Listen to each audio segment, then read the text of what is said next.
In the enchanting realm of Jiangnan, a deeply affectionate soul named Qin Feng traverses parallel universes, replacing another wounded version of himself, thus embarking on a journey of self-redemption. In a world rife with sycophants, where everyone instructs young men on how to love women, only Qin Feng teaches men the art of self-love. Commencing his tale with a night shift at a funeral home, he activates a divine sign-in system. Sign in at the funeral home, acquire SS-level talent, eavesdrop on others' thoughts. Sign in at the girls' dormitory, acquire SS-level talent, personification of all things. Sign in at the school library, acquire SS-level talent, become an omnipotent scholar. The pure-hearted campus beauty inquires, Qin Feng, may we formally date? My grandfather visited me in a dream and urged me to become your wife. The aloof female CEO states, Qin Feng, I wish to discuss a romantic endeavor with you. The adorable junior asks, Senior, are you free this Sunday? Faced with various temptations, Qin Feng resolutely declines, earning the moniker of a worldly sage. When questioned, Brother Feng, with so many admirers, whom do you truly favor? He smiles and replies, the next one. When asked if he still believes in love, he responds, I have always believed in love, I simply do not believe it will grace my life. Upon hearing this, the campus beauty silently vows to make him a believer in love. After 10 years of unrequited devotion, one fleeting moment of charm captures the world's attention. Chapter 1. The devotee who ends up with nothing. Hey, darling, how about sushi tonight? I crave salmon and drunken crab. What do you think? Sushi, huh? How much is it per person? Not too much, only 1,200. Sweetheart, you just received your scholarship. Consider it a celebration. By the way, I snagged a $299 discount coupon for you. Hurry and praise me. You're amazing, truly a treasure. Hee, I'll glam up for you tonight so you can show me off. Sure. As the call ended, in dormitory 502 at Coastal Media University, a handsome young man wore a frown. His name was Qin Feng, a sophomore, and the voice on the other end was his girlfriend, Lulu. Their relationship had yet to reach 6 months, and Qin Feng was already drowning in debt. Love had not bestowed upon him sweetness and joy, rather, it left him exhausted and despondent. This was not the essence of a typical romance. Yet Qin Feng seemed bewitched, willing to borrow money to fulfill his girlfriend's whims. Gazing at his withered wallet, he reluctantly turned to his roommate. Tao, could you lend me 1,000? I'll repay you next month when I deliver takeout, Qin Feng implored Guatao. Guatao, the dormitory leader, a year older than Qin Feng, was known for his humility. Surprised by Qin Feng's request, Guatao replied, Xiao Feng, didn't your scholarship just come through? How could you be broke again?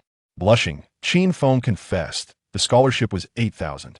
I sent 4,000 home to my parents, and the rest went to pay off my debts. My expenses have been high lately. Guatao couldn't help but remark, your expenses are all for your girlfriend, aren't they? Look at yourself, you've let yourself go. You want to buy new clothes and eat steamed buns with pickles for lunch every day. It pains me to see. With reddened eyes, Qin Feng said, I'm young, enduring some hardship is nothing. I accepted a part-time tutoring job this weekend. He'll earn 300 a day, and then he'll have money. Guatao sighed, even if you have money, what good will it do? She'll just swindle it from you. Qin Feng forced a smile. That's not swindling, she's saving for me. We've agreed to save together for our future marriage after graduation. Guatao hesitated, but ultimately handed Qin Feng 1,000. Xiao Feng, this is the last time. Qin Feng nodded, thank you, dorm leader. At that moment, Zhao Haojia, another roommate, who had been lounging on his bed engrossed in his phone, suddenly sat up and exclaimed, you're just a pathetic sycophant trying to buy your girlfriend's affection while dreaming of marriage. Let's see how that ends for you. Zhao Haojia, despite his irritable demeanor, transferred 2,000 to Qin Feng. Deeply moved, Qin Feng expressed, I'll have a serious talk with her tonight. Thank you, brothers. At 7 o'clock that evening, Qin Feng arrived at the girls' dormitory, ready to take his treasure of a girlfriend out for sushi. Although they had agreed on 7, Lulu habitually took over 30 minutes to prepare, claiming that makeup was a chore for girls. Qin Feng could not rush her doing, so it would only lead to her anger. He had to wait patiently. At 7:30, Lulu descended, adorned in dazzling attire. Truth be told, Lulu was of average beauty, and her figure was unremarkable, hardly standing out amidst the sea of beauties at Coastal Media University. Yet, she was adept at flattery, often telling Qin Feng that only a man like him could attract her. Upon seeing her, Qin Feng's face lit up with joy. Lulu shared in the delight, for sushi awaited them. Darling, let's go, we might miss out on a table, Qin Feng urged. Lulu smiled. Sweetheart, Don't you want to meet my friends? Can I bring my bestie along? A pang of dread struck Qin Feng. Sushi cost over 1,000 per person. Noticing his hesitation, Lulu's mood soured. She scolded. You profess your love, yet hesitate to spend a little. I simply wanted you to meet my friends. If you don't want to, then forget it. Qin Feng hurriedly reassured her. No, I agree, darling. Let's go together. I've got plenty of cash. Lulu's face brightened instantly. Great. He'll call her over. Just as Qin Feng pondered how to handle her friend, a dapper young man clad in designer wear approached them. Lulu, I'm here. Who's your boyfriend? This young man had a delicate voice, resembling he was Lulu's male best friend, Lin Mo. Lulu eagerly linked her arm with Lin Mo, exclaiming, You're late. I've been waiting for you. Lin Mo playfully poked Lulu's nose. I was busy with makeup. Witnessing their intimate interaction left Qin Feng bewildered. Lulu introduced, Qin Feng, this is my male best friend Lin Mo, my closest companion. You two should get along. Lin Mo scrutinized Qin Feng, a smirk of derision curling his lips. Your boyfriend doesn't dress very well, does he? Those words stung Qin Feng, flushing his cheeks with embarrassment. Lulu offered no defense, tacitly accepting the truth. She urged, Qin Feng, let's hurry, we might lose our table. With a heavy heart, Qin Feng made his way to the sushi restaurant, silent along the journey. Why does the world harbor such creatures as male best friends? Upon arriving at the sushi restaurant, a table was fortuitously available. The trio seated themselves and began to order. To be honest, it was Qin Feng's first visit to a sushi establishment, and he didn't even know what sashimi was. In contrast, Lin Mo appeared relaxed and nonchalant. Just before ordering, he sarcastically remarked, Lulu, is this meal going to be split evenly? Or is your boyfriend treating? Lulu replied, How could I let you split? Qin Feng is treating since his scholarship just arrived. Lin Mo chuckled, saying, Oh my, I didn't expect him to be a top student. Truly unexpected. These words pierced Qin Feng's ears like thorns. He hastily interjected, Let's order, choose whatever you like. Lulu cheerfully replied, I'll have a salmon sashimi platter. It's been ages since I last had salmon. Lin Mo, with unabashed boldness, declared, I'll have 2 servings of Arctic surf clams, 2 plates of king crab claws, and a serving of foie gras. Qin Feng had never tasted any of the dishes Lin Mo ordered. He glanced at the prices, each item exorbitantly priced. This Japanese restaurant had an average spend of over 1,000, but at this rate, 3,000 would undoubtedly fall short. Qin Feng felt too embarrassed to ask his roommates for money again. He felt as if he were being roasted over an open flame, utterly at a loss. Soon, the sashimi platter arrived. Qin Feng was taken aback. This platter, costing over 200, contained only a few scant pieces of fish. Lulu picked up a piece of salmon and offered it to Lin Mo, as if Lin Mo were her boyfriend and Qin Feng was merely an outsider. Qin Feng remained silent, not lifting his chopsticks. Lin Mo laughed, saying, Don't just serve me, take care of your boyfriend. He looks so pitiful. Lulu giggled. It's fine, he has a great temper and doesn't mind at all, right, Qin Feng? Qin Feng forced a smile and nodded. Then, he attempted to pick up a piece of salmon and put it in his mouth. The taste was overwhelmingly fishy, almost intolerable. Seeing this, Lin Mo laughed. Your boyfriend is amusing. He eats salmon without dipping it in sauce. He must be from the countryside. Lulu, with a look of disdain, remarked, Qin Feng, how can you be so clueless? Haven't you seen anyone eat salmon before? Bringing you out to eat is so embarrassing. Qin Feng blushed and whispered, I'm sorry, I really haven't. Lin Mo said with a smile, No worries, they'll teach you. First, pour a bit of vinegar, then squeeze in some wasabi, and finally mix it well. Give it a try. Lin Mo feigned kindness, but actually added a copious amount of wasabi. Qin Feng tried again, this time dipping the salmon in the concocted sauce. However, due to the excessive wasabi, he nearly choked. He coughed violently, his face turning crimson, drawing curious glances from other diners. Lulu snapped, Qin Feng, can you please be quiet? I'm truly fed up, I won't bring you out again.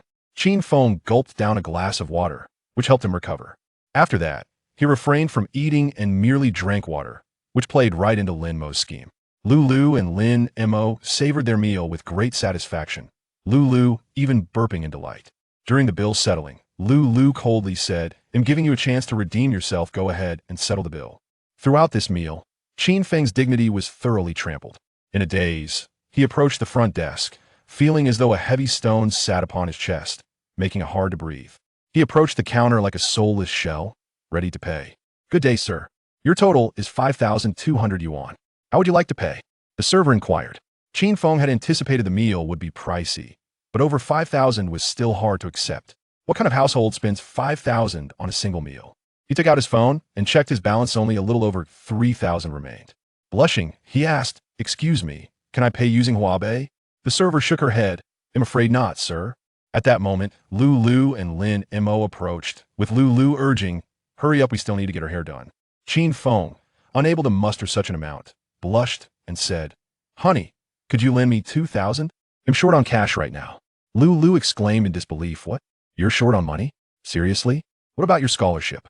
Didn't it just come through?" Qin Feng stammered, "I sent some back home." "So," Lulu, exasperated, said, "you sent it to your mom?" "I never noticed." Qin Feng, "You're such a mama's boy, I must have been blind to date you." Lin Mo fanned the flames, saying, "Lulu, you must be discerning when choosing a partner. Just look at his impoverished appearance. He can't even treat you to a meal. Is there a future for you two? You should break up." In a fit of anger, Lulu said, "Qin Feng, hurry up and settle the bill. Then we're breaking up." Qin Feng's mind went blank, the last shred of his dignity stripped away mercilessly. He shouted, "After all this time, you're going to break up with me over a meal? What do I mean to you?" Lulu replied coolly, "Just your bad luck." Qin Feng pressed, "What about our memories together?" Lulu answered, "Just you having a good memory." "What about our vows of love?" Qin Feng asked, feeling vulnerable. "Just an idiom," was her response. "And what about my efforts?"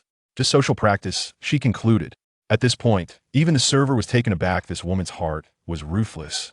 Qin Feng felt as though the sky had fallen with reddened eyes. He said, "Lulu, take care of yourself after the breakup." As soon as he finished speaking, Lulu suddenly wrapped her arms around her male friend, saying, "Don't worry, we'll be happy together." Qin Feng was left stunned, momentarily speechless. "You, he, I." Qin Feng felt he was losing his mind. The male friend wrapped his arm around Lulu's waist, saying, "Let go, you can't give Lulu happiness. Only someone as outstanding as me can provide her with happiness." Qin Feng shouted, "Aren't you supposed to be her friend?" The male friend replied, "Yes, we are best friends who share everything and also intimate lovers. What's the problem?" Lulu feigned sincerity, saying, "Qin Feng, you're a good person, but we really aren't suited for each other." Qin Feng looked at Lulu in disbelief, chuckling foolishly. Lulu continued, "Qin Feng, don't be sad. I know you love me, and I love you too, but a love without material support is like loose sand. Without the wind, it will scatter after just a few steps. So, reflect on yourself. You should feel honored to have me as your ex-girlfriend. After all, I devoted such a wonderful youth to you." Qin Feng's eyes dulled, memories flooding back, feeling like a complete fool. In despair, he asked, "Are you really going to break up with me?" Lulu replied, "You can't stop me from moving towards someone better." Ultimately, Qin Feng recognized Lulu's true nature. He never anticipated that the woman he had loved so deeply could be so heartless. Is pure love even a reality in this world? Qin Feng, in a frenzy, sprinted out of the Japanese restaurant. Lulu shouted, "You scoundrel, come back. We haven't settled the bill." Qin Feng ran down the street like a soulless shell. Suddenly, at an intersection, a Porsche sped out, striking Qin Feng and sending him flying. He felt a throbbing pain in his head as he gazed at the pitch-black sky, slowly closing his eyes. At that moment, a voice faintly echoed in his ears. The Parallel Universe Exchange Plan is officially initiated. Host A, pure love warrior, ultimate devoted admirer. Host B, affectionate patriarch, conqueror of heartless women. The two parties begin a parallel swap upon replacement. The memories of others will be altered accordingly. Note, this is not a soul transfer. At this moment, a devoted admirer has fallen, while a fierce lion of flames gradually awakens. Chapter 2. Parallel Replacement. The affectionate ancestor applies for battle doctor. Is my friend all right? You must save him. At the Binhai City Traditional Chinese Medicine Hospital, Qin Feng's roommates rushed in. Following a tragic car accident, Qin Feng had fallen into a deep coma. The doctor sighed and remarked, "Whether he awakens or not depends on his fate." Guo Tao, Zhao Haojia, and Li Jing gathered around Qin Feng's bedside, their hopes pinned on his recovery. Zhao Haojia spoke fiercely. "That cruel woman, Lulu, hasn't even come to check on him after the accident." Guo Tao replied, "Don't mention her. She has always treated Qin Feng as a mere tool."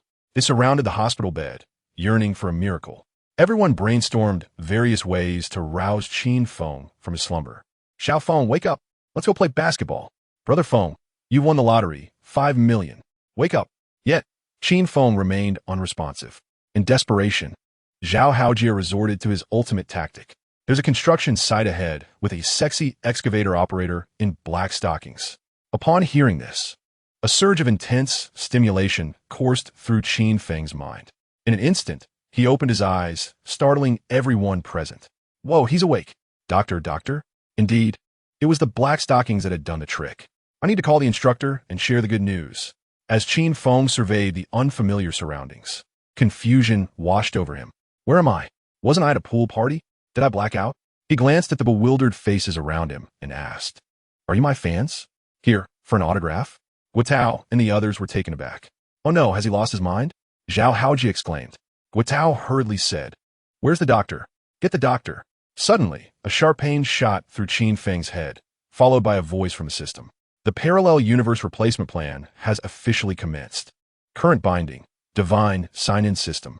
Host, Qin Feng. Age, 24. Parallel universe identity, outdoor flirting streamer. Nickname, the most affectionate in Jiangnan. Current identity, second-year student at Binheim Media College. Nickname, pure love warrior. Note, parallel exchange is not sole possession. Others' memories have been altered and replaced. Current sign-in location is not yet disclosed. Host, please remain calm. As the pain subsided, fragments of last night's memories flooded Qin Feng's mind like scenes from a film. Minutes later, he regained his composure and accepted the system settings. Qin Feng was astonished. He never expected that his parallel self in this world was a devoted admirer. At that moment, the doctor entered the room to conduct a series of examinations. When it came time to check his lower body, Qin Feng hastily remarked, "Doctor, there's no need to remove my pants. I wouldn't want to frighten you." The doctor chuckled. "Young man, your awakening is nothing short of a miracle." Guitao inquired, "Doctor, it seems he doesn't recognize us. What's happening?" The doctor explained, "He may have injured his hippocampus, causing temporary amnesia. It's nothing serious. Memories will gradually return." Guitao sighed in relief.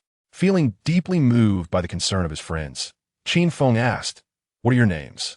Zhao Haoji replied, "I'm your dad." What a bold claim, Qin Feng thought. It was evident they were close friends.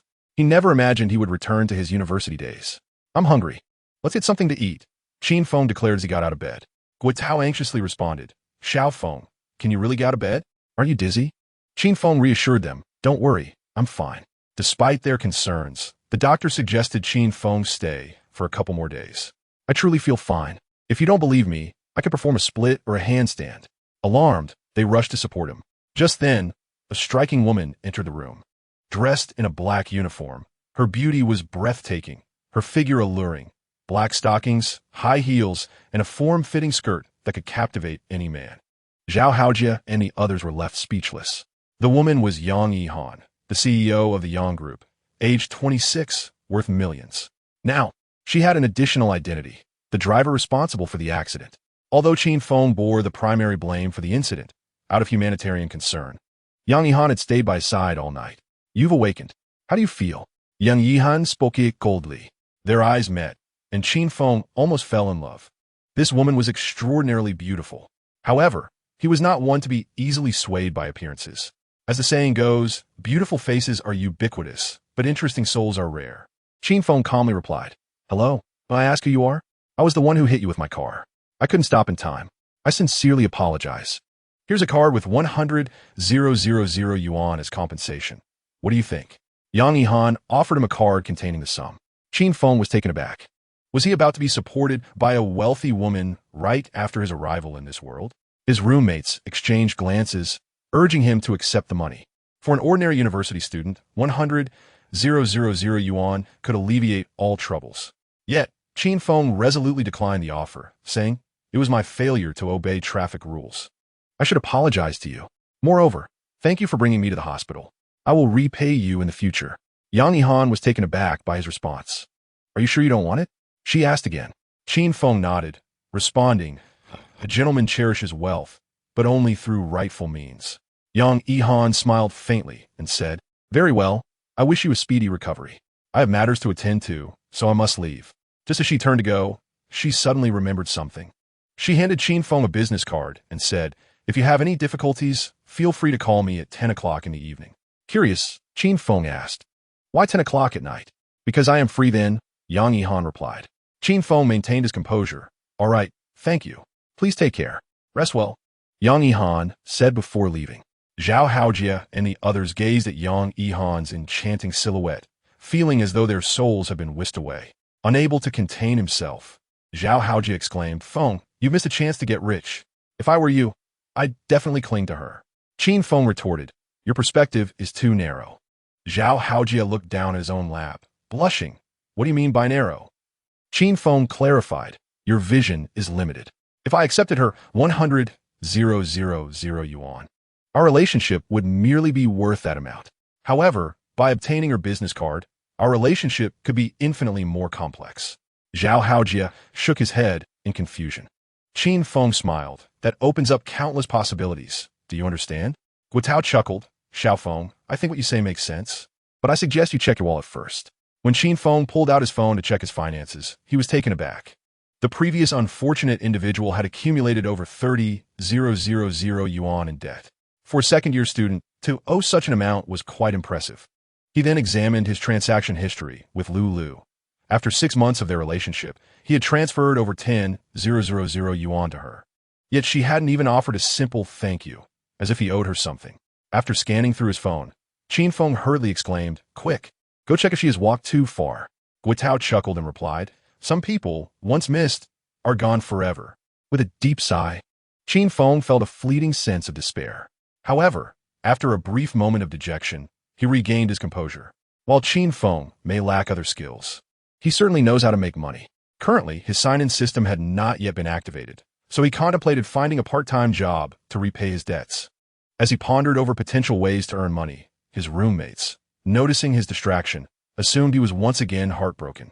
They began encouraging him to cut his losses.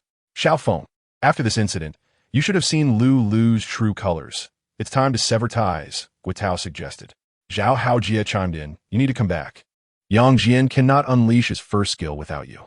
Guo continued, "From my understanding of Lu, she will not easily let go of you. She will undoubtedly drain every last bit of value from you." To this, Qin Feng merely smiled and replied, "It matters not. I will take action." That afternoon, after being discharged from the hospital, dorm leader Guo treated everyone to a celebratory meal in their dorm, rejoicing in Qin Feng's newfound lease on life. Though bandaged, Qin Feng showed no hesitation in enjoying the feast. Seeing Qin Feng's hearty appetite, Guo felt reassured.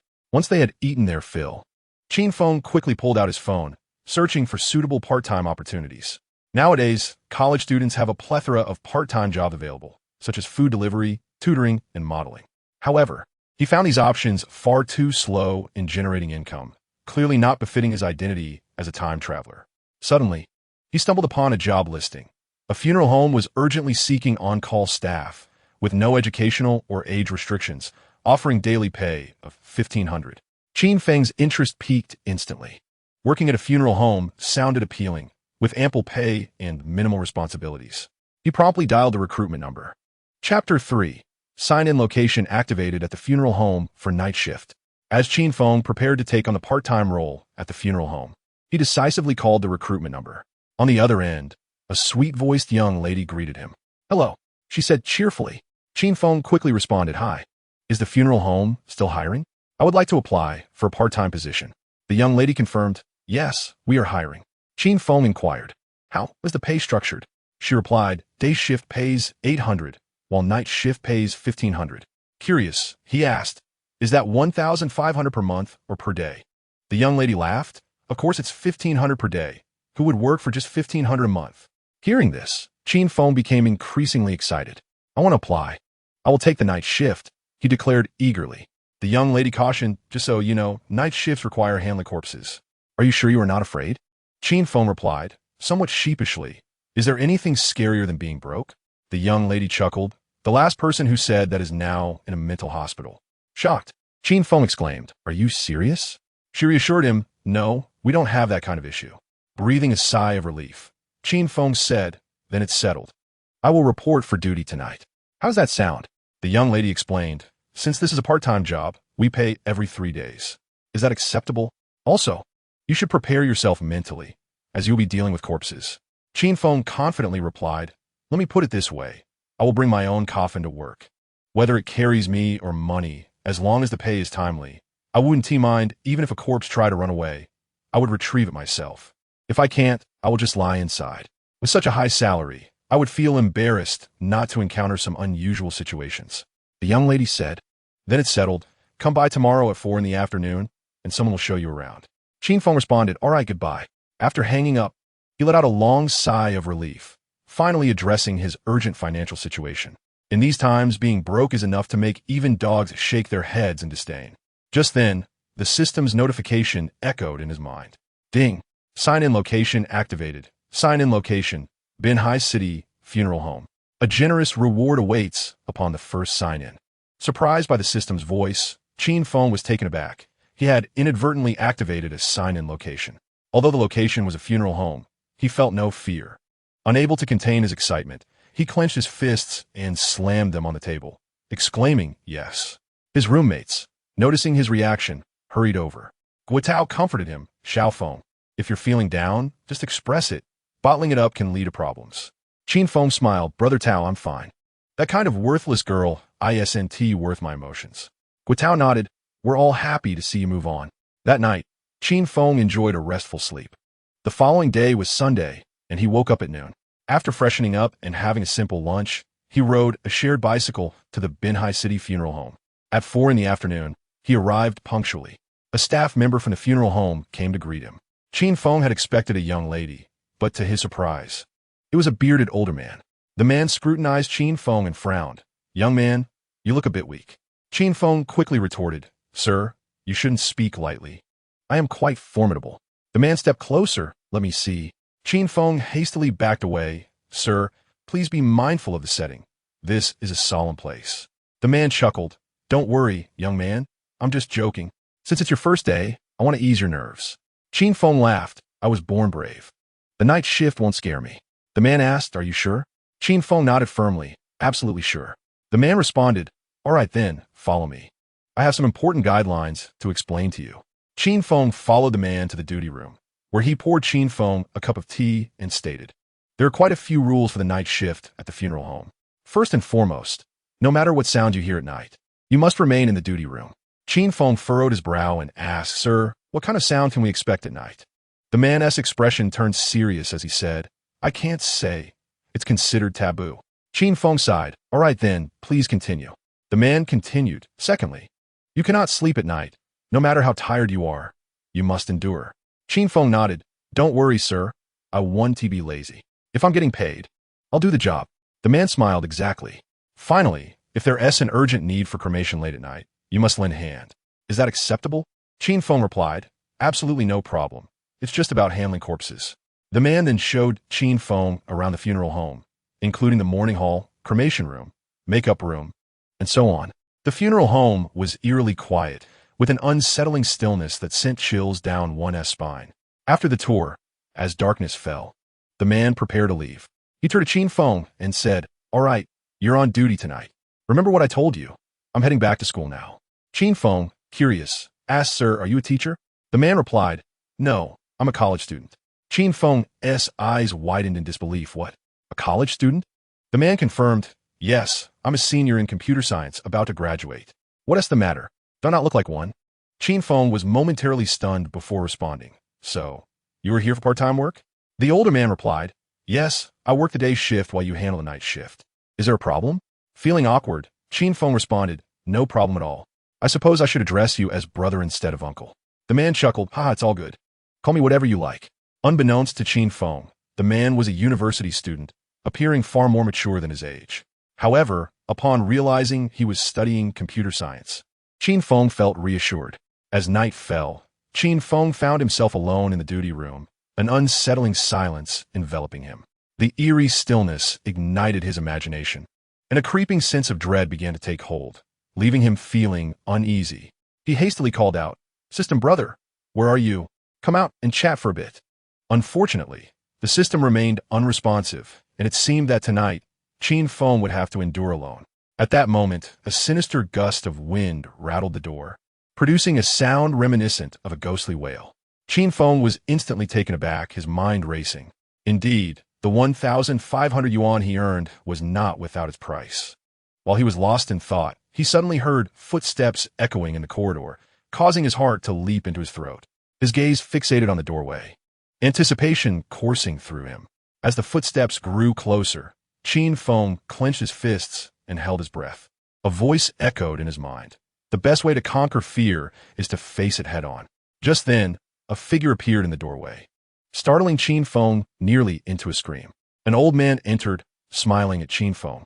"Young man, are you new here?"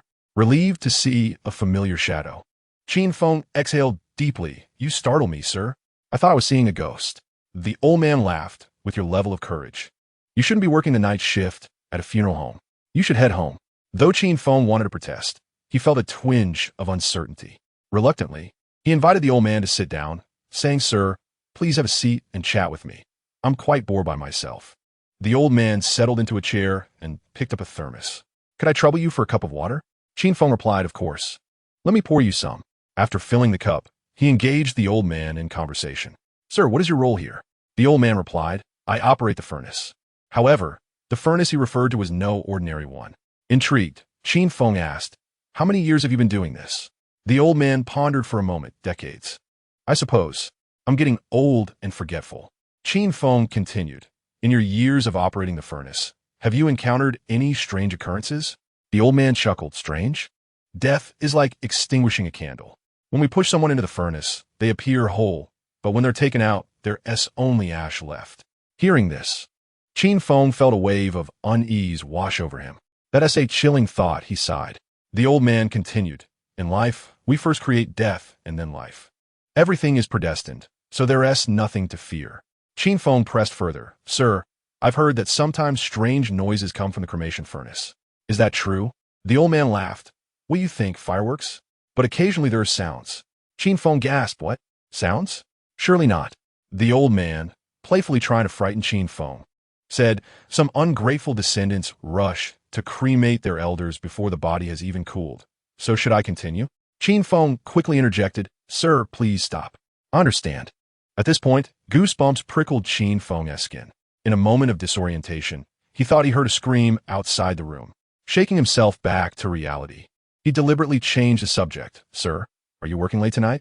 The old man replied, "We have work coming in soon. Stay sharp." Qin Feng was taken aback. "Really?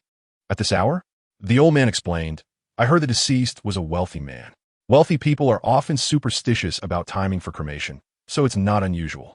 Remember to lend a hand when the time comes." "Absolutely," Qin Feng confirmed.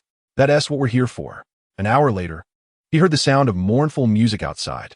The hearse had arrived, and he stepped out of the duty room to assist. However, upon stepping outside, he was taken aback. What is this spectacle? Behind the hearse were several luxury vehicles, and soon, a procession of mourners clad in black emerged. These individuals were likely the deceased's family. Initially intending to help, Qin Feng now felt his presence would be somewhat superfluous.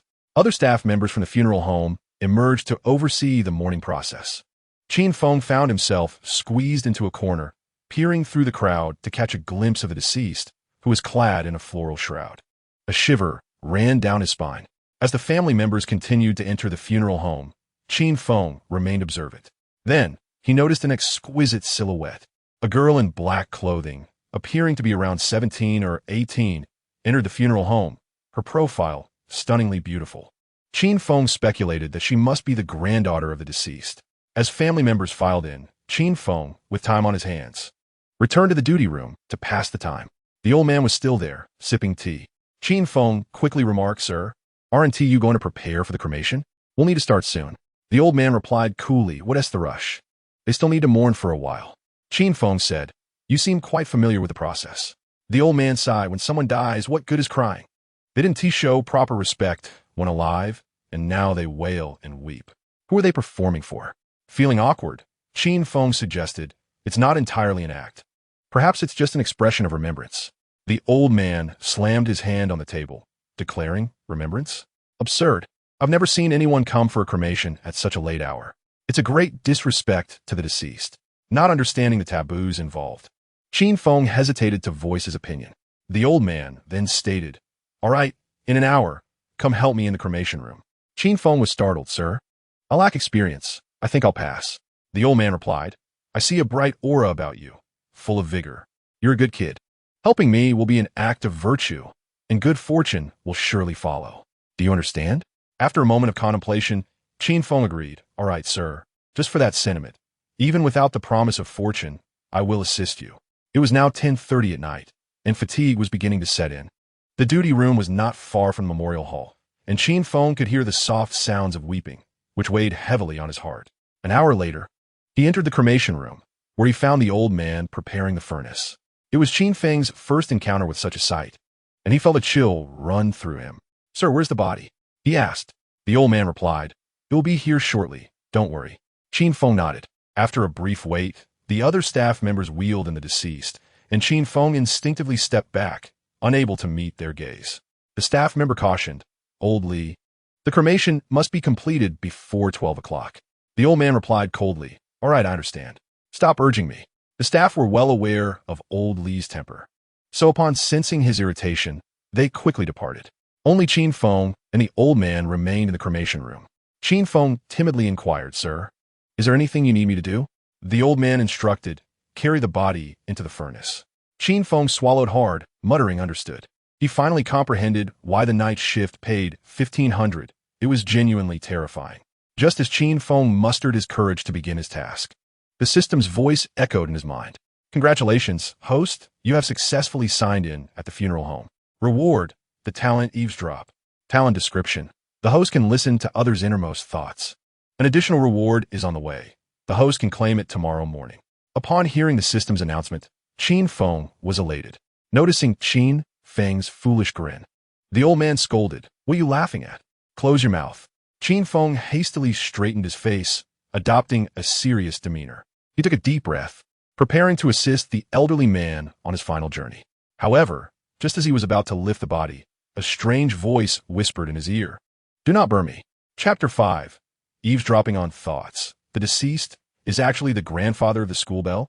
The eerie voice sent chills down Qin Feng's spine, causing the hairs on his arms to stand on end. He quickly placed the body down and exclaimed, Who is speaking? The old man tending the furnace could not help but scold.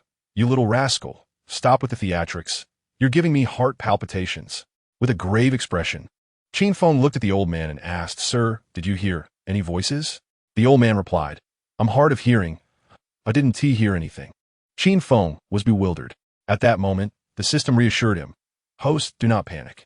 The eavesdropping talent allows you to hear others' thoughts. The source of the previous voice was the deceased and Jiangnan. Qin Feng was astonished. This talent was remarkable. It enabled him to listen to the thoughts of the dead. The system elaborated. Since the deceased has just passed, their body is still warm, allowing the host to hear their thoughts. Qin Feng understood. As he stood in a daze, the old man urged, Stop scaring yourself. Quickly move the body. At that moment, Qin Feng heard the deceased's inner voice again. Do not burn me, I beg you. Listening to such a pitiful plea, Qin Feng hastily replied, Sir, let us wait a moment. The old man retorted, I would like to wait, but the family is outside. Do you think they will agree? Qin Feng responded, I'll go discuss it with them. The old man admonished, You little brat, just do your job here. Don't meddle. Qin Feng did not wish to intrude. He simply felt pity for the old man lying on the table. At that moment, staff members outside summoned the old man to discuss some matters. The old man instructed Qin Feng, Keep an eye on the body. Do not leave its side, understood? Qin Feng quickly affirmed, Understood. Once the old man departed, Qin Feng addressed the lifeless figure. Hello, sir. Were you trying to communicate with me just now? And Jiangpan's thoughts echoed. Young man, can you hear me? Qin Feng awkwardly replied, It seems so. And Jiangpan's tone grew increasingly agitated, thinking, Young man, I do not want to die. I truly do not want to die. Qin Feng hurriedly reassured him, Sir, I understand. Everyone who comes here says they do not want to die. I am willing to accompany you on your final journey. Choked with emotion, and Jiangpan lamented, I am so reluctant to leave, reluctant to part with my children, my granddaughter, and the world. Qin Feng sighed, Sir, my condolences. After uttering these words, Qin Feng felt something was amiss. After a brief silence, and Jiangpan continued, I want to go home. Qin Feng straightforwardly replied, You can return once the cremation is complete. Suddenly, and Jiangpan's voice faded away. Qin Feng asked, Sir, are you still there? And Jiangpan replied, For now, yes, but I should be gone shortly. I understand that death is like a light extinguished. Young man, can you do me one last favor? Qin Feng responded, Please, go ahead. And Jiangpan said, What troubles me most is my dear granddaughter. I left hastily, and there is so much I wanted to tell her. Can you convey my message? Qin Feng replied. Of course. What is your granddaughter's name? And Jian Payne answered, her name is Ruai. She is a sophomore at Binheim Media College. Qin Feng quickly took out his phone, saying, I'll jot it down in my notes. Just as Qin Feng and Jian Payne were communicating, the old man tending the furnace returned. He urged, hurry up. The family is pressing. The cremation must be done by 12. Qin Feng anxiously protested, Sir, can't we delay a few hours? I just touched the body, and it still feels warm. We shouldn't rush the cremation. At the very least, let the body cool down a bit. The old man angrily retorted, you little scamp. Do you dare to touch it? Qin Feng awkwardly defended. I didn't touch it inappropriately, sir. Think about it. If you were lying on that table, would you want to be pushed into the furnace while your body is still warm? The old man's face turned dark. I cannot put myself in that position. Qin Feng insisted, Sir, although I am merely a night shift worker, I understand the principle of respecting the deceased. We should give them dignity. I will go speak with the family and strive for a delay until tomorrow morning. The old man sighed. I have already told you, they adamantly refuse, claiming they consulted someone who said the cremation must occur tonight. Qin Feng asserted, Sir, please watch over the body. I will negotiate. He rushed out of the cremation room, hurrying to find Jian Payne's family. Inside, everyone was dressed in somber black suits adorned with white flowers.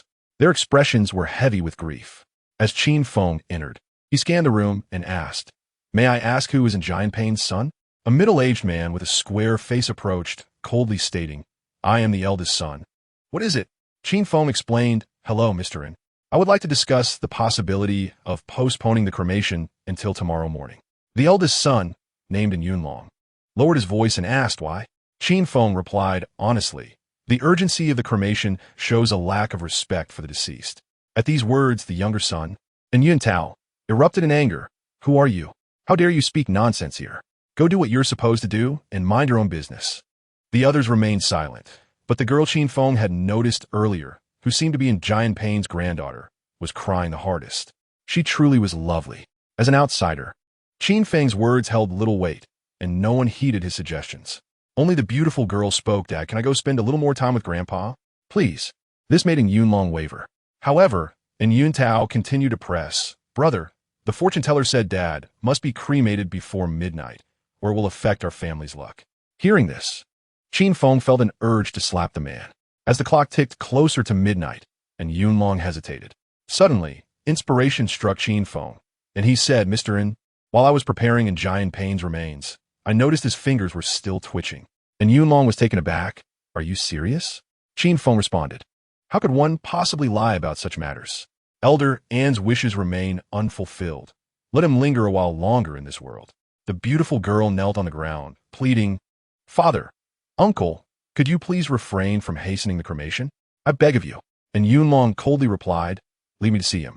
Qin Feng agreed. Very well. He concocted a benevolent falsehood, hoping to protect Elder Anne. Soon, he escorted several key family members of the Yin clan to the cremation room. Generally, this area was off-limits to outsiders, but given the exceptional circumstances of the night, Qin Feng took the liberty to make an exception. Before long, the Yin family began to examine Elder Anne's remains thoroughly. Qin Feng stood aside with the old boiler operator, who quietly scolded, What are you doing bringing their family here? Don't you understand the rules? Qin Feng replied, I only work this shift. What rules should I adhere to? The old man inquired, Are you from the post-2000 generation? Qin Feng answered, Yes, I suppose so. After a thorough examination, Yunlong confirmed that Elder Anne had no signs of life. Thus, he instructed Qin Feng, commence the cremation. There should be no further delay. And Yun Tao chimed in, You insolent brat.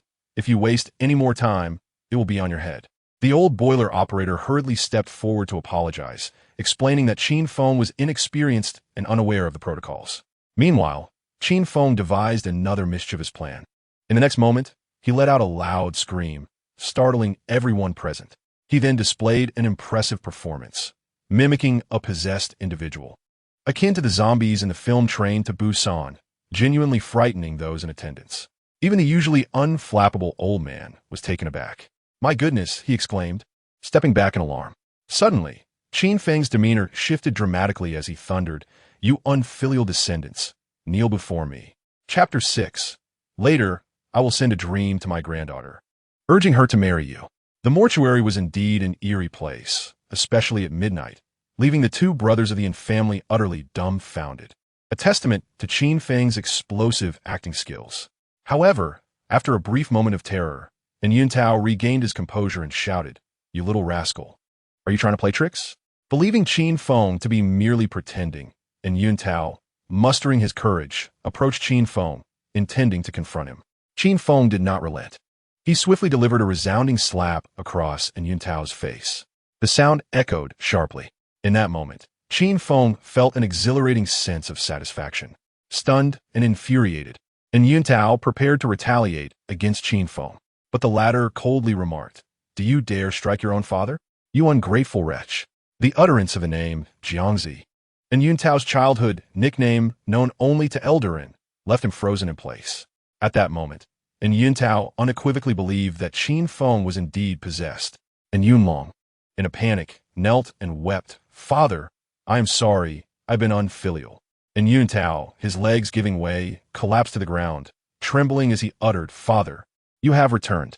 Qin Feng's gaze was piercing as he coldly stated, "Indeed, I have returned.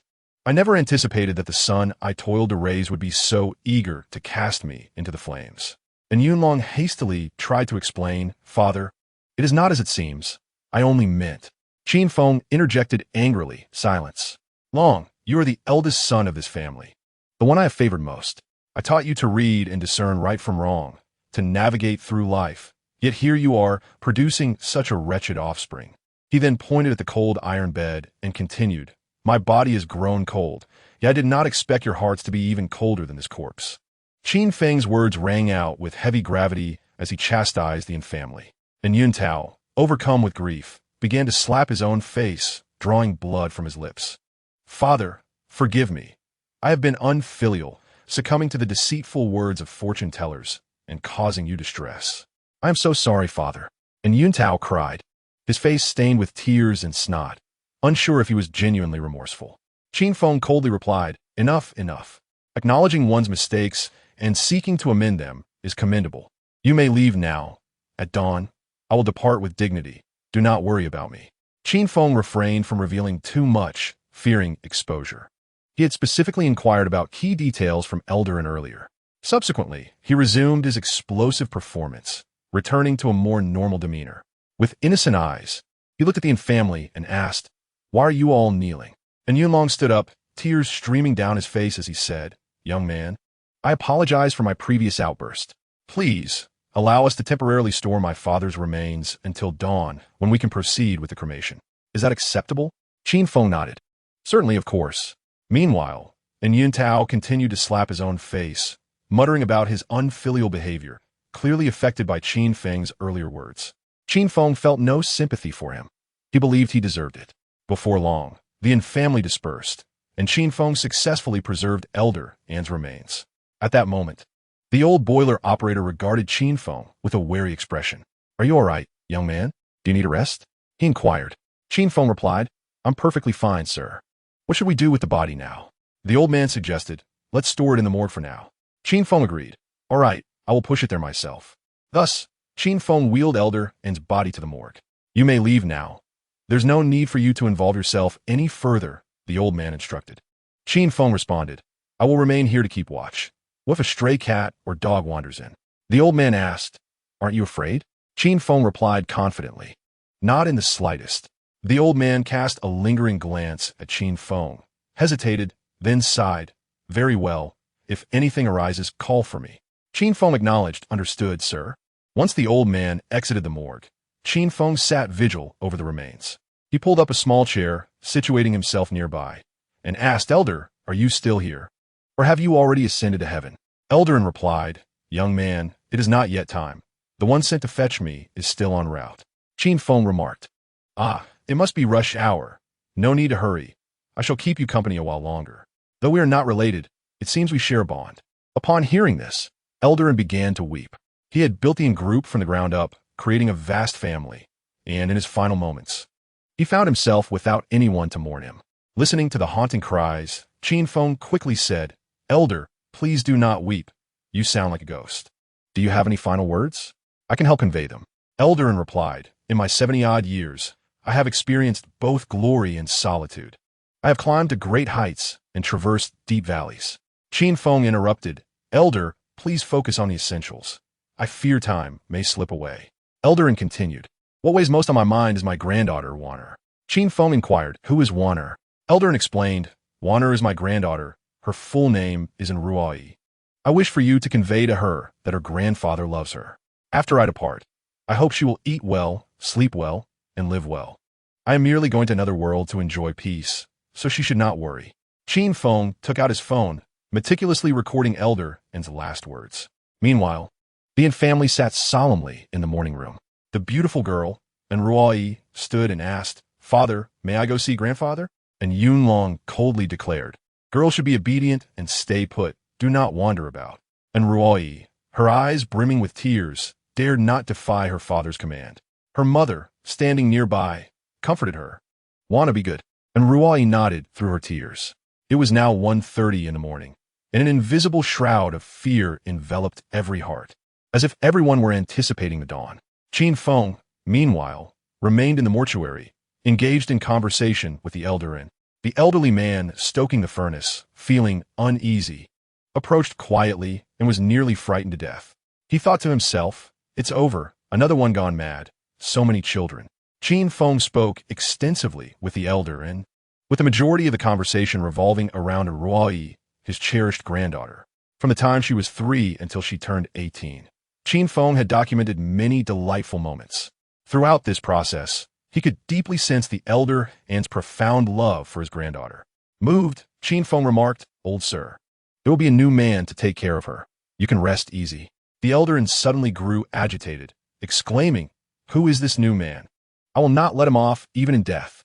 Startled, Qin Feng replied, Old sir, please do not be upset. I was merely speaking hypothetically. The Eldarin insisted. That future man must absolutely not be the boy from Ghostfire. Unable to contain his laughter, Qin Feng said, indeed, that should not be the case. Then, the Eldarin sighed deeply. Wanner's birthday is next Sunday. It seems I will not be able to wait for it. Qin Feng reassured him, it's all right, old sir. I will convey your message later. The Eldarin replied, no, let's skip it today. I fear it might frighten Wanner. Please wait until her birthday to deliver the message.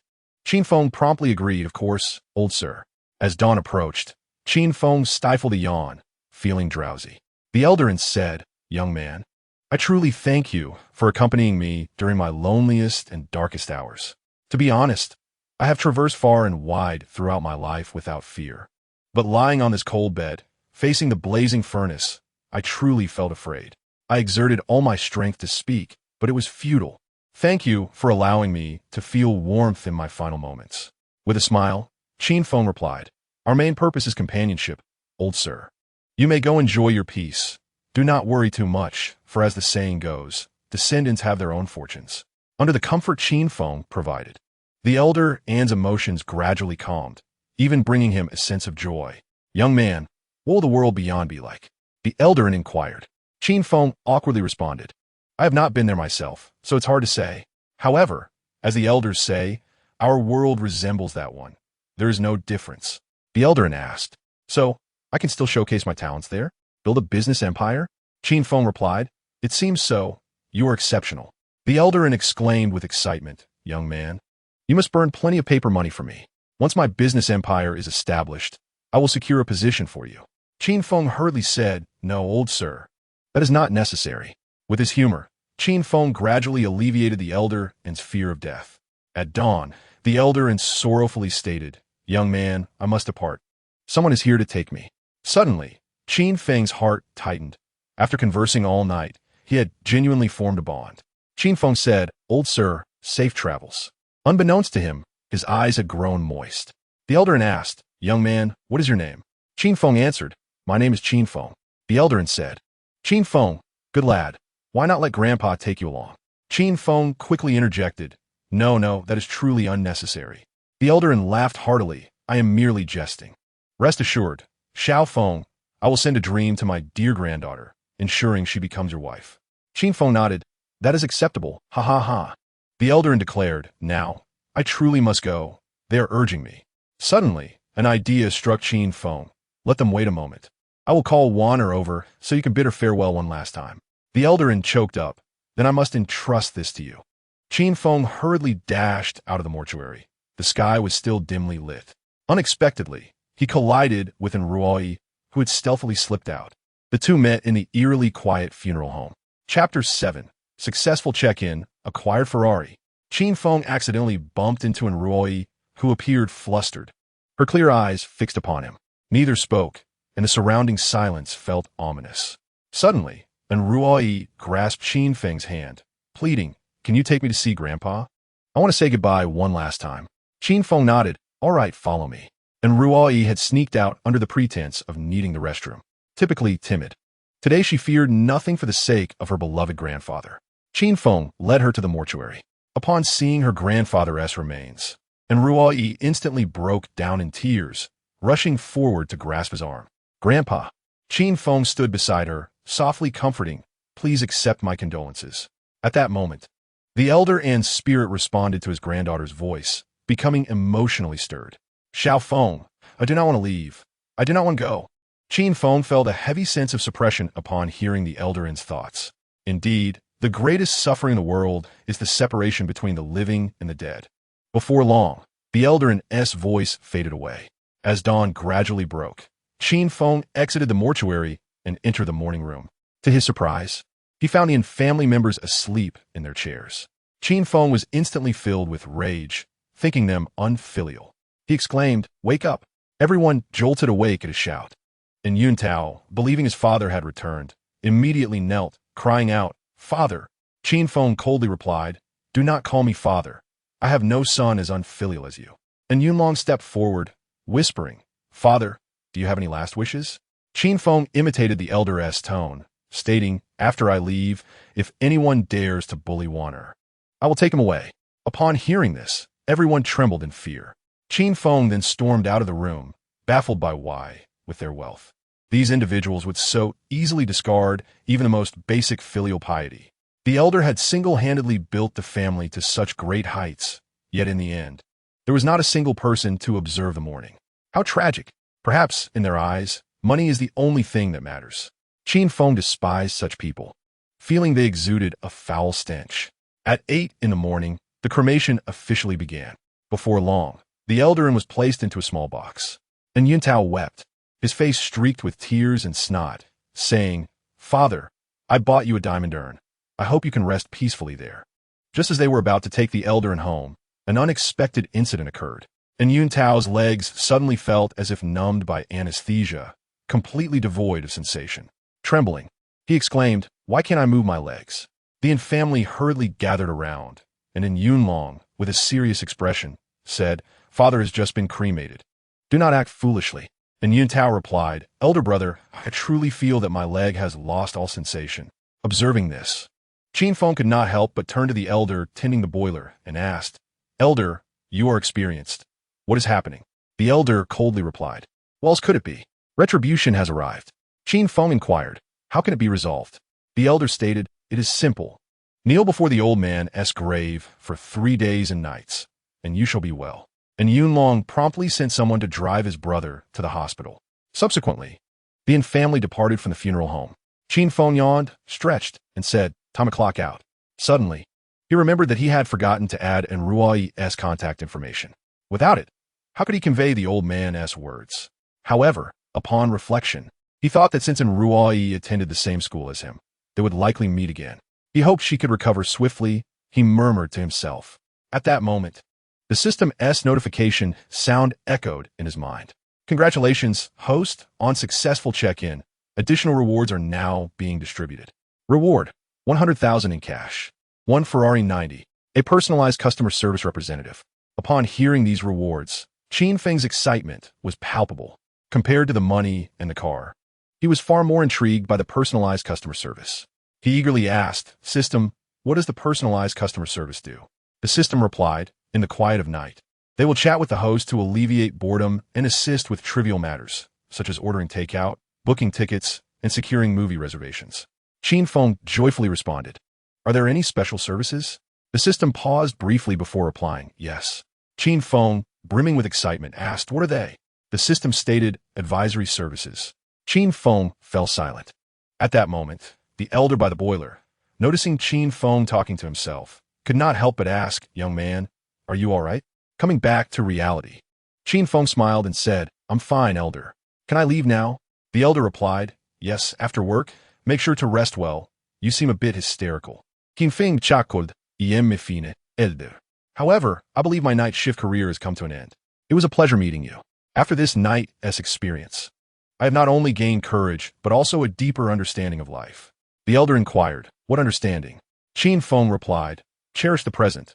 Live well. Death is not the end of life, but oblivion is." The elder laughed and said, "You have quite the insight. Why not work another night shift tonight for further enlightenment?" Qin Feng quickly shook his head. "Let us wait until June. I'll come back to escape the heat then." After completing his handover, Qin Feng rode a shared bicycle to collect his Ferrari 90.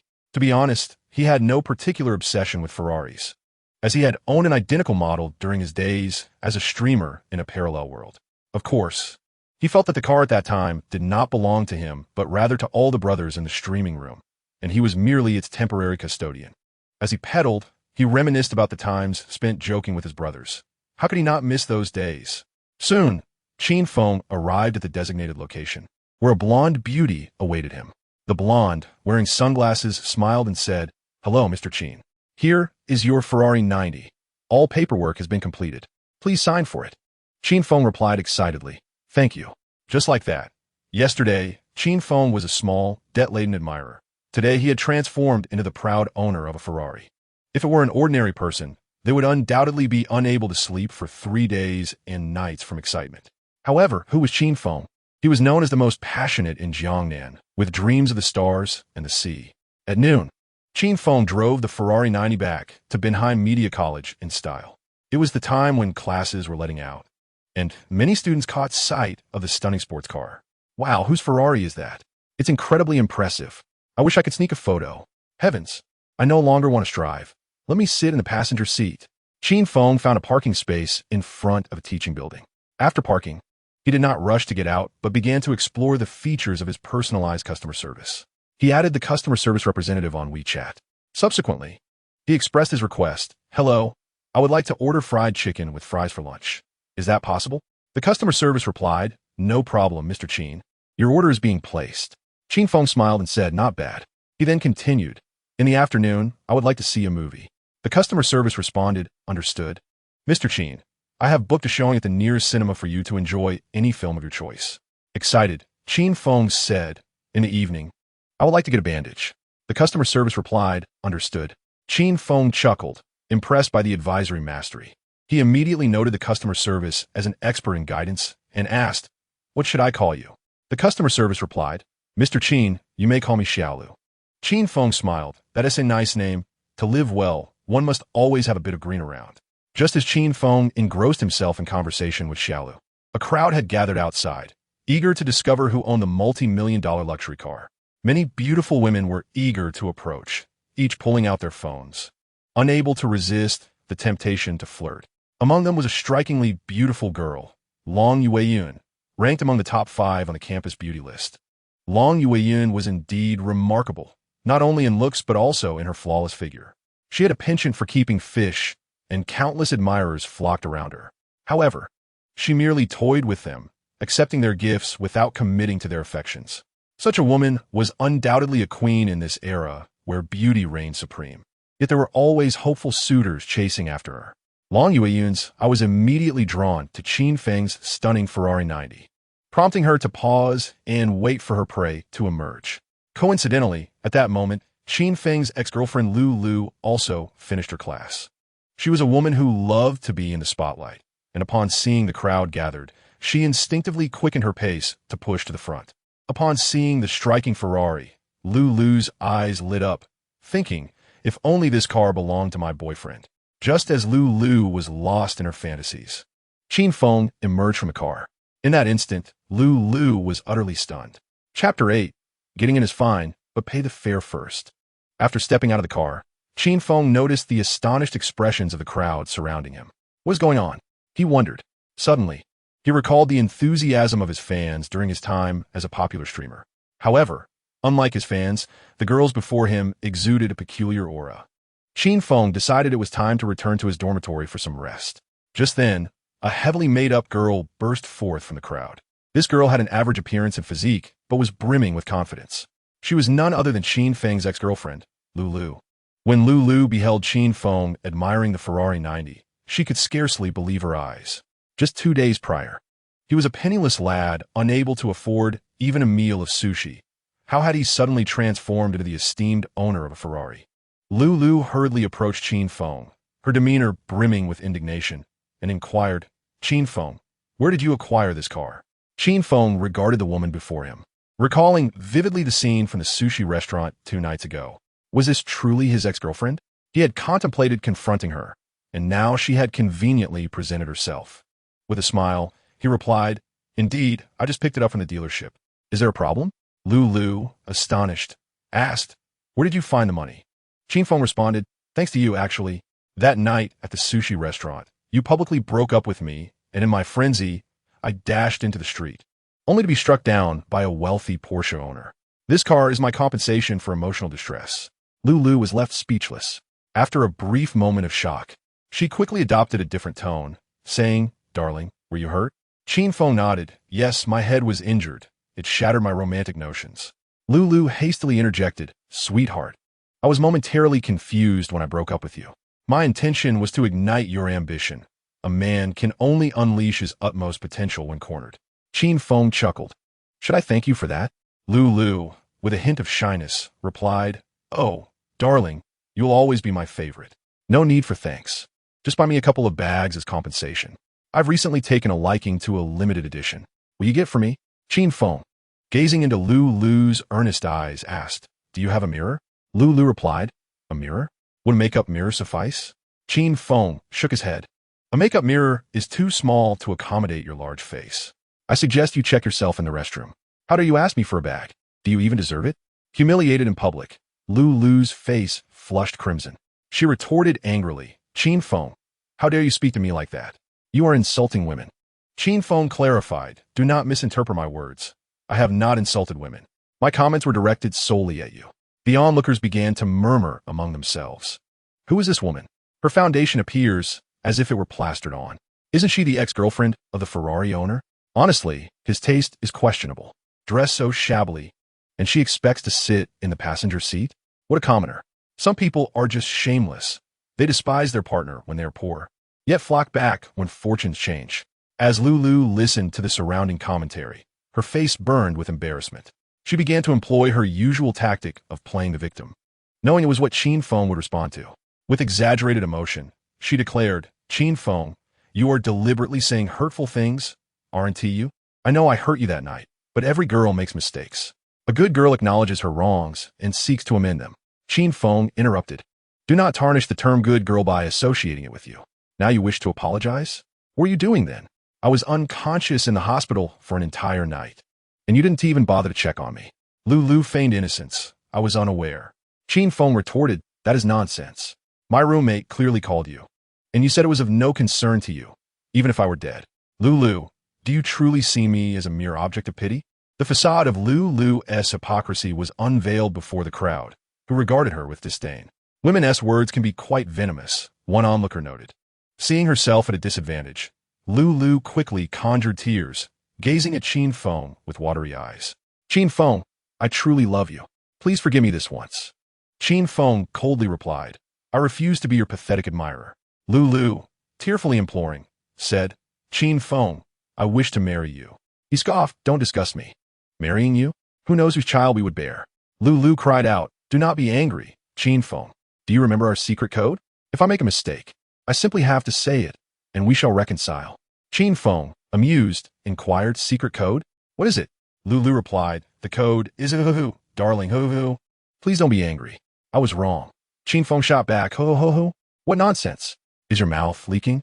Speak another hoo-hoo-ho-ho, and I might just slap you." Laughter erupted among the spectators. Lulu appeared utterly despondent, her pride shattered, as if the entire world mocked her. With a hoarse voice, she shouted, "Be quiet, Qin Feng. Why you treat me this way? Why are you so cruel?" Qin Feng sneered, "Cruel? I merely respond to you in the same manner you treated me. Why do you falter now? Lulu grasped Qin Feng's hand, pleading, "Darling, will you please forgive me?" He immediately withdrew his hand, stating, "You cannot expect to hinder my pursuit of someone better." This was a line Lulu had once delivered to Qin Feng, now returned to her verbatim. Unwilling to concede, Lulu viewed Qin Feng as her golden goose, convinced that all he had said was mere frustration. As she continued to tug at Qin Feng, a strikingly beautiful woman emerged from the crowd. Indeed, it was the quietly observant Long Yueyin. Her arrival sent ripples through the crowd. Long Yueyin was no ordinary beauty. She ranked among the top 5 in the school's beauty pageant and was widely revered as the goddess of silk stockings. Setting aside the fact that Long Yueyin was the daughter of the Sea King, she would undeniably make an impeccable girlfriend. Her appearance easily eclipsed Lulu's, leaving Lulu intimidated by the stunning woman before her. Long Yueyin, in high heels, approached Qin Feng with a smile, saying, "Handsome, nice car. Would you take me for a ride?" Qin Feng cast a glance at Long Yueyin, who indeed caught his eye. However, he could perceive the intentions behind her facade. Clearly, Long Yueyin viewed him as prey. This was intriguing. Thus, Qin Feng responded with a smile, "You may get in, but first, you must pay a fare." Long Yueyin asked, "Fade? How much?" Qin Feng pointed to his face, indicating she should kiss him. Such boldness elicited gasps of admiration from the bystanders. Chapter 9. Have you ever seen a red exclamation mark? Qin Feng's audacious flirtation with the goddess of silk stockings, Long Yueyin, astonished everyone present. Typically, it was Long Yueyin who charmed others, who would dare flirt with her. In the eyes of the onlookers, Long Yueyin was a woman of exceptional caliber. No man could possibly match her prowess. Even with Qin Feng driving a Ferrari 90, he would merely be seen as a novice. At that moment, Long Yueyin observed Qin Feng's eager demeanor and could not suppress a laugh, thinking to herself, "Little brother, you're far too naive to play this game with me. If you want to kiss, dream on." As the hunter, she would not easily acquiesce to Qin Feng's demands. She had already devised a plan, believing that with a little effort, she could secure a spot in the passenger seat. Unbeknownst to her, Qin Feng had already seen through her intentions with his ability to read thoughts. As Zhang Wuji's mother once said, "The more beautiful the woman, the more cautious one must be." Long Yueyin began to set the stage, saying, "Brother, if you want me to kiss you, it's fine, but first, you must agree to one condition. Can you do that?" Qin Feng inquired, "What condition?" Long Yueyin replied, "I will give you a quiz sheet. If you score 90 points or above, I will kiss you. How does that sound?" Qin Feng pretended to be confused and asked, "Quiz sheet? What quiz sheet?" Long Yueyin spoke eloquently. "Of course, it's a romantic quiz sheet. For instance, taking me out for hot pot earns you 2 points. Accompanying me to a movie adds another 2 points, and a manicure with me gives you 2 points. Upon hearing this, Qin Feng chuckled. This was no romantic quiz, but rather a test for sycophants. He had no intention of becoming a victim of such absurdity. With a charming smile, Long Yueyin asked, "Are you willing?" The goddess's every glance radiated sensuality and allure, inciting cheers from the surrounding male admirers who shouted their willingness. This demonstrated the immense charm she possessed, a phenomenon that left the male students utterly captivated. Unfortunately for her, she encountered Qin Feng. Unfazed, he calmly replied, "Forget it, beautiful. Since childhood, my greatest aversion has been taking quizzes. Spending 600 yuan for a manicure with you? With that money, I could enjoy 2 hours at a foot massage parlor." His words left the crowd astounded. To reject Long Yueyin was indeed a bold move, a display of remarkable fortitude. The goddess seemed displeased, clearly unaccustomed to rejection. "Don't be upset. I'm an honest person. I could accompany you for a manicure," he added.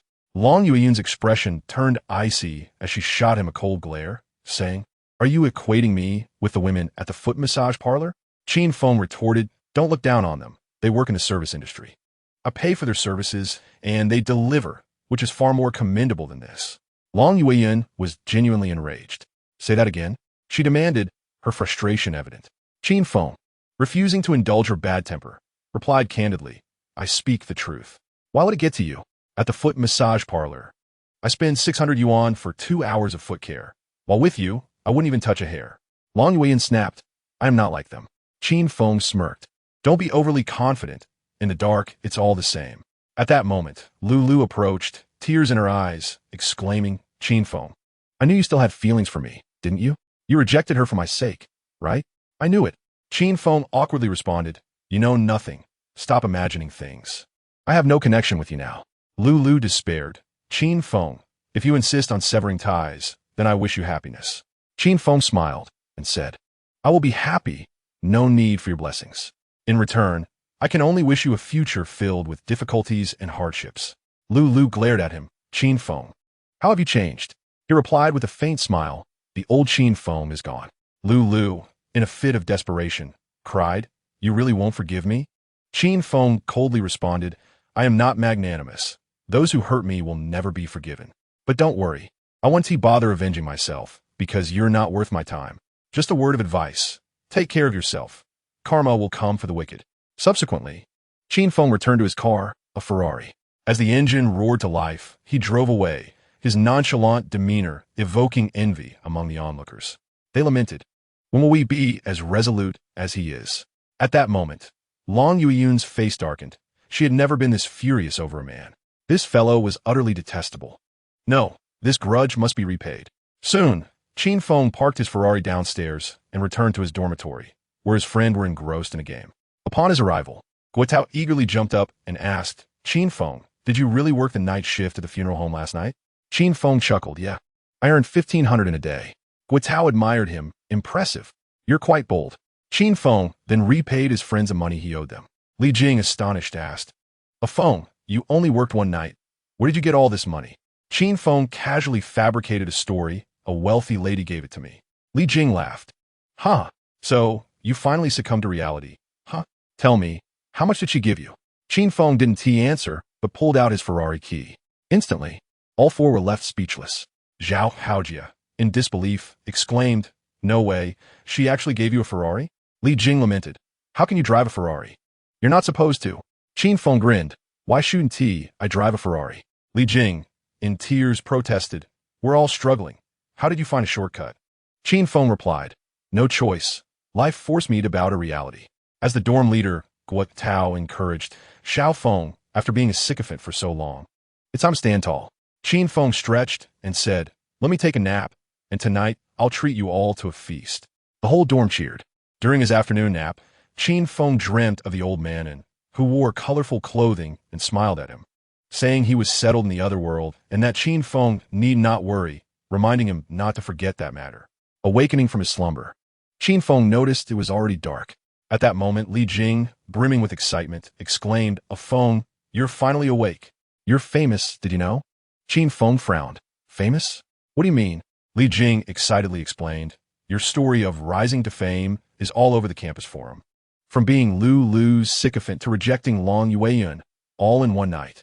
Zhao Haojia added, Brother Feng, you're amazing. Even the goddess in black stockings can't tempt you anymore.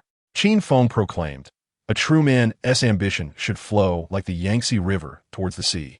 How can one be captivated by a gentle haven? Guotao, hearing this, praised, Xiao Feng has truly matured. Indeed, those who survive great trials will find fortune. Qin Feng got out of bed to wash up, saying, Give me a moment and we'll go out and enjoy ourselves. After freshening up, he intended to message his personal assistant, Xiao Lu, to help him elevate a small restaurant. It was then that he noticed Lu had bombarded him with messages on WeChat.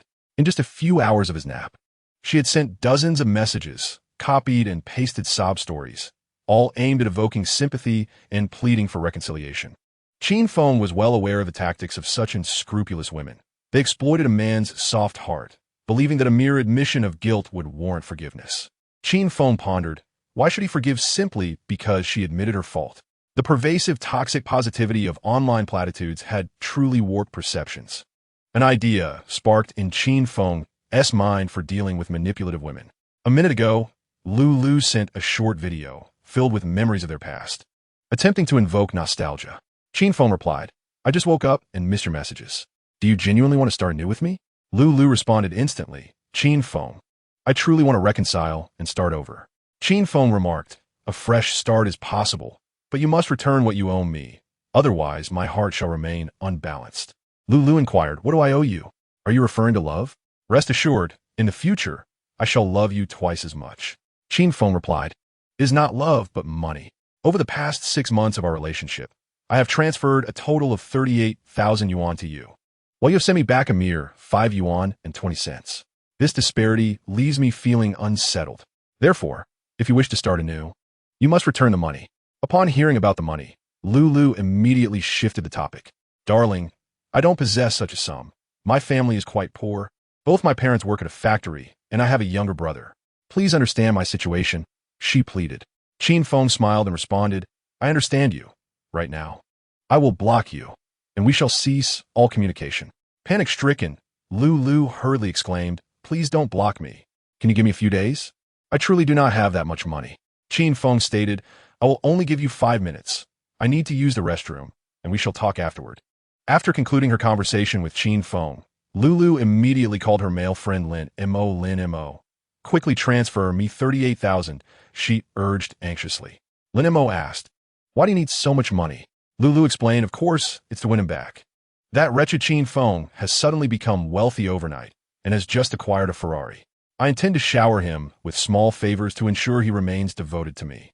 Lin Mo responded with astonishment. Is that true? Lulu insisted, Absolutely. If you don't believe me, check the forums. Moreover, Long Yuan also seems interested in Qin Feng. I must act swiftly and decisively. Lin Mo said, Then consider it a loan. Once you become wealthy, you can repay me. Lulu boldly stated, Once I reconcile with Qin Feng, his wealth will be mine, and you shall enjoy the benefits with me. All right. Thus, 5 minutes later, Qin Feng received Lulu's transfer of 38,000 yuan. Lulu messaged, Darling, keep the money. Consider it a gift for our reconciliation. Are you happy? Qin Feng promptly returned the funds, stating, You are mistaken. This is not a gift for reconciliation, but rather a payment for what you owe me. Please annotate it as a voluntary gift, non-refundable, before resending. Lulu, choking back tears, sent a voice message. Do you still not trust me? Qin Feng replied, I only trust myself. Reluctantly, for the sake of her grand scheme, Lulu complied with Qin Feng's demands, annotating the transfer as a voluntary gift, non-refundable. This time, Qin Feng accepted the money into his possession and promptly blocked and deleted Lulu. How satisfying! Elated, Lulu felt she was on the verge of becoming the esteemed girlfriend of a Ferrari owner. She hurriedly typed, Darling, take me for a drive to the seaside. I want to take countless photos. However, upon sending the message, Lulu was met with a red exclamation mark. She was instantly dumbfounded. Chapter 10. What? Someone is about to confess to the first school bell? After receiving the money, Qin Feng wasted no time in blocking Lulu. Such a woman was hardly worth any lingering attachment. That evening, Qin Feng treated his dormitory friends to a lavish meal.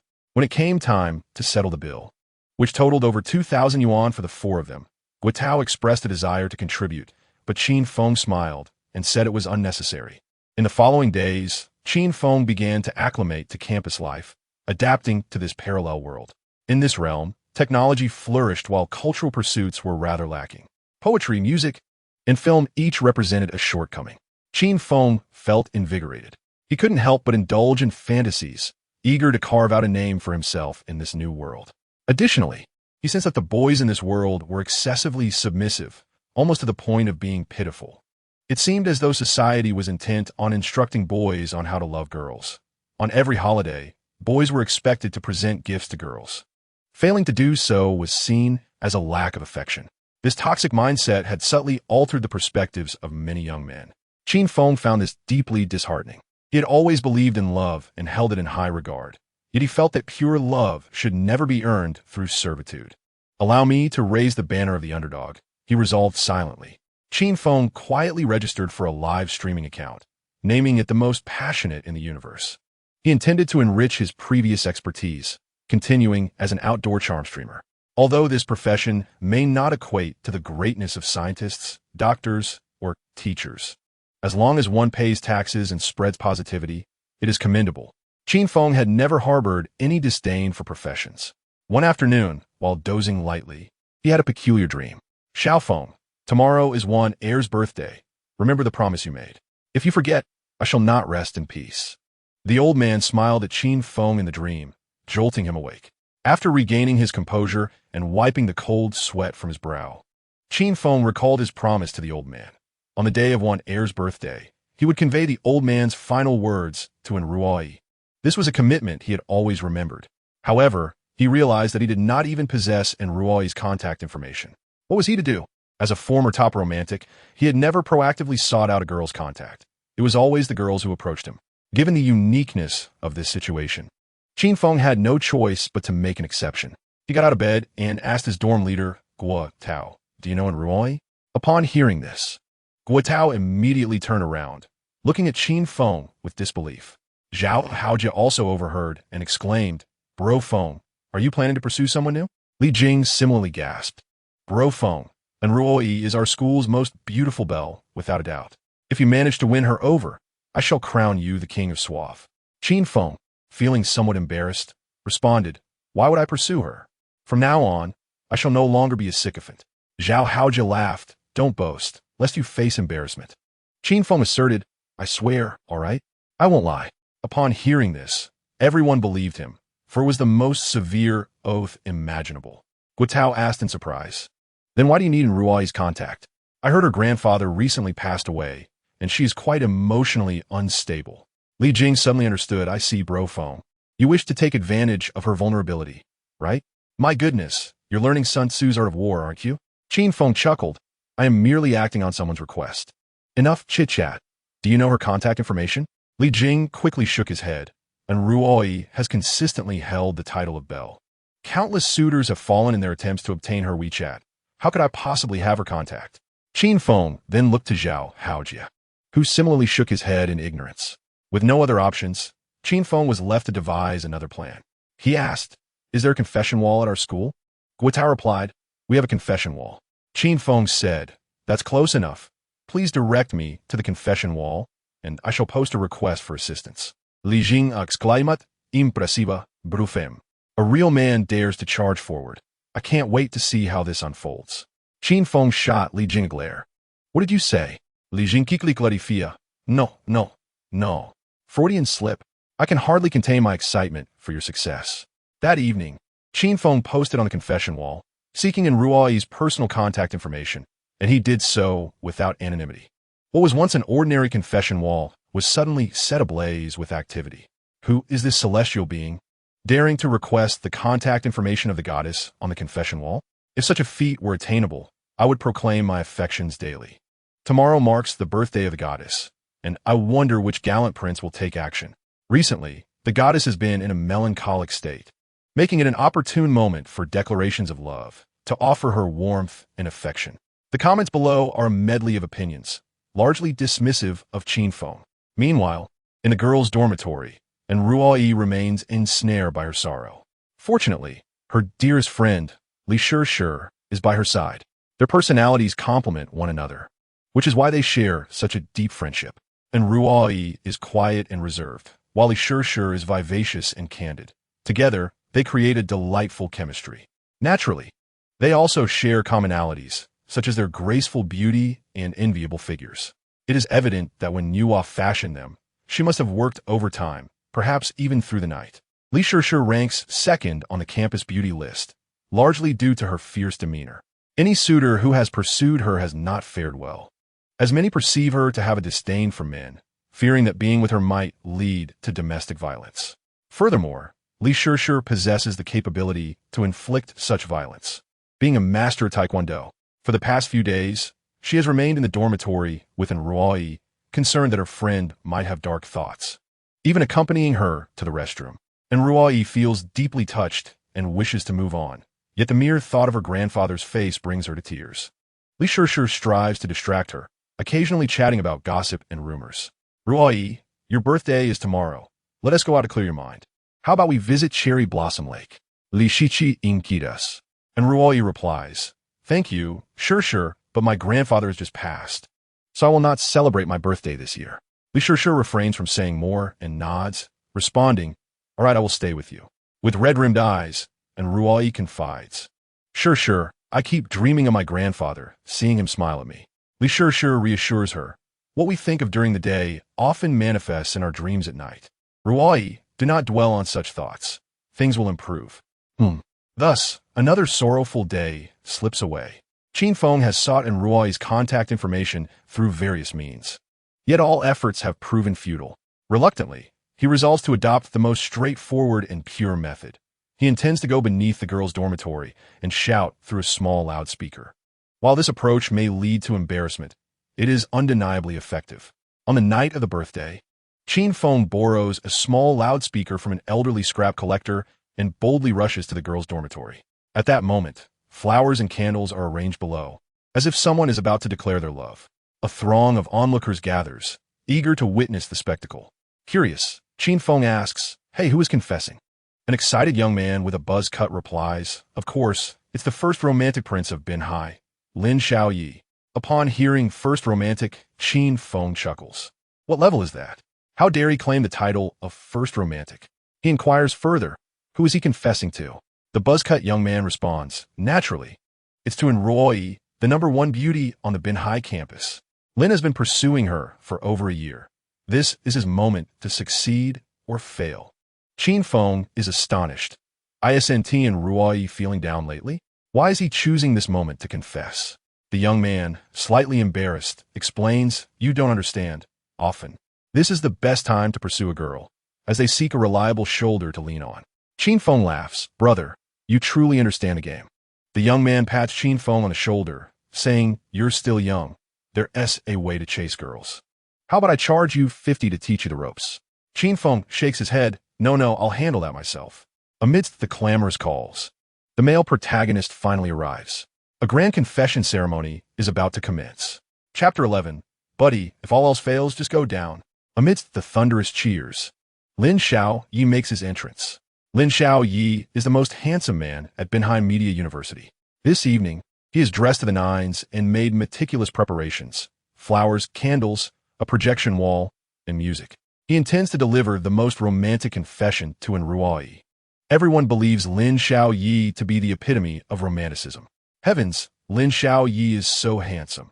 He and Enroi are truly a match made in heaven. The charming rogue is utterly irresistible. Not only is he handsome, but he is also deeply infatuated. He has pursued the campus beauty for over a year without faltering. If he were pursuing me, I would agree in 3 days. The atmosphere is reaching a fever pitch. As Qin Feng observes, he inadvertently overhears Lin Xiaoyi's inner thoughts. "I refuse to believe that I cannot win you over today. Enroi, you must be mine, Lin Jirui's sole beloved." Upon hearing this, Qin Feng thinks to himself, "Goodness, this feels like classic overconfidence." After listening a while longer, he can no longer bear it. This fellow has claimed so many underground girlfriends. It truly affirms the saying that the more seemingly romantic a person is, the more insincere they often are. Conversely, those who appear less sincere often possess deeper feelings. At this moment, in the 5th-floor dormitory of the girls' apartment, Enroi has taken note of the commotion below. Curious, she asks, Sure, is this your surprise for me?" Li Sure awkwardly replies, "No, I didn't prepare a surprise since Bauer said we weren't celebrating your birthday this year." She then produces a handwritten letter adorned with a large heart on the envelope. Li Sure hopes to warm Enrui's heart through the power of words. Enrui accepts her friend's letter, murmuring, "Thank you, Sure." Li Sure beams a warm smile, saying, "No matter what happens, I will always be by your side." Li Sure then steps onto the balcony, exclaiming, "So, who is this guy planning to confess to?" Enrui joins her on the balcony, saying, "I hope it's not me." Li Sure chuckles, "You never know. Bauer, look at the big screen below. There's even a photo of you." Enroi glances closely and is taken aback. The large screen displays her beautiful image, and soon Lin Xiaoyi, microphone in hand, boldly declares, "Enroi, are you there?" Confused, Enroi wonders what this man is doing. Already feeling down, she now feels even worse. Lin Xiaoyi's declaration sends the entire girls' dormitory into a frenzy. Swooning girls respond in unison, "I'm here." In Enrui's dormitory, her other roommates become equally excited.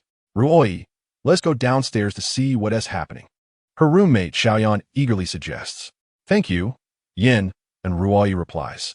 Xiaoyan beams, "No worries, just keep an eye on your phone." Enrui nods, "Okay." After observing for a moment, Li Sure sneers, "I thought it was someone else. Turns out it's the notorious Lin Jiarui. This guy is still fixated on you. I want to go down and swat him with a fly swatter." Enrui sighs, "I made it clear that I don't like him. Why does he persist? It's so frustrating." Li Sure calmly responds, "Don't be upset, Bauer. Let us see what tricks he has up his sleeve." Downstairs, everyone eagerly awaited the appearance of the heroine, longing to catch a glimpse of her beauty. Unfortunately, Enrui remained resolute in her decision to stay inside. However, Lin Gongzi, Un de tête, recited à heartfelt composition. Lin Jue called out from the fifth floor. Roy, I know you are silently observing me. I understand that this is a test for me. I have liked you since our freshman year. He spoke passionately, moving numerous bystanders, yet failing to touch the heart of the heroine. Li Shishir scoffed. This guy has some acting skills. Why doesn't he pursue a career in acting? Clearly, he is a seasoned player in the romantic arena. His confessions filled with dramatic pauses. And Ruai, inexperienced in love, was puzzled. What should I do now? Should I go down? She asked. Li Shishi Gunterat. Do you want to be with him? And Ruai promptly rejected the notion, stating, absolutely not. I have no interest in dating. Li Shishir quickly grasped the situation, saying, I understand. This simplifies matters. Then, using her phone connected to a small speaker, Li Shishir shouted downstairs, handsome guy below, please vacate immediately. Do not disturb Ruai's rest. Thank you. A wave of astonishment surged through the crowd, who began to tease. She actually rejected him. Indeed, the campus belle is not easily won over. If Lin Gongzi cannot capture her heart, one wonders who she will end up with. They speculated that to win over in Ruai, one must first gain the favor of her guardian, Li Shishir. How perfect that would be, to embrace the campus belle. But would one truly withstand Li Shishir's fierce demeanor? Despite Ruai's clear rejection, Lin Jiarue remained persistent, even resorting to singing to express his feelings. However, this only exacerbated Li Shishir's irritation. I warn you, stop singing, she shouted. Lin Jiarue declared, my love for Ruai is unwavering. Li Shishir, I know you are her best friend, but from this day forward, I wish to take your place as her protector. His words elicited a thunderous applause, as many were inspired by Lin Gongzi's courage. Li Shishi furiously raturta. What makes you think you can replace me? In a fit of rage, she doused him with a bucket of cold water, catching Lin Jiarue completely off guard. He wiped his face and remarked, is this in foot-soaking water? It smells delightful. Li Shishir replied, sorry to disappoint you. This is just mop water. Lin Jiarue's composure shattered. After all, he was the top campus heartthrob and usually had admirers flocking to him. He had hoped to steal the limelight on this special day, only to be drenched in dirty water instead. Upstairs, and Ruai, witnessing her friend's boldness, exclaimed, Shishir, you really went all out. Li Shishir smiled, of course. Leave the bad guys to me. This scoundrel should keep his distance. Just the other day, I saw him getting cozy with several girls from the art department. And Ruai gasped, really? That's terrifying. Downstairs, soaked in water, Lin Jiarue angrily threw his bouquet to the ground, crushing it beneath his feet. He then began to wreak havoc on the confession scene. Qin Feng, noticing the chaos, forced his way to the front and said, dude, don't stomp on the candles. If it's too much, just leave. Lin Jiarue glared at Qin Feng, seething, who the hell are you? Go somewhere cool. Qin Feng replied, I just need a good spot. I also want to say a few words to Ruai. Is that all right? Lin Jiarue was taken aback. Was this guy mocking him? The onlookers were equally perplexed. Was he about to take over the confession? Chapter 12. The campus belle descends, a stunning twist. Qin Feng, holding a small megaphone, entered the scene, effortlessly undermining Lin Gongzi's confidence. Lin Jiarue, eyeing Qin Feng's shabby appearance, coldly remarked, you think you can win over Ruai? Look in the mirror. You don't stand a chance. His pent-up frustration found a target in Qin Feng. Qin Feng calmly responded, pursuing a girl isn't done like that. Step aside. I'll show you how. At this declaration, the crowd erupted in boos, and the focus shifted entirely from Lin Gongzi to Qin Feng. Observers began to gossip, some even starting live streams to share the unfolding drama. Is this the pure love warrior? Hilarious. Let us see how the goddess rejects him. Lin Jiarue, witnessing Qin Feng's confidence, sneered, you think you can teach me? If Ruai agrees to be with you, I'll livestream myself washing my hair upside down. Qin Feng grinned. All right, you said it. Let us see. Lin Jiarue quickly retreated, wary of another potential splash of dirty water. Thus, Qin Feng took Lin Jiarue's place. Standing before the confession screen, with a megaphone in hand, he pressed the switch, ready to call Ruai down. Yet, unexpectedly, the speaker emitted a sound for collecting old items. Old refrigerators, old color TVs, old washing machines, waste paper. Laughter erupted throughout the crowd. Was this guy here to entertain? Qin Feng quickly regained his composure, clearing his throat. Hey, isn't Ruai up there? I have something to say. Could you come down for a moment? On the fifth floor, Li Shishir was prepared to throw more water. Another daredevil, she muttered. However, upon hearing Qin Feng's voice, and Ruai felt a flicker of recognition. She pulled at Li Shishir's arm, saying, "Wait, Shishir, hold on." Li Shishir asked, "What's wrong? Why the pause? Are you giving him a chance to express himself?" And Ruai nodded. Li Shishir sighed, "Darling, you're just too kind." Qin Feng called out in Ruai's name repeatedly, but she remained silent. The crowd began to heckle. "Why don't you kneel and shout? Maybe the goddess will take pity on you." Left with no choice, Qin Feng resorted to his ultimate tactic. "And Ruai, come down. I genuinely have something to say." Upon hearing her childhood nickname, and Ruai felt a jolt. Only her father, mother, and grandfather called her that. Overwhelmed with emotion, she rushed downstairs, not even bothering to change out of her pajamas. Li Shishir was left bewildered, pondering, what just happened? Who is this Jew? Qin Feng stood quietly. The crowd around him erupted in mockery. At that moment, the confession wall was broadcasting Qin Feng's image live. His ex-girlfriend, Lu, happened to stumble upon the stream, her disbelief palpable as she beheld the man on screen. It was indeed Qin Feng. Just days prior, he had accepted a transfer of 38,000 from her, only to subsequently block her. Lu was left dumbfounded, which had led to a rift with her male best friend. Once inseparable, he now incessantly demanded repayment, pushing Lu to the brink of despair. She had been fantasizing about rekindling her relationship with Qin Feng, but now it seemed utterly impossible. Without a moment's hesitation, Lu cast aside her phone and dashed towards the adjacent female dormitory. Simultaneously, the enchanting Dragon Yueyin also tuned into the live broadcast. A smirk graced her lips as she remarked, "I thought he was a master of romance. Turns out he is just another sycophant. How dull." Initially intrigued by the prospect of confronting Qin Feng, her interest waned upon witnessing his declaration to Ruai. Such is the peculiarity of women. Qin Feng stood frozen, mentally counting down 3, 2, 1. Beside him, Lin Jure delivered a scathing remark. "Still not giving up? You are just a toad yearning for a swan." Yet, just as the crowd dismissed Qin Feng, and Ruai unexpectedly emerged from the dormitory. In an instant, the atmosphere shifted as if someone had muted the noise. Clad in a white nightgown, she exuded a blend of ethereal beauty and allure, despite having spent days in her dorm without makeup. And Ruai's natural complexion remained exquisite and flawless. A being of such celestial beauty would incite admiration not only from men, but also evoke affection and sympathy from women. As she approached, Lin Jure mistakenly believed she was seeking him out. He rushed forward, exhilarated, exclaiming, "Ruai, you've finally come to see me. I'm the happiest man in the world." The next moment, and Ruai replied, "Sorry, it has nothing to do with you. I'm here for him." With that, she pointed her delicate finger at Qin Feng. Lin Jure was left in shock, and the crowd was equally astonished, perplexed as to why Ruai had come down. Could it be out of pity for Qin Feng?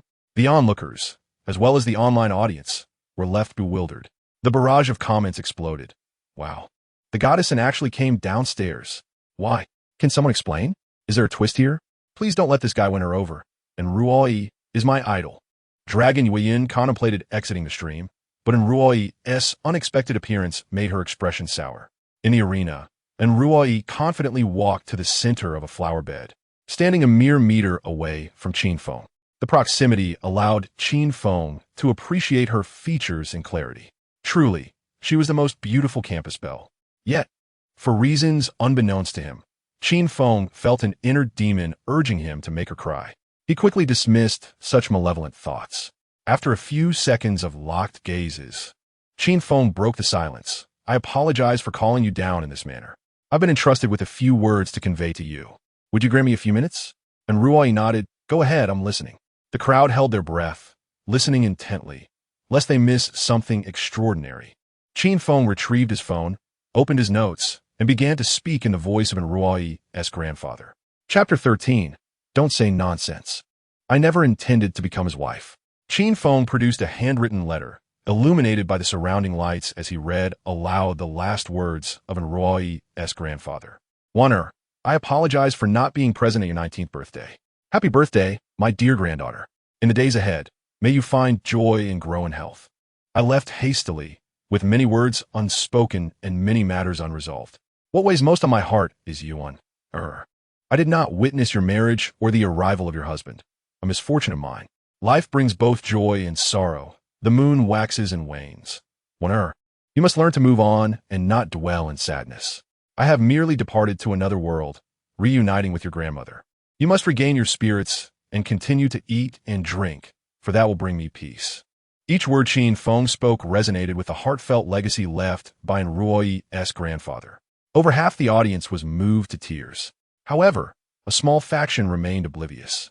Murmuring amongst themselves, is this the latest confession tactic? Acting as the grandfather of the campus belle? Quite the novelty.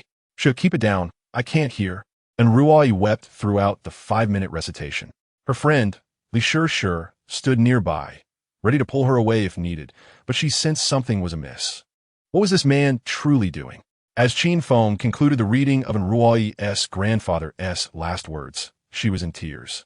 He clarified, and Ruoyi, what I just recited was a message your grandfather conveyed to me in a dream. In the next heartbeat, and Ruoyi leaped into Qin Feng's embrace, exclaiming through her sobs, "Grandpa, Grandpa!" In that moment, Qin Feng was bewildered, as were the spectators. The onlookers were left speechless. Had he truly won her heart? This was a masterstroke. Who would have thought this seemingly ordinary man possessed such eloquence? I could almost cry from the emotion. Together, together! A voice from the crowd called out, and soon everyone joined in the cheer. The Confession Wall's live stream was equally lively, filled with flowers and blessings. A testament to how Qin Feng's heartfelt words had touched countless viewers. Embracing the warm and fragrant Ruoyi, Qin Feng felt a wave of emotions wash over him. Clad in her sleepwear, she was captivating, and being held by her felt like being enveloped by a cloud of cotton candy, soft, delicate, and utterly intoxicating. Li Shir contemplated intervening, hoping to awaken her friend's sensibilities, yet she knew she could not impose, for everyone has the right to choose their own love. Furrowing her brow, she pondered, where did this guy come from? Lulu arrived hurriedly, eager to uncover the situation. However, upon her arrival, she was met with the sight of Qin Feng tightly embracing Ruoyi. Lulu's heart sank. Could it be that he had truly won over the most beautiful campus belle? In that instant, despair washed over her. The man she had once deemed worthless was now holding someone 1,000 times more attractive than herself. Lulu struggled to accept this reality, yet she had no choice but to confront it. Regret consumed her, and she silently vowed to reclaim Qin Feng. In that minute of their embrace, Qin Feng felt indeed entranced. However, he was acutely aware that this fluttering sensation was merely the result of hormones at play. His intention behind this public declaration was not to profess his love, but to fulfill the wishes of Ruoyi's grandfather. Qin Feng could never pursue a woman by taking advantage of another's vulnerability. After Ruoyi's emotions slightly settled, Qin Feng gently pushed her away and said, "And I have a connection with your grandfather, so I came to deliver a message." And Ruoyi choked back tears and replied, "Thank you, thank you." Qin Feng continued, "I also wish to convey that the so-called familial bond merely signifies that your connection with him is destined to be one of watching his silhouette gradually recede into the distance. You stand at one end of the path, gazing at him as he disappears around the bend, and then he, with his back turned, tells you there is no need to chase." The depth of Qin Feng's words moved many in attendance to tears, and Ruoyi gazed at him with profound affection and bowed, saying, "Thank you, I understand." Qin Feng handed her a handwritten letter and then turned to leave. In that moment, he became the light in everyone's hearts. The onlookers were left in awe, unable to quell their excitement. It was evident that he was genuinely comforting the campus beauty, and even as an outsider, I could feel the intensity of his affection. True love, it seems, lies hidden in the details. He never uttered the word love, yet it permeated his every word. I must find a way to get his contact information within 10 minutes. So, does that mean he was rejected? Nonsense. He clearly declined the campus beauty's affections. He is a true role model. After Qin Feng departed, Li Shir quickly approached to offer consolation. "Ruoyi, are you all right?" she asked, clutching the envelope tightly. "I'm fine, Shir." And Ruoyi nodded. Li Shir inquired, "Who is that boy? Do you know him?" And Ruoyi affirmed, "I do. I'll tell you about it when we get back to the dorm." Li Shir replied, "All right, let's go." At that moment, Lin Jarwei seemed to have an epiphany and hurriedly called out, "Warner." However, this very utterance triggered Ruoyi's first display of anger in front of so many people. She shot a cold glare at Lin Dre and declared loudly, I will reiterate, I do not like you, and from now on, I do not wish to have any connection with you. Lastly, do not call me Wanner. Only he can. The crowd of onlookers was left utterly astonished. They could hardly believe that the usually gentle and Ruai could lose her temper. Yet, this stark contrast only endeared her more to the audience. As her guardian, Li Shishir stepped forward and firmly grasped Lin Jue by the collar, stating, I will count to 3. You better disappear. 3. Before she could reach 2, Lin Jiarue fled in panic. Thus, Lin Jiarue's reputation lay in ruins, while Qin Feng achieved instant fame. The spectators gradually dispersed, and the wall of confessions began to feature Qin Feng's glorious deeds. The goddess Long Yueyun, who had been watching the livestream, felt a resurgence of curiosity towards Qin Feng, despite having lost interest previously. Lying on her dormitory bed with her long legs resting against the white wall, she mused, if I can win him over, wouldn't that prove I am more charming than in Ruai? That night, Qin Feng returned to the dormitory, where his roommates were ecstatic. Incredible. Fengge, you truly are a phenomenon, soaring to new heights. I never imagined you could be so courageous, little Feng. As a devoted admirer, you tread lightly. But when you stand your ground, you strike with force. From now on, we will each pursue our paths. I shall call you brother, and you shall call me. Qin Feng chuckled. You would better get lost. Are you trying to take advantage of me? Zhao Haoja laughed. I wouldn't dare. Fengge, please have a seat. Qin Feng successfully shed the label of being an infatuated admirer and broke through the confines of his previous persona. Meanwhile, in the girls' dormitory, Ruai repeatedly reread the handwritten letter. Although Li Shishir expressed doubt about the dream, she acknowledged that many occurrences in this world defy scientific explanation. Why would your grandfather send you a dream? Li Shishir asked, and Ruai replied, he was present when my grandfather was cremated. They shared a connection. Li Shishir nodded. I understand. And Ruai carefully stored the letter and said to Li Shishir, I am determined to stand tall. I do not wish to disappoint my grandfather. Li Shishir smiled. That's the spirit. Life must go on. And Ruai finally revealed a long-awaited smile, a sight so beautiful it warmed the hearts of her friends. Suddenly, Ruai recalled something. She turned to Li Shishir and asked, Shishir, could you help me find that boy's contact information? Li Shishir's eyes widened. I can, but... And Ruai pressed, but what? Li Shishir teased. Ruai, you won't have feelings for him, will you? At this, and Ruai's face flushed red, and she hurriedly denied. Don't be ridiculous. I have no intentions of marrying him. That night, and Ruai dreamt of her grandfather enjoying life in the afterlife, urging her not to worry. Additionally, her grandfather advised her to nurture a good relationship with Qin Feng, hoping she would become his bride. Upon waking, the dream lingered vividly in her mind, and Ruai quickly washed up and prepared herself.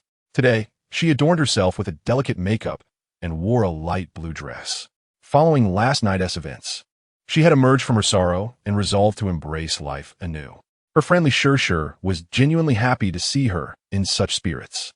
On their way to class, Li Shishir joked, Ruai, I never thought my encouragement would take so long to bear fruit. That boy's words seem to have worked wonders on you. Truly unbelievable. And Ruai laughed. He didn't deceive me. Li Shishir asked, do you really believe your grandfather sent him in a dream? And Ruai nodded, I believe it. As he called Miwana, a name only my family knows. Li Shishir responded, all right, I didn't get a good look at him last night. Was he handsome? And Ruai recalled, I was too excited to notice. By the way, did you manage to get his contact information? Li Shishir laughed. I'm still trying to find out. And Ruai suggested, ISNT, their confession wall at school? Just post there. Li Shishir exclaimed, what? You want to confess to him? And Ruai blushed, no, don't say that. I just want to get to know him, make a friend. Li Shishir couldn't help but tease. Today's friend could be tomorrow's sweetheart, and the day after that. You might be holding hands, calling him babe. Haha, if you keep this up, I won't talk to you anymore. And Ruai pouted. Haha, just kidding. But if he tries to pursue you, he must first pass my tests, Li Shishir declared. What tests? And Ruai asked. Let us start with the test of endurance. Haha. Oh, Shishir, you're so lewd. The two playfully bantered, creating a delightful scene as they walked. Li Shishir, clad in a black dress, was equally stunning, complementing Ruai's beauty. One exuded purity, while the other exuded allure. Who wouldn't be enchanted? Following the confession event of the previous night, Qin Feng's reputation soared, and tales of his glory circulated throughout the campus. As Qin Feng strolled with his roommates, he noticed several girls stealing glances at him. Zhao Haojia exclaimed excitedly, "My good brother, you've made it! From now on, you shall stand at the pinnacle of the pyramid with the black stockings, long legs, and a slender waist of the girls from Binhai Academy at your beck and call." Qin Feng chuckled. "That rhymes quite well, haha." Their roommate, Li Jing, leaned in to ask, "Brother Feng, are you planning to find a few girlfriends?" Qin Feng replied, "Why not 100? I could create a group where they can help me with tasks on Pinduoduo." Li Jing laughed. "Brother Feng, you're impressive." The first class of the day was a lecture on language and literary appreciation attended by 3 different majors. Qin Feng was studying drama and film, while Ruoyi was pursuing film studies. As luck would have it, both were enrolled in this class. Their friend, Li Shishir, was majoring in journalism and did not have this lecture. As the 2 friends approached the lecture hall, they parted ways, each heading to different floors. Before separating, Ruoyi reminded Shishir, "Don't forget to gather some intelligence for me." Li Shishir smiled, "No worries, I got it covered." By 8 in the morning, the lecture hall was already packed. When Qin Feng and his roommates arrived, he was taken aback. "Wow, is it this competitive?"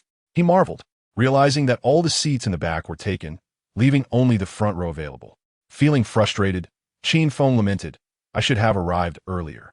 Guitao suggested, "Let us just make do. There won't be any seats left soon." Thus, the 4 friends settled into the front row. Sitting there meant no phone usage and no chance to nap, which was quite uncomfortable. Typically, the top students preferred the front row. As Qin Feng sat down, he overheard whispers behind him. "Wow, is he the guy who had rumors with the campus beauty and Roy yesterday? He is not bad looking." Another chimed in, "I want to get his contact information." "Go for it, you can do it." Qin Feng, however, was oblivious to their chatter. He was too exhausted, lamenting the early morning classes. It rang true that the white doves of the church do not kiss the crows, much like the relentless schedule of 5 consecutive early classes. Once seated, he rested his head on the desk, ready to catch a few more moments of sleep. Just then, a commotion erupted in the lecture hall. With a resounding entrance, the campus beauty, Ruoyi, made her grand appearance. She seemed to radiate an aura of allure. Revered as the epitome of innocence and beauty, no one could rival her in looks. Upon entering the classroom, she noticed the seats were filled and thought, "Oh no, I'm late." Numerous eager admirers rushed to offer her a seat, insisting, "Goddess, sit here. I have a window seat. And come sit with me. My view is excellent."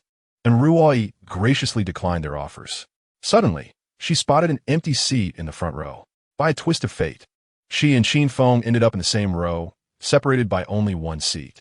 At that moment, Ruoyi had yet to realize that the person resting beside her was Qin Feng. Zhao Haojia, thrilled to be sitting next to the goddess for the first time, felt an urgent need to relieve himself. He nudged Qin Feng, "Brother Feng, wake up." Just as Qin Feng had begun to drift off, he was jolted awake. "Stop making noise," he groaned. Zhao Haojia urged, "Don't sleep. Look to your left." Turning his head, Qin Feng was startled. "Oh my." At the same moment, Ruoyi also noticed him, her expression one of disbelief. Their eyes met, and in an instant her cheeks flushed. Ruoyi, avoiding his gaze, softly asked, "Hello, is this seat taken?" Qin Feng replied, "No, please sit." "Thank you," she responded. The onlookers in the back were buzzing with excitement. Had these 2 conspired together? Those who in tea had breakfast were now well fed on dog food, eagerly watching the unfolding drama. "Is this enough? They haven't even begun to flirt yet," one remarked. "The goddess is shy. I've never seen Adele like this before. What charm does this man possess?" The chatter grew animated as the audience became increasingly invested, as if they were seated in Qin Feng's position. Meanwhile, Qin Feng remained unfazed, resting his head on the desk, ready to resume his nap. And Ruoyi's heart raced with exhilaration. She quickly messaged her friendly Shishir, "Shishir, I saw him again." Shishir replied in an instant, "Him? Who?" And Ruoyi explained, "The guy who delivered my letter last night is sitting right next to me. What a coincidence that he's in this class too." Li Shishir encouraged, "Then hurry and ask for his contact." And Ruoyi, feeling anxious, responded, Shishir, should I just ask directly? That feels too awkward." Li Shishir chuckled, "What is there to fear? As long as you're not awkward, the awkwardness falls on him." And Ruoyi shyly replied, "I don't dare. Let me wait a bit." Li Shishi adbiza. Just go up to him and say, "Hey handsome, let us add each other on WeChat. He'll surely add you." And Ruoyi asked, "Really? Don't trick me." Li Shishir assured, "Absolutely. Who would refuse a sweet girl? And Ruai laughed. Sweet girl is fine, but what is a sweet and spicy girl? Li shishi clarifia. It means you have the pure and innocent appearance of a sweet girl, but your figure is as enticing as a spicy girl. Haha. Finally, spurred on by her friend, and Ruai mustered the courage to stand up and took a couple of steps toward Qin Feng, holding her phone. She approached his desk, wanting to wake him, but hesitated. The crowd behind was growing anxious. What is the goddess about to do? Is she going to initiate a conversation? No, don't. In a relationship, whoever initiates loses. Under the watchful eyes of many, and Ruai took a hesitant step forward. Gathering her courage, she gently tapped Qin Feng's shoulder. Awakened, Qin Feng looked at her with confusion, and Ruai's heart raced, her ears flushed. After a few seconds, she spoke. Hello, classmate. Sorry to disturb your rest. May I add you on WeChat? In that moment, the lecture hall was filled with the sound of hearts breaking. Qin Feng took a moment to respond, while his roommates urged him to answer quickly. Yet, he frowned, appearing somewhat displeased. And Ruai thought, oh no, will I be rejected? Just as she was panicking, Qin Feng asked, do you have any paper? And Ruai paused. Paper? What kind of paper? Qin Feng explained, toilet paper. I have a bit of a stomachache. Realizing the situation, and Ruai quickly pulled out some tissues from her bag and handed them to him. Say, here you go. Qin Feng took the tissues. Thanks. I really need to step out for a moment. He hurriedly left his seat and dashed into the men's restroom. Thus, and Ruai's first attempt at initiating conversation ended in failure. She returned to her seat, feeling somewhat disheartened. With 10 minutes until class began, and Ruai anxiously awaited Qin Feng's return. This was her first experience of waiting, and it was quite agonizing, even if it was only for 10 minutes. When one has expectations, their heart becomes easily unsettled. Clearly, and Ruai's heart was in turmoil. Finally, just 3 minutes before class commenced, Qin Feng returned from the restroom. Qin Feng approached Zhao Haojia and said, excuse me, let me pass. However, Zhao Haojia jested, don't enter from here, go in from the left. Li Jing chimed in with a smile. This path is blocked, thank you. The dorm mates were intentionally causing mischief, hoping to make Qin Feng enter from the side of Ruai. Left with no choice, Qin Feng had to walk to the other side. After all, his seat was situated in the middle. He approached Ruai and said, hello, classmate, could you please make way? And Ruai replied, of course, classmate. As Qin Feng sidled past her, in that moment, and Ruai could even feel the warmth of his breath. Suddenly, she felt an uncomfortable tug on her leg, as if something had snagged her. With a sharp rip, Qin Feng halted, looking down in disbelief. To his dismay, the latch on his work pants had inadvertently torn in Ruai's stockings, leaving a noticeable tear. This was undeniably awkward.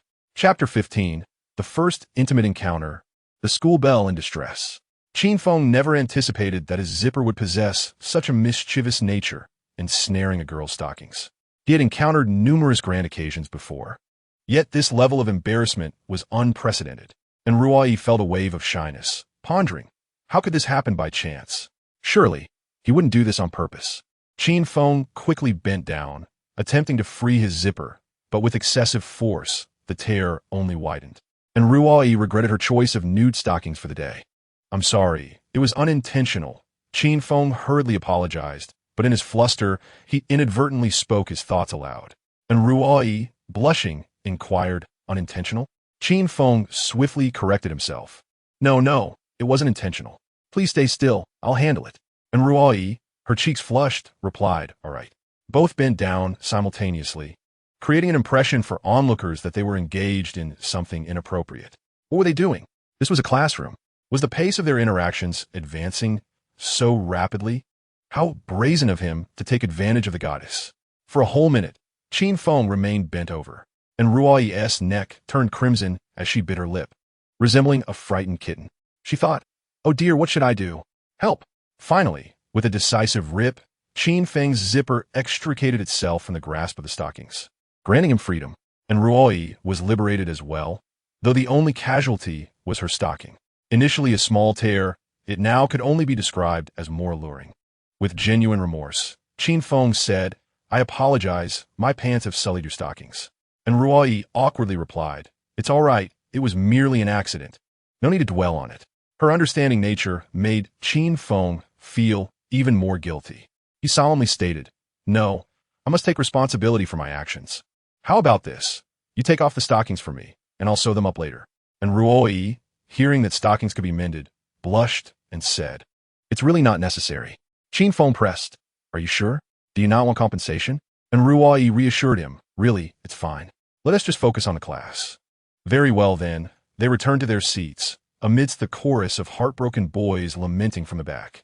Qin Feng rested his head on the desk, attempting to summon some sleep, as though nothing had transpired. Meanwhile, Ruoi's emotions remained in turmoil. The incident not only tore her stocking, but also breached the fortifications of her previously steadfast heart regarding relationships. Once, she had fervently proclaimed that she would not date during her university years. Now it seemed those defenses were wavering. Glancing at her digital watch, Ruoi noted her heart rate had surged to 120. She felt flustered. At that moment, her close friend Li Shishir messaged her, asking, "So, did you get his WeChat?" And Ruoi responded, "Don't mention it. It was quite the ordeal. I just experienced social death." Li Shishir sent a smirking emoji and replied, "I'm here for the gossip." And Ruoi said, "I'll tell you after class." Then, she exited the chat and opened an online shopping app. Finding the order for the stockings, she promptly left a negative review. This marked her first ever negative feedback. The customer service representative inquired, "Miss, why the negative review?" And Ruoi replied, "The quality of your stockings is too poor. They ripped with just a gentle tug." The representative responded, "Miss, good stockings are designed this way for ease of use." And Ruoi was perplexed, sending a series of question marks. After an explanation from customer service, she was astonished to learn of the various uses for stockings. Softening, she deleted the negative review. At last, the class bell rang. A middle-aged, slightly greasy man entered the classroom, holding a thermos in one hand and a paper fan in the other. He was the literature appreciation teacher, who loved to recite poetry and fancied himself a contemporary literary figure. His surname was Gu, affectionately referred to by students as Old Gu. Despite his somewhat unkempt appearance and balding head, he possessed a delightful sense of humor. In his class, hardly anyone played on their phones. Of course, students enjoyed literature classes for another critical reason: the scarcity of beautiful literature in the current world. In this era lacking cultural nourishment, both poetry and music have seen significant voids. Though the material world is abundant, there is a general deficiency in spiritual sustenance. Classic poetry is few and far between, while modern poetry often lacks flavor, leaving many eager to enhance their literary appreciation. Regrettably, the prevailing literature today tends to veer towards painfully sentimental themes, which, while tolerable once, become nauseating upon repeated exposure. Having understood the rules of the current world, Qin Feng initially felt exhilarated, believing he could dominate the literary scene with his 9 years of compulsory education. Unfortunately, he later realized that most of the poetry he had memorized in high school had slipped from his memory. It truly echoed the saying, "Only when the need arises do we regret not having learned enough." The class bell jolted Qin Feng from his reverie. Groggily, he opened his eyes, compelling himself to focus. This lesson was on literature appreciation, primarily centered around modern poetry. However, as previously mentioned, modern poetry often comes across as overly sentimental, exuding a sense of aimless lamentation, which Qin Feng disliked. At this moment, he nostalgically recalled his high school Chinese textbooks. Imagine if the college entrance examination did not include Chinese. It would be the most beautiful subject. None of the poetry or prose in high school was filler. At that time, he was too preoccupied to appreciate the essence of literary spirit. What he once perceived as a coarse rope now glimmered like satin ribbons upon reflection. It was then that Old Gu began checking homework. "All right, class. Last lesson, I asked you to compose your own poetry. I wonder how you fared. Now, I will call on a few students to recite their works," he announced. The class buzzed with excitement, hands shooting up. Even Zhao Haojie raised his hand. Qin Feng, astonished, asked, "Jiege, you can write poetry? I never would have guessed." Zhao Haojie chuckled, just a casual verse, keeping it low-key. The eagerness to showcase their talents stemmed from a deeper desire to attract potential partners. In today's world, it is no longer solely about appearances. Talent has become far more significant than mere looks. It is indisputable that a poetic young man is never short of admirers. As the saying goes, a man may be aged and unattractive, yet his talent remains paramount. It is rumored that in Ruoi, the campus belle, has but a single criterion for her suitors: literary prowess. Of course, the veracity of such claims is yet to be substantiated. However, during today's class, everyone was eager to seize the opportunity to showcase their talents. Each student wished to capture the attention of the enchanting Belle, hoping to win her favor. The elderly instructor, witnessing such enthusiasm, was in high spirits. "All right, students who are prepared may come up to the stage," he cheerfully announced. Soon, the first brave soul approached the podium. His name was Lu Tao, the president of the Literary Society and a figure among the top 10 handsome boys on campus. He was known for his poetic flair and charming demeanor. Alas, Lu Tao was also one of Ruoyi's admirers, but she deemed his character lacking and dismissed him outright. Nevertheless, Lu Tao remained undeterred. Today he intended to convey his feelings through a heartfelt poem. "Let us give him a round of applause and listen attentively," the instructor said. The lecture hall erupted in enthusiastic applause as Lu Tao straightened his posture, his eyes filled with longing as they gazed upon Ruoyi. She, however, deliberately averted her gaze, not wishing to meet his eyes. He then recited his melancholic love poem. "Last night the moon hid, winds did arise on the river, lonely fishing lights did die. In the boat, I forsake the rain, listening to the insects cry, it must be the verdant morning, thick with sighs. Wild cranes call back to silence. Once more I seek the mountains, empty and bare. In the ancient temple, let the bell toll, one sound for the void, two strokes for the pines in my heart. The heart's bell." Upon the conclusion of his recitation, the audience erupted with excitement. Truly, as the president of the Literary Society, his literary foundation was profound, garnering admiration even from the elderly instructor. What a splendid poem! The evocation of imagery is impeccably executed. Yet, I am curious, what does the final line about the heart's bell signify? The instructor inquired. Lu Tao replied, "In my heart resides a girl. Her presence is like the morning bell in a temple, enchanting me." The instructor pressed on. "From your poem, I sense unrequited love. Could it be?" Lu Tao gazed deeply at Ruoyi and said, "Indeed, that girl does not hold affection for me, yet I shall not give up. For her, I would willingly remain a monk for a lifetime, tolling the bell forever." At these words, the crowd erupted into cheers. Everyone knew precisely whom Lu Tao referred to. The prowess he displayed in poetry was indeed remarkable, and many believed he would ascend to great literary heights in the future. How romantic it would be with such a talented individual. However, amidst the uproar, Ruoyi remained aloof, not even lifting her head. She found neither the poem nor the poet to her liking, thus had no words to offer. And Ruoyi's gaze inadvertently fell upon Qin Feng, who was yawning widely. He looked utterly adorable. Qin Feng, fatigued as always, had carried this habit of drowsiness from his elementary school days.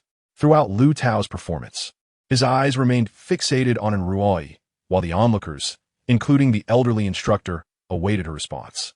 And Ruoyi, in a decisive act, stood up and moved to a different seat, choosing to sit beside Qin Feng. What was once an empty space between them was now filled. Disappointment and anger flooded Lu Tao's eyes.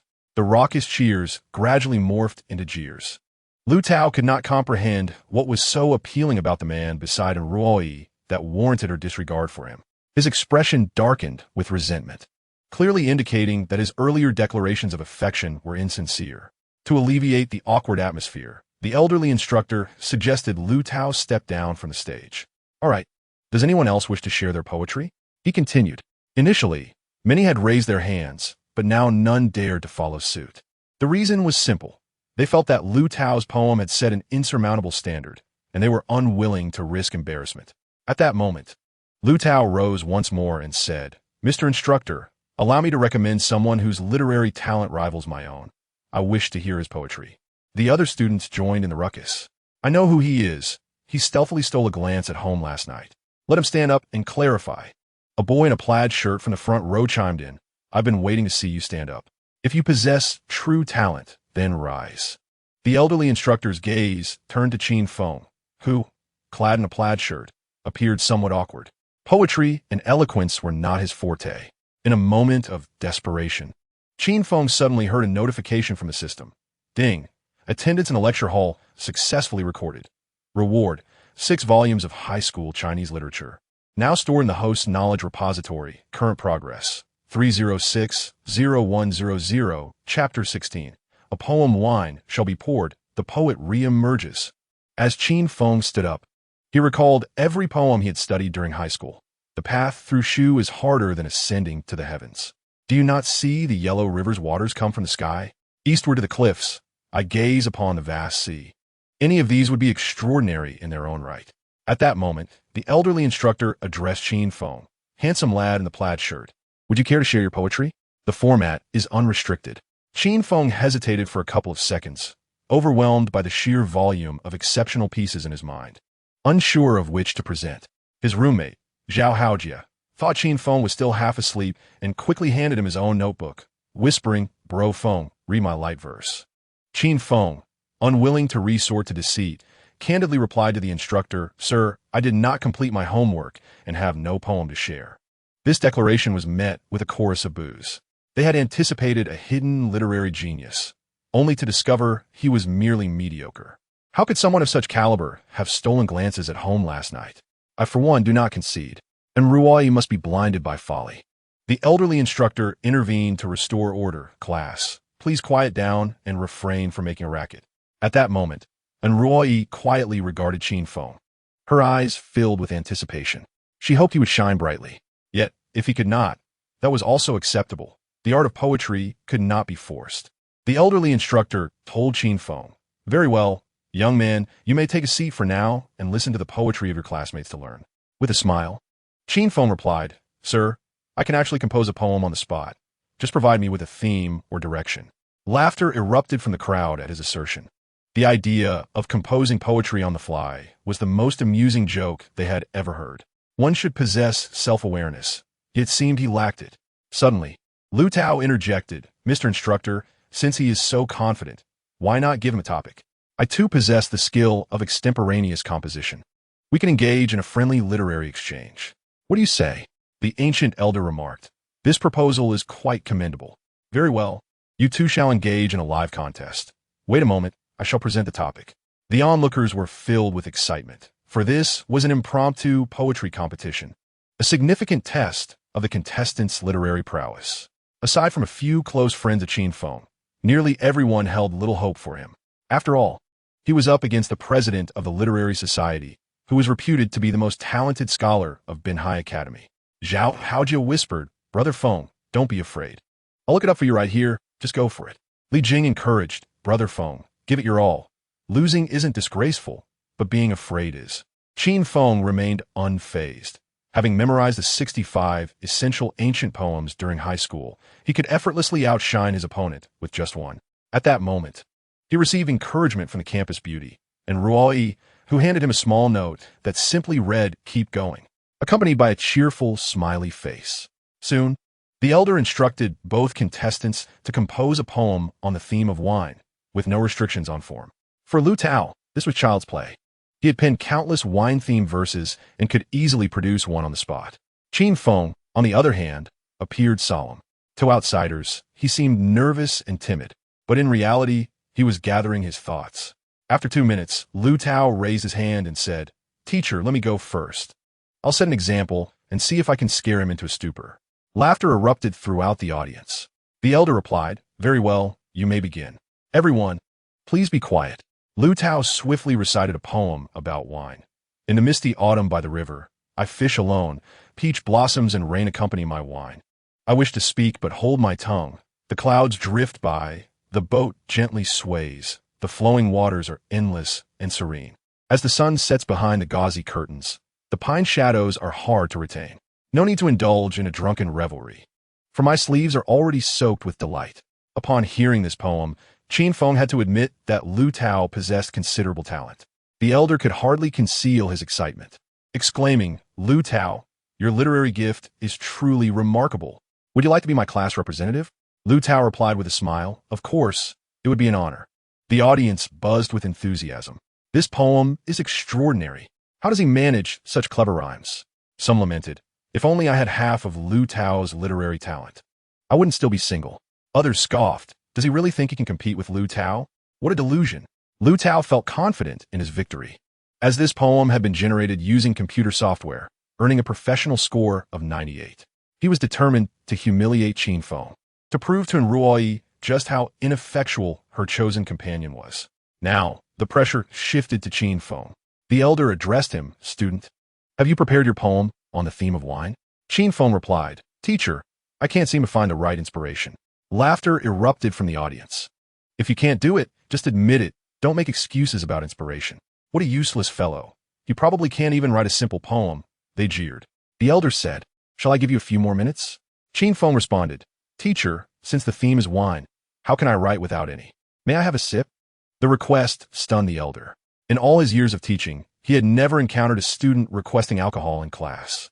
The audience's jeers grew louder. But Qin Feng remained as steady as a rock. The elder chuckled, "Students shouldn't drink, especially during class time." Qin Feng insisted, "It's fine. Today we only have one class in the morning. After class, I'll return to my dorm to sleep. I won't disrupt the lesson. Is that acceptable?" The elder hesitated, then humorously sought the audience's opinion. They clamored, urging him to provide Qin Feng with wine. Everyone was eager to see him make a fool of himself. Then, Qin Feng signaled to Zhao Haojie to fetch the alcohol. Zhao Haojie nervously asked, "Brother Feng, are you really going to drink?" Qin Feng replied, "Get the white one." "Hurry up."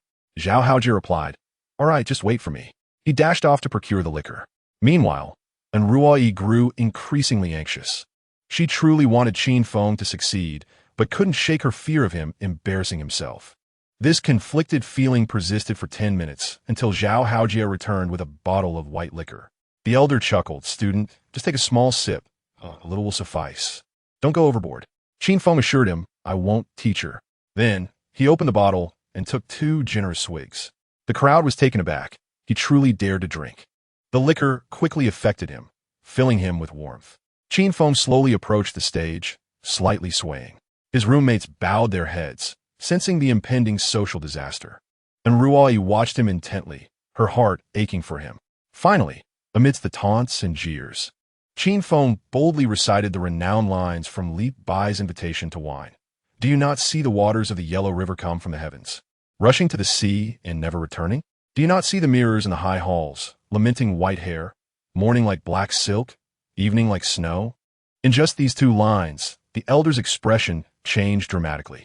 The audience fell silent, as if this poem possessed an invisible magic. Qin Feng continued, "In life, one must enjoy to the fullest. Let not the golden goblet face the moon empty. I was born with talent. Surely it has its purpose. Even if I squander a fortune, it will come back." After reciting these lines, the elder's face flushed red. He, who had not consumed any alcohol, was visibly moved. "Let us roast lamb and slaughter cattle for joy. We must drink 300 cups in one sitting." The final line resonated. "Fine steeds and costly furs. Call my sons to exchange for fine wine, to dispel the sorrows of eternity." In this parallel world, the exquisite invitation to wine had never been recorded. Qin Feng's appearance was like a sharp dagger, tearing through the barriers set by the creator, allowing those present to experience the allure of words, the charm of literature, and the beauty of poetry. And Ruoyi was left in a stupor. She had never expected this man on stage to possess such bold literary talent. The poem surged with dramatic highs and lows, as Qin Feng transitioned from sorrow to joy, from abandon to passion, and finally to ecstasy. He delivered the entire poem in one breath, like a mighty river flowing ceaselessly. To summarize it all in a single word, drink. Were it not for the confines of the classroom, the elder could hardly resist sharing 300 cups with Qin Feng. Chapter 17. A blushing farewell. Unlike the affected and contrived modern poetry, invitation to wine exudes a grand and unrestrained spirit. This is the poetry contemporary youth ought to embrace. Today's poetry often indulges in expressions of sorrow. Lu Tao's trivial poem is a prime example. At such a young age, who has so much sorrow to lament? The most fatal flaw is to moan without cause. Qin Feng descended the podium slowly, maintaining his composure. This time, he instinctively approached Ruoyi, wishing to sit beside her. As they brushed past each other, Ruoyi caught a whiff of the faint scent of alcohol on Qin Feng. Her cheeks flushed slightly, as if she too had indulged in 3 cups. The hall was enveloped in silence, and the faces of those who had previously mocked him now hung low. Everyone was taken aback by Qin Feng's ability to compose poetry after indulging in drink, producing a piece of such remarkable beauty. And Ruoyi was equally enraptured, her emotions lingering in a state of tumult. Once she regained her composure, She hurriedly began to applaud. Zhao Haojia and the others joined in, their claps fervent, unable to conceal their excitement. Soon, the entire audience followed suit, with the loudest applause coming from those who had previously mocked him. I cannot believe my own foolishness. This poem is on an entirely different level compared to Lu Tao's work. Just listening to it once made me feel compelled to kneel in admiration. You should stop. You were the loudest in your barking just moments ago. Lu Tao's expression darkened, as he had never anticipated that Qin Feng was a master of poetry, far surpassing him in both thematic depth and rhyme. The old professor could hardly contain his excitement as he inquired, "What is your name, young man? What is your major?" Qin Feng stood to respond, "I am Qin Feng as for my major." He hesitated, feeling slightly dazed. The old professor chuckled, "No worries. Forgetting your major is inconsequential. From this moment forth, you shall be my class representative." At this moment, Lu Tao stood up aggrieved. "Teacher, you promised I would be your class representative." The old professor feigned ignorance. "Did I ever promise you that?" Lu Tao retorted loudly, "Yes, yes. All my classmates can attest to it." The old professor continued, "Perhaps it's my advancing age affecting my memory. How about this? You can serve as Qin Feng's assistant. Would you accept that?" Lu Tao was rendered speechless. As the president of the Literature Society, he now had to be an assistant to Qin Feng. His heart was filled with resentment. Just then, Ruo he volunteered, "Teacher, I can be Qin Feng's assistant." The room erupted in astonishment. Goodness, such a blatant hint. The campus belle truly has feelings for this fellow. Feeling cornered, Lu Tao's heart ached. It appeared that the top scholar of Binhua was about to change hands, and Ruo Yi was overjoyed at the prospect of becoming Qin Feng's assistant. However, Lu Tao obstructed her, unwilling to let the one he admired fall into Qin Feng's grasp. Thus, he hastily declared, "Teacher, I am willing to be his assistant. A true gentleman can bend or stretch." The old professor smiled. "That's the spirit. Learning from Qin Feng will surely lead to your improvement." He then turned to Qin Feng, "Young Feng, would you be so kind as to handwrite a copy of your poem for me? I wish to savor it more thoroughly." Qin Feng replied, "Of course, teacher. I will write one for you now." Subsequently, he elegantly penned Song of the Wine and presented it to the old professor. The old professor treasured it as a gem, praising, "This poem is to date the most magnificent piece I have ever heard. It is truly exquisite." After the old professor's lavish commendation, he called Lu Tao to the stage.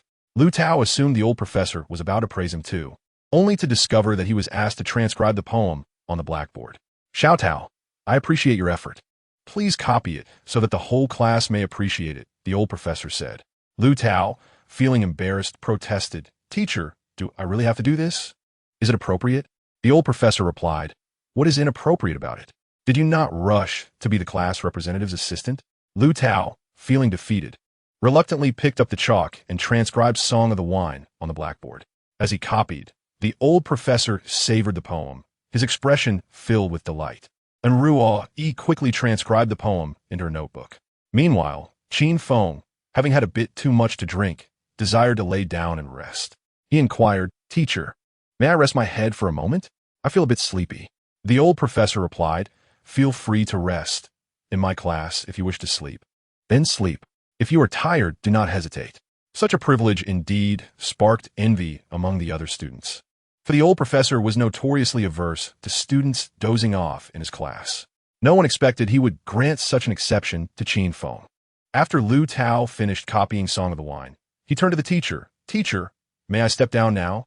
The old professor responded, "Xiao Tao, try not to seek me out alone too often. I fear Qin Feng might misunderstand." Those words left Lu Tao's heart shattered, as if snowflakes were swirling within him. The snow fell softly, the northern winds howled, and the world appeared bleak and desolate. Lu Tao internally shouted, "No, no." After class, the old professor assigned homework, instructing everyone to memorize Song of the Wine for questioning in the next lesson. Those who could not recite it would face failure. As students gradually left the lecture hall, Qin Feng remained asleep, his roommates unable to rouse him. "Wake up, buddy, it's time to return to the dormitory," Zhao Haojia urged. Qin Feng, still in a daze, asked, "Where is everyone?" Zhao Haojia replied, "Class is over. Feng Ge, you were incredible. How did you come up with such a brilliant poem, Song of the Wine?" Qin Feng smiled. "It's nothing much. Just give me another couple of drinks, and I could compose another poem, The Difficulties of Shu Road." Li Jing chuckled. Next time, Feng Ge. Ha. I look forward to your next splendid performance. Meanwhile, outside the lecture hall, and Ruo Yi was anxiously awaiting Qin Feng's exit with her friend, Li Shishir. Li Shishir teased. You can't possibly have taken a liking to this fellow, can you? And Ruo Yi blushed. No, I just want to get to know him better. Don't think too much. Li Shishir questioned. Then why are you blushing? What are you anxious about? And Ruo Yi nervously replied, Am I really blushing? Li Shishi Ramarka. You're stuttering, yet you claim not to like him? What kind of charm does he possess? Has he cast a spell on you? And Ruo Yi quickly pulled out her notebook, handing it to Li Shishir. Look, this is the poem he composed live. And Ruo Yi admired poets greatly, particularly those of the Romantic era. Of course, she found Lu Tao's style utterly incompatible with romance. His was merely pretentious. In contrast, Li Shishir preferred a more straightforward approach. After reading Song of the Wine, Li Shishir felt a surge of passion.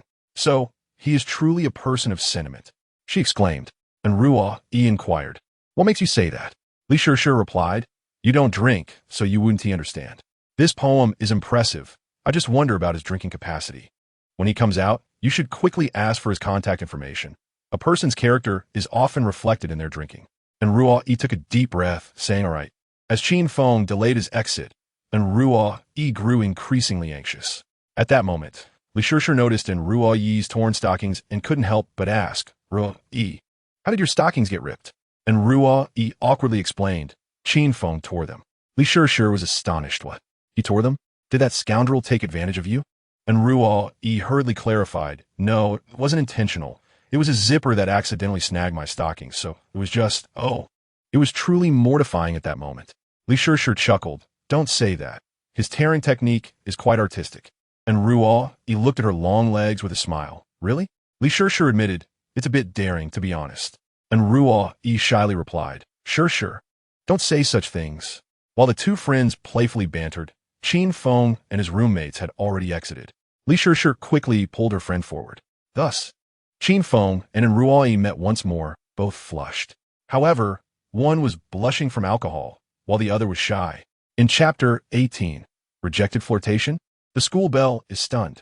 Qin Feng, reeking of alcohol, stumbled out of the lecture hall and collided with the first school bell, who had been anxiously waiting for him. Their eyes met, and in Ruo Yi's face turned even redder, creating a somewhat awkward atmosphere. Qin Feng's close friends quickly retreated, attempting to create an opportunity for him. Oh no, I forgot my book. I'll just go back to the classroom for a moment. I left my notebook. I forgot my brain. Let me go fetch it. The three friends made a hasty exit, clearly making an effort to give Qin Feng a chance. Meanwhile, Qin Feng, slightly tipsy and feeling nauseous, lamented his poor alcohol tolerance, which was well known among his peers. At that moment, Li Shishir encouraged her friend in a hushed tone, quickly asked for his WeChat. Such a great opportunity. And Ruo Yi, feeling nervous, stepped forward to greet him, saying, Hello, classmate, could I add you to my contacts? Qin Feng was momentarily taken aback, unable to resist a smile at Ruo Yi's innocent and bashful demeanor. He asked, Why do you want to add me?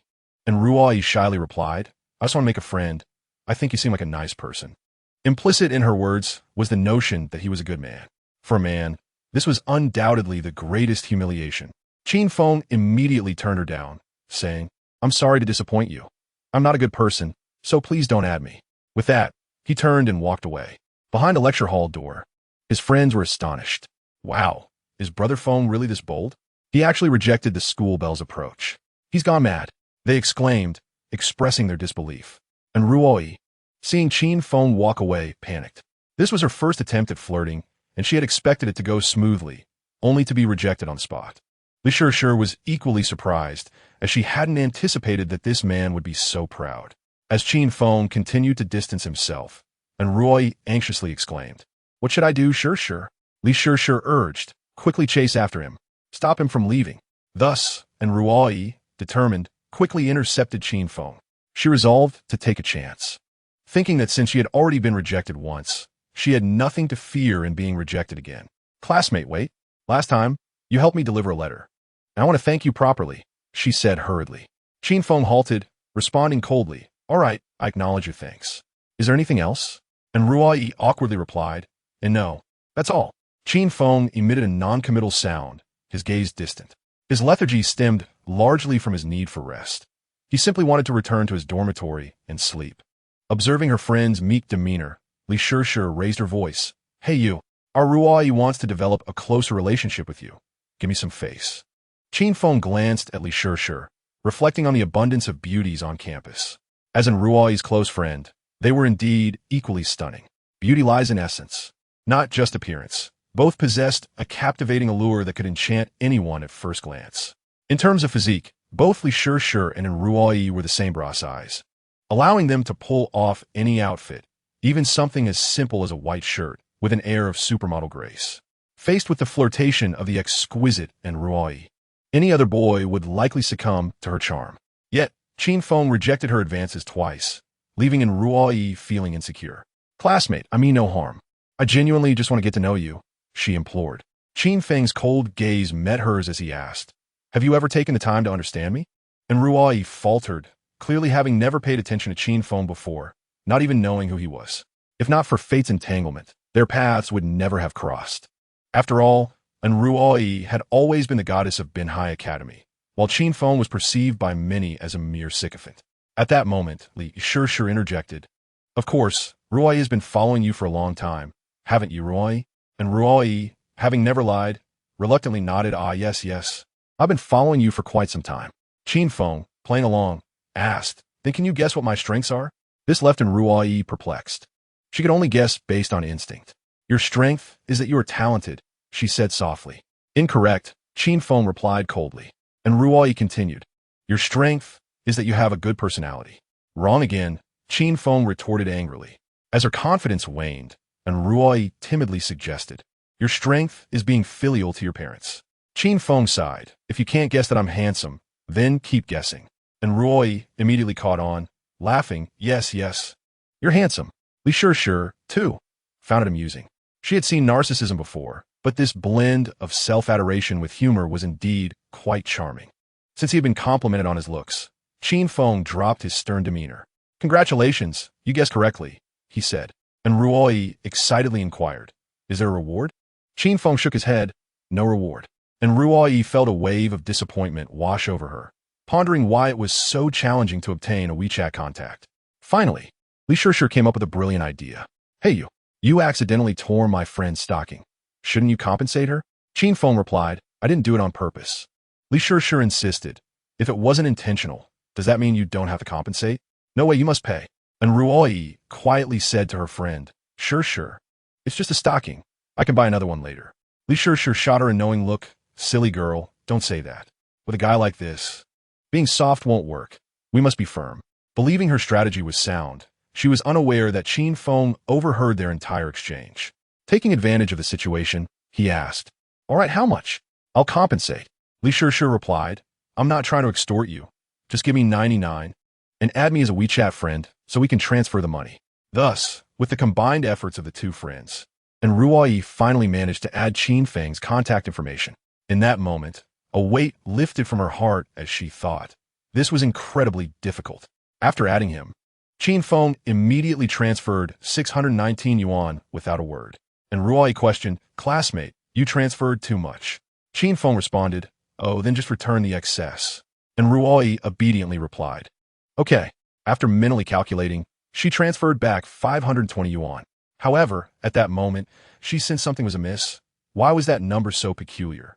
Li Shishir realized too late that they had been outsmarted. Unfortunately, the transaction had already concluded. Qin Feng chuckled. Thank you for the 520. It's the first time I've received a 520 red envelope from a girl. And Ruai's cheeks flushed crimson, her heart racing as she stammered, and no need to mention it. With that, Qin Feng turned to leave. And Ruai wished to keep him, but Li Shishir quickly held her back, saying, all right, you've got his WeChat now. Don't chase after him. And Ruai sighed, okay. However, after only taking a few steps, Qin Feng turned back. And Ruai, whose previously calm demeanor had been restored, felt her heart race once more. She inquired, why have you returned? Would you like to join me for lunch? Qin Feng shook his head and replied, I have come to reclaim what belongs to me. And Ruai, taken aback, asked, what do you mean? What belongs to you? Qin Feng pointed to her alluring torn stockings and said, the stockings on your legs. Chapter 19. You have fallen in love. In broad daylight, under the clear sky. Qin Feng surprisingly asked the campus beauty for her stockings, and Ruoyi was bewildered. She had never encountered a boy like him before. What should she do? Should she give them to him? Her gaze turned to Li Shishir, seeking her advice. Li Shishir was equally stunned, thinking that this man was rather serious. Nevertheless, his request was not entirely unreasonable.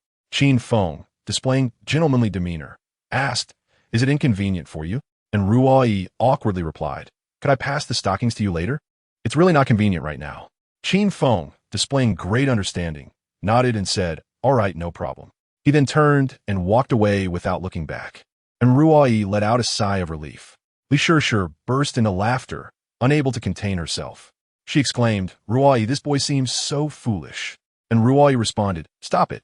You nearly scared me to death. He was so serious."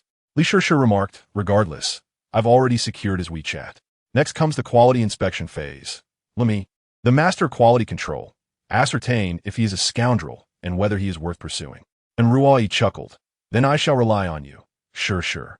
Upon returning to his dormitory, Qin Feng promptly went to sleep, the effects of the liquor weighing him down. Meanwhile, and Ruoyi and Li Shishir returned to their dormitory as well. And Ruoyi sat at the edge of her bed, removing the tattered flesh-colored stockings, which still held the fragrance of youth. Her legs were not only fair, but also long and straight. Such legs could surely pedal a tricycle with ease. And Ruoyi found a gift box, neatly folded the stockings, and placed them inside. Seeing this, Li Shishir exclaimed, "Ruoyi, what are you doing?" And Ruoyi innocently replied, "I'm going to give him the stockings tonight." Li Shishir was taken aback, asking, "No way, you really intend to give him the stockings?" And Ruoyi responded, "What else can I do? He has already transferred the money. It wouldn't be right not to give them to him." Li Shishir seized the gift box, saying, "Aren't you afraid he might misuse your stockings?" And Ruoyi blushed and asked, "Misuse? What do you mean? Do you think he would wear them?" "Oh, sure. Don't think so poorly of him." Li Shishir sighed. "For us girls, stockings are meant to be worn, but for boys, they are often used for other purposes." And Ruoyi questioned, "For what? To wipe shoes?" "That is fine. They're already torn." Li Shishir lamented, "You truly are naive." And Ruoyi frowned, asking, "I've heard of being silly and sweet. What does naive and sweet mean?" Li Shishir smiled, "Ruoyi, if I were a boy, I would definitely date you. Being with you would surely bring immense happiness." And Ruoyi shyly replied, "Don't say that. It's quite embarrassing." Li Shishir continued, "Do you want to know why?" And Ruoyi asked why. Li Shishir answered, "Because being with you would cultivate a sense of happiness." And Ruoyi retrieved the gift box, holding it to her chest, and said, "If it were him, then perhaps this romance could be worth pursuing." Li Shishir laughed. "Are you going to betray me? We had agreed that we wouldn't date." And Ruoyi replied playfully, "Fate is in the hands of heaven." The entire afternoon passed with Qin Feng in deep slumber, while the rumors of his relationship with the campus beauty and Ruoyi intensified. Word spread rapidly, and soon nearly half the campus was aware that Qin Feng was in Ruoyi's prospective boyfriend. Ironically, the parties involved remained oblivious. At 6 in the evening, Qin Feng awoke, feeling dizzy and disoriented. His alcohol tolerance had indeed proven inadequate. His roommates had initially been engrossed in games, but as soon as Qin Feng got out of bed, they simultaneously shut down their computers and gathered around him. "Bro, you're awake. How do you feel?" One exclaimed. "From now on, you're my big brother. Quickly, share your secrets on how to make girls pursue you." Li Jing and Zhao Haojia now regarded Qin Feng as a beacon of hope. In their eyes, he was no longer the former lovesick fool, but rather a figure who had rejected the campus beauty's advances thrice. Qin Feng yawned and asked, "So, what is for dinner?" Zhao Haojia quickly replied, "Hey bro, don't worry about food right now. First, help your brothers solve their singlehood issues. Whatever you want to eat, I'll buy it for you." Qin Feng chuckled. "Is being single really a problem? It's quite liberating. I can pursue whomever I wish."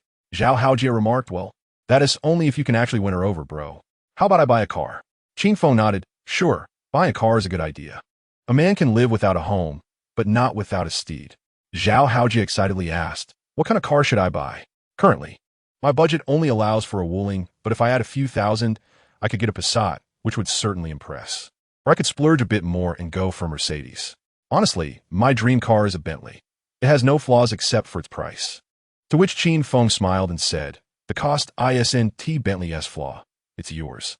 Zhao Haojia felt a pang in his heart, clutching his chest as he lamented, "When will I ever be taken care of by a wealthy woman. Simultaneously, in the girls' dormitory, and Ruai was fervently typing on her phone. After completing each line, she would read it over, delete it, and start anew. Indeed, and Ruai was contemplating her opening line for WeChat with Qin Feng. She glanced at the prominent 520 transfer on her screen, her heart racing. She wondered, is he hinting at something? Does he genuinely not know what 520 signifies? And Ruai was engulfed in anxiety, experiencing emotions she had never felt before. Her mind was a chaotic whirlwind, filled with uncertainty and overthinking. Clearly, these were signs of someone on the cusp of falling in love. Li Sure, noticing her best friend's state, remarked, "My dear, please pay attention to me." And Ruai ignored her. Li Sure, feeling annoyed, approached Ruai and exclaimed loudly, "Ruai!" startled.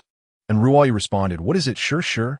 Li Sure dramatically declared, "You're finished. You've fallen in love." And Ruai, oblivious to her own feelings, attempted to argue back. Blushing, she said, "Don't spread rumors. Come help me think of a suitable greeting. What should I send to appear more natural?" Li Sure suggested, "To send Are you there?" And Ruai quickly retorted, "That's too abrupt. Let us think of something else." Li Sure immediately proposed, "How about show me your abs?" And Ruai laughed. "Don't joke around." Ultimately, and Ruai heeded Li Sure's advice and simply sent, "Are you there?" Then awaited Qin Feng's response. At the same moment, Qin Feng was chatting with his roommates, sharing his relationship wisdom. Suddenly, Zhao Haojie excitedly exclaimed, "Bro, your phone is buzzing. Check if it's the campus beauty." Qin Feng picked up his phone, unlocked it, and glanced at the screen. A message from the fruit fairy appeared. "You have a new message." Zhao Haojie inquired with curiosity. "Brother Feng, who is the fruit-flavored fairy?" Qin Feng replied with calm composure, "That's in Ruai." As soon as these words were spoken, the dormitory erupted in excitement. Zhao Haojie exclaimed, "Brother Feng, hurry and reply. We can't keep the goddess waiting." Li Jing eagerly added, "Brother Feng, let's have a live demonstration. I wish to learn from you." Qin Feng sighed and said, "All right, watch closely. I will only demonstrate once." Chapter 20. The collision of the black stocking goddess and the pure campus flower. Qin Feng prepared for a live demonstration with the top campus beauty. He opened the chat with Ruai and continued, "All right, let us begin.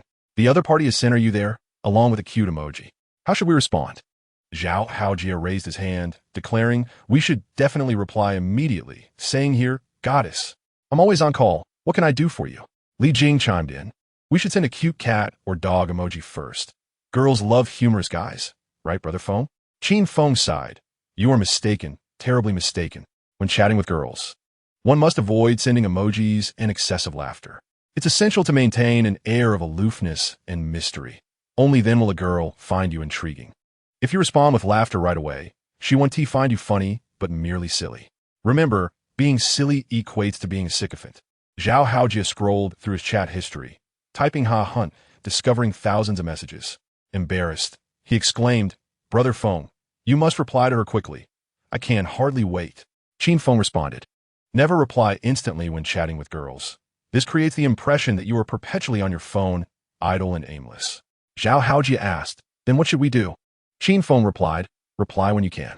Just as he finished, and Ruai retracted her previous message. Zhao Haojie excitedly exclaimed, "She retracted it, Brother Feng. What should we do now?" Qin Feng, slightly awkward, said, "Don't panic. She may be contemplating her opening line. As the male, we must remain composed. Here's a trick. When conversing with girls, utilize rhetorical questions. This will enhance our presence." Zhao Haojie enlightenedly responded, "I understand, Brother Feng. I should ask more questions. Like, have you eaten? Or did you sleep well?" Qin Feng, slightly exasperated, remarked, "Those are interrogative sentences, not rhetorical ones." Confused, Zhao Haojie queried, "What is a rhetorical question?" Qin Feng demonstrated live. Replying, "Is retracting effective? It's like plugging in and unplugging. Does that mean it was never plugged in?" This statement was undoubtedly laden with cleverness. Zhao Haojie exclaimed, "Brother Feng, you're crossing the line. The goddess will surely block you." A relationship expert once said, "One must not be too forward when chatting with a girl for the first time. One should cultivate a warm male image." Qin Feng sighed. That was merely a metaphor. Your inability to find a partner stems from your excessive honesty. Is that crossing the line? I haven't even pressed the gas yet. Meanwhile, in Ruai's dormitory, her roommates gathered around, brainstorming strategies, and Ruai nervously remarked, Oh no, I shouldn't have retracted it. What does he mean? Li Sure, serving as the chief advisor, analyzed. This scoundrel is unpredictable. Don't rush to reply. Let me think for a moment. And Ruai's other roommates also contributed their thoughts. At that moment, the flustered and Ruai, a novice in romance, had never felt such anxiety before. Typically, others would take the initiative. Now it was her turn to act, and she was genuinely at a loss. For over 5 minutes, Li Sure devised more than 10 potential replies, yet Ruai found herself unable to commit. On the other side, Qin Feng's roommates were also anxiously waiting. Zhao Haojie couldn't help but say, "This is bad, Brother Feng. Your earlier statement destroyed any goodwill. She must have blocked you." Li Jing concurred. "Indeed, that was too blatant." Qin Feng retorted coolly, "A man must possess a bit of mischief, otherwise a woman will not be interested. Do you understand nothing? I guarantee a call will come within 5 minutes." Zhao Haojie replied, "You can forget that. If Ruai calls you, I will wash your underwear for 2 months." Li Jing added, "I'll wash your stinky socks." Qin Feng snapped his fingers, saying deal. No sooner had the words left his mouth than his phone rang. Zhao Haojie exclaimed in shock, "No way, is this real? She really called?" Qin Feng laughed, "Relax. It's probably just a delivery." He answered an unfamiliar number, and a sultry voice greeted him. "Hello, is this Qin Feng?" The voice belonged to Long Yueyin, the woman he had previously declined. Long Yueyin had gone to great lengths to find Qin Feng's contact information, eager to entice him once more. A fiercely competitive woman, she believed that any man Ruai liked must belong to her circle, as this would provide her with a sense of superiority. Long Yueyin stated, "I'm Long Yueyin. We met in front of the teaching building a few days ago." Qin Feng, having no recollection, replied, "I don't recognize you." Long Yueyin felt insulted. His dismissal felt like an affront to her beauty. Lowering her voice, she inquired, "I was wearing black stockings. Do you not remember?" Qin Feng chuckled. "Oh, wearing black stockings? Why didn't you say so? What is up, little black stockings? Do you need something?" Hearing Qin Feng's laughter, Long Yueyin thought to herself, "Man," she suggested, "I'm feeling a bit bored lately. Would you like to go out for a meal sometime?" Without hesitation, Qin Feng replied, "I don't have time to go out for a meal, but I'm available if you're treating." Long Yueyin was taken aback, pondering whether he was genuinely wealthy or merely putting on an act. She retorted, "Are you joking with me? I'm a high-maintenance person and dislike jokes." Before she could finish, Qin Feng interjected, "You have too many trivial matters. Let us hang up." With that, he ended the call. The scene left his roommates in stunned silence. Zhao Haojie gasped, "Brother Feng, was that Long Yueyin? The black stocking goddess?" Qin Feng affirmed, "Yes, what is the matter?" Zhao Haojie asked, "She wanted to invite you for a meal?" Qin Feng replied, "Indeed, but I declined." Zhao Haojie was bewildered. Qin Feng explained, "Inviting someone for a meal while maintaining a queenly demeanor? Who is she performing for? I want to indulge her." Zhao Haojie applauded, while Li Jing and Guo Tao expressed their admiration. It is worth noting that many sycophants would dream of a date with Long Yueyin. Just as the 502 dormitory was in awe, Qin Feng's phone rang again. This time it was Ruai calling. Zhao Haojie sighed, "Well, it seems I'll be washing Brother Feng's underwear." Li Jing urged, "Brother Feng, answer it quickly." Qin Feng replied, "What is the rush? Let the bullets fly a little longer." After a 5-second pause, he answered the WeChat voice call, and Ruai's sweet voice resonated through the receiver. "Classmate, are you in your dorm? I have something for you," she said. Qin Feng simply responded, "All right." And Ruai inquired, "Which building are you in?" Qin Feng replied, "Boys' dormitory, apartment 8. And Ruai confirmed, "Okay, see you soon. By the way, do you have time tonight? I would like to invite you for dinner, if that's agreeable." The members of room 502 held their breath, with 3 close friends eagerly awaiting Qin Feng's response. After contemplating for 3 seconds, Qin Feng replied, "Let us discuss it in person. I'm heading downstairs now." "All right, I'll wait for you." Once the call ended, Zhao Haojie erupted with excitement. "Brother Feng, why didn't you accept her invitation? That's the campus bell, and Ruai. There could be a line of admirers circling the playground 10 times." He exclaimed. Li Jing chimed in, his eyes sparkling. "This tactic is known as playing hard to get, right?" "Truly, Brother Feng, you are astute, exceptionally so." In response, Qin Feng remarked, "Look at your aspirations. If you wish to win a girl's heart, you must place yourself on equal footing with her, rather than indulging in servility." Zhao Haojie, with an earnest demeanor, stated, "I understand, Brother Feng. I will exchange sincerity for sincerity." Qin Feng chuckled and replied, "Sincerity for sincerity? No such thing exists. It's merely speed for sound. Awaken, young man. Afterward, Qin Feng excused himself to the restroom. 10 minutes later, he descended the stairs, ready to reclaim what was rightfully his. However, upon reaching the ground floor, he discovered a throng of people gathered. He mused, indeed, she is the foremost campus beauty. Wherever she goes, she becomes the focal point of discussion. Following the crowd's gaze, he did not spot Ruoyi, but instead noticed another girl clad in black stockings, Long Yueyun. Long Yueyun possessed striking features, yet she could not rival Ruoyi's enchanting beauty. She resembled a woman emerging from the world of elegance, particularly with her alluring black-stockinged legs, which were undeniably captivating. Qin Feng did not anticipate Long Yueyun approaching him. As he emerged, she approached with a graceful stride. Dressed in a Chong Sam, her flawless figure ignited the imagination. Qin Feng remained composed, standing still as he awaited Ruoyi. "Must I come to you?" Long Yueyun confronted him, adopting an admonishing tone towards the infatuated admirer. Qin Feng chose not to engage. Ignored, Long Yueyun's frustration grew. "Look me in the eye," she commanded, employing this tactic to assert her dominance. Unfortunately for her, she was facing Qin Feng. He met her gaze briefly and remarked, "You're losing your charm." This statement hit hard. For a girl, it was akin to telling a boy, "You're a good person." Long Yueyun was seething with anger when, just then, Ruoyi and Li Shishir appeared. Suddenly, the entrance of the male dormitory was graced by three of the most beautiful girls on campus, drawing an increasing crowd of onlookers. What is happening here? Am I seeing things? Ruoyi, Li Shishir, and Long Yueyun together? Is there a significant event unfolding? A voice in the crowd questioned, "Wait, isn't that Qin Feng from the film and television department? Goodness, it's him again. Quickly, let us grab a front row seat to this spectacle." Ruoyi and Li Shishir were equally surprised by Long Yueyun's presence at the male dormitory. Had Long Yueyun known Qin Feng all along? This was bound to be entertaining. Chapter 21. A Terrifying Encounter.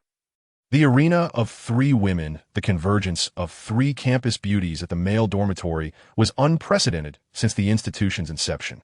In an age where several boys pursuing a single girl is common, a girl chasing a boy is a rarity. Most notably, these three girls were all deities on the campus beauty rankings. Though Long Yueyun ranked lower than Ruoyi and Li Shishir, she exuded confidence. Tonight, adorned in a Chong Sam paired with black stockings, she believed this blend of elegance and allure would surely captivate Qin Feng. Ruoyi and Long Yueyun were unfamiliar with one another, so they exchanged no greetings. Ruoyi simply approached Qin Feng and softly said, "Qin Feng, the gift is in a box for you." Qin Feng accepted the gift box, a subtle smile gracing his lips as he replied, "Thank you." He then produced a small zipper from his pocket and handed it to Ruoyi. Curious, she inquired, "What is this?"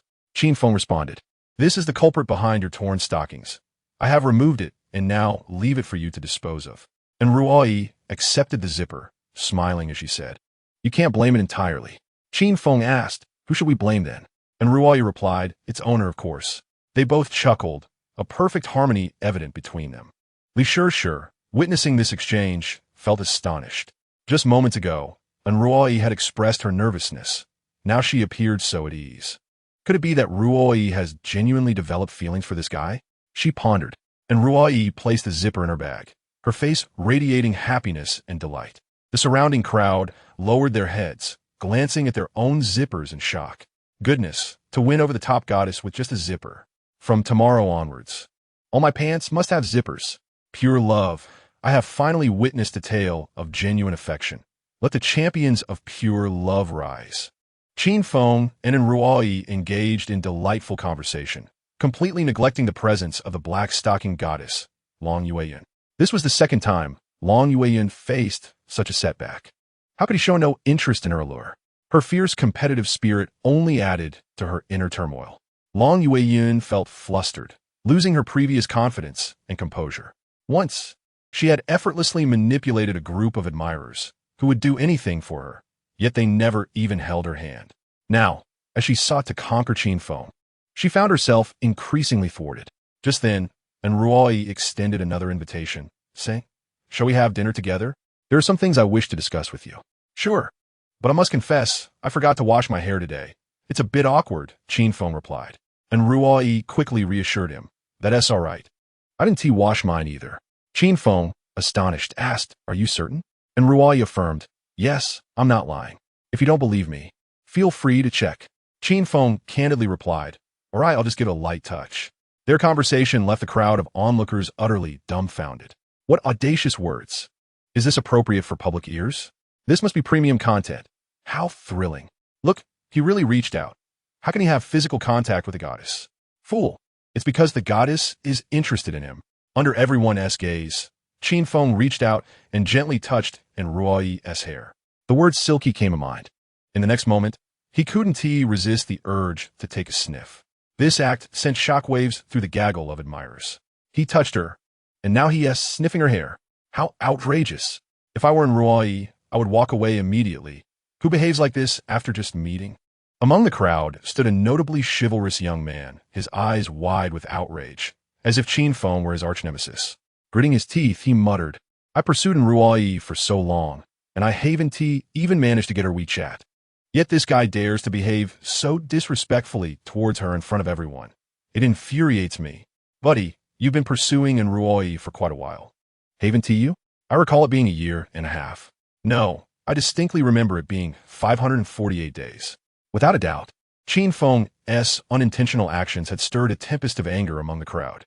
However, Qin Feng found little significance in the situation, and Ruoyi, in close proximity to him, felt a tinge of shyness and nervousness. At that moment, she could only feign calmness and asked, "Qin Feng, what are you smelling?"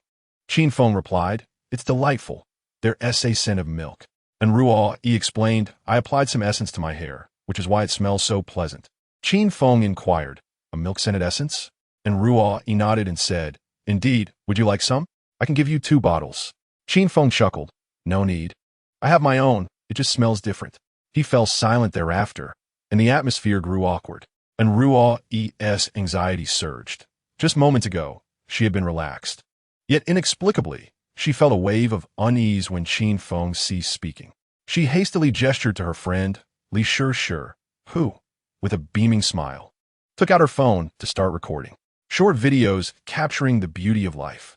As in Ruoyi's guardian angel, Li Shi had always been there to help her discern unworthy suitors. However, should Ruoyi encounter her true soulmate, Li Shi would genuinely offer her blessings. This evening, and Ruoyi's reactions were unprecedented in Li Shi's experience. Li Shi sensed a spark between the two, just as in Ruoyi was at a loss. Qin Feng spoke again, "I'll head upstairs to wash my hair for a bit. I'll come back down shortly." "An Ruoyi replied happily, okay, I'll wait for you." This affirmation shattered the hearts of numerous male onlookers. Everyone stood in a daze. It turned out that there were indeed girls who would wait for boys. As Qin Feng turned to ascend the stairs, Li Shi called out to him, "Hey, handsome, don't go wash your hair. Let me give you a cap." Upon hearing this, Qin Feng was surprised. "A cap? Is that still a thing?" Li Shi approached and handed him a black baseball cap. Seeing the color of the cap, Qin Feng felt relieved. He asked, "Whose cap is this?" "An Ruoyi spit. It's mine. I hope you don't mind." Qin Feng inquired seriously, "Have you worn this cap?" And Ruoyi explained, "I wear it occasionally when I don't wash my hair. You wouldn't find it dirty, would you?" Qin Feng showed no signs of disdain and simply placed the cap on his head. And Ruoyi's cheeks flushed. To her, the cap was a personal belonging.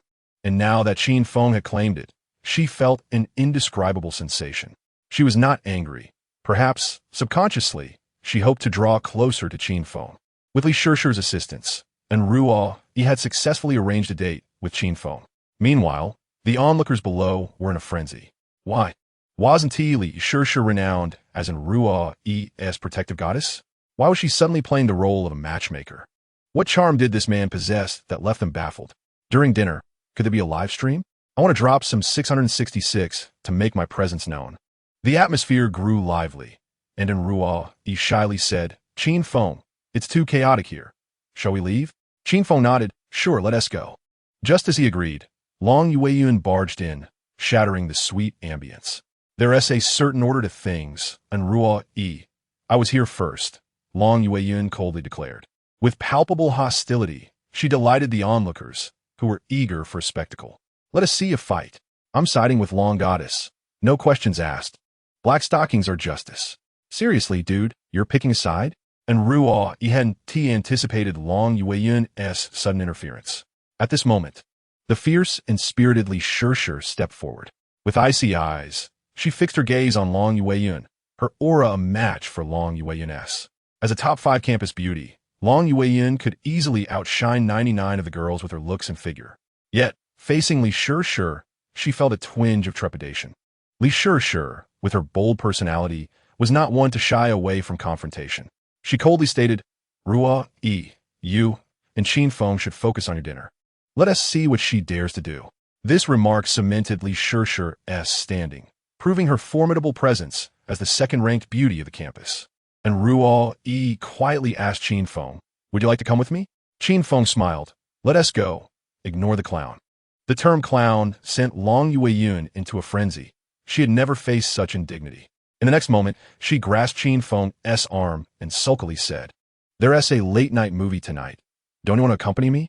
Long Yueyun's insinuation was clear, and Qin Feng understood her unspoken thoughts. Her words were driven by jealousy. She didn't want to lose to Ruo, especially in her area of expertise.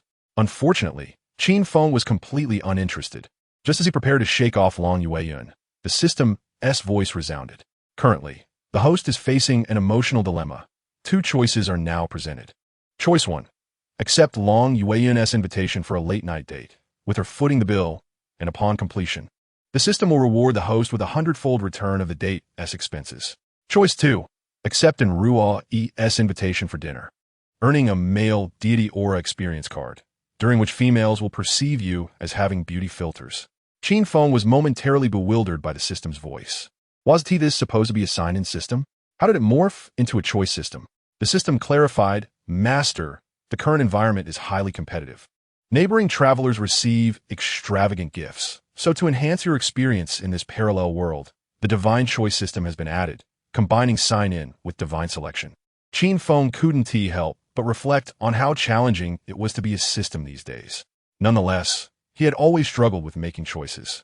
On one hand, there was the chance for a 100-fold return by dating Long Yueyun, which meant money. Was money important to Qin Feng? Yes, it was significant. However, he would not sell his soul and body for monetary gain. Thus, Qin Feng decisively shook off Long Yueyun's grip and said, I'm not interested in the movie. Thank you. As soon as these words were uttered, the crowd erupted in astonishment, and Ruo revealed a joyful smile at the corners of her lips. For girls often cherish being chosen with unwavering certainty. Li Shishir, witnessing this, also broke into a smile. Indeed, Qin Feng proved to be an admirable young man, capable of resisting temptation. Long Yueyun, unable to accept this turn of events, coldly remarked, You better not regret your choice. Qin Feng, with a smile, replied, I never regret my decisions. He then turned to Ruo and said, Let us go to the late-night diner. However, just as they were about to embark on their delightful dinner, and Ruo suddenly received a phone call from home. Hello, Dad. What? All right, I'll head over now. Which hospital? Okay. After hanging up, and Ruo, filled with regret, addressed Qin Feng. I'm so sorry, Qin Feng. My mother has fallen ill and is hospitalized. I must hurry to the hospital. I truly apologize. Dinner might have to wait.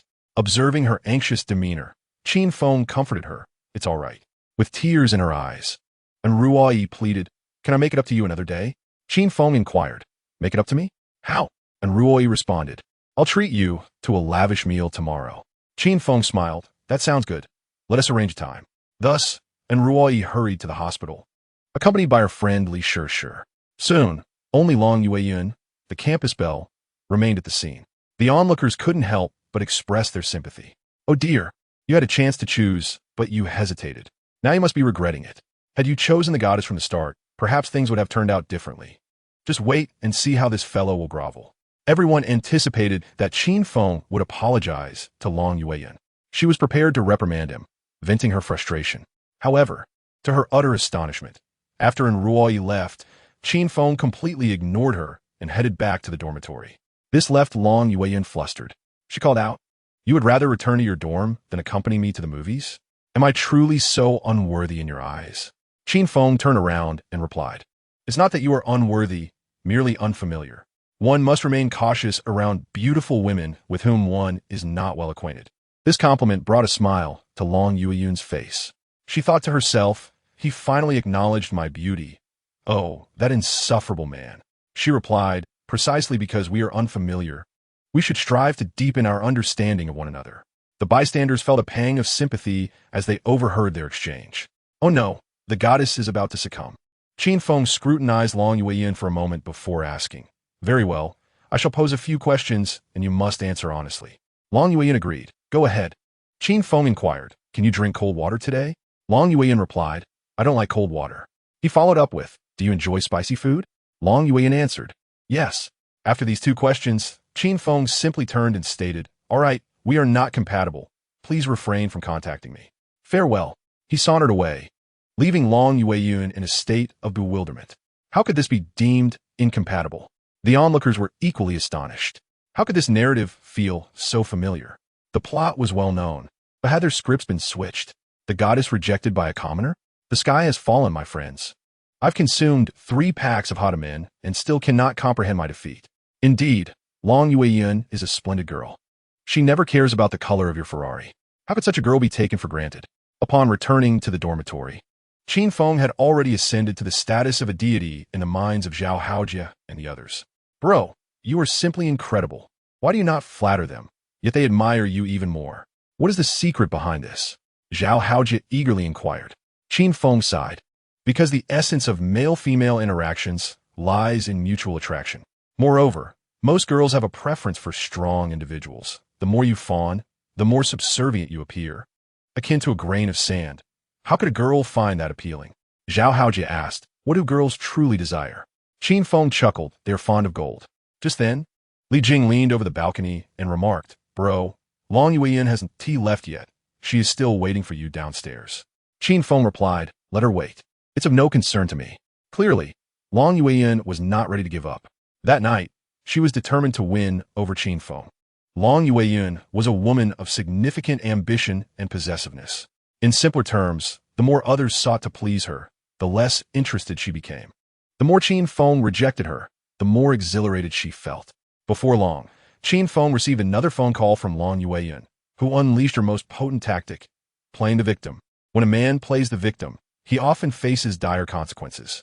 Conversely, when a woman does so, she often reaps abundant rewards. On the call, Long Yueyin choked back tears, saying, Qin Feng, do you have any idea how hurtful your words were to a girl?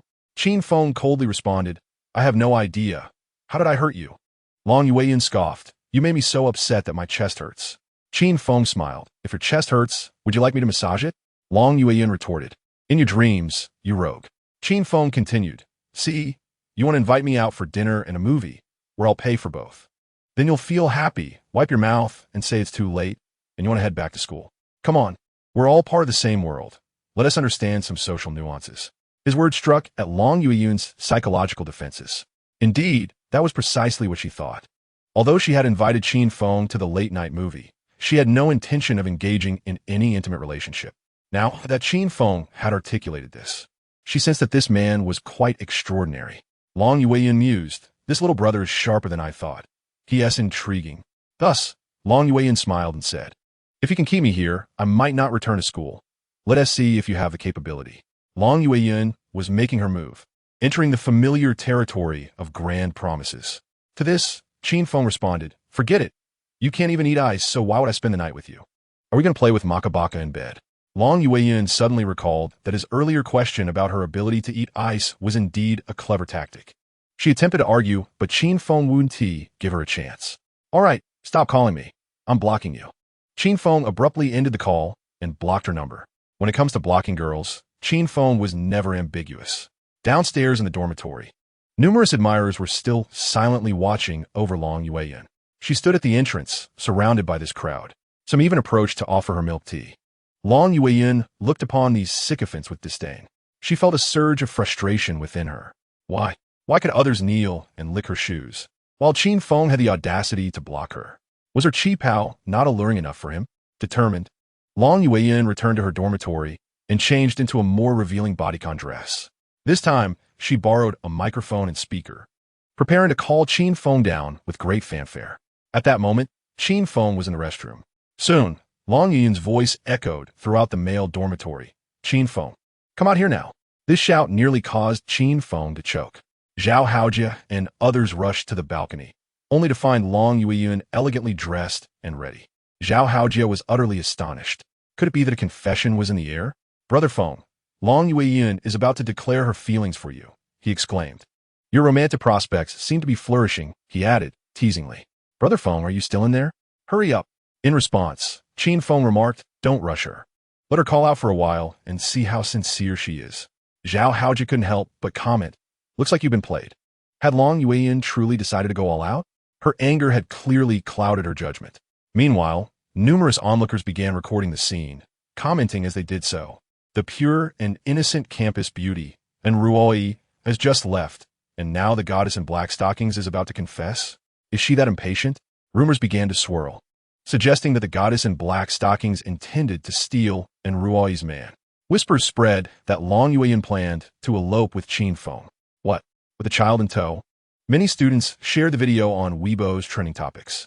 At that moment, Li Shishir and Ruoyi were en route to the hospital. Li Shishir's phone chimed with a notification. It was a Weibo message alert.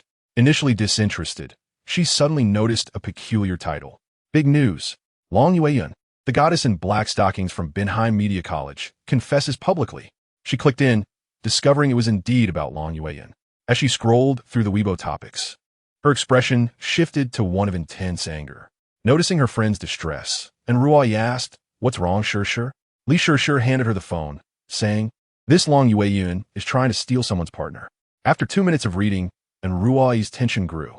Do Qin Feng and Long Yueyun know each other? Li Shishi Raplia. Based on previous observations, they likely don't know each other well. However, Long Yueyun's bold confession is clearly an attempt to intercept. I know this woman too well. She thinks her beauty gives her the right to do as she pleases. And Ruoyi, feeling anxious, asked, what should we do now? Will Qin Feng agree to her? Li Shishir shook her head. It's uncertain. Most boys find it hard to resist Long Yueyun's allure. If Qin Feng does agree, don't be disheartened. It simply means he is not the one you should wait for. And Ruoyi felt dejected. All right, I understand. But should we really do nothing? Li Shishir suggested. You might try messaging Qin Feng to ask for his thoughts, but I advise against it since you two have only just met. And Ruoyi replied, true. I don't even have the standing to inquire. At that very moment, Qin Feng, feeling the weight of so many girls' attention, sneezed repeatedly. He pulled up his pants and exited the restroom. Just then, the system sent another notification. Given that the host had just been stood up by Ruoyi, it was now offering him a chance to make a new choice. He could opt to go on a date with Long Yueyun, with a reward of 1,000-fold return. Stunned, Qin Feng thought, 1,000-fold return? This must be a test of human nature. The system reiterated, host, remember, only if Long Yueyun actively spends money on you can you earn the 1,000-fold return.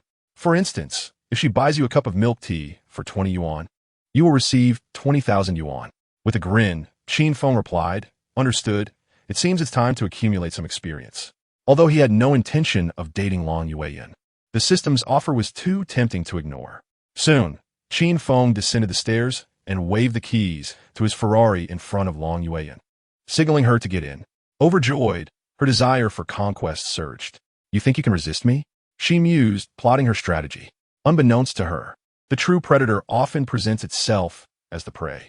Chapter 23, 1,000-fold return, a win. Long Yueyun achieved her goal, settling into the passenger seat of Qin Feng's Ferrari. Gasps filled the air. My goodness, this guy actually owns a Ferrari? Now I see where I stand. Brothers, let us strive harder. The pricier the car, the longer the legs in the passenger seat. Without exaggeration, the car was indeed stunning. As Qin Feng drove away from campus with Long Yueyun, the scene was captured and shared by eager onlookers. The campus paparazzi promptly uploaded the footage to Weibo.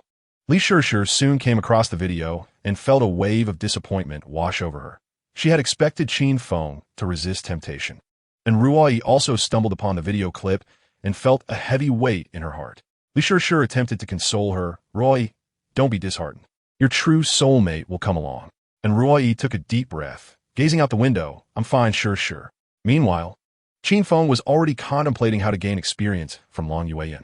Observing Qin Feng's confident handling of the steering wheel, Long Yueyun deduced that the car was not rented. From her experience, if a boy rented a car to impress a girl, he would drive cautiously, with poor driving skills. Qin Feng's prowess behind the wheel clearly indicated he was seasoned. Filled with pride, Long Yueyun couldn't help but smile. There's no man I can't conquer, she thought. She took out her phone and posted a provocative message on Weibo. Finally riding shotgun with that annoying guy tonight. Some should just stay out of it. Accompanied by a carefully taken photo of the Ferrari, she intended for Li Shi and Ruoyi to see this. Battles among women often unfold without the sound of gunfire. Immersed in her victory, Long Yueyun was unaware that Qin Feng had fully overheard her thoughts. He was preparing to give her a lesson.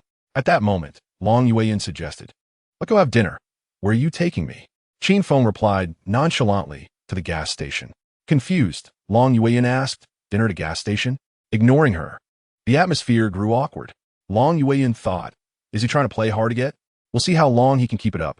She then resorted to her tricks, adjusting her posture and deliberately presenting a seductive demeanor. Under normal circumstances, this would have made most men surrender immediately. Yet, Qin Feng was unfazed. After all, he had seen it all before. Seeing that her charms were ineffective, Long Yueyun decided to escalate her approach. However, Qin Feng bluntly inquired, "Are you suffering from hemorrhoids?" Her defenses crumbled at that remark. Rolling her eyes, Long Yueyun shot back, "You must have them yourself." Qin Feng coldly retorted, "And what of it?" Long Yueyun had intended to ask if he was unwell, but the words caught in her throat. She didn't want to ruin the moment now that she was in this sports car.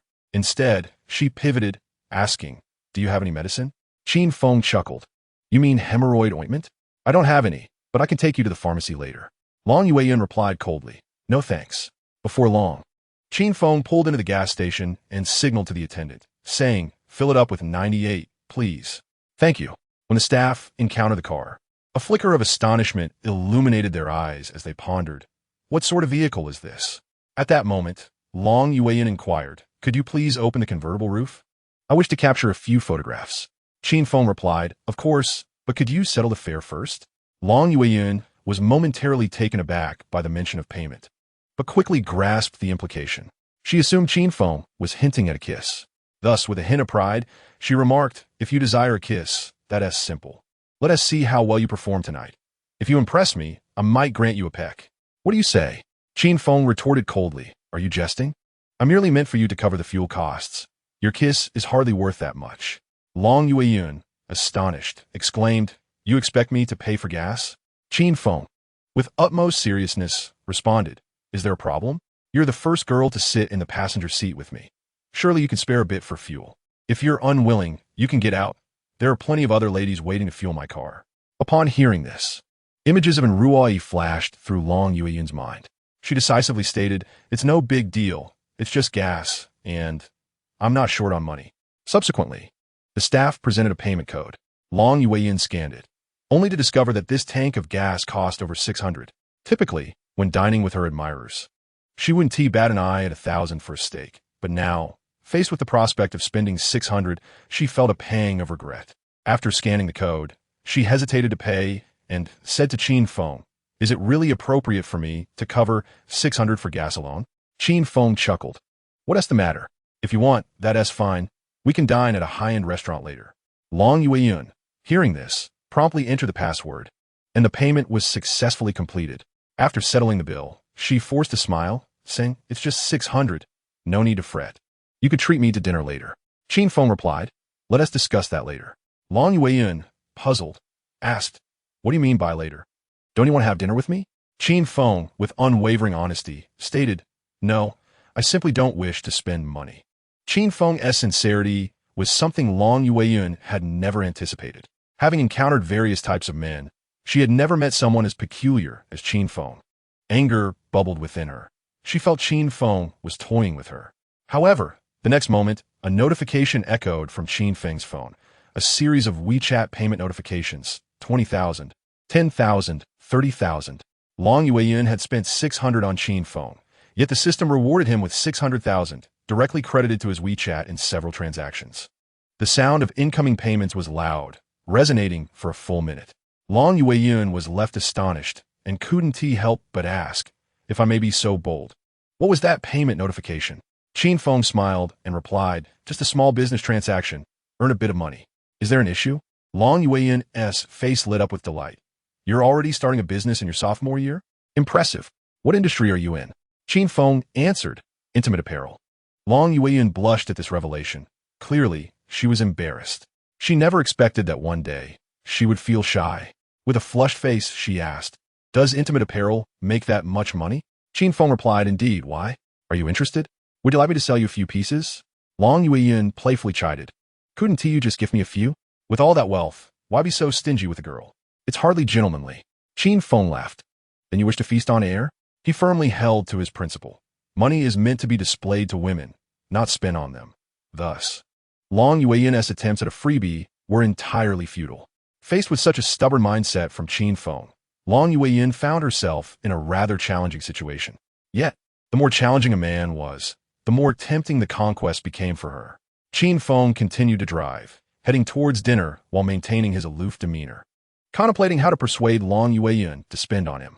Long Yueyin was equally preoccupied with finding ways to make Qin Feng indulge her. It was a battle of wits, one in which Long Yueyin had little chance of winning. While waiting at a traffic light, she took the initiative to ask, "Did you purchase this Ferrari with your own earnings?" Qin Feng retorted, "What else would it be?" Long Yueyin laughed, "Impressive, quite the achiever. What are your criteria for choosing a partner?" Qin Feng responded, "Someone with good looks, a great figure, long legs, and a slim waist." Long Yueyin chuckled. "You're quite honest, not hiding anything at all." Qin Feng remarked, "In love, sincerity is always the ultimate weapon. Isn't it?" Long Yueyin nodded. "Well said. I share your sentiments. I seek a sincere boy who can protect me. I don't care about his height or looks, just that he treats me well. Can you understand me?" Qin Feng replied, "I don't know your mother, so why should I understand you?" Long Yueyin was taken aback. This guy was utterly impervious. She angrily stated, "I feel you are biased against me." Qin Feng merely smiled and remained silent. His expression, filled with playful intrigue, further incensed Long Yueyin. There's a saying that anger clouds judgment, and at that moment, Long Yueyin was no longer her usual composed self. She felt anxious and uncertain. Desperately, she wanted to conquer Qin Feng, yet he seemed to be an enigma, impossible to grasp. With a cool tone, she commanded, "Pull over." Qin Feng inquired, "Why?" Long Yueyin replied, "I need to get out and calm down. You're just too infuriating." Qin Feng complied, pulling over. As Long Yueyin unfastened her seatbelt, Qin Feng's phone chimed again, signaling a new WeChat message. He took out his phone and replied, a smile gracing his lips. Long Yueyin noticed his subtle expression, and her intuition told her that he was chatting with another girl. Could it be in Roy? She wondered. Thus, she coldly asked, "Whose message is that?" Qin Feng, without concealment, candidly responded, "And Ruai." In that moment, Long Yueyin felt her defenses crumble. She had thought that by sitting in the passenger seat, she could gain entry into Qin Feng's heart, unaware that she hadn't even found the door. Qin Feng casually remarked, "Aren't you the one who wanted to get out and calm down?" Long Yueyin, refastening her seatbelt, declared, "Forget calming down. Qin Feng, let us be honest. I believe I fit your criteria quite well, and I like you. So let us date." Qin Feng, upon hearing this, did not display any excitement, which greatly surprised Long Yueyin. Previously, she had received countless confessions. Many boys had lined up to profess their love, yet she had never given them a second glance. Now, as she employed her ultimate tactic, Qin Feng remained unfazed. Her confidence in her allure began to wane. 2 seconds later, Qin Feng simply uttered, "Oh." That single word carried a profound impact. Long Yueyin questioned, "What does "oh" mean?" Qin Feng responded, "If you wish to be my girlfriend, then show me. If you impress me tonight, we'll officially date, and I'll bring you flowers every day." Long Yueyin, hearing this, swiftly transformed her anger into laughter, asking, "What kind of flowers will you bring me?" Qin Feng replied, "Money flowers, money to spend, not wildflowers. Does that make you happy?" Long Yueyin remarked, "I am happy. Indeed. Those who love you require no instruction, while those who do not cannot be taught." Qin Feng, "You like me, don't you?" Qin Feng replied, "Do not misunderstand. I am merely offering you an opportunity. The outcome depends on your performance." Elated, Long Yueyin exclaimed, "All right, I shall endeavor to impress you." However, she soon felt a sense of disquiet. In a moment of clarity, her heart skipped a beat. Those familiar words were reminiscent of the sycophantic admirers who had surrounded her in the past. How had she inadvertently fallen into such a trap? Long Yueyin quickly regained her composure, attempting to extricate herself from Qin Feng's grasp, yet it was a futile endeavor. For what truly ensnared Long Yueyin was not Qin Feng himself, but rather the insatiable desires that resided within her. Chapter 24. A true man never watches a woman pay the bill. Qin Feng drove Long Yueyin to a high-end restaurant where a meal could easily cost several thousand yuan. Having frequently dined with her admirers, Long Yueyin was well aware of the prices. Initially, she felt a surge of joy. However, as she recalled the prior encounter at the gas station, doubts began to creep in. Long Yueyin pondered, surely, this man will not expect me to pay. Qin Feng, overhearing her inner thoughts, chuckled softly and said, rest assured, a true man never allows a woman to pay the bill. Now let us disembark. Upon hearing this, Long Yueyin felt a wave of relief wash over her. She flashed a charming smile and remarked, you're quite the sweet brother. You've earned some points with me. Soon, they arrived at the upscale restaurant, where a waiter escorted them to their table. The establishment boasted exceptional service and a sophisticated ambience, both of which delighted Long Yueyin. Qin Feng then handed the menu to Long Yueyin, saying, order whatever you desire. Those familiar words and the comforting setting rekindled her confidence. She selected a steak, foie gras, caviar, and a bottle of red wine priced at 3,000 yuan. I shall keep it simple. I do not wish to burden you with expenses, she added. Qin Feng, amused, responded, well then, I shall match your choices. Waiter, please bring 2 of everything my lady has ordered. The waiter acknowledged, certainly, sir, please hold on a moment. Shortly, a sommelier arrived to decant the wine, while a violinist played nearby, creating an atmosphere that was undeniably romantic. Long Yueyin feigned aloofness, gazing out the window to present Qin Feng with her most alluring profile. She thought to herself, I shall captivate him. Yet, Qin Feng seemed entirely indifferent, engrossed in scrolling through short videos on his phone. This was a stark contrast to her previous experiences, where the man opposite her would be utterly captivated, his gaze fixated solely on her. Was it possible that she could not attract his interest? Surely, he is just pretending, she mused. In this scenario, whoever initiated conversation would be at a disadvantage.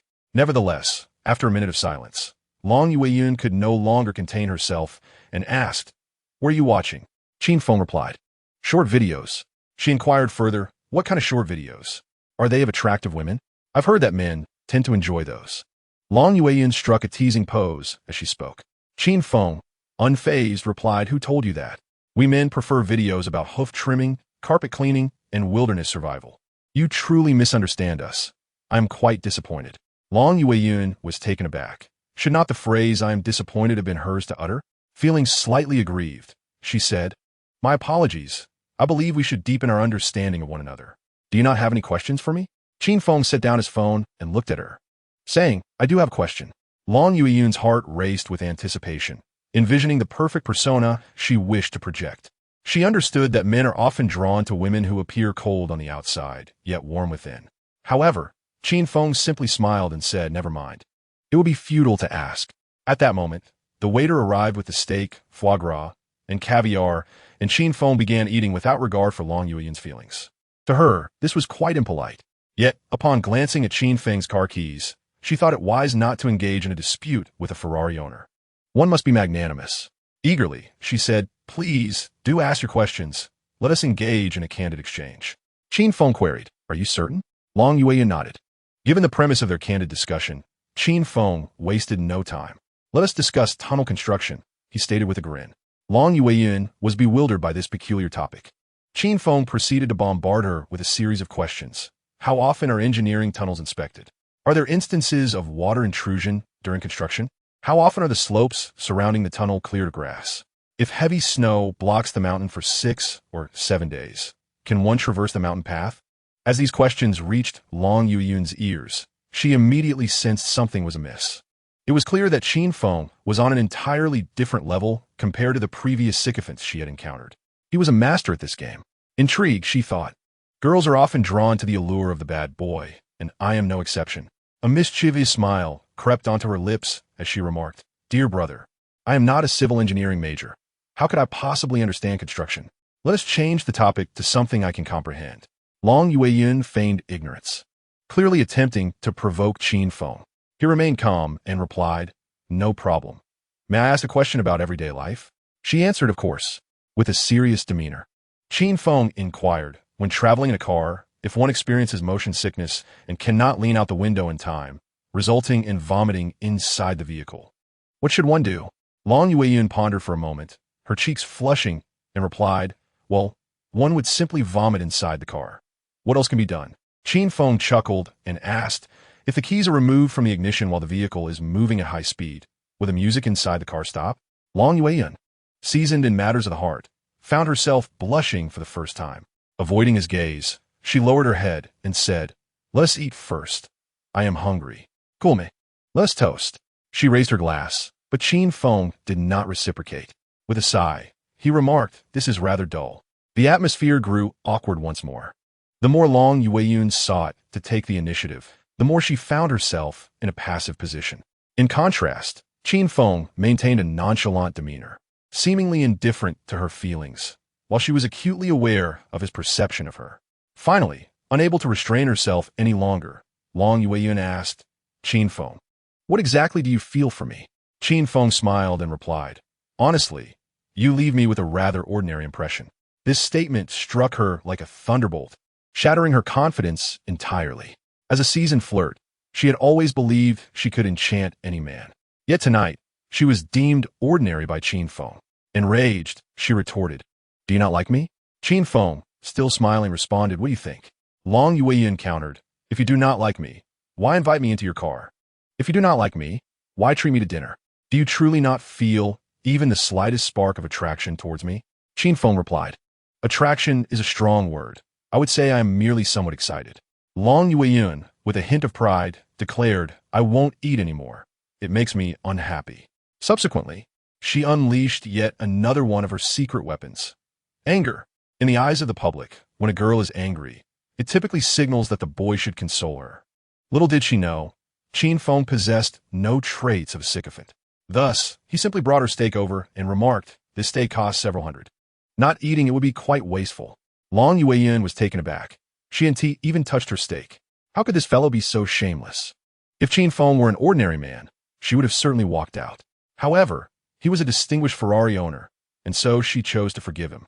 Consequently, at the dinner table, Long Yueyun left her meal untouched while Qin Feng devoured it all. When the time came to settle the bill, Qin Feng strategically pretended to be drunk. Indeed, he perfectly replicated the image of De Peng from Loserman. One moment he was lively and engaging, and the next he was sprawled on the table, fast asleep, snoring away. Long Yueyun was bewildered. What was he doing? Was he trying to evade the bill? The server was equally surprised and could only marvel at how audacious this guy was. Since Qin Feng was asleep, the server had no choice but to approach Long Yueyun for payment. Politely, the server said, "Miss, your total expenditure is 830 yuan. How would you like to pay?" Long Yueyun was exceptionally furious. This man had promised to treat her, yet he was now expecting her to foot the bill. She was not foolish. She contemplated leaving. However, upon standing, she pondered, could there truly be a man with such thick skin? Is he actually attempting such a childish ruse to avoid paying the bill? Or is he deliberately testing me? After much contemplation, Long Yueyun decided to sit back down. One word, wait. She would wait for Qin Feng to awaken. Long Yueyun thought, if this is a game you want to play, then I shall engage as well, and we shall see who outlasts whom. She then told the server, "We will not settle the bill just yet. We haven't finished our drinks." The server smiled and replied, "Very well, madam." Thus, Long Yueyun began to match wits with Qin Feng. However, it was evident that she underestimated his endurance. Long Yueyun initially believed he would awaken after 10 minutes. Yet 30 minutes passed, and his snores continued unabated. Could he truly have drunk so much that he fell asleep? Long Yueyun wondered. Out of curiosity, she approached Qin Feng and checked his breathing. His breath was warm, exuding a strong masculine scent. Long Yueyun thought, if you can't hold your liquor, you shouldn't drink so much. You haven't even settled the bill yet. Ugh, what a scoundrel. After waiting another half hour without any sign of him waking, Long Yueyun was convinced he was indeed inebriated. Reluctantly, she realized she would have to pay the bill today. Resigned, she called the server over and coldly stated, "Server, the bill please." The server responded, "Certainly, madam. Your total is 830 yuan. How would you like to pay?" Long Yueyun promptly transferred the amount via WeChat and said, "Please provide me with a receipt." "Thank you." The server replied, "No problem, madam." Long Yueyun planned to seek reimbursement from Qin Feng once he awoke. After all, he was a wealthy heir driving a Ferrari. Surely, he wouldn't begrudge such a sum, she thought. It can only be said that Long Yueyun was rather naive. Soon, the server returned with the receipt just as Qin Feng rose from his slumber. Stretching and yawning, he exclaimed, "Oh, how did I fall asleep? What time is it?" Long Yueyun felt despair. He chose the precise moment she settled the bill to awaken. This was clearly intentional. Furious, she retorted, "Are you pretending to be asleep?" Qin Feng, feigning confusion, replied, "Did I just fall asleep? I had no idea. Server, the bill." The server cheerfully responded, "Hello, sir. This lovely lady has already settled the bill." Qin Feng exclaimed, "So considerate. Well done. I'll give you points for that." Long Yueyun scoffed, "You liar. What happened to your promise?" Qin Feng questioned, "Promise? What promise?" Long Yueyun replied, "You said you would never let a girl pay for her meal." Qin Feng chuckled, "Exactly. I didn't watch you pay. I closed my eyes and fell asleep." Long Yueyun's chest heaved with indignation. She had never encountered someone so brazenly shameless. However, in the next moment, the sound of WeChat notifications chimed again, this time indicating an incoming amount exceeding 5 million yuan. Long Yueyun was left utterly astounded. Chapter 25. A man's greatest investment is in himself. Long Yueyun's expenditure of over 5,000 yuan would yield a return of 5 million if multiplied 1,000-fold. The notifications continued for a full minute, each amounting to over 10,000. Such a melodious sound was not only music to Qin Feng's ears, but to Long Yueyun's as well. At that moment, Qin Feng sighed. "I never expected you to be so calculating. It's just 5,000, after all. Let me take care of it." Qin Feng pulled out his phone, preparing to transfer money with a cold expression. Long Yueyun quickly interjected, "I don't care about that 5,000. Qin Feng inquired, "Then what do you care about?" Long Yueyun replied, "What I care about is your attitude." Qin Feng smirked. "So, we're discussing attitudes without considering facts? Fine, this date ends here. Let us go our separate ways. I'm looking for a woman who is willing to spend on me. And clearly, you are not." As Qin Feng stood to leave, Long Yueyun hurriedly said, "Wait a moment. This meal cost me a month's living expenses. What else do you want from me?" Her voice had risen. Qin Feng bluntly stated, "Are you confronting me? I find you quite lacking in gentleness." Long Yueyun was defeated. How was it that he kept stealing her lines? Qin Feng's tactic was cunning, leading her down a path with no escape. Having eaten his fill, he prepared to leave. Long Yueyun, unwilling to lose this promising prospect, quickly said, "Qin Feng, I'm sorry, I was wrong." Qin Feng coldly replied, "Wrong? What exactly was wrong?" Long Yueyun confessed, "I think your attitude is fine.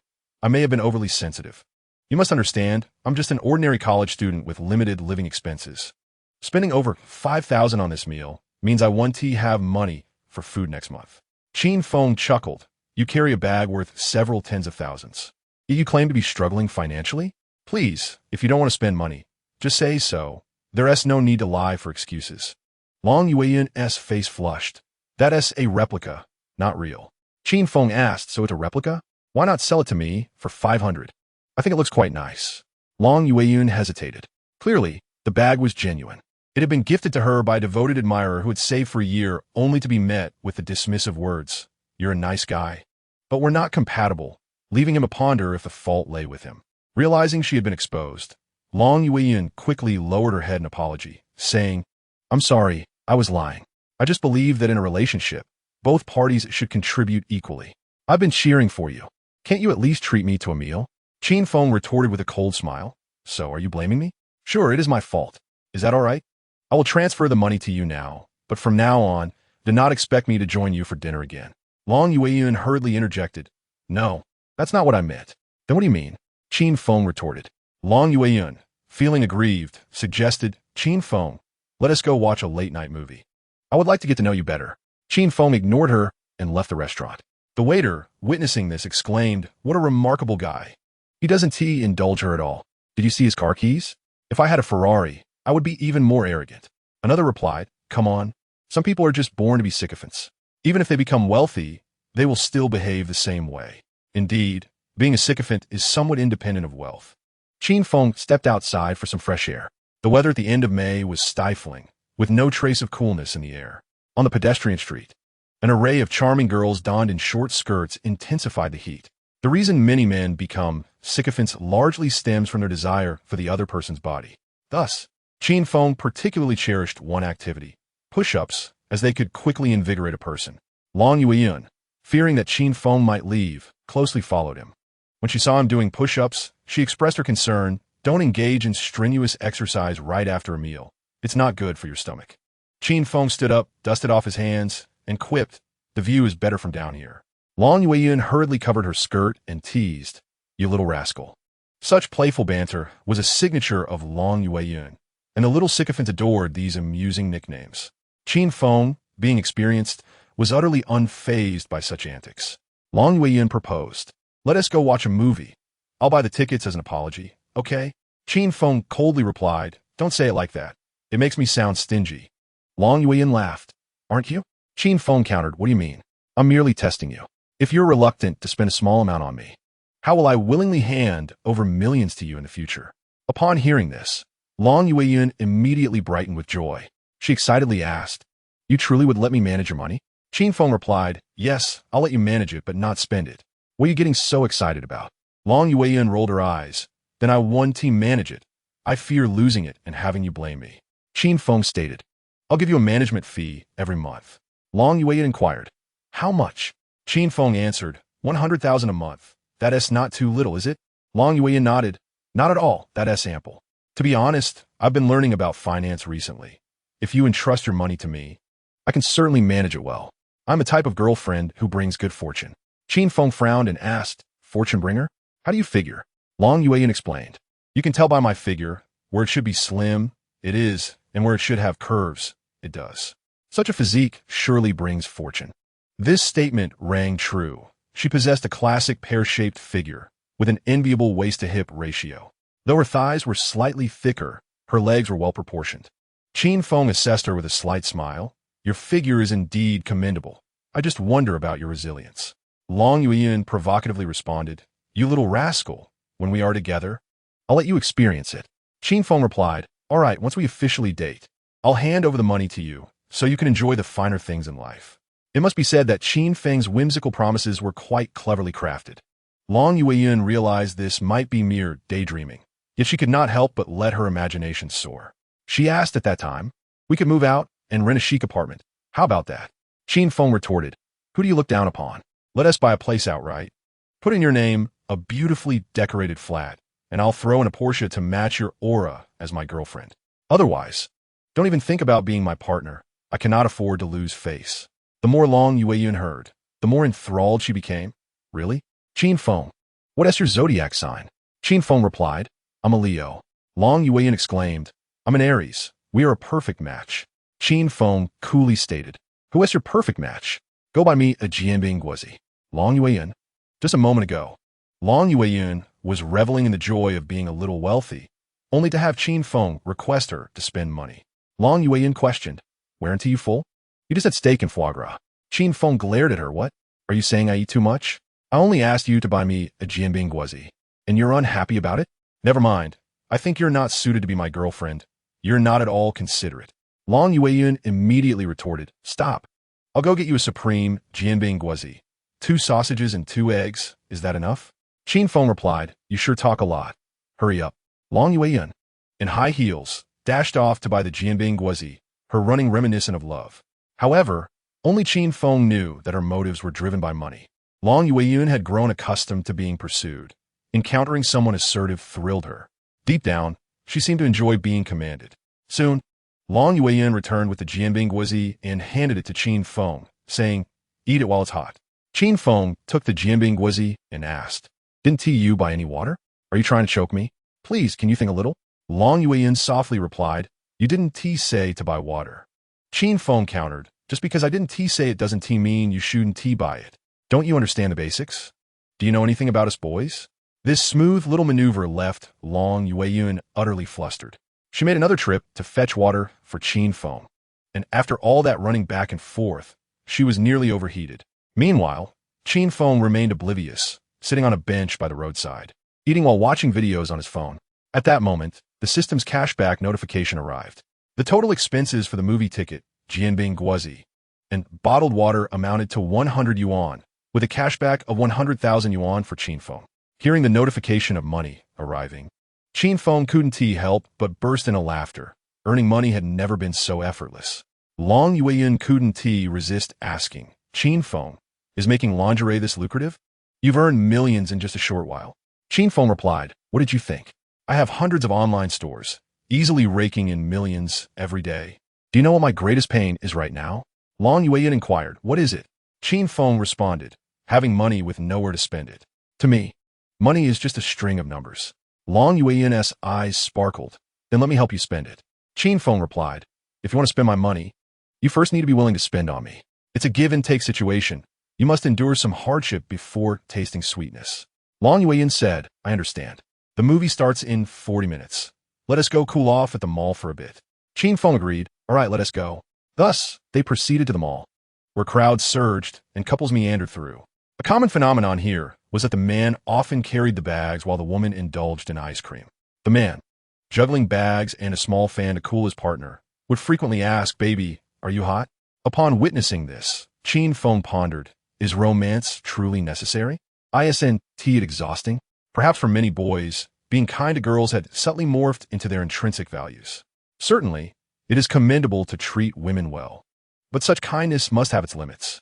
How many young men, despite their own financial struggles, utilize their parents' hard-earned money to support their girlfriends? Such behavior is truly nonsensical, ultimately leading to the support of someone else's spouse. As Long Yueyin and Qin Feng entered the plaza, Long Yueyin's tall stature and exquisite makeup instantly captured the attention of many, even causing the delivery personnel within the mall to steal glances. In that moment, her confidence surged. She sought to bridge the gap between herself and Qin Feng. Pointing to an ice cream shop ahead, she declared, Qin Feng, I would like some ice cream. Qin Feng replied, go ahead, and do grab a portion for me as well. Long Yueyin inquired, will my little brother reimburse me? Qin Feng retorted, reimburse for what? You're thinking of reimbursement for an ice cream? How ridiculous. No way, I must post this on social media to expose you. Long Yueyin hastily responded, don't post it, I will go buy it now. Long Yueyin, being a woman who values her image, did not wish to strip away her goddess-like persona. Soon, she returned with 2 ice creams, one large and one small. While Qin Feng licked his ice cream, he pondered how to extract a little more benefit from Long Yueyin. It was evident that convincing her to spend a small amount was relatively easy, but if the sum exceeded a certain threshold, she would surely object. Qin Feng needed to exert a greater stimulus on her. Suddenly, an excellent idea struck him, to indulge in high spending himself, thereby encouraging Long Yueyin to follow suit. After all, a man's greatest investment is in himself. Chapter 26. A 500,000 yuan watch. Simply purchase it, that is consumption. Long Yueyin harbored her own intentions. As she had just purchased the ice creams, she realized that to truly impress this affluent young man, she must pay attention to the finer details. Reluctant to spend extravagantly on Qin Feng, she resolved to spend modestly, aiming to touch his heart. Once Qin Feng was moved by these thoughtful gestures, he would be more inclined to splurge on her. Long Yueyin's plan was audibly clear, and Qin Feng heard it distinctly. Hence, she had deliberately chosen a large ice cream for him and a smaller one for herself. Afterward, she eagerly dashed off to buy strawberries. Having just consumed some alcohol, she felt warm and wanted something refreshing. Long Yueyin handed Qin Feng a large strawberry. After taking a bite, he remarked, quite sweet. Long Yueyin responded, then I shall have a taste too. Just as she was about to eat it, Qin Feng coldly interjected, stop. Long Yueyin questioned, what's wrong? Qin Feng replied, you should eat this. He presented the remaining part of the strawberry to her. Long Yueyin, vexed, exclaimed, what do you mean by this?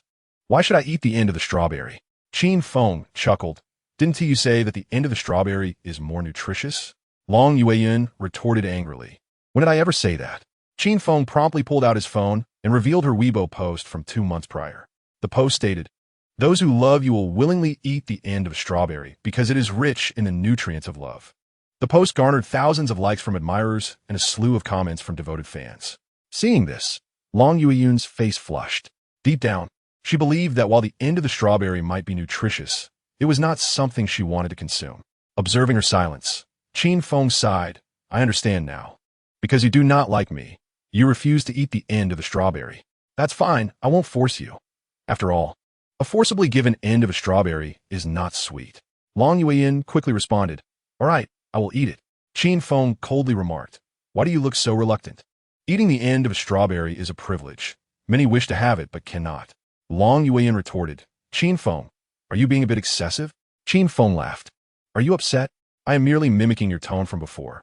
Why did you become so defensive? Long Yueyun, with a serious expression, stated, Do you really know the old me? What gives you the right to make such assumptions about me? From this statement, it was evident that Long Yueyun wished to regain control of the situation. She posed 2 rhetorical questions, aiming to evoke a sense of guilt in Qin Feng, hoping he would placate her. However, Qin Feng was not playing by the usual rules. With a smile, he said, If you're unhappy, you can leave.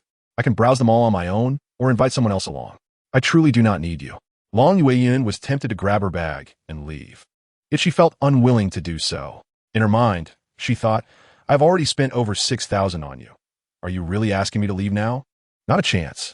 In economics, there's a term known as sunk cost, which refers to the notion that the more one invests, the less inclined one feels to withdraw. Long Yueyun composed herself and declared, A 1T leave. I must see this date through to the end. You're just trying to find a Roy, right? Let me tell you, as long as I'm here, she 1T stand a chance. Qin Feng chuckled, ignoring her words, and headed straight to the luxury goods section on the 4th floor of the mall. Upon reaching the 4th floor, Long Yueyun felt a surge of excitement, her previous gloom lifting. It was well known that items here bore hefty price tags. Recently, she had set her sights on a limited edition Hermes handbag priced at a staggering 100,000 yuan. Today, she was determined to persuade Qin Feng to buy the bag. However, she had to maintain an air of nonchalance, waiting for Qin Feng to take the initiative. Unfortunately, the notion of taking initiative was something Qin Feng reserved merely for the bedroom. Long Yueyun deliberately pressed herself closer to Qin Feng, occasionally bumping into him. Once or twice, Qin Feng tolerated it. On the 3rd occasion, he shot her a glare and asked, Are you feeling unwell? Long Yueyun touched her forehead and replied, Not all. It feels quite cool.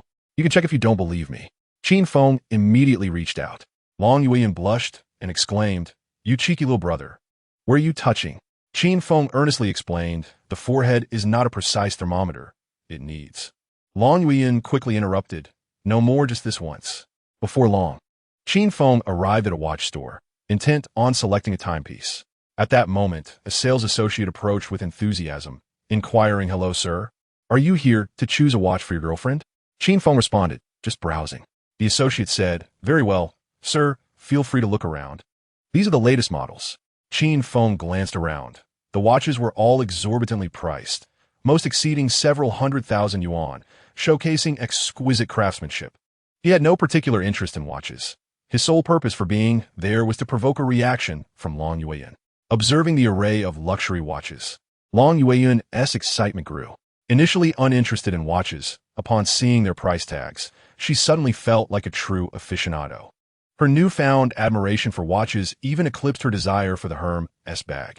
Seeing her focused and entranced demeanor, Qin Feng couldn't help but reflect. This is not a love for watches, it is a love for wealth. Moments later, he approached her and asked, Do you find these watches appealing? Long Yueyun nodded fervently, Very much so. Qin Feng remarked, If you find them beautiful, take a moment to enjoy them. Long Yueyun awkwardly replied, Aren't you supposed to ask if you should buy one for me? Qin Feng chuckled.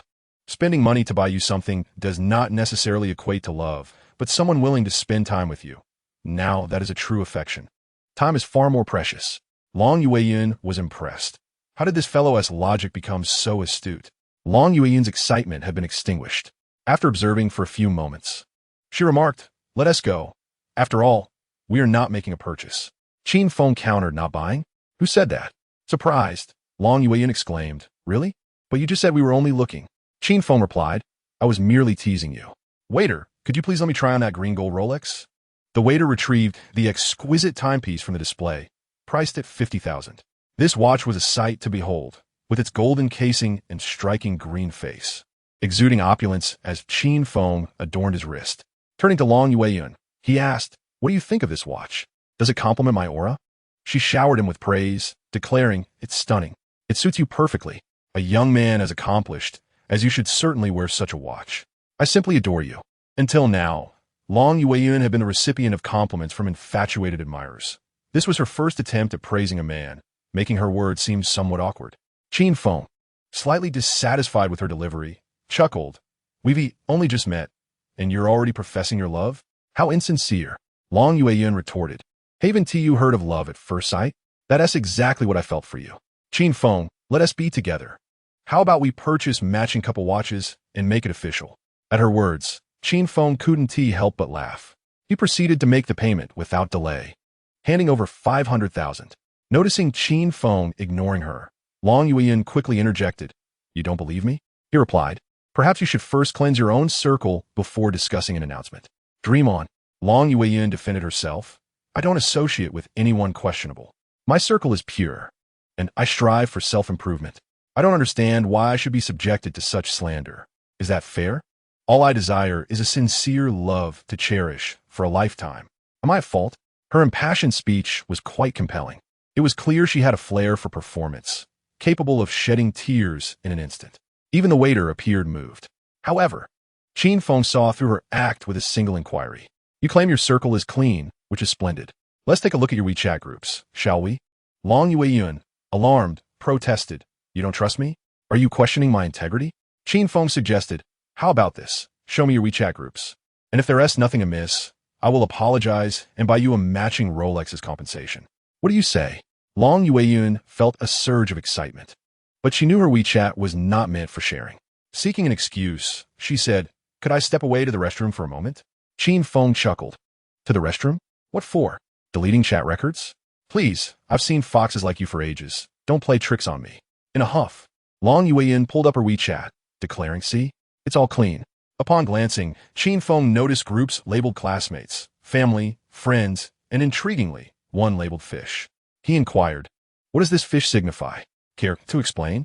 Long Yueyin attempted to justify, "They're just fishing buddies.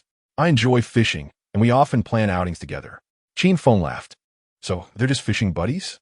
I see now that I misunderstood you. However, your notes on them are quite amusing. 183, a sports major with six-pack abs, Scorpio.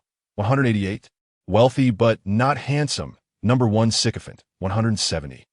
Long Yueyin was left utterly humiliated by the public exposure. She quickly exclaimed, "Stop it. These are merely superficial. I don't genuinely like them. I'm just searching for a pure love." Yet, her attempts at defense only dug her deeper into a hole. And Qin Feng found her words laughable. Moments later, he asked, "Are you finished explaining?" Long Yueyin, feeling guilty, grasped Qin Feng's hand, saying, "I'm sorry. Can I delete them all? I promise to only like you from now on." Qin Feng responded, "Then how about you post something on your moments?" Long Yueyin replied, "Forget it. I'm not fond of posting. We're both adults. We understand each other well enough." Qin Feng laughed. "I understand you, huh? I'm leaving. I don't want to waste any more time." As he exited the store, Long Yueyin followed closely behind him like a shadow. "Please let me explain." She called after him. The men in the mall watched the scene unfold as if it were a science fiction film. My goodness, in this day and age, a girl is explaining herself to a guy. Is this stunning beauty truly pursuing him?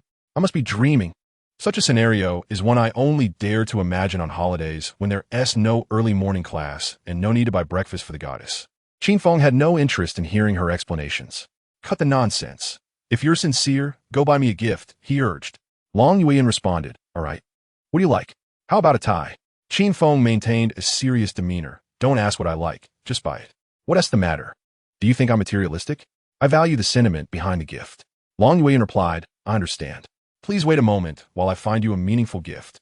Qin Feng reiterated, "I don't want anything less than 1,000 yuan. Anything cheaper would be embarrassing." Long Yueyin, looking despondent, ascended the stairs to purchase a gift. In that moment, she felt a sense of déjà vu. She saw her reflection in Qin Feng. It was not merely similar, but nearly identical. Long Yueyin felt as though she was being manipulated, yet she could not restrain herself. Qin Feng understood human nature far too well. Once the seed of greed is sown, it quickly takes root and flourishes. Long Yueyin was a woman with an insatiable desire for material wealth, a trait that often leads to unfortunate outcomes. Soon, Qin Feng received a system rebate of 150,000, indicating that Long Yueyin had spent that amount once again. The system also reminded him, "Master, the rebate cap is 10 million, and there is only 1 hour left until the event concludes." Upon hearing this, Qin Feng felt invigorated. It seemed necessary to once more challenge Long Yueyin. Chapter 27. How to Prove Wealth. Naturally, by purchasing gold, Long Yueyin bought a tie, spending over 1,000. Her WeChat balance was dwindling, likely insufficient for her meals this month. Nevertheless, she resolutely decided to buy the tie for Qin Feng. In her mind, one must invest to reap rewards. She firmly believed that her efforts would yield returns. Soon, Long Yueyin returned to Qin Feng's side, handing him the tie, stating, "Don't say I'm stingy when it comes to spending on you." Qin Feng opened the package, glanced at it, and nodded. "The craftsmanship is quite good. Thank you." Long Yueyin beamed. "I'm glad you like it. Now, isn't it my turn to choose a gift?" Qin Feng shook his head. "Not yet. My test for you isn't over." Long Yueyin was taken aback, asking, "Not over? I've already spent nearly 10,000. Qin Feng coldly retorted, "You're already feeling the pinch over 10,000? Is your affection for me truly worth only that amount?" "I see." Long Yueyin hurriedly clarified, "No, that is not what I meant." Qin Feng pressed on, "Then what do you mean?" Long Yueyin quickly added, "What else do you want? I still have some spare change. I can buy you something else." Qin Feng smiled and remarked, "Indeed, this is the kind of response one expects from a competent girlfriend. Let us go. I wish to purchase a pair of basketball shoes." Long Yueyin, with a hint of bitterness on her face, replied, "All right, let's pick out a pair." The two made their way to the sports section, where Qin Feng was immediately drawn to a striking pair of black and white basketball shoes. He requested the attendant to fetch a size 44, and upon trying them on, he found them exceptionally comfortable. However, as Long Yueyin glanced at the price tag, her eyes widened in disbelief. The shoes cost 3,000 yuan. Goodness, how exorbitant! In her understanding, a boy's shoes should only cost a few hundred yuan at most. Anything beyond that was sheer extravagance. She peered into her meager wallet and hastily suggested, "Qin Feng, these shoes don't seem quite suitable for you. How about we choose another pair? I think these all-white ones look rather nice and clean." The shoes she selected were priced at 500 yuan, which was already at the limits of her budget. Yet, Qin Feng replied directly, "The fit of the shoes is known only by the feet. You should pay for them." Long Yueyin found herself in a predicament, as she lacked sufficient change. Qin Feng noticed her discomfort, but chose not to address it directly. The store was bustling with onlookers, most of whom were couples, bewildered by the unusual sight of a boy purchasing shoes while a girl paid for them. As the attendant urged for payment, Long Yueyin felt increasingly embarrassed. Reluctantly, she said, "Qin Feng, I truly have no money left. You can check." When Qin Feng glanced at her WeChat wallet, he saw barely over 300 yuan remaining. However, he did not express any sympathy. Instead, he asked, "Do you have a credit card?" Long Yueyin replied, "Yes, why?" Qin Feng suggested, "You could use your credit card to cover it, then pay it off in installments of a few hundred yuan each month over a year." Long Yueyin immediately declined, stating, "Qin Feng, I don't believe in spending beyond my means." Curious, he inquired, "Then why do you have a credit card?" Long Yueyin struggled to respond, regretting her earlier admission. Qin Feng smirked and said, "It seems to me that your aversion to spending beyond your means is actually an aversion to repaying debts. Before this, was it not your little admirers who paid off your credit cards?" His words struck a nerve, as if he were privy to all her secrets. Long Yueyin hurried to deny it, but her explanations fell flat. Qin Feng showed no interest in her lengthy justifications. He pointedly declared, "You simply do not care enough. Why complicate matters? You complain about not having money for food. Can you not skip a meal? If you cannot even buy me a pair of basketball shoes, how do you expect to be with me? Let us end this here." With that, he pulled out his phone, ready to pay himself. Seeing this, Long Yueyin quickly produced her credit card, saying, "Qin Feng, please don't do this. I genuinely like you. Let me handle the payment for the shoes." Though she intended to put on a fade, she did not anticipate Qin Feng would provide her an out. He smiled and said, "Exactly. This is what a good girlfriend should do. Go ahead." Long Yueyin's face fell. Thus, she used her credit card to overdraw 3,000 yuan to purchase the shoes for Qin Feng. This transaction left the front desk attendant utterly astonished. In the attendant's experience, it was always the boys who used their credit cards to pay for their girlfriends. Today, the roles had reversed, a truly rare occurrence. Inside the store, numerous couples paused to witness the spectacle, all incredulous. Among them, several young women were particularly incensed, whispering amongst themselves, "This man has no shame. Buying shoes and expecting his girlfriend to foot the bill. How disgraceful. Girls are meant to be cherished, not treated as credit cards. Surely, she has been misled. Such scoundrels deserve no mercy." Conversely, some men held an opposite view of Qin Feng, admiring his audacity. "This guy is impressive. He has managed to get a girl to pay. He must have something exceptional about him. Perhaps he is a wealthy playboy?" I'd love to learn from him. Ignoring the idle chatter surrounding him, Qin Feng regarded the gossipers as mere busybodies unworthy of his time. However, some indignant souls aimed to uphold what they perceived as moral justice. I will defend my sister. She must steer clear of this cad. Suddenly, a heavily made-up woman approached, pointing at Qin Feng and exclaiming, "Are you even a man? How shameless to spend a woman's money. If I were in your shoes, I would rather find a way to end it all. Women are to be cherished and loved, not treated as ATMs or credit cards.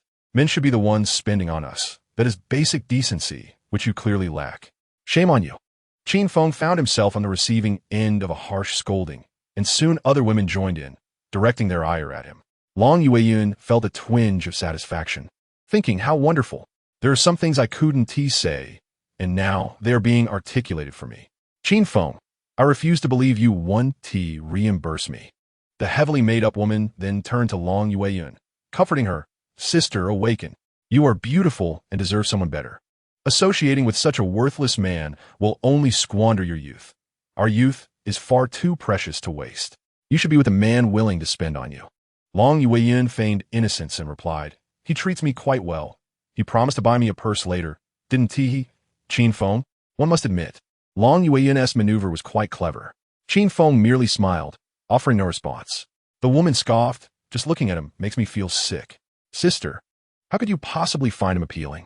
As her words faded, the sound of Qin Feng's phone chimed with payment notifications, ringing out clearly for all to hear. 5,000 yuan received. 10,000 yuan received. 15,000 yuan received. The system had rewarded Qin Feng with a rebate of 3 million yuan. Simultaneously, he heard the system announce that the event had concluded, yielding a total rebate of 10 million yuan. The ringing continued for a full minute, leaving everyone in the vicinity dumbfounded. Is this a ringtone? Quite peculiar. Surely, it must be a ringtone. Who could possibly receive 3 million in a minute? Many dismissed the notion, convinced Qin Feng was merely pretending to be wealthy. Yet, Long Yueyun alone understood that he was indeed affluent. A 50,000 yuan Rolex was a mere trifle for him. She quickly interjected, Qin Feng, please don't be angry. I willingly bought the basketball shoes for you, and I don't expect you to buy me a purse. Qin Feng smiled and replied, Even if you begged me, I still wouldn't buy it for you did not stand by me when it mattered. Long Yueyun hurriedly protested, No, I have always been on your side. Disappointed, Qin Feng shook his head and said, Let us call it quits. At that moment, more people approached to confront him, and the heavily made-up woman arrogantly declared, You pathetic loser, stop pretending to be wealthy. With such abysmal acting skills, you might deceive an innocent 18-year-old girl, but the discerning public sees through your facade. The other girls chimed in.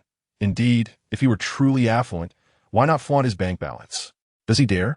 I've encountered far too many of these faux-rich second-generation individuals, masquerading as wealthy elites solely to dupe naive young women. Witnessing the collective outrage of the crowd, Qin Feng found himself at a loss and decided to prove his worth in a straightforward manner. Yet, he was far too astute to merely display his balance. Such a display lacks any visual impact. Suddenly, an idea struck him. There was a gold shop downstairs. With that thought, he descended without a care for Long Yueyun, who promptly followed, creating a scene reminiscent of a romantic pursuit. This only attracted more onlookers, all eager to expose Qin Feng's pretentious facade. Each individual seemed to transform into a self-righteous vigilante, trailing behind him like a pack of zealots. Don't let the scoundrel escape. This fellow is a fraud, they clamored, intent on unmasking his deceit. Rather than fleeing, Qin Feng proceeded to the jewelry counter, intent on purchasing some gold. At that moment, a heavily made-up woman caught up with him, sneering, Oh, are you planning to continue your charade? Sister, open your eyes and see clearly. This man is a swindler. He intends to deceive you into buying gold. Wake up. Indeed, beautiful, he's not worth your time. Consider me instead. I work in a private enterprise and earn over 10,000 a month. I can take care of you. Choose me, and I will hand over my entire salary after marriage, with no limits on the dowry. Long Yueyun sensed the situation spiraling out of control and interjected, Please, everyone, refrain from meddling in our affairs. I know exactly what kind of person he is. Her underlying message was clear. Qin Feng was wealthier than these lowly individuals, and they should take their leave. Unfortunately, many in the crowd failed to grasp this, believing she had been deceived and sought to deliver justice. After perusing the gold shop, Qin Feng was captivated by a solid gold Winnie the Pooh, weighing an impressive 500 grams, approximately 25 pounds, and priced at around 400 yuan per gram. This golden bear was valued at nearly 5 million. Qin Feng felt it was the perfect purchase. Chapter 28. The Porsche is a lie, but the cake is real. This solid gold Winnie the Pooh was the shop's prized treasure, designed to attract customers. Naturally, it bore a clear price tag, accessible to anyone with the means to purchase it. Thus, Qin Feng summoned a sales attendant, inquiring, "How much for this golden bear?" The attendant smiled, "Sir, this solid gold Winnie the Pooh weighs 500 grams, which equals 25 pounds. At the current market rate of 400 yuan per gram, you need to pay 5 million to take it home. This bear symbolizes fortune, prosperity, and love." Qin Feng chuckled and asked, "Can it ward off evil?" The attendant replied, awkwardly, "It should, I suppose." "Then let us place it in my dorm as a decorative piece," he declared, eliciting laughter from those around him. Is this guy out of his mind? A solid gold Winnie the Pooh worth 5 million, and he talks about it as if it costs 500? Only a phony would boast like that. Otherwise, how could he deceive a girl? "Sister, you should steer clear of such a braggart. It's utterly embarrassing. If he truly can buy that golden bear, I'll run through them all in the nude." The crowd was incredulous, unable to believe Qin Feng possessed the means to purchase the golden bear. Even the attendant thought he was joking. However, she maintained her professionalism, reassuring him, "It's perfectly all right if you can't afford it right now. Every young man faces challenges before achieving success." Qin Feng replied with a grin, "Based on your encouraging words, I will certainly help you boost your sales. Let us proceed with the payment." Typically, WeChat limits large transactions, but Qin Feng discovered that the system had automatically linked him to a special bank card for significant expenses. The system truly is considerate. The attendant, taken aback by his seriousness, promptly summoned the manager to assist with the transaction. After reviewing a series of documents and completing various forms, Qin Feng swiped his card, and the attendant issued him a receipt totaling 5 million. The room fell silent as he struck a resounding blow against the skeptics. Long Yueyun was also astonished, contemplating just how wealthy he must be, spending 5 million with the same nonchalance as if it were 500. His card swiping technique was undeniably stylish. The attendant insisted on taking a picture with Qin Feng, to which he readily agreed.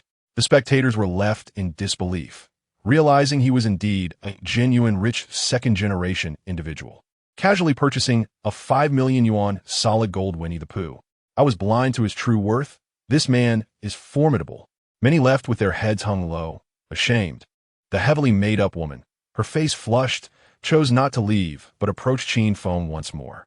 Lowering her tone, she said, "Handsome, I admit there was a misunderstanding earlier. I raised my voice. Please don't take offense." Qin Feng smiled and replied, "I harbor no resentment." Her eyes brightened. "That's wonderful. You're truly magnanimous. You clearly possess the potential for greatness." Qin Feng retorted coolly, "I never regarded you as anything but a mere jester, so your opinions hold no weight with me." The woman appeared flustered. Just then, Long Yueyun interjected angrily, "Could you kindly leave us alone? I have been listening to your nonsense. My spending on him is my choice. It's none of your business. You're just a meddler. And who do you think you are to call anyone's sister? You don't even measure up." Long Yueyun boldly defended her position alongside Qin Feng. In response, the heavily made-up woman dropped her facade, retorting, "Who are you pretending to be? You think I don't see through your ulterior motives? You merely want to spend a little to gain a lot." Thinking he is foolish enough to fall for it. Addressing Qin Feng, she added, "Handsome, don't let her deceive you. She aims to ensnare you with small favors, hoping to coax you into buying her gifts like bags and diamond rings. Women like her are truly despicable." Qin Feng chuckled, "I appreciate the warning." Long Yueyun, incensed, exclaimed, "Shut your mouth, you wretched woman. What nonsense are you spouting?" The heavily made-up woman shot back, "What? Did I strike a nerve? Can you honestly claim you're buying him shoes out of genuine affection?" Long Yueyun exclaimed furiously, "Shut your foul mouth." In the next moment, the two women engaged in a fierce brawl inside the jewelry store. Qin Feng stood in astonishment, utterly captivated by the unfolding drama. The crowd around them swelled, with onlookers expressing their awe at the wealth that could incite such a spectacle. Was this the power of money? To incite two women to fight over a man? Setting aside the facts, the woman in the bodycon dress was undeniably beautiful. This man was truly remarkable. One could despise him, envy him, and yet simultaneously wish to be him. The scene grew increasingly chaotic as security rushed in to restore order. Qin Feng watched the commotion for a while before departing the mall with his golden Winnie the Pooh. Long Yueyun hurried after him, but in her haste, she stumbled and twisted her ankle. Qin Feng placed the golden bear in his car, intending to take it back to his dormitory. At that moment, Long Yueyun limped over, saying, "Qin Feng, why did you abandon me?" Qin Feng replied with a smile, "Abandon you? We were never together to begin with, so how could I abandon you? Our date ends here. Let us return to our respective homes." Long Yueyun's emotions teetered on the brink of collapse as she cried out, "What do I mean to you? Am I merely a tool? Someone you can call upon and dismiss at will? Or just your personal ATM?" Qin Feng chuckled, "I never said that. If you believe it, then so be it. If you don't, then that is fine too." Long Yueyun retorted angrily, "You have so much money. Why won't you even give me a decent gift?" Qin Feng sneered, "Are you out of your mind? My wealth is mine alone. Why should it concern you? If you choose to spend on me, that is entirely your decision. Did I force you?" Long Yueyun felt as if she might choke on her fury. Yet, amidst the haze of emotions, she found something oddly familiar in his words. Upon reflection, Qin Feng's remarks echoed her previous admonitions to those sycophantic admirers who surrounded her. Throughout, she had never harbored any affection for the sycophants in her life, which ultimately confirmed that Qin Feng had never cared for her either. With tears welling in her eyes, Long Yueyun gazed at Qin Feng and asked, "Did you invite me out merely to toy with me? You never intended for us to be together." Qin Feng responded with a grin, "I did think about it, but thoughts and actions are two entirely different matters." Long Yueyun, sobbing, implored, "You promised me a luxury apartment and a Porsche. Those were all lies, weren't they?" Qin Feng replied, "The Porsche was a fantasy, but the dream was real." Long Yueyun raised her hand, intent on slapping him, but Qin Feng deftly dodged. She fumed, "Qin Feng, you are utterly unreasonable. Do you treat me like a mere sycophant? I am a person, flesh and blood, with feelings. Do you not fear retribution for your actions?" Upon hearing this, Qin Feng's expression turned serious. He coldly replied, "Long Yueyun, from the very beginning, your approach to me was motivated by money. From the moment you got into my car, I knew exactly what was on your mind. Do not pretend before me. It reeks of hypocrisy. As for retribution, that should fall upon you first, for I have learned all this from you. Have I not?" Qin Feng spoke the truth. Long Yueyun's social circle was filled with countless sycophants, and during special occasions like Valentine's Day, she often received lavish red envelopes. She never accepted anyone's confessions nor rejected any invitations. She was a deeply selfish woman, entirely self-centered, relishing in the attention of admirers without wishing to become anyone's girlfriend. As she shunned the responsibilities that came with such a title, she dismissed the sincere affections of others, fixated solely on money. To her, those who spent on her were kind, and in return, she would grace them with her company for a meal. This time, Long Yueyun had indeed fallen hard. She never expected Qin Feng to be so heartless. With a fierce expression, she declared, "You may think you are clever. We shall see. You are the first man to wound me, and I shall make you pay." Qin Feng responded with a smile, "Do you think I am easily intimidated?" Long Yueyun turned away, warning, "Just wait, Qin Feng." She then limped off, while Qin Feng settled into his sports car, preparing to head back to school. At that moment, Long Yueyun hid in the shadows, silently observing Qin Feng. The moment he started his car, she intended to call the police and report him for drunk driving. He was well aware of the adage, "Never drink and drive." Therefore, once inside, he did not rush to leave. Instead, he sought a designated driver. He called his personal assistant, Xiao Lu, to arrange one. Before long, the designated driver arrived. "Hello, I'm your designated driver. Are you the owner of the vehicle with the last four digits, 6,656? Qin Feng, seated in the passenger seat of the convertible, heard the sweet, melodious voice of a young woman. The soft and tender tone nearly made his ears tingle with delight. Upon looking up, he was taken aback by her beauty. Chapter 29. Finding a designated driver. Encountering a direct junior sister, the designated driver was a young girl clad in a blue work vest, her hair tied in a high ponytail, and her bare face adorned with a radiant smile, revealing dimples. Qin Feng had encountered countless beauties, but few had genuinely captivated him. Especially in their natural state, those who were truly stunning were exceedingly rare. This designated driver had a certain charm that reminded him of his first crush from elementary school. Once this connection was made, it became all-consuming. Unable to resist, Qin Feng asked, "Are you the designated driver?" The girl smiled and replied, "Yes, I am your designated driver. Employee number 2179. It is my pleasure to serve you." Qin Feng inquired, "What is your name?" The girl responded, "Sir, I am not at liberty to disclose that." He pressed further, "How old are you?" She hesitated, saying, "That too is not convenient to share." Qin Feng, perplexed, remarked, "If you can't share anything, how can I trust you to drive? What if you are underage?" The girl quickly clarified, "Sir, I am of legal age. I am already 19. Qin Feng asked, "How can you prove that?" The girl stammered, her face flushing crimson. Noticing her bashful demeanor, Qin Feng deduced that she was likely new to the job. He stepped out of the car, intending to engage her in conversation. Meanwhile, in the shadows, Long Yueyun was seething with anger. Was this not the quintessential scoundrel? He had just cast her aside and was now flirting with another girl. She longed to storm out and slap Qin Feng twice, but she knew better than to confront him directly. Instead, she resolved to take to social media, exposing Qin Feng's misdeeds of the evening. The title of her post read, "Exposing the Scoundrel, Deceiver of Wealth, Romance, and Affection." She then took a surreptitious photo of Qin Feng and uploaded it to her Weibo account, aiming to incite public outrage and ruin his reputation. As Qin Feng stepped out of the car, he observed the girl as flushed and anxious face and curiously asked, "How long have you been driving?" The girl replied, "I just recently completed my probationary period, so I have about 6 months of driving experience, right?" Qin Feng awkwardly commented, "You dare to work as a designated driver with only 6 months of experience? You should ride your bicycle home. I'll find someone else." The girl, flustered, exclaimed, "Sir, despite my limited experience, I assure you my skills are excellent. Will you trust me?" Qin Feng queried, "Excellent skills? How can you prove that?" The girl smiled and replied, "Practice is the sole criterion for testing truth. Let me give it a try." She then folded her little bicycle and said to Qin Feng, "Sir, could you please open your trunk?"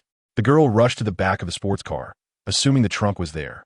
Qin Feng chuckled and said, "The trunk of a sports car is in the front." The girl, slightly embarrassed, apologized, "Sorry. It's my first time taking an order, and I'm so excited to be driving a sports car." Qin Feng, surprised, exclaimed, "Wait, this is your first order? Don't joke around." The girl bit her lip and smiled. "Everyone has a first time, sir. Please give me a chance to prove myself." Qin Feng sighed and said, "All right, but first, show me your driver's license so I can verify your identity." The girl replied, "Sure, I can do that." She then took her driver's license from her bag and handed it to Qin Feng. He glanced at it and saw that her name was Jiang Wanling.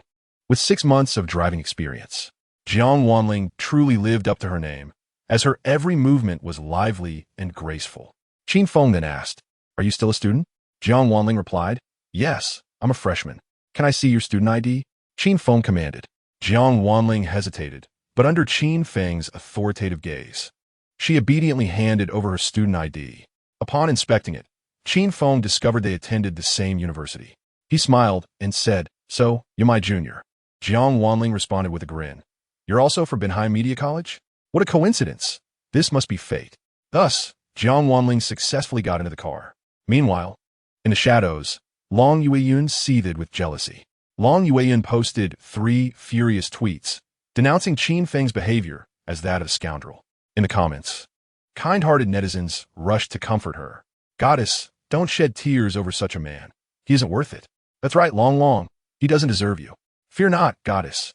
We will always be here to protect you." Long Yueyun commanded in the comment section, "Everyone, please share this widely. Let our sister see the true colors of this scoundrel." Her call to action was met with enthusiasm, and soon, Qin Feng's name graced the campus confession wall. The public outcry escalated rapidly, and within just a few minutes, the likes on the post surpassed 1,000. Meanwhile, Qin Feng, oblivious to the unfolding drama, was seated in the passenger seat of his own sports car. As Jiang Wanling drove slowly down the night road, the car's speed was so slow that it couldn't keep pace with the electric scooters nearby. Qin Feng couldn't help but say, "Step on the gas." Jiang Wanling nodded and replied, "Okay, senior, I will do my best. Honestly, this is my first time driving a sports car, and I'm not very familiar with it." Qin Feng sighed in exasperation. Accelerate." Jiang Wanling, feeling awkward, said, "Got it, senior." It was evident that Jiang Wanling was driving with great caution. Qin Feng offered her understanding and patience, considering it was her first time as a driver. To ease her nerves, he decided to engage her in conversation. "With your driving skills, Are you sure you want to be a driver? I suggest you find another part-time job. You might get scolded by your boss, he said. Jiang Wanling, unfazed, replied, let them scold me. I can't give up just because I'm afraid of being reprimanded. Sure, I may drive slowly, but safety comes first. As long as I can get my boss home safely. That's a victory. Qin Feng inquired further. What if you encounter a hot-tempered boss? A drunk person can easily cause a scene.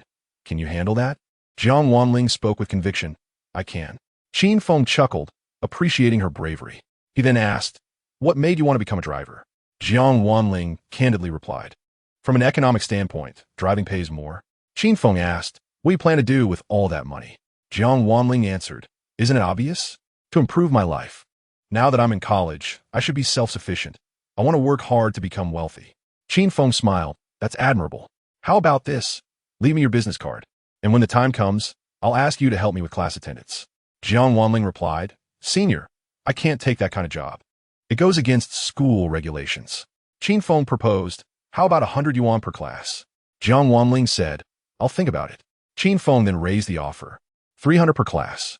Immediately, Jiang Wanling replied, Senior, let's exchange WeChat for now. I'll help you with attendance for sure. Also, do you need me to take notes? Qin Feng chuckled. You're quite savvy, Junior. Jiang Wanling laughed. It's all about making money. There's no shame in that. Soon, Jiang Wanling drove Qin Feng back to the university. She asked, Senior, where should I park the car? Qin Feng replied, please park it downstairs from my dorm. Is that convenient? Jiang Wanling said, what's inconvenient about that? You're the boss. We should listen to you. Qin Feng immediately remarked, very good. You have the right mindset. I'll give you a 200 yuan tip. Jiang Wanling politely declined, saying, no need for a tip, boss. Just give me a good review later. Since this is my first order. Qin Feng chuckled. Let us add each other on WeChat first, and then a good review wouldn't be too much to ask. Jiang Wanling agreed. That sounds reasonable. After parking the car, she unbuckled her seatbelt and took out her phone to add Qin Feng on WeChat. Once she finished, Qin Feng smiled and asked, do you have any cool photos? Send me a couple to check out. Jiang Wanling replied with a laugh. Boss, that's an additional charge. Qin Feng teased, how much? I'll pay. Jiang Wanling said, a beautiful woman loves wealth, but in a rightful way. This service ends here. I'm off now, Senior. Wishing you a pleasant life. Qin Feng replied, go on, may fate bring us together again, little dimple. Jiang Wanling curiously asked, little dimple? Who is that? Qin Feng answered, you of course, you have a cute dimple when you smile, and it's quite sweet. Hearing this, Jiang Wanling felt her spirits lift. She smiled and said, thank you for the compliment, long eyelashes, Senior, goodbye. Jiang Wanling referred to Qin Feng as long eyelashes, and he took a moment to admire himself in the rearview mirror. Indeed, his eyelashes were quite long. After Jiang Wanling exited the car, she retrieved her little bicycle from the front trunk and swiftly disappeared from Qin Feng's sight.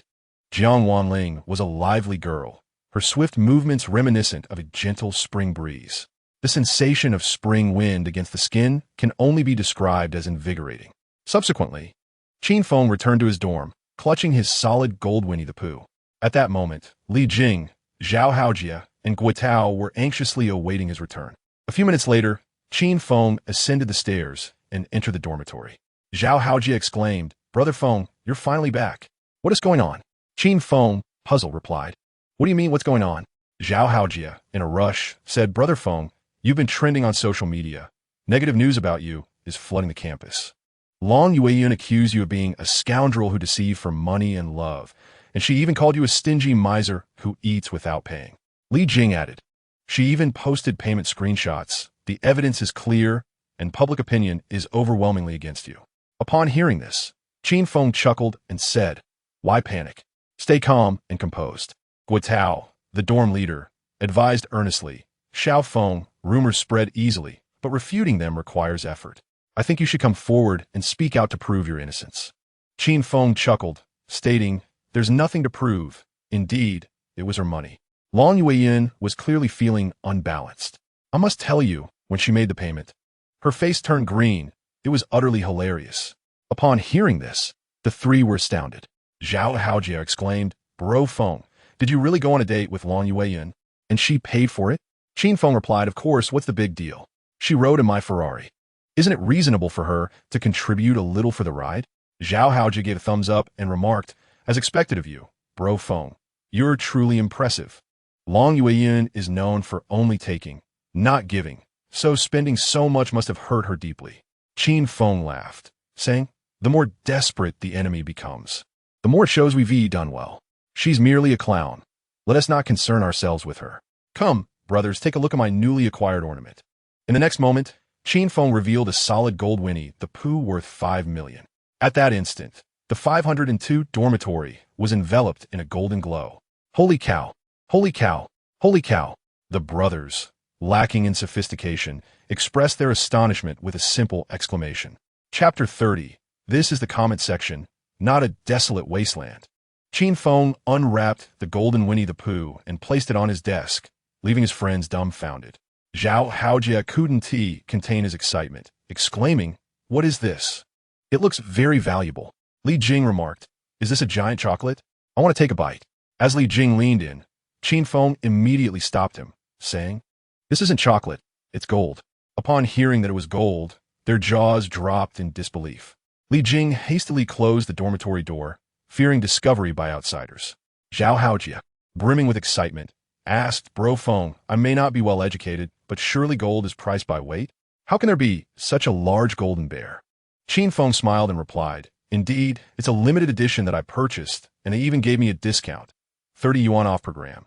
Quite a bargain. Zhao Haojia inquired, how much did you spend on this golden Winnie the Pooh? Qin Feng answered, over 5 million, just a small amount. I'll keep it in the dormitory for good luck. The mention of over 5 million sent their excitement into overdrive. Zhao Haojia dashed to the balcony and shouted, causing echoes from other floors. After a moment, with red eyes filled with excitement, Zhao Haojia asked, Bro Feng, where did you get the money? Qin Feng chuckled. From a rich lady, ha ha ha. Zhao Haojia lamented, no, this can't be true.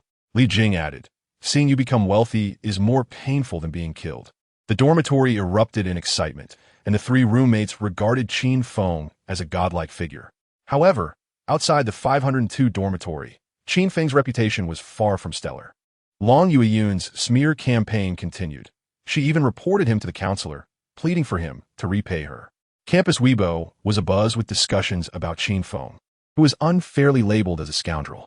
Late at night in the hospital, Li Shi and Ruai stumbled upon the trending Weibo topic. Li Shishi, Lauga Fartili. Long Yueyun is quite the character. She's posted 5 times, directly accusing Qin Feng of being a scoundrel, ha ha ha. And Ruai softly remarked, weren't they supposed to be on a date? How did it escalate to this? Li Shi speculated, in my view, it went like this.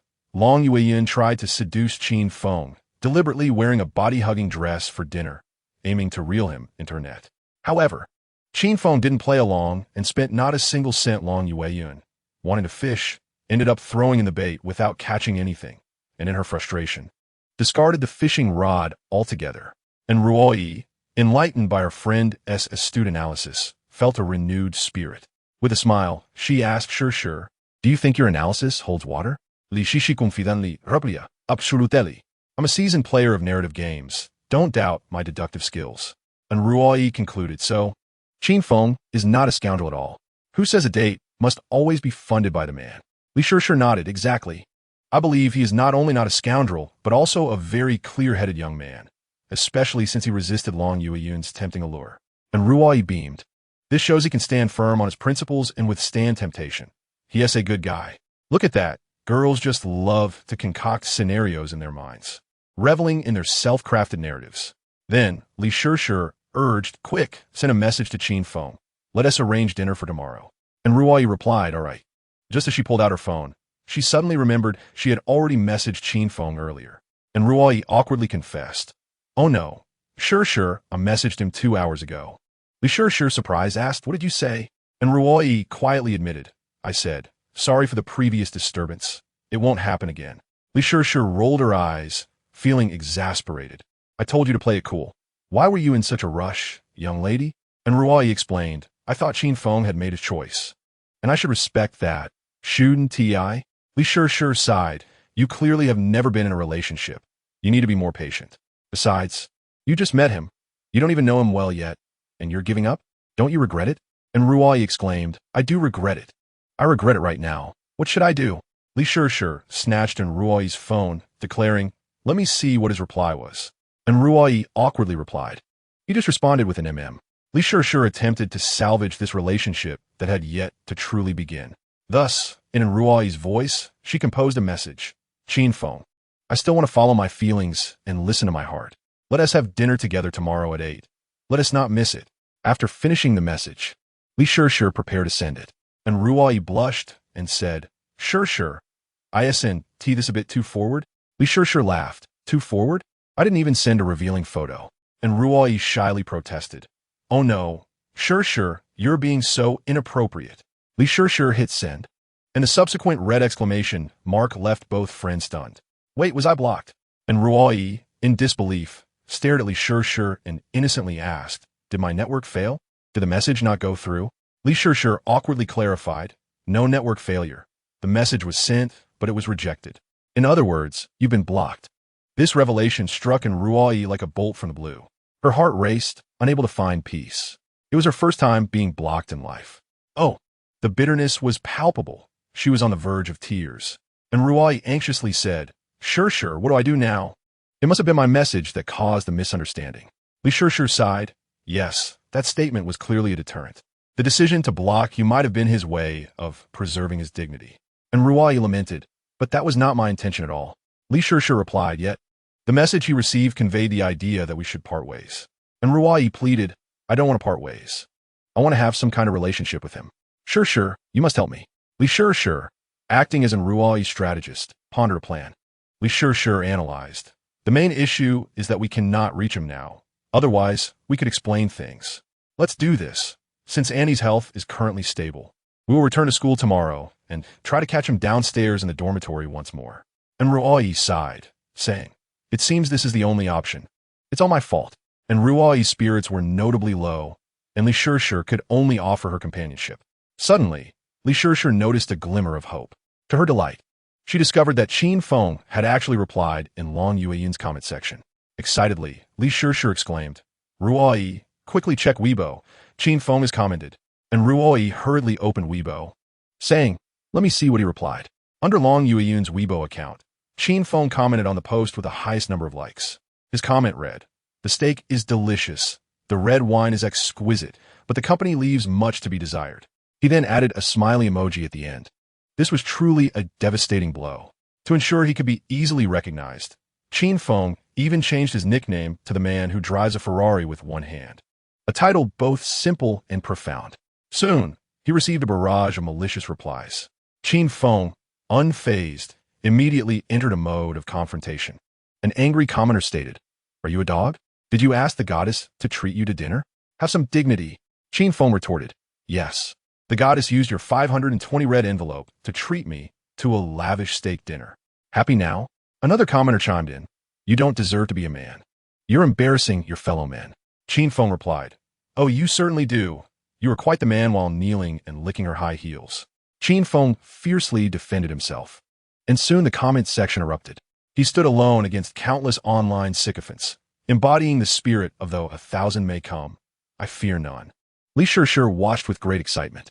She quickly urged and Ruoyi, hurry and join the fray. This is a once-in-a-lifetime opportunity. And Ruoyi, puzzled, asked, Join the fray? What does that mean? Li Shishir explained. Right now, Qin Feng is battling the trolls alone. You must support him. By doing so, your favorability will soar, and you'll be able to add him back on WeChat. And Ruoyi cheerfully replied, Great idea. Sure. You really understand men. Li Shishio guarli interjecta. Please call me the master of emotions. Although Li Shishir referred to herself as a master, she was actually a novice in romance, her knowledge being merely theoretical. She then guided Ruoyi step by step as she activated her protective mode in the comments. And Ruoyi wrote, Qin Feng, come here. I have something to say to you. As soon as she posted the comment, she felt a wave of anxiety. Is this comment okay? And Ruoyi asked her friend. Li Shishir replied, It's not green tea enough. And Ruoyi shyly responded, Why should we pretend to be green tea while having a good conversation? Li Shishir chuckled. You don't understand. We're in Long Yueyun's Weibo comment section. We must provoke her. The more we irritate her, the happier Qin Feng will be, and the greater the chance of reconciliation between you two. Do you understand? And Ruoyi suddenly enlightened, saying, Got it, sure. Should I post again? Li Shishir said, Leave it to me. She snatched in Ruoyi's phone, deleted the previous comment, and then sent a new one. Brother Qin Feng, don't be afraid. I'm here to protect you. One must admit, Li Shishir understood the art of green tea. Soon, this comment was upvoted, with onlookers eagerly liking and replying below. What? Am I seeing things? Is this really the account of the goddess and Ruoyi? Indeed, it is in Ruoyi, with over 100,000 fans, a genuine person. Has the goddess been hacked? Why is she posting such comments? I don't understand. Qin Feng is a complete scoundrel. Yes, goddess. You should stay far away from him. He only seeks to deceive you for money, sex, and feelings. Within just a few minutes, and Ruoyi's comment was pushed to the top. In dormitory 502, Qin Feng was somewhat taken aback. He hadn't anticipated and Ruoyi would enter the fray. This was getting interesting.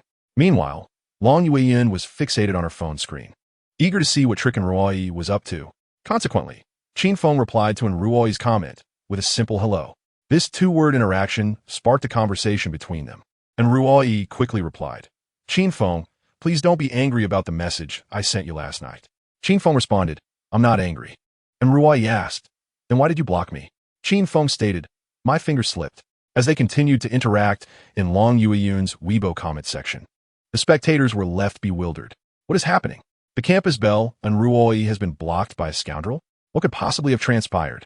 What kind of sorcery has he cast on the goddess? I don't comprehend. Is it only scoundrels who deserve the love of the goddess? Where do we pure-hearted warriors go from here? A voice from above shouted, stop barking and let me enjoy my gossip. Qin Feng and Ruoyi continued their lively chat. And Ruoyi suggested, Qin Feng, can we add each other back? I still owe you a meal. I'll treat you tomorrow night. Qin Feng asked, what will we eat? And Ruoyi replied, whatever you want. I'll take you wherever you wish. It's on me. Qin Feng said, then I want strawberry-flavored ice cream. And Ruoyi responded, sure, I'll buy it for you. Qin Feng then asked, can you wear black stockings? I love seeing you in black stockings. Qin Feng's words made Ruoyi blush. Her cheeks flushed, and she turned to her friend for help. Sure, what does he mean? Does he want to see me in black stockings? Li Shishir laughed and said, yes, that's the literal meaning. It shows Qin Feng is straightforward, and I think being straightforward is good. At least he is sincere, right? Unlike some boys who, despite their eyes being glued to black stockings, still stubbornly claim they don't like them. Ruoyi, remember, when looking for a man, choose someone sincere. And Ruoyi smiled and said, I understand. Following her friend S' advice, she directly replied to Qin Feng, all right, I'll wear black stockings tomorrow night.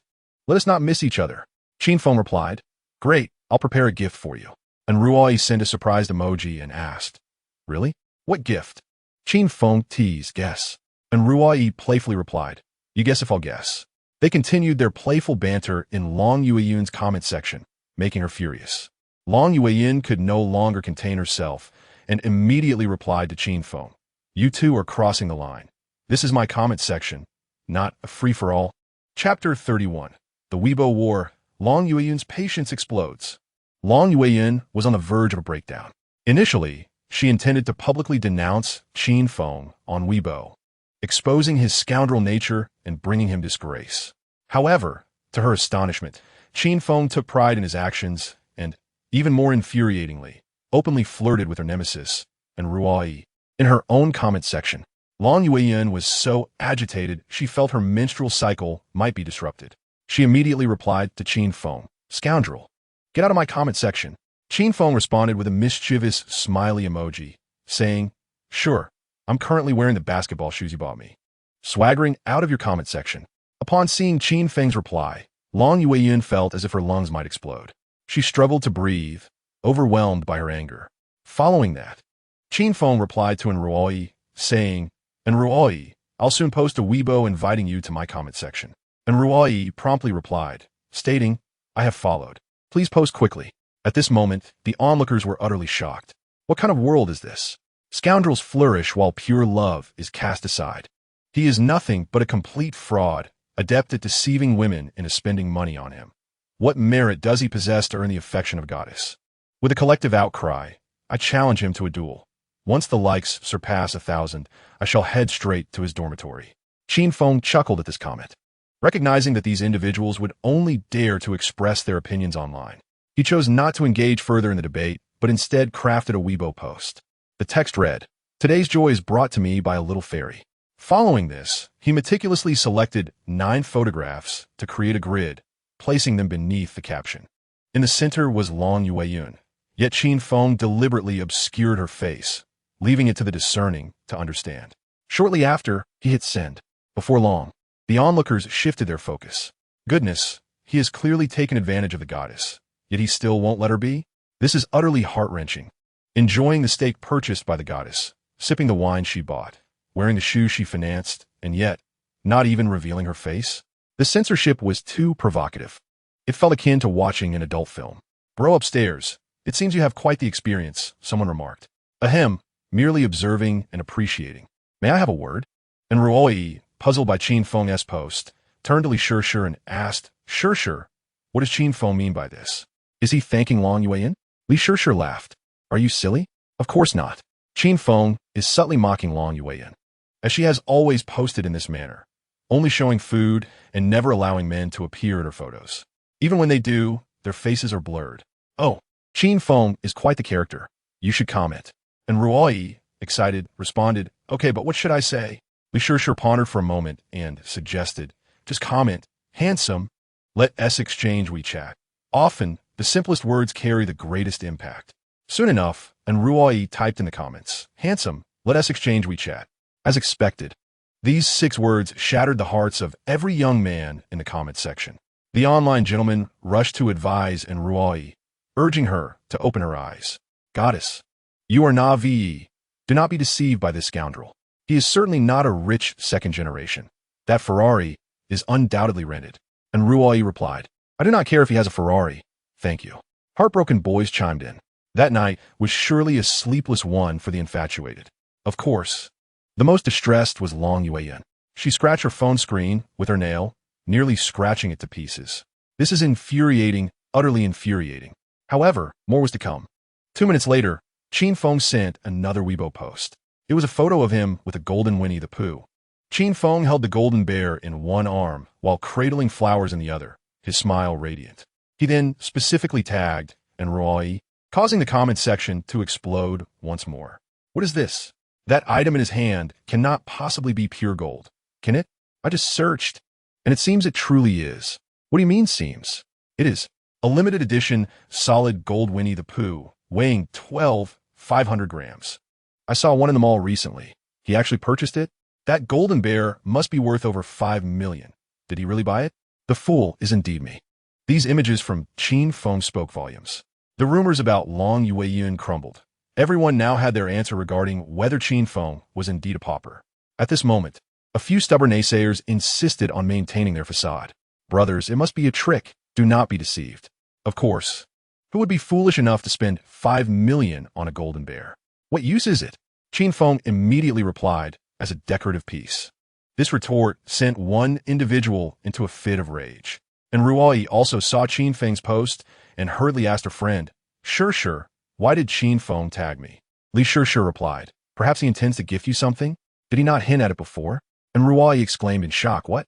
Something so valuable? I cannot accept that. We have only just met. Li Shishir chuckled, love comes swiftly like a tornado.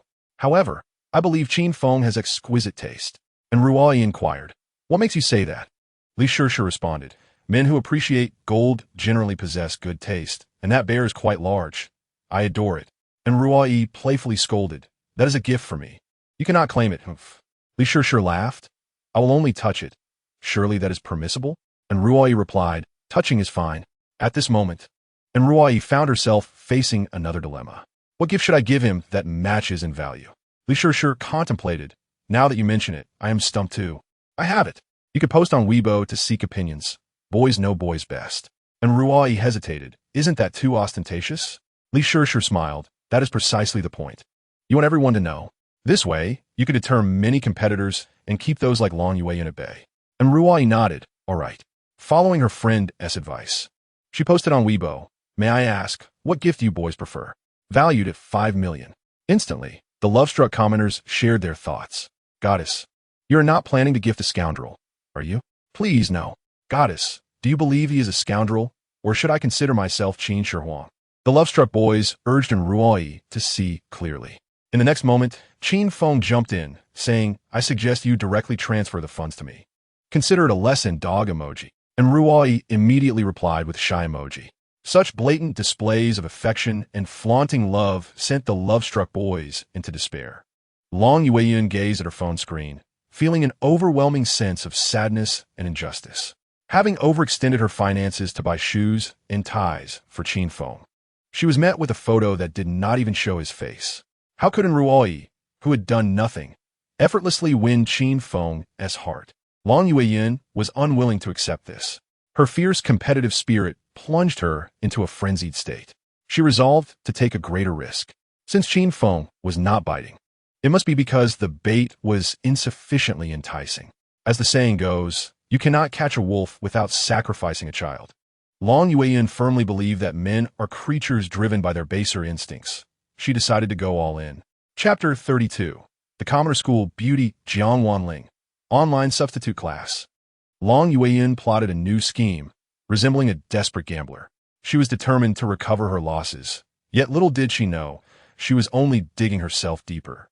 In Dormitory 502, Qin Feng had accepted Ruai's WeChat request. The moment she added him as a friend, Ruai was ecstatic. For her, this feeling of regaining what was lost was more thrilling than winning a 5 million lottery.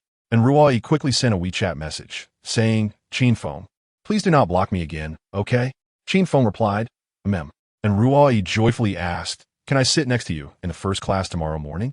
Qin Feng remarked, sure. Ruai asked, would you like me to bring you breakfast? Qin Feng replied, no need. Ruai said, all right then, get some rest early. Good night. Qin Feng responded, good night. Truth be told, Qin Feng did not enjoy chatting through text. The barrier of the screen rendered it devoid of meaning, lacking the warmth of personal interaction. Consequently, his replies often came across as aloof. In the Dormitory 502, Qin Feng set his phone aside, yawned, and stretched, proclaiming, brothers, I'm off to sleep. I'm feeling weary. Zhao Haojia, filled with excitement, replied, Brother Feng, you go ahead and rest. I need to calm my emotions a bit. Qin Feng chuckled. What do you need to calm down about? Zhao Haojia explained, I was just immersed in Brother Feng's role, transforming from a persistent sycophant into a top-tier scoundrel. It's quite inspirational. Isn't it? Qin Feng queried. Do you consider me a scoundrel? Zhao Haojia retorted. Aren't you? Qin Feng sighed. You don't understand me, and I don't blame you. Just as Qin Feng was about to drift into slumber, a sudden knock echoed from outside the dormitory. Instantly, Zhao Haojia and the others became alert. Zhao Haojia, with a serious expression, inquired, Who's knocking? Could it be someone seeking revenge? Li Jing exclaimed, Protect our output. Brother Feng, quickly head to the balcony. We'll hold them off. Guotao added, First, hide the golden bear. Zhao Haojia hastily concealed the golden bear in the cabinet. Qin Feng remained unfazed, joking that he had weathered far greater storms. As the saying goes, the greater the storm, the more valuable the fish. He rose and opened the door. To his surprise, 3 towering men entered, each standing nearly 6 feet tall, resembling basketball players. Li Jing panicked, thinking this is bad. They are too formidable. Qin Feng coldly asked, Who are you? The leader, with a serious demeanor, replied, Are you Qin Feng? Qin Feng nodded, Yes. The man continued, I'm the buzzcut guy you've been arguing with on Weibo.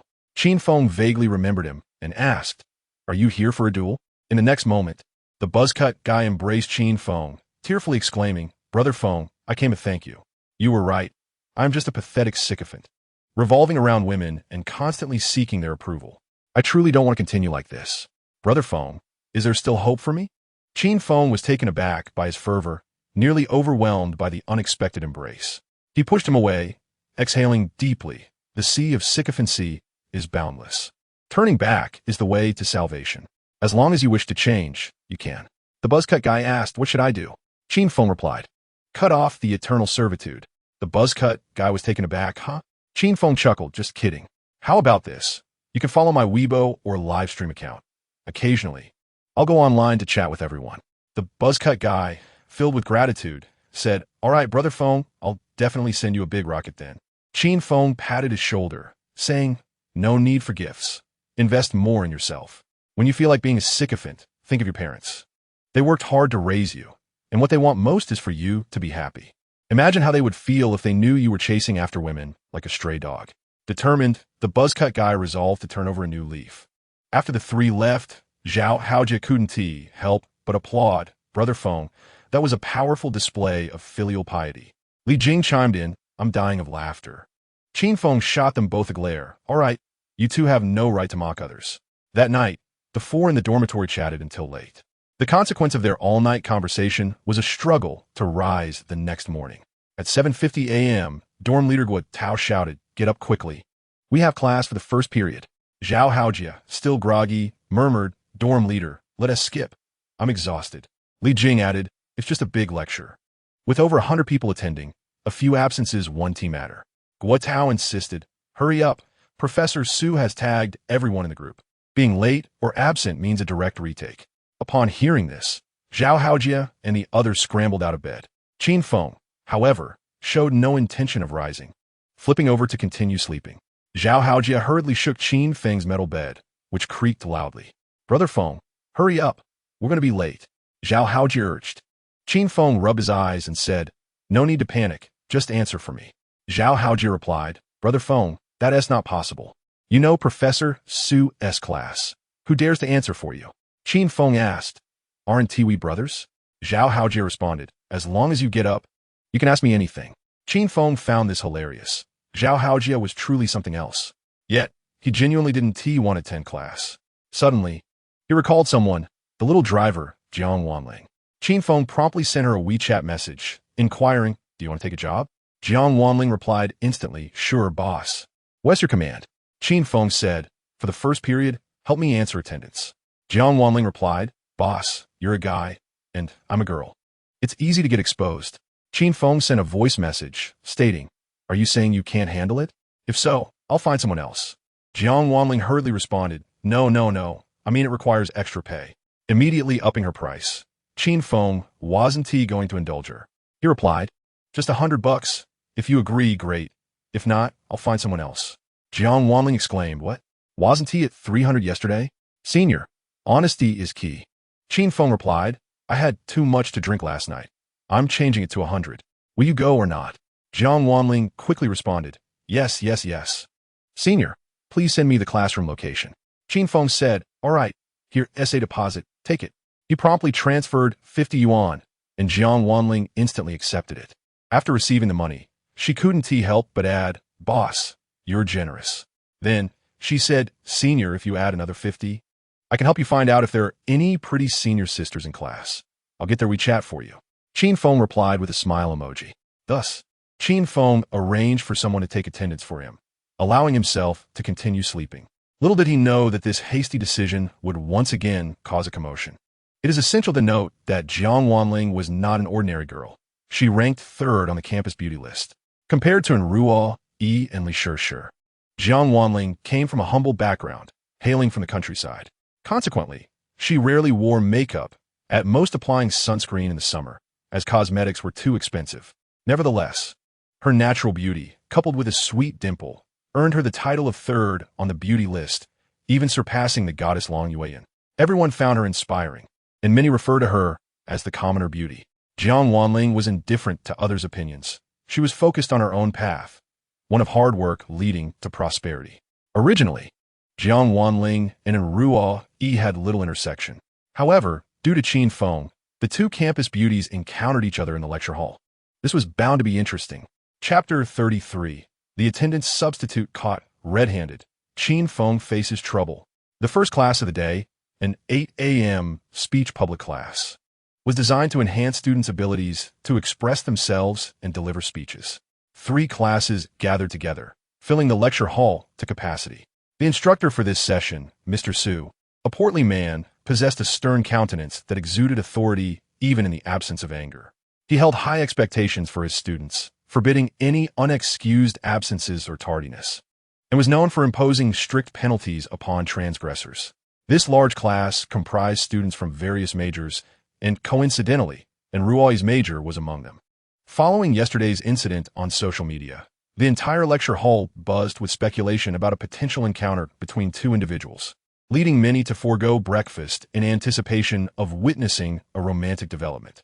In truth, Everyone had come to terms with the situation, realizing that acceptance was preferable to resistance. Observing the unfolding drama allowed them to indulge in a sense of happiness, as prior to Enroi's acquaintance with Qin Feng. None had encountered her in such a charmingly bashful state. Enroi resembled a resplendent rose, captivating in her beauty. She occupied her usual spot in the front row, patiently awaiting Qin Feng's arrival. Regrettably, as the class commencement drew near, Qin Feng's figure remained elusive. Suddenly, a striking silhouette entered the classroom, Jiangnan, who had hurriedly come to substitute for the class. Unencumbered by morning classes, she had the luxury of time to step in. In her rush, her hairstyle had been tousled. Yet this did nothing to diminish her allure. Clad in the most ordinary of uniforms, she effortlessly commanded the attention of all present. Her magnetic presence could rival that of Enroi. Wasn't she the campus belle, Jiangnan? What was she doing in a speech class? Wasn't she a freshman? And weren't freshmen typically exempt from such courses? Perhaps she was here to audit? The male students in the front row, sensing an opportunity, sprang to action, offering their seats. Please sit here. I saved this spot for you. No, let her sit here. I'll fetch you a drink. Have you had breakfast? Allow me to treat you. Jiangnan, overwhelmed by the enthusiastic advances, graciously declined each offer and settled into a corner seat. She thought to herself, gentlemen, please don't focus on me. I'm merely a substitute. I hope I don't get found out. This marked Jiangwanling's inaugural experience as a substitute, and she had evidently underestimated the challenges it entailed. Soon the bell rang, and Zhao Haojia along with two others entered the classroom right on cue. And Ruai had been fixated on the entrance, anxious not to miss Qin Feng's arrival. When she spotted Zhao Haojia and his companions, a smile brightened her face, for she recognized them as Qin Feng's roommates. Alas, her joy was fleeting, as Qin Feng was still nowhere to be seen. Where could he be? At that moment, Qin Feng was sound asleep in his dormitory, and Ruai attempted to message him. But her efforts were in vain, as Qin Feng was unreachable. Her spirits plummeted. She had reserved a seat for him, now rendered empty. Not only was the seat vacant, but so too was in Ruai's heart. Shortly thereafter, Mr. Su entered the lecture hall, visibly pleased with the orderly attendance. However, despite his good mood, he proceeded with the roll call. He summoned the class representative to the front to assist with attendance, instructing students to raise their hands when their names were called. The representative, a bespectacled young man with a gentle demeanor, retrieved the attendance sheet and began. Chunwan, present. Zhang Wei, present. The tension mounted as the attendance was taken, and Jiang Wanling's heart raced anxiously. She silently prayed for no unforeseen complications. Yet, adhering to Murphy's Law, the more one fears an unfortunate event, the more likely it is to occur. Before long, Qin Feng's name was called. Jiang Wanling feigned a low voice and responded, present. At that moment, and Ruai's heart skipped a beat. Had Qin Feng truly arrived? She turned her head, scanning the sea of over 100 students for his familiar figure. The class representative repeated Qin Feng's name, deliberately emphasizing it. Is Qin Feng present? The representative inquired, evidently harboring personal grievances. Jiang Wanling thought, oh no, I'm going to be exposed. In a desperate bid, she mustered the courage to call out once more, present. The entire classroom heard her response, a voice unmistakably not belonging to Qin Feng. Laughter erupted. How audacious! Qin Feng has resorted to having someone else respond for him. He is finished. The atmosphere was charged with mockery, as if the students were collectively denouncing a heinous criminal. Mr. Su sensed the commotion and sternly demanded, which one of you is Qin Feng? Stand up. An immediate hush fell over the room, and Mr. Su's authoritative presence weighed heavily on everyone. Zhao Haojia trembled in anxiety, thinking, this is it, Feng Gu is in trouble. Guitao quickly suggested, call Feng. He needs to know. Zhao Haojia replied, I tried, but he's not answering. No one rose to respond, and Mr. Su's expression darkened. Who just answered? He demanded coldly. His voice sent a shiver through the crowd. The tension was palpable, and Jiang Wanling felt her heart race as she grappled with uncertainty. Mr. Su reiterated, I will ask one more time. Who just answered? With no other option, Jiang Wanling stood, raised her hand, and said, report, it was I who answered. The room fell into stunned silence as disbelief washed over the students. What is happening? Jiang Wanling answered for Qin Feng. How do they know each other? Whispers of scandal erupted, casting Qin Feng as a rogue, entangled with multiple admirers. The students were incensed. filled with a mixture of envy and disdain towards Qin Feng, yet harboring a secret desire to be him. Such is human nature.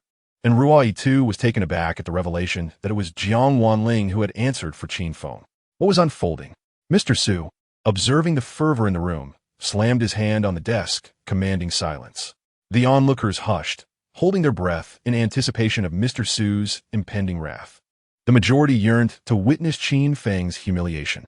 Mr. Su interrogated Jiang Wanling. Why did you respond for him? Jiang Wanling lowered her gaze and murmured, I apologize, teacher. Mr. Su refrained from reprimanding her, yet the weight of his silent disapproval was more torturous than any verbal chastisement. For 3 long minutes, the classroom remained utterly silent, with not a soul daring to breathe. After the duration, Mr. Su coldly inquired, Who among you is Qin Feng's roommate? Zhao Haojia, trembling, stood and said, Teacher, I am his roommate. Mr. Su demanded, Where is he? Zhao Haojia replied, He woke up with an upset stomach this morning. He may arrive late. Please don't be angry. Teacher, I've called him, and he should be here shortly. Mr. Su pressed, How shortly is shortly? Zhao Haojia hesitantly replied, About 10 minutes? Teacher Su raised his voice, insisting, I need an exact time. Zhao Haojia trembled in fear. This teacher was truly intimidating. Subsequently, Teacher Su commanded, Go to the dormitory and wake him up. Hurry back to the classroom. Zhao Haojia responded, All right, I'll go wake him up right away. Meanwhile, Qin Feng remained lost in a blissful dream, completely unaware of the gravity of the situation. Chapter 34. A poem to alleviate the crisis.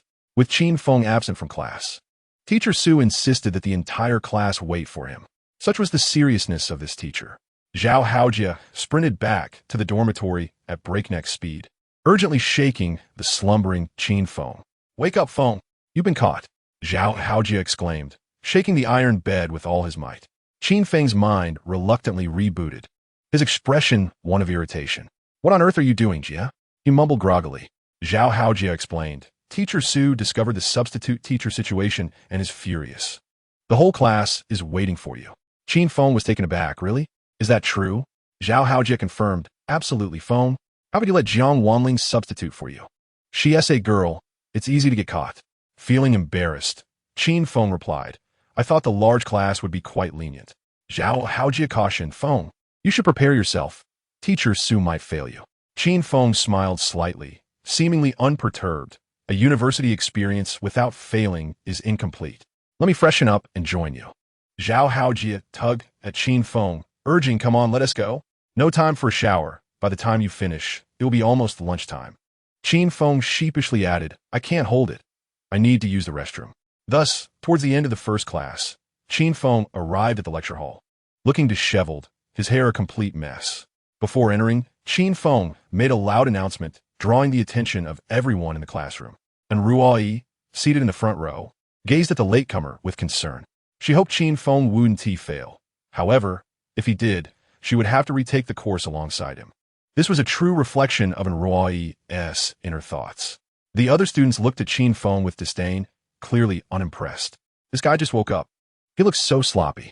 Seriously, with unshaven stubble and unwashed hair, what does the goddess see in him? One remarked, repulsed.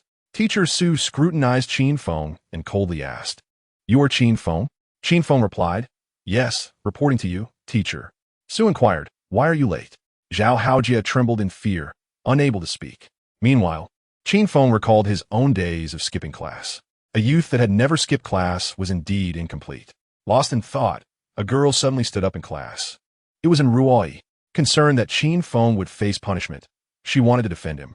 And Ruai nervously said, Teacher, Qin Feng stayed up too late last night, and couldn't he wake up this morning? Could you please give him another chance? The moment she spoke, the class erupted in whispers. Why doesn't Ruai know when Qin Feng sleeps? Have they? No, this must be a nightmare. Someone wake me up. As a murmur spread, Teacher Su snapped silence, and Ruai attempted to defend Qin Feng, but her words only seemed to exacerbate the situation. At a critical moment, Qin Feng boldly declared, The reason for my tardiness is simple. Getting out of bed is difficult. His audacity stunned everyone. Was he really challenging Teacher Su's authority? The class awaited an inevitable reprimand from the teacher. Yet, Teacher Su merely chuckled. You were quite honest. Qin Feng replied, Thank you for your compliment, teacher. The classmates were incredulous. His audacity is astounding. Such a typical guy. I can't take it anymore. Teacher Su remained unfazed and continued to scrutinize Qin Feng, stating, I've heard from Teacher Gu that you are a literary genius capable of composing poetry on the spot.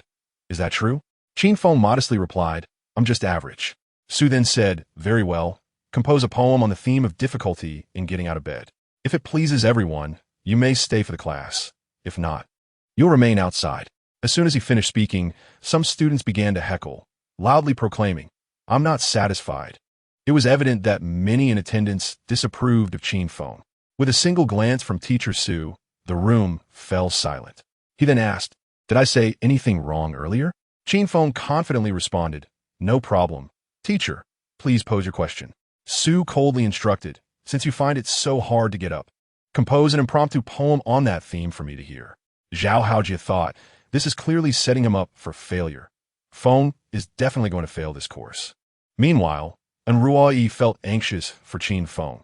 How would he even compose a poem on the difficulty of rising? After 10 seconds of contemplation, images of Li Bai South the hard road to Shu flashed through Qin Feng's mind. With no other option, he decided to take the plunge. Noticing Qin Feng's furrowed brow, Su said, Take your time. I'll give you 3 minutes to think. However, Qin Feng replied, No need. I've already got it figured out. The audience gasped. Was he really so audacious, believing himself to be a literary giant? His previous recitation of Song of Wine was probably plagiarized. What nonsense would he produce this time? And Ruoyi's eyes were fixed on Qin Feng. Her expression filled with anticipation. Su smiled. All right, go ahead. Qin Feng gathered his emotions and began reciting the hard road to Shu. Alas, how perilous. The road to Shu is harder than ascending to the heavens. With that line, the room fell into a stunned silence. Everyone was astonished. Where did this familiar sense of pressure come from? In that moment, Teacher Su's eyes sparkled with intrigue. Qin Feng continued, Caterpillars and fishers. How bewildered the founding of a nation. For 48,000 years, no human smoke has crossed the Qin barrier. West of the Taibai, a bird's path exists, allowing one to traverse the peak of a May.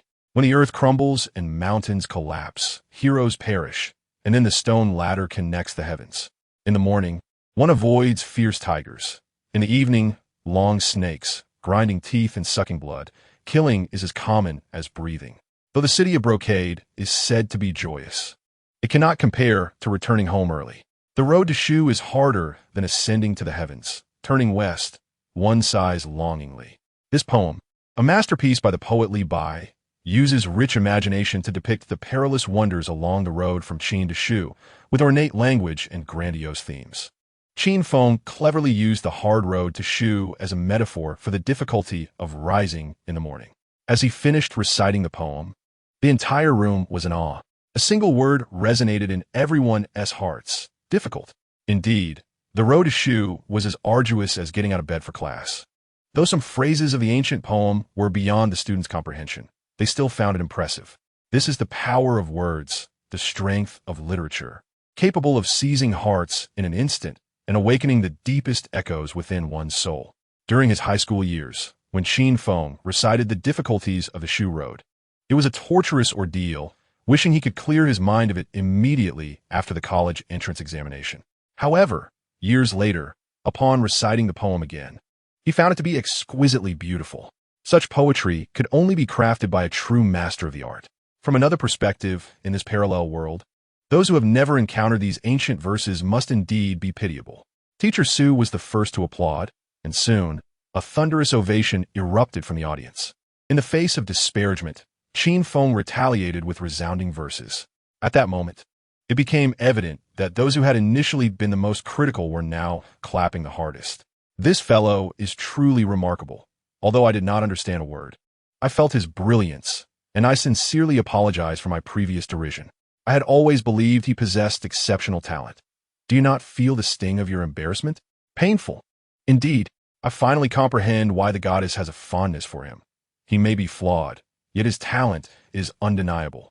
After hearing the poem, Ruai felt her heart racing uncontrollably. What kind of literary prowess could produce such grand and majestic poetry? It was simply astonishing. Teacher Su, unable to contain his excitement, Beckon, come, come. Qin Feng stepped forward. As Qin Feng entered the classroom and took to the podium, he became the most impressive presence in the room. Teacher Su exclaimed, "Qin Feng, I have heard of your outstanding literary talent, which surpasses that of your peers, and indeed, it is true. What inspired this poem?" Qin Feng replied, "During a past trip, I witnessed the treacherous Shu Road, which is quite perilous. For us university students, waking up for an 8 a.m. class feels akin to climbing the Shu Road. It's exceedingly difficult. I hope you understand, teacher." Teacher Su laughed heartily. I understand. Could you please transcribe this poem for me after class? I wish to savor it." Qin Feng agreed. At that moment, a student in jest stood up and asked, "Teacher, may I also arrive late for the next class?" For waking up is a struggle akin to ascending to the heavens. Teacher Su promptly replied, "Certainly. As long as you can compose poetry at Qin Feng's level. You may not only skip class, but can also remain in your dormitory sleeping until the end of the term, and I will still grant you full marks." The room erupted in murmurs. Teacher Su's underlying message was quite clear. Qin Feng would face no penalties for tardiness and would achieve top marks come finals. The students below transformed into envious onlookers, simultaneously admiring Qin Feng's talent while feeling indignation. Is it truly the case that talent allows one to act with impunity? Indeed, those blessed with gifts not only attract the attention of goddesses, but also earn the favor of their teachers. Such is the fortune bestowed by fate, effortlessly composing poetry that leaves others in awe. I hereby withdraw from the pursuit of the goddess. This man is exceptional. The students buzzed with excitement. Teacher Su, typically strict, instead smiled and humorously stated, "I know everyone's quite thrilled, but please do contain your enthusiasm. I hereby announce that henceforth, Qin Feng may arrive late or even skip my classes without consequence. I will intervene at the end of the term." Upon hearing this, the students erupted. "Teacher Su, you are excessively partial." Teacher Su was no longer the most stringent teacher in history. "I feel a pang of jealousy. I too wish to possess such privileges. Attaining such privileges is simple. One merely needs to compose an extraordinary poem to stride through the school with confidence. Ha ha." At that moment, the bell for a break rang. Teacher Su eagerly took out his notebook and pen, eager for Qin Feng to transcribe the poem.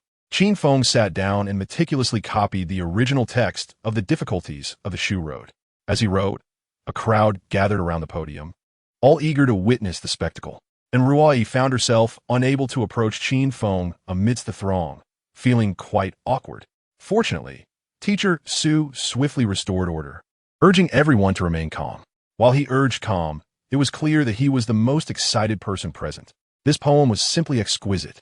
Before long, Qin Feng completed his transcription, and Teacher Su regarded it as a treasure. With class about to resume, everyone returned to their seats. Qin Feng scanned the room for his roommates, hoping to sit with them. And Ruai wished to pull Qin Feng over to sit beside her, but felt a twinge of shyness. Just as Ruai hesitated, Jiangnan approached Qin Feng and whispered, "Senior, could you step outside for a moment?" Thus, Qin Feng temporarily left the classroom with Jiangnan. This scene not only caught in Ruai's eye, but was also seen by the other students.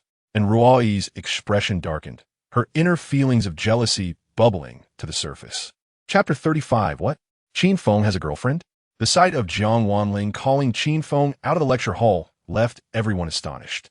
Speculations about the nature of their relationship began to circulate. In the front row, Ruai's face revealed a complex array of emotions, her cold demeanor masking her dissatisfaction.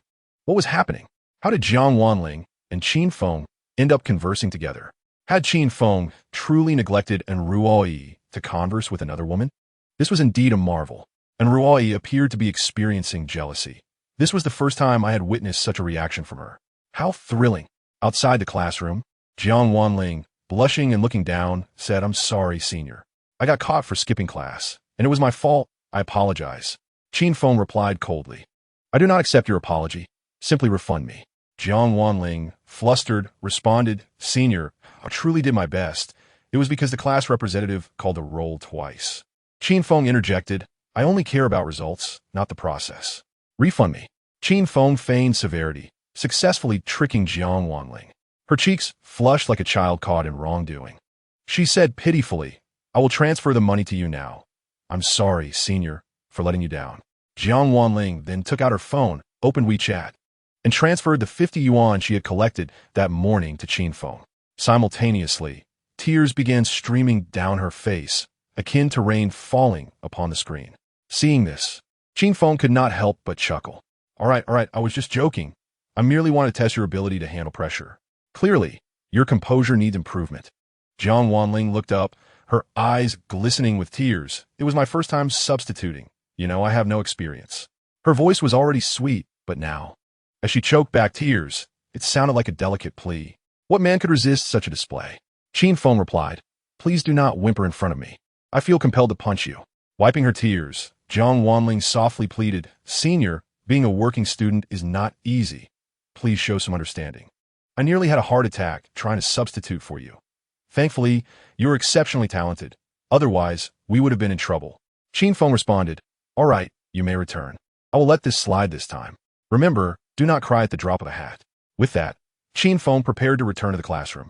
Jiang Wanling hurriedly caught up and said, "Senior, I still have one class to complete. One must see things through to the end."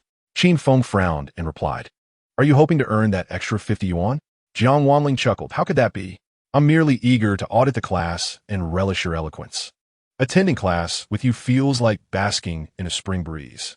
Qin Feng smiled and said, "Do as you wish then." Soon, the bell rang, and Qin Feng and Jiang Wanling entered the classroom together. A radiant smile graced Jiang Wanling's face, a sight that inevitably aroused the curiosity of onlookers. As Qin Feng scanned the room for an available seat, Zhao Haojie and his companions refrained from waving at him. Knowing full well that Qin Feng would not be without a place to sit, Jiang Wanling suggested, "Senior, take my seat. I have a space next to me." In his moment of hesitation, and Ruoyi could no longer contain herself. She stood up and addressed Qin Feng. "Do you remember what you promised me yesterday?" Suddenly, Qin Feng recalled that he had indeed agreed to sit with her. "Haha, I remember," he said with a smile. He then turned to Jiang Wanling. "You should sit at the back. I prefer the front row for a clear view of the blackboard." Jiang Wanling exclaimed, "Senior, are you really just interested in the blackboard? I would feel quite embarrassed to point it out." Qin Feng shot her a glare, prompting her to giggle as she dashed to the back, while he settled beside Ruoyi. In that moment, Ruoyi's once empty heart felt complete, and a smile crept onto her lips. Before long, Teacher Su returned, signaling the continuation of the class. For today's speech lesson, he intended to call several students to the stage to enhance their public speaking skills and confidence. He favored impromptu speeches, and today was no exception. The first topic for discussion was effort and reward, and he allowed 5 minutes for students to prepare before selecting someone to present. As the students contemplated their thoughts, some scribbled notes, while Qin Feng, sitting beside Ruoyi, fought off yawns. He couldn't shake off his habitual drowsiness upon entering the classroom. At that moment, Ruoyi discreetly passed him a note that read, "Did you not sleep well last night?" Upon receiving the note, Qin Feng glanced at Ruoyi and wrote back, "Yes. I stayed up too late and couldn't get up this morning." After finishing, he returned the note to her, and she continued writing, "Why couldn't you sleep? Insomnia?" Qin Feng replied, "I was with my girlfriend. What about it?" When Ruoyi read this, she was taken aback. "Girlfriend? Qin Feng has a girlfriend?" Her heart raced, and she quickly wrote, "You have a girlfriend?" She handed the note back to Qin Feng, her pulse racing at 120 beats per minute, hoping he was merely joking. However, Qin Feng responded directly yes, and Ruoyi's fragile heart felt as though it had been struck hard, leaving her in a state of confusion. After a brief moment of mental blankness, she summoned the courage to ask, "Who is she? Is she from our department?" Qin Feng replied, "No. We've been together since middle school for many years now. She has been my companion through countless dark and cold nights." Reading his response, Ruoyi felt a pang of sorrow. She steadied her emotions and wrote, "I wish you both happiness and longevity." Qin Feng replied, "Thank you. After class, I'll have her shake your hand. You should meet her." Ruoyi felt torn but ultimately agreed, writing, "All right." She was curious to see what kind of exceptional girl could be with Qin Feng. As Qin Feng and Ruoyi exchanged notes in the front row, the male students in the second row were seething with jealousy. What were they discussing? Before long, the 5 minutes elapsed, and Teacher Su prepared to call students to the stage. The first to present was the class representative, Li Ming, president of the school's speech club. His voice was resonant and well-liked by the audience. After Qin Feng had stolen the spotlight in the first class, Li Ming was determined to reclaim his glory. Li Ming approached the podium, cleared his throat, and deliberately cast his gaze toward Ruoyi in the front row. It was evident to anyone that he had feelings for her. His affection for Ruoyi fueled his prior attempts to make things difficult for Qin Feng during roll call. Little did he expect that Teacher Su would not only refrain from punishing Qin Feng, but would also commend him greatly. Li Ming's jealousy toward Qin Feng had escalated to an intense loathing. This time, he was determined to regain his dignity. As the speech commenced, Li Ming passionately declared, "In my view, effort brings reward. No one is born a weakling, nor is anyone fated to be insignificant. We all endure the same hardships in our studies. So why should we be content to lag behind? We all toil under the stars, so why can't we be the first to rise? In the race of life, those who strive earn the lead. Those who press on will triumph. We are born to be mountains, not streams. I wish to overlook the valleys of mediocrity from the peaks. I am a remarkable person, not a mere blade of grass. I wish to disdain the cowardice of the insincere." After this impassioned speech, the audience was stirred, as if invigorated. The applause erupted, and some even cheered loudly. Li Ming is so impressive. He's truly inspiring. Anyone who partners with him will surely find happiness. The atmosphere was charged with excitement, leaving one to wonder how Ruoyi felt about it. Following Li Ming's speech, Teacher Su randomly called on a student to provide feedback. Li Ming suggested, "Teacher Su, how about we let Ruoyi evaluate?" At this, the crowd erupted in cheers. Finally, someone is challenging the scoundrel. A true man must fight. Li Ming, I support you in reclaiming the goddess. And Ruoyi was called upon by Teacher Su. Truthfully, her mind was preoccupied with thoughts of Qin Feng's girlfriend, rendering her unable to focus. Thus, when it came time to evaluate, she found herself at a loss for words. "I'm sorry, teacher. I have nothing to say," she said. Feeling awkward, Li Ming's face turned a shade of green. After such a passionate speech, she could not even muster a compliment. Teacher Su, sensing the tension, smiled and said, "All right, let's have another student provide feedback. Qin Feng, would you like to share your thoughts?" Qin Feng scratched his head, getting up to speak, to be honest. "Should I offer the truth or polite remarks?" Teacher Su replied with a grin, "Of course, speak your mind. Today, we are all about authenticity. Feel free to express your thoughts. The teacher has your back." At this remark, the room filled with envy. Li Ming was seething, thinking, am I the class representative? Or is he? Qin Feng contemplated for a moment and remarked, "That was a splendid speech." The audience was taken aback, as they had not anticipated Qin Feng would commend Li Ming, which left Li Ming equally astonished. However, after a brief pause, Qin Feng continued, "Yet, the speaker's mindset appears somewhat immature. There are several viewpoints with which I cannot entirely agree. Nevertheless, this can be understood, for he is merely a sophomore, with relatively shallow life experiences." This statement provoked renewed outrage among the crowd. How pretentious he was, suggesting that Li Ming lacked life experience when he might be even less experienced than Li Ming himself. They were of the same age. What was he trying to portray as maturity? Such behavior was utterly distasteful. It was understandable, for Ruoyi sat beside him, and girls tend to prefer maturity.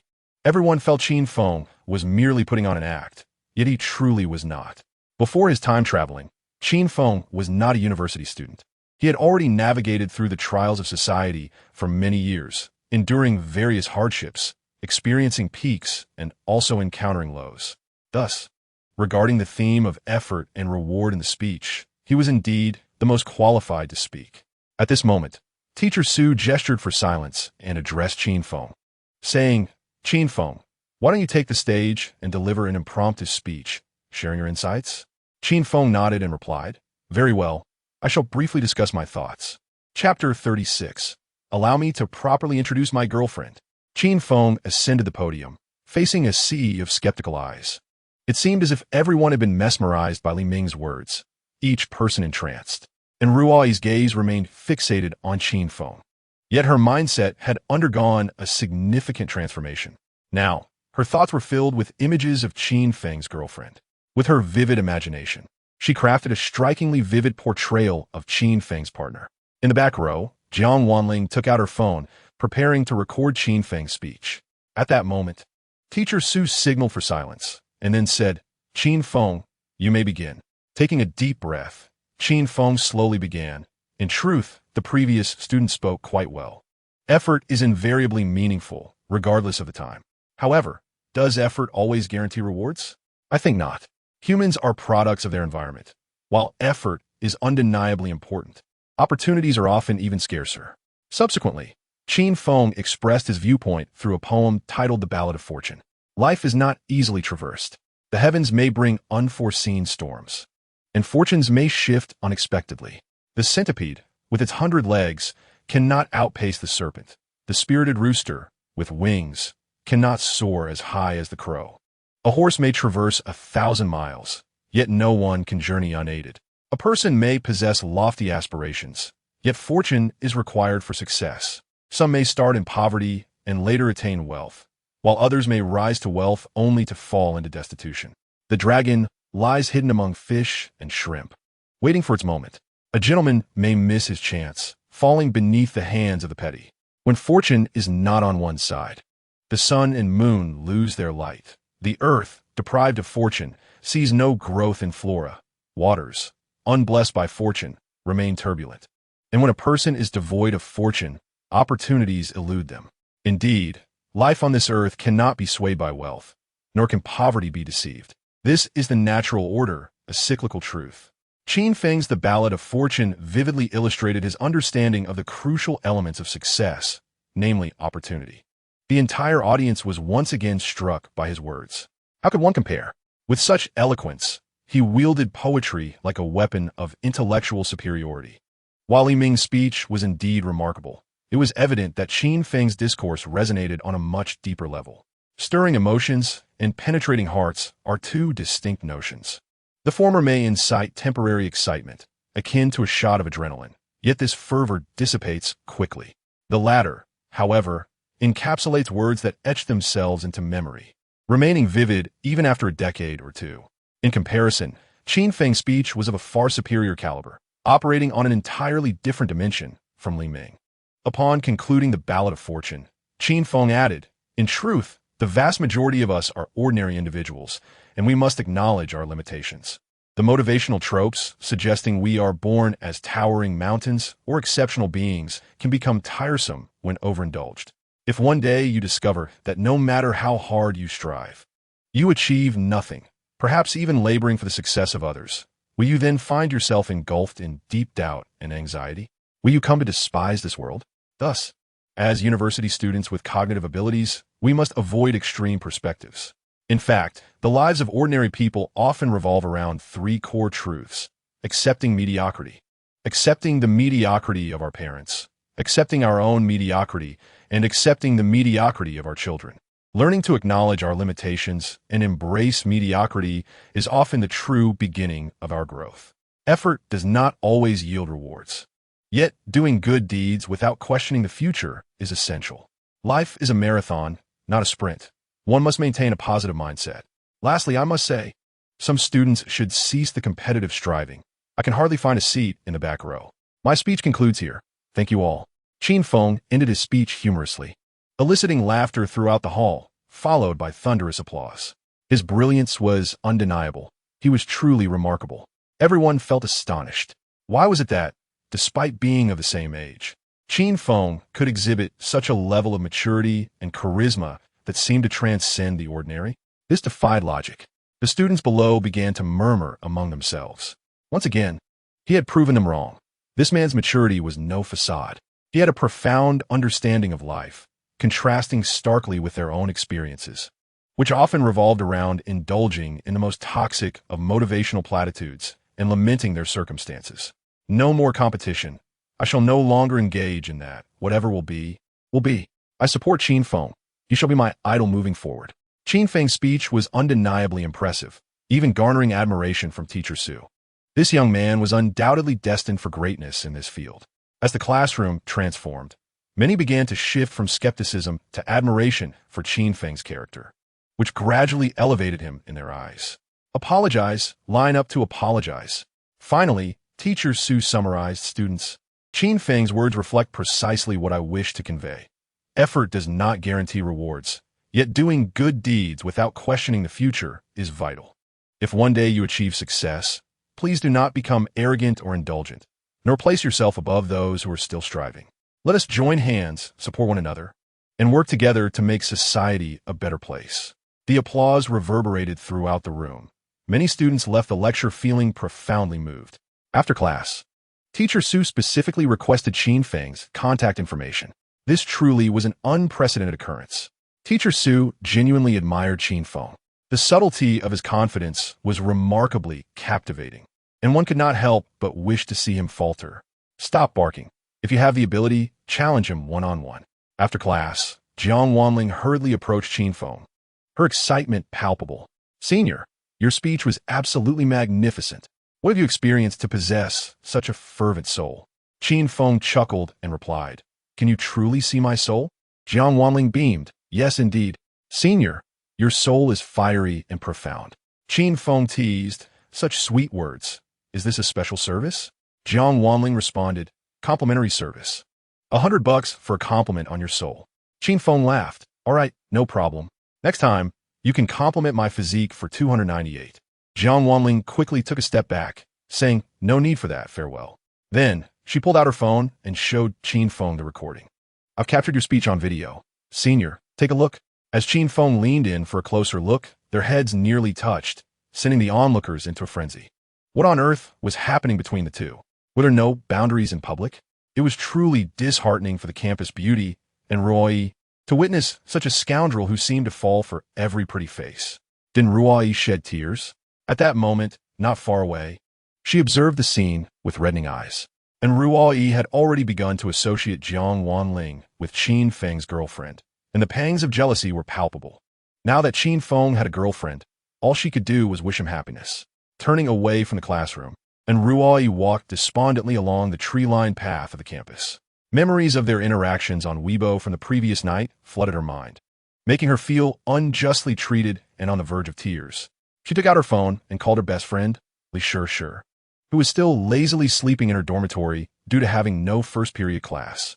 When the call connected, Li Shi groggily asked, Hello, Ruoyi, are you out of class? After a long silence, sensing something was amiss, Li Shi hurriedly inquired, What's wrong? Ruoyi, is something the matter? And Ruoyi replied, I've ended things with Qin Feng. I wish him happiness. Li Shi, bewildered, responded, What? When did you two even start? Her casual question broke and Ruoyi's composure. With a choked voice, and Ruoyi confessed. Qin Feng has a girlfriend. They've been dating since middle school for many years. Li Shi exclaimed in shock, What? He has a girlfriend and still flirted with you? That scoundrel.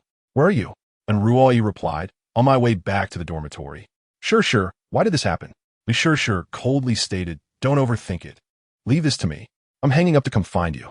And Ruoyi responded, Okay. Just as she ended the call, Qin Feng's voice appeared from behind her. He rushed over, smiling, Why are you walking so fast? In the blink of an eye, you disappeared. And Ruoyi quickly composed herself, deliberately avoiding his gaze, and asked, What do you want? Qin Feng replied, During class, I promised to introduce you to my girlfriend, remember? With a heavy heart, and Ruoyi coldly retorted, I've met her. They're quite compatible. Qin Feng laughed, You've met her, but you haven't shaken hands yet. At that moment, and Ruoyi truly felt anger rising within her. With reddened eyes, she said, I don't want to shake hands with her. Leave me alone. However, Qin Feng persisted, Come on, let me formally introduce my girlfriend. It's a pleasure to meet you. He then extended his strong right hand. Dumbfounded, and Ruoyi asked, Where's your girlfriend? Qin Feng smiled. She's right in front of you. He waved his hand cheerfully, and in that moment, and Ruoyi finally realized she had been deceived. The girlfriend he spoke of was indeed her. Feeling a wave of relief wash over her, a smile broke on Ruoyi's face. Qin Feng, you're so mischievous. You startled me. I thought. Qin Feng chuckled, What? You thought I really had a girlfriend? And Ruoyi nodded, Yes, I thought Jiang Wanling was your girlfriend. I was so nervous. Qin Feng teased, Why were you nervous? Do you like me? Instantly, and Ruoyi's face flushed, and she shyly replied, Don't make wild guesses. I just. And Ruoyi stumbled over her words, her expressions revealing everything. The next moment, Qin Feng exclaimed, Do you like Jiang Wanling? And Ruoyi felt as if she would burst from frustration. She grabbed her small bag, ready to throw it at Qin Feng. But he swiftly ran away, calling back, I'm off to the dorm to catch up on sleep. And Ruoyi shouted after him, Qin Feng, don't forget our date tonight at 8. We must meet. Qin Feng responded loudly, Sure, remember to wear black stockings. Upon hearing this, and Ruoyi was exasperated. Why do boys have such an obsession with black stockings? Oh well, it was a rare request, she might as well indulge him. Turning her sorrow into joy, she walked back happily. At that moment, Li Shishir stormed in, dressed in sexy, fiery shorts and a sports tank top, her high ponytail swaying as she wielded a baseball bat like a warrior. Upon seeing Ruoyi, she coldly demanded, "Where's that little scoundrel? I'll help you take revenge. One swing, and he'll be begging to be our sister." And Ruoyi quickly interjected, No, please don't. Qin Feng is a good guy. It's all a misunderstanding." Li Shishir was taken aback. She thought to herself, I changed my clothes for this. And you say it's a misunderstanding? As evening approached, and Ruoyi was in her dorm, meticulously selecting a dress for her date. In truth, with her figure, she could make any outfit look good. She was a living mannequin, with her slender waist, long legs, and alluring curves. It was clear why she was crowned the campus beauty. Sweetness was merely one of her attributes, and if she chose a sultry look, even Long Yueyun would pale in comparison. Yet, even in her perfection, and Ruoyi felt a twinge of insecurity while gazing into the mirror. It was a predicament. Having feelings for someone often breeds self-doubt. She tried on 4 or 5 outfits, turning to her best friend and asking, "Does this look good?" Li Shishir sighed, exasperated. "I've already told you it looks great. When did you become so indecisive? Indecision leads to failure. Do you understand?" And Ruoyi replied, "After all, it's my first date. I want to make a good impression." Li Shishir remarked, "And Ruoyi, I didn't realize you were such a romantic." And Ruoyi laughed, "Really?"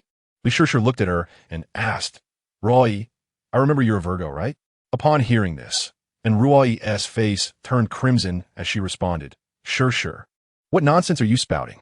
How could I not be a virgin if I've never even been in a relationship?" Li Shishi blusha, men Virgo. And Ruoyi awkwardly replied, "Yes, I'm a Virgo. What is wrong with that?" Li Shishir explained, "That's just it. Virgo girls tend to be aloof outwardly, but when they meet a man they like, they reveal their most tender side." And Ruoyi blushed and said, "I don't like him." Li Shishir chuckled, "Oh, just stop explaining. An explanation is merely a cover-up, and a cover-up is the truth. Will you return tonight?"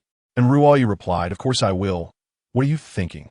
Li Shishir mischievously smiled. "After dinner, how about catching a movie? By the time the movie's over, it'll be past midnight. Are you sure you can make it back?" And Ruoyi pondered, "All right, what should I do then?" Li Shishir immediately pulled out a small red square object from her drawer and handed it to Ruoyi. Upon seeing it, and Ruoyi's face flushed, she hurriedly returned the item to Li Shishir, shyly saying, "What do I need this for?" "Well, not like that." Li Shishir laughed. "Don't misunderstand. These are just disposable gloves, haha." And Ruoyi sighed in relief. "Oh, I thought it was something else." Li Shishir asked, "What did you think it was?" And Ruoyi shot her a glare and said, "I'm ignoring you." On the other side, Qin Feng had taken the time to wash his hair for this date. Zhao Haojia, aware of Qin Feng's rendezvous with Ruoyi, generously offered his newly purchased trendy jacket, saying, "Brother Feng, wear this. Don't be shy. Wearing my clothes while dating the goddess gives me a sense of involvement." Qin Feng chuckled. "You truly are a devoted admirer." However, he chose not to don Zhao Haojia's fashionable attire, instead opting for a simple, clean white shirt. With the weather being so warm, who would wear a jacket? The appointed hour was 8 in the evening, yet Ruoyi began preparing to leave by 10 past 7.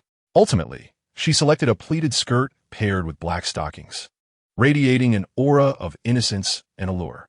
As she was about to depart, Li Shishir stopped her, saying, "Aren't you two supposed to meet at 8? And Ruoyi replied, "Yes, but I thought I'd go early to wait for him since I'm ready now." Li Shishir cautioned, "What if he isn't ready yet?" And Ruoyi responded, "I'll just wait for him. What's the issue?" With a serious expression, Li Shishir advised, "You shouldn't appear so eager.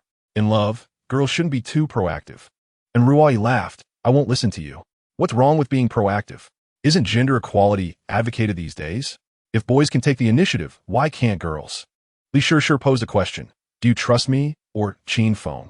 And Ruoyi replied, "I trust my instincts. I'm off now." With a light-hearted step, and Ruoyi left the dormitory, causing a moment of uncertainty in Li Shishir's heart. Is love truly that joyous? Li Shishir froze for 3 seconds before hastily opening her phone to tap on the wooden fish for good deeds. Love? Not even a dog would discuss it. She muttered to herself. Before long, and Ruoyi arrived at the boys' dormitory. She contemplated messaging Qin Feng, but reconsidered, realizing it was still not quite 7:30.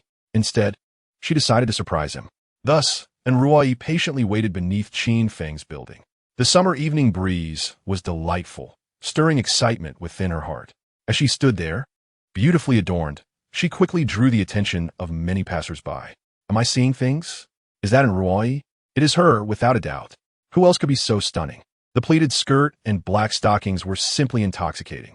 Who is she waiting for? Could be Qin Feng? Qin Feng, you star. Meanwhile, Qin Feng was in his dormitory, boasting with his roommates. Zhao Haojie inquired, Brother Feng, didn't you promise to bring a gift for Ruoi? What are you planning to give her? Suddenly reminded by Zhao Haojie, Qin Feng felt a pang of embarrassment. Oh no, I completely forgot about the gift. But that's all right.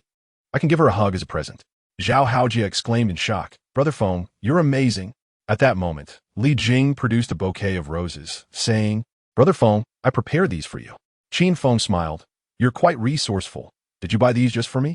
Li Jing, slightly dazed, quickly replied, Of course. I'm here to support Brother Feng. Qin Feng nodded in approval. Not bad, but giving such a large bouquet feels a bit kitsch and lacks creativity. An idea struck him, and he promptly plucked a single rose. He then retrieved an unopened box of chips from the table. After a bit of improvisation, he successfully combined the rose with the chip box, leaving Zhao Haojie and Li Jing utterly astonished. Zhao Haojie gasped, Brother Feng, your hands are incredibly nimble. Li Jing added, Brother Feng, how did you come up with that? Putting a rose in a chip box is brilliant.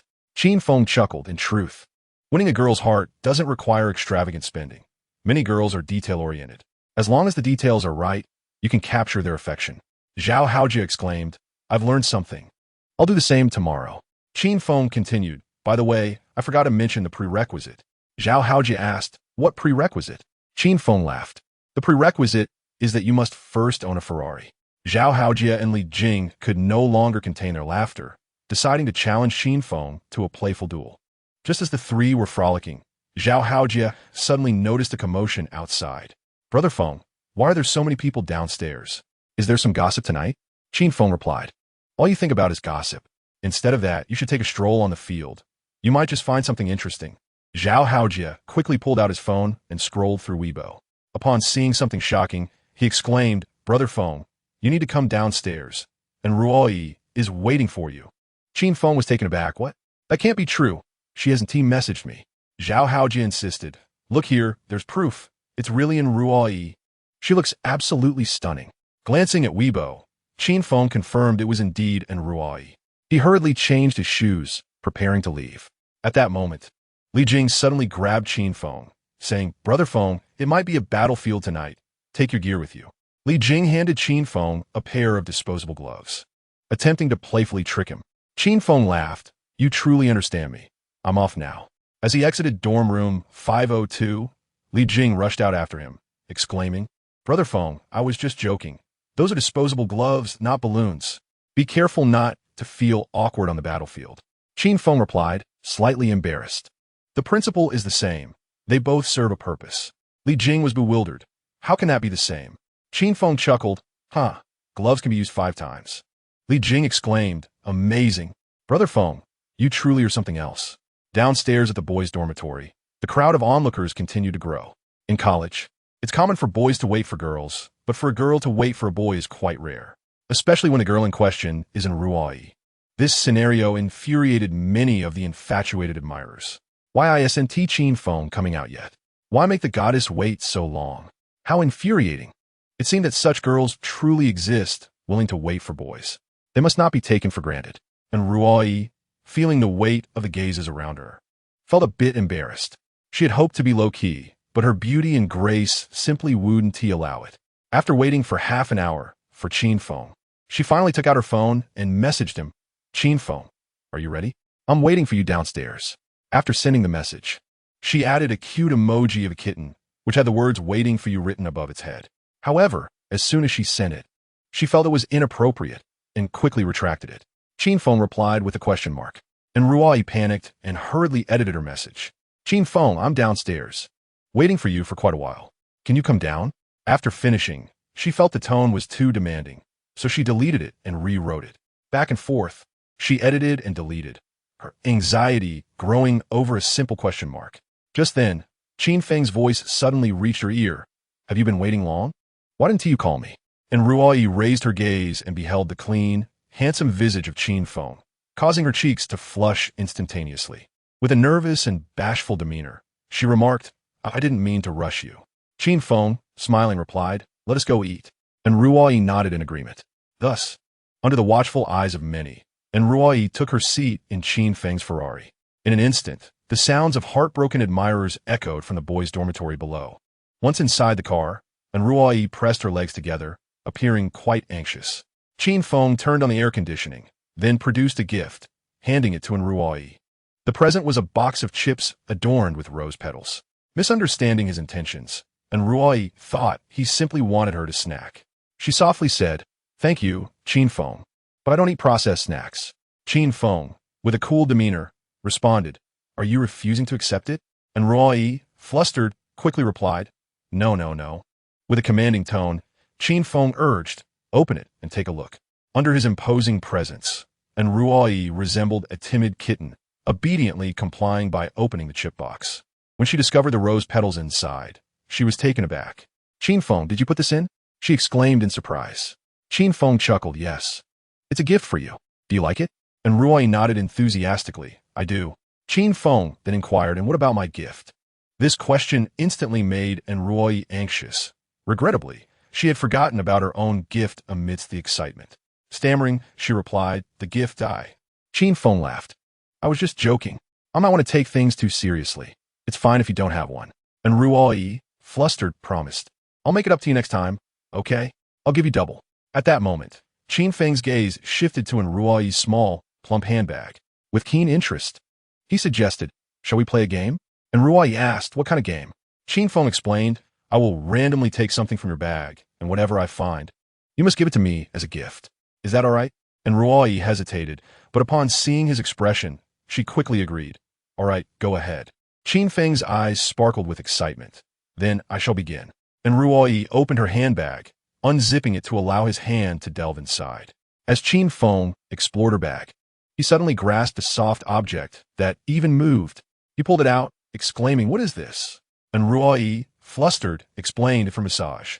Qin Feng widened his eyes, asking, "What do you use it for massage?" And Ruoyi answered, "Of course, on the face. Where else?" Qin Feng chuckled, "So it's for facial massage, I thought." And Ruoyi innocently queried, "Thought what?" Qin Feng shook his head, "Nothing. Can you demonstrate it right here? Does it have a remote?" And Ruoyi nodded, "No remote is needed. The switch is underneath.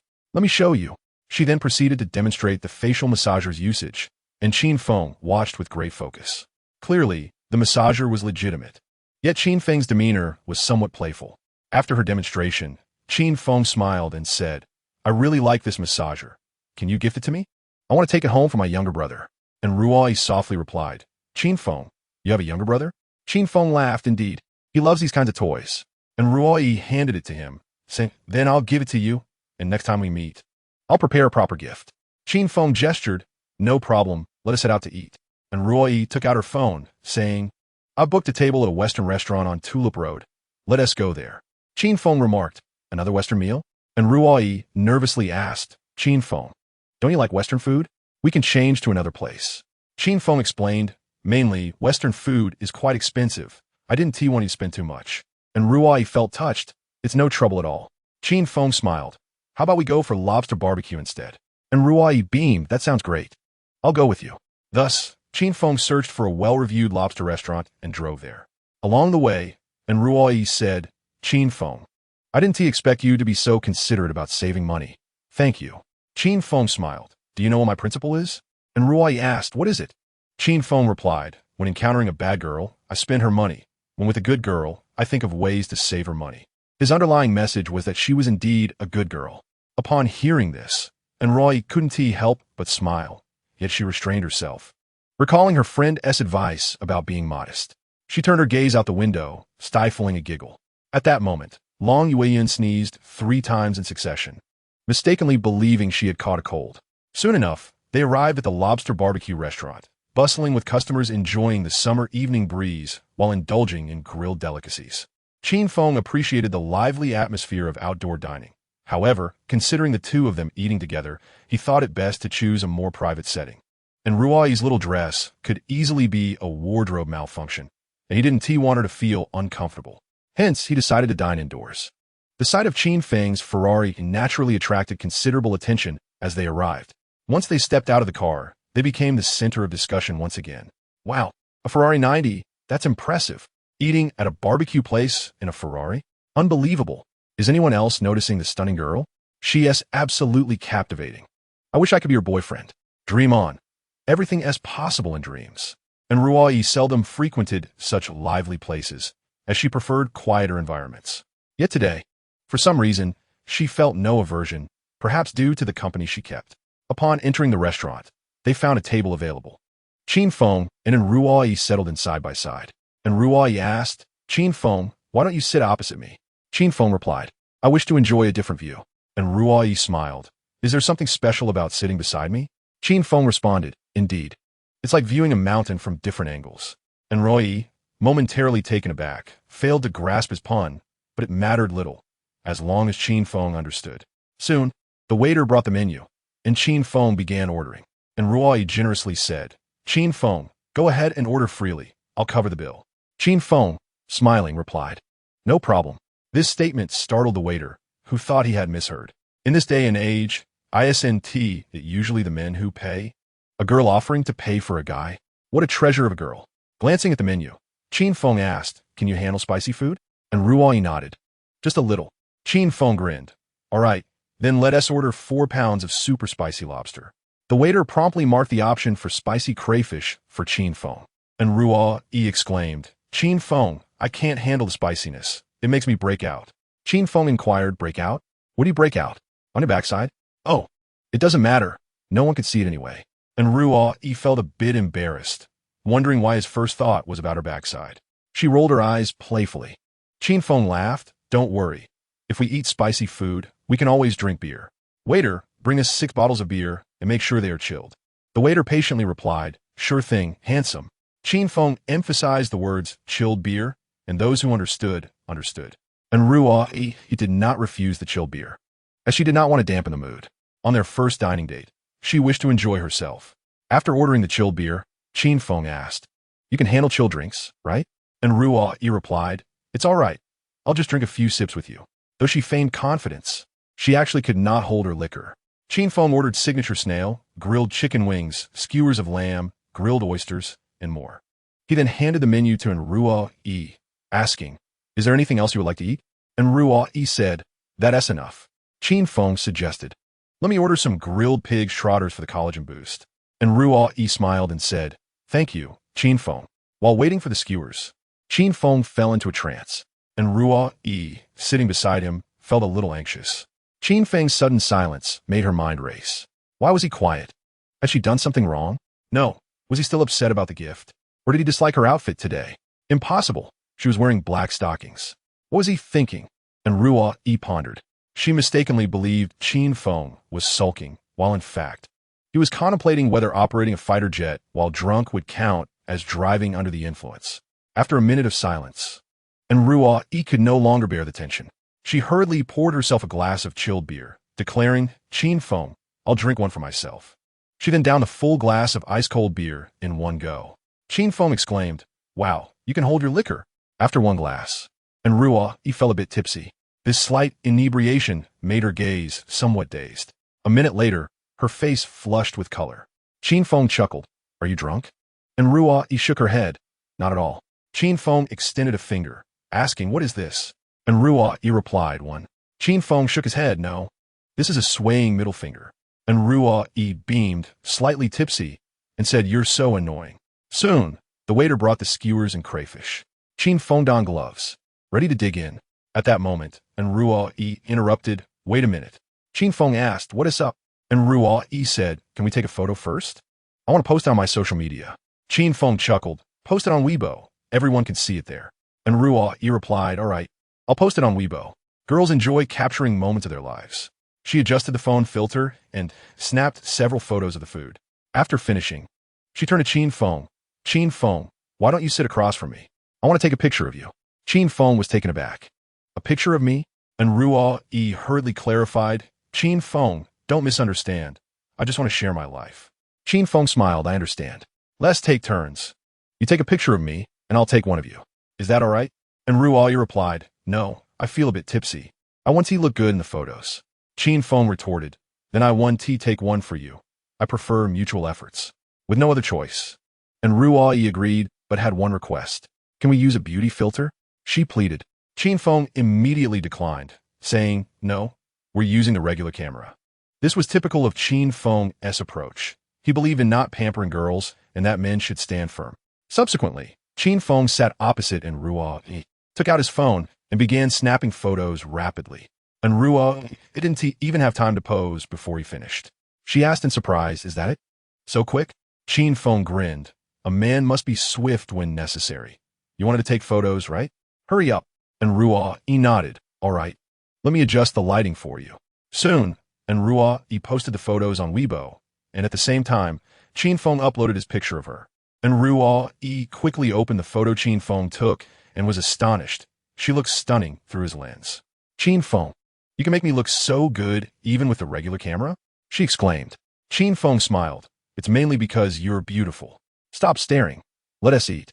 In truth, Qin Feng was no novice in romance. He possessed many skills, and photography was merely a fundamental one.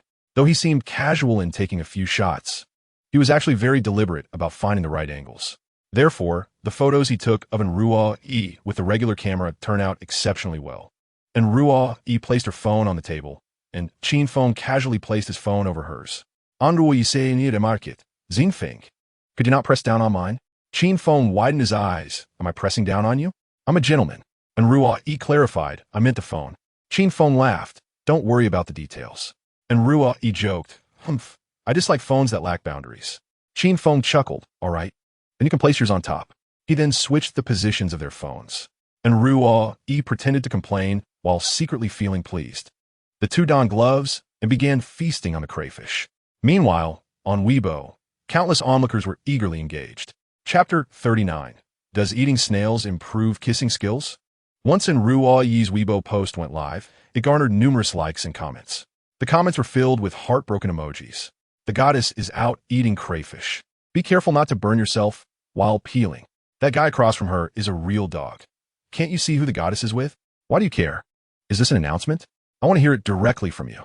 I can't believe a girl would post a clear photo of a guy. Unlike me. My girlfriend just gave me a mosaic last time I treated her to dinner, claiming boys should remain mysterious. I cried. Bro, that scoundrel Qin Feng also posted on Weibo. Let us bombard him. Soon, Qin Feng's Weibo also became inundated with comments. However, the remarks were not derogatory. Instead, they politely sought advice. Win God, please tell me how to pursue a girl. I really don't want to be a dog anymore. A multitude of requests for a tutorial from Win God. I'll be here, eagerly waiting. Don't snatch. I want to be the first to sign up. At that moment, someone impulsively tagged Long Yueyun in Qin Feng's comment section. Immediately, the onlookers seemed to have coordinated, tagging Long Yueyun in droves. Some even began to tease openly. Long Goddess, wake up. The scoundrel Qin Feng is out on a date again. Long Goddess, the boy you adore, is out eating crayfish with another girl. Can you tolerate that? A throng of onlookers was eagerly fanning the flames. At that moment, Long Yueyun was engaged in a manicure session with her close friend. Upon encountering a certain Weibo post, she felt utterly disheartened. Why was it that after treating him to a lavish meal, he chose to obscure her image?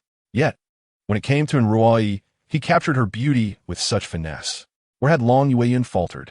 Envy twisted her features, and she found herself consumed by a singular desire to ensnare Qin Feng and then ruthlessly cast him aside. Within a lobster restaurant, Qin Feng and Ruai were engrossed in delightful conversation. Bolstered by the warmth of a slight intoxication, and Ruai confided in Qin Feng. Sharing sentiments she had never divulged to anyone, not even her confidant, Li Sure.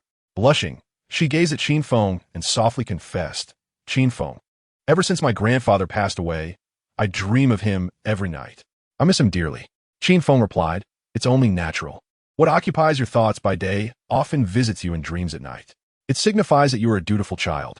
And Ruai continued, my grandfather sent me a message in my dreams, urging me. Qin Feng interjected, urging you to do what? And Ruai responded, to cherish our time together. Qin Feng, with a playful smile, added, and to have children with me? And Ruai, flustered, retorted, not at all. He simply encouraged me to learn from you, praising your potential for greatness. Qin Feng chuckled, that old man has good taste. And Ruoyi's expression turned somber as she lamented, I truly miss that little old man. Qin Feng, with a teasing glint in his eye, suggested, since you miss your grandfather so much, why not let me take on that role? This remark elicited a laugh from Ruoyi. She playfully chided, you've already taken advantage of me once. Do you wish to continue? Qin Feng feigned innocence. What did I take advantage of you? And Ruoyi replied, when I called you grandfather while hugging you beneath the girls' dormitory. Qin Feng laughed. You can't blame me. That was your doing. And Ruoyi, gazing deeply into Qin Feng's eyes, asked, may I interview you? What did you feel at that moment? Were you frightened? Qin Feng reminisced, it was so soft. And Ruoyi frowned, what was soft? Qin Feng responded, never mind that. Let's drink. Encouraged by Qin Feng's enthusiasm, and Ruoyi took another sip, her eyes becoming even more enchanting. Qin Feng, it's quite warm, she murmured. Qin Feng offered, shall I cool you down? And Ruoyi blushed, it's all right. Perhaps it's just the alcohol. Qin Feng leaned closer, his gaze intently fixed on her, and Ruoyi, feeling shy and anxious, asked, why are you looking at me like that? Is there something on my face? Qin Feng did not elaborate, but instead removed a pair of disposable gloves, wiped his hands, and took a long chopstick to elegantly coil her long hair into an updo. And Ruoyi felt a refreshing coolness wash over her. She was pleasantly surprised that Qin Feng possessed such a skill. Qin Feng, you're quite talented, she remarked. He replied, practice makes perfect. And Ruoyi furrowed her brow. Do you often help girls with their hair? Qin Feng took a deep breath, smiling, not at all. This is my first time. And Ruoyi inquired, really? Qin Feng reassured her, why would I lie? In Qin Feng's lexicon, every inquiry was a first. Girls seldom scrutinized the veracity of such claims. They often sought an attitude instead. Soon, Qin Feng had peeled a small plate of lobster meat. And Ruoyi, witnessing this, felt a surge of emotion. It is often said that a man who peels shrimp for a woman is worthy of lifelong devotion. And in that moment, and Ruoyi's heart raced. Qin Feng was the first man to peel shrimp for her. Meanwhile, she busied herself by peeling a plate of lobster meat for Qin Feng as well. To her, love should be a mutual endeavor. At last, the 4 pounds of shrimp were fully shelled. Qin Feng stretched his back and removed his gloves. And Ruoyi cautiously inquired, Qin Feng, why are you only peeling shrimp and not eating? Are you hoping to? Qin Feng interrupted with a grin, exactly. Shrimp must be devoured whole for maximum enjoyment.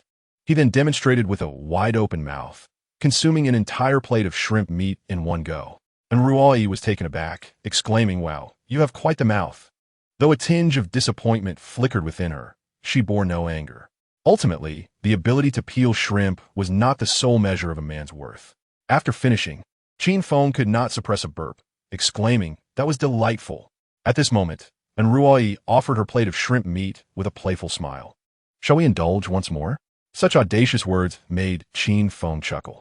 Realizing her miscommunication, and Ruoyi quickly clarified, I didn't mean it that way. Please don't misunderstand. Qin Feng teased, I didn't misunderstand. Why are you blushing? And Ruoyi quickly turned away, feigning defiance. I'm not blushing. It's just the alcohol. Qin Feng chose not to reveal her fib. Qin Feng devoured the lobster meat and Ruoyi had peeled without leaving a morsel behind for her. Instead of feeling upset, and Ruoyi was elated, asking, was it delicious?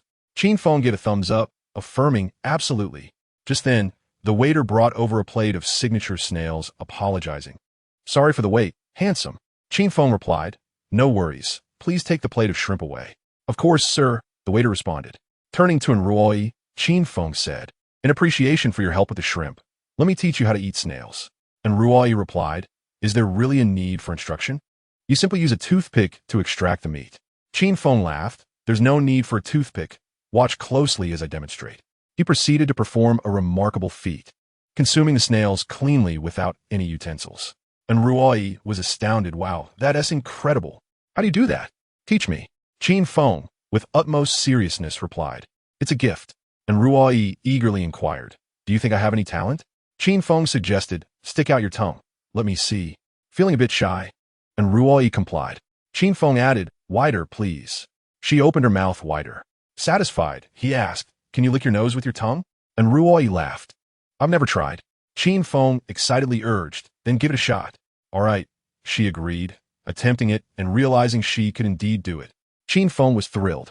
Bonus points for you. He eagerly continued. Now let me teach you. As it was his first time instructing someone on eating snails, and Ruoi's earnestness in learning was commendable. The first step is to suck. It's crucial, Qin Feng stated seriously. And Ruoi tried for a while, but to no avail. Qin Feng advised, don't bite. Rely on your instincts. In a moment of desperation, and Ruoi sucked forcefully, causing a snail to become lodged in her throat. This was a grave situation. The snail obstructed her airway, leaving in Ruoi gasping for breath, her face reddening. Qin Feng, witnessing this, thought, this is serious. He immediately employed the Heimlich maneuver.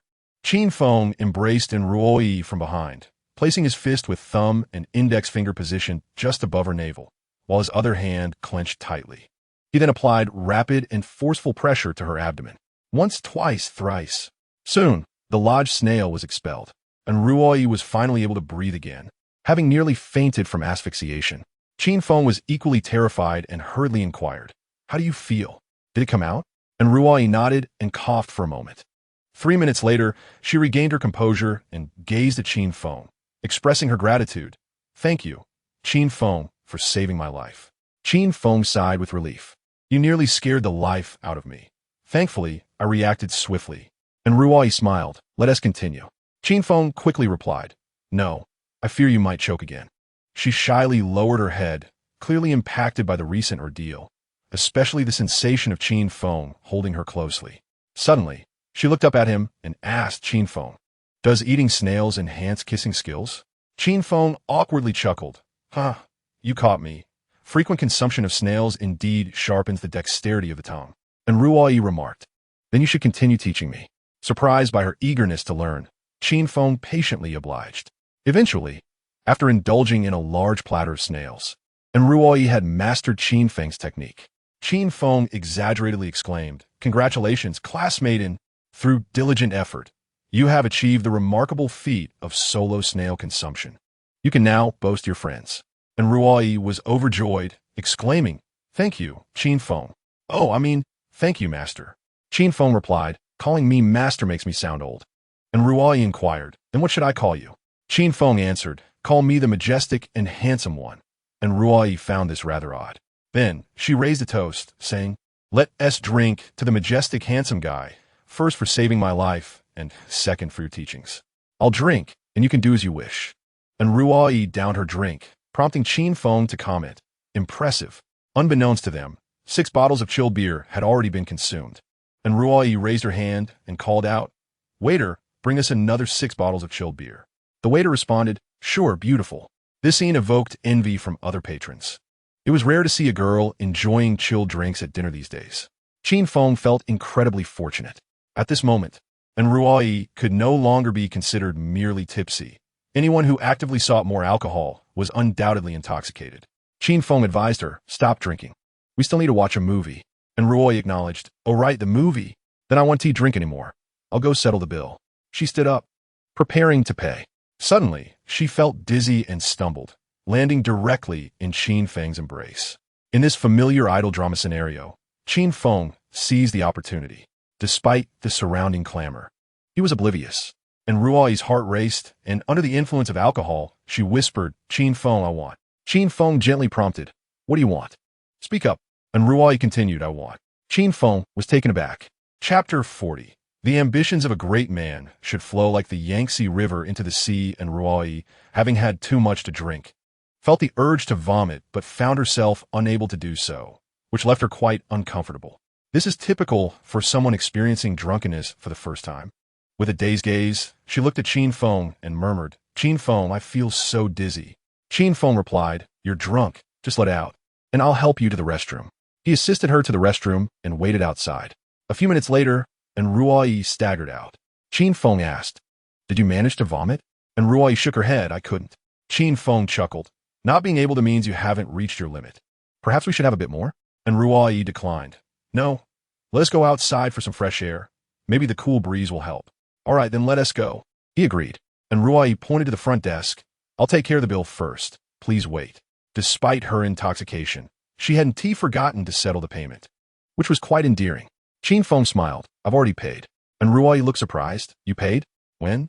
Qin Feng explained, just now while you were in the restroom. And Ruoi insisted, that one tea due. I promise to treat you. Qin Feng reassured her, you can transfer the money to me later. and Ruai gazed at him with innocent eyes, asking, "How much should I transfer?" 520. Qin Feng teased, "If you wish to transfer 1314, that works too." And Ruai shyly replied, "You're taking advantage of me, aren't you?" Qin Feng laughed, "You caught me." And Ruai replied, "Of course, I'm not foolish. Wait, I'll transfer the money now." She pulled out her phone and initiated a WeChat transfer. Qin Feng appreciated her straightforwardness with financial matters. Definitely a plus. However, after a couple of seconds, Ruai exclaimed, "Why can't I transfer the money? It says there's a limit." Qin Feng was baffled. "How much are you trying to send? Why is there a limit?" And Ruai handed her phone to him, and he glanced at the screen. Embarrassed, he remarked, "Why is your transfer amount 6 digits? Did you accidentally enter a password?" And Ruai giggled, "Oh, really? I must have been too tipsy to pay attention." Qin Feng found this utterly amusing. "Let us head outside. It's too stuffy in here," he suggested. And Ruai nodded obediently and wobbled along behind him. Observers couldn't help but feel envious, lamenting, "Is he really a straight guy? Why isn't he holding her hand? This is killing me. Such a beautiful girl, intoxicated like this. Could there be danger? I fear for her safety. A moment's carelessness could lead to new life. This guy must have saved the galaxy in his past life. I truly envy him." As Qin Feng and Ruai exited the lobster restaurant, she inhaled the fresh air outside, feeling much better. And Ruai walked on the inner side of the road, while Qin Feng walked on the outer side, maintaining a half-meter distance between them. And Ruai, unsteady on her feet, often veered off course, prompting Qin Feng to correct her path occasionally. Feeling fatigued, and Ruai turned to Qin Feng and said, "Qin Feng, I still feel like I'm going to vomit."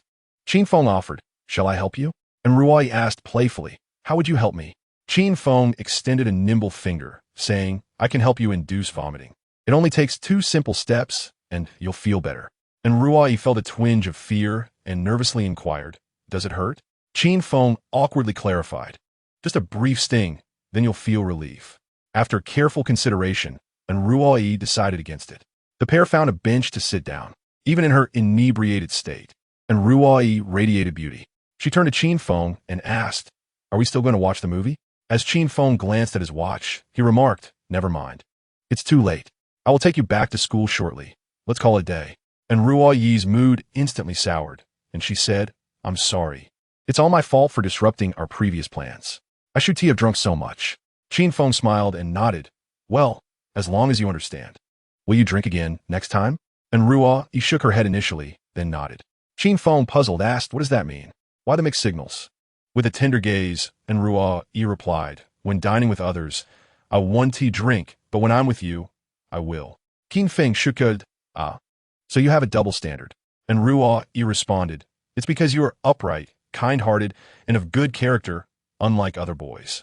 Hearing her praise, Qin Feng couldn't help but smile. He quickly nodded. "Ah, yes, yes. Only I'm sincere towards you. All other men have ulterior motives." And Ruai inquired, "Oh, I see, but why? What do you want from me?"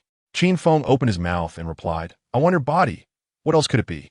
Upon hearing this, and Ruai immediately blushed, responding shyly, "One of my body is just another way of having ulterior motives. I assent it."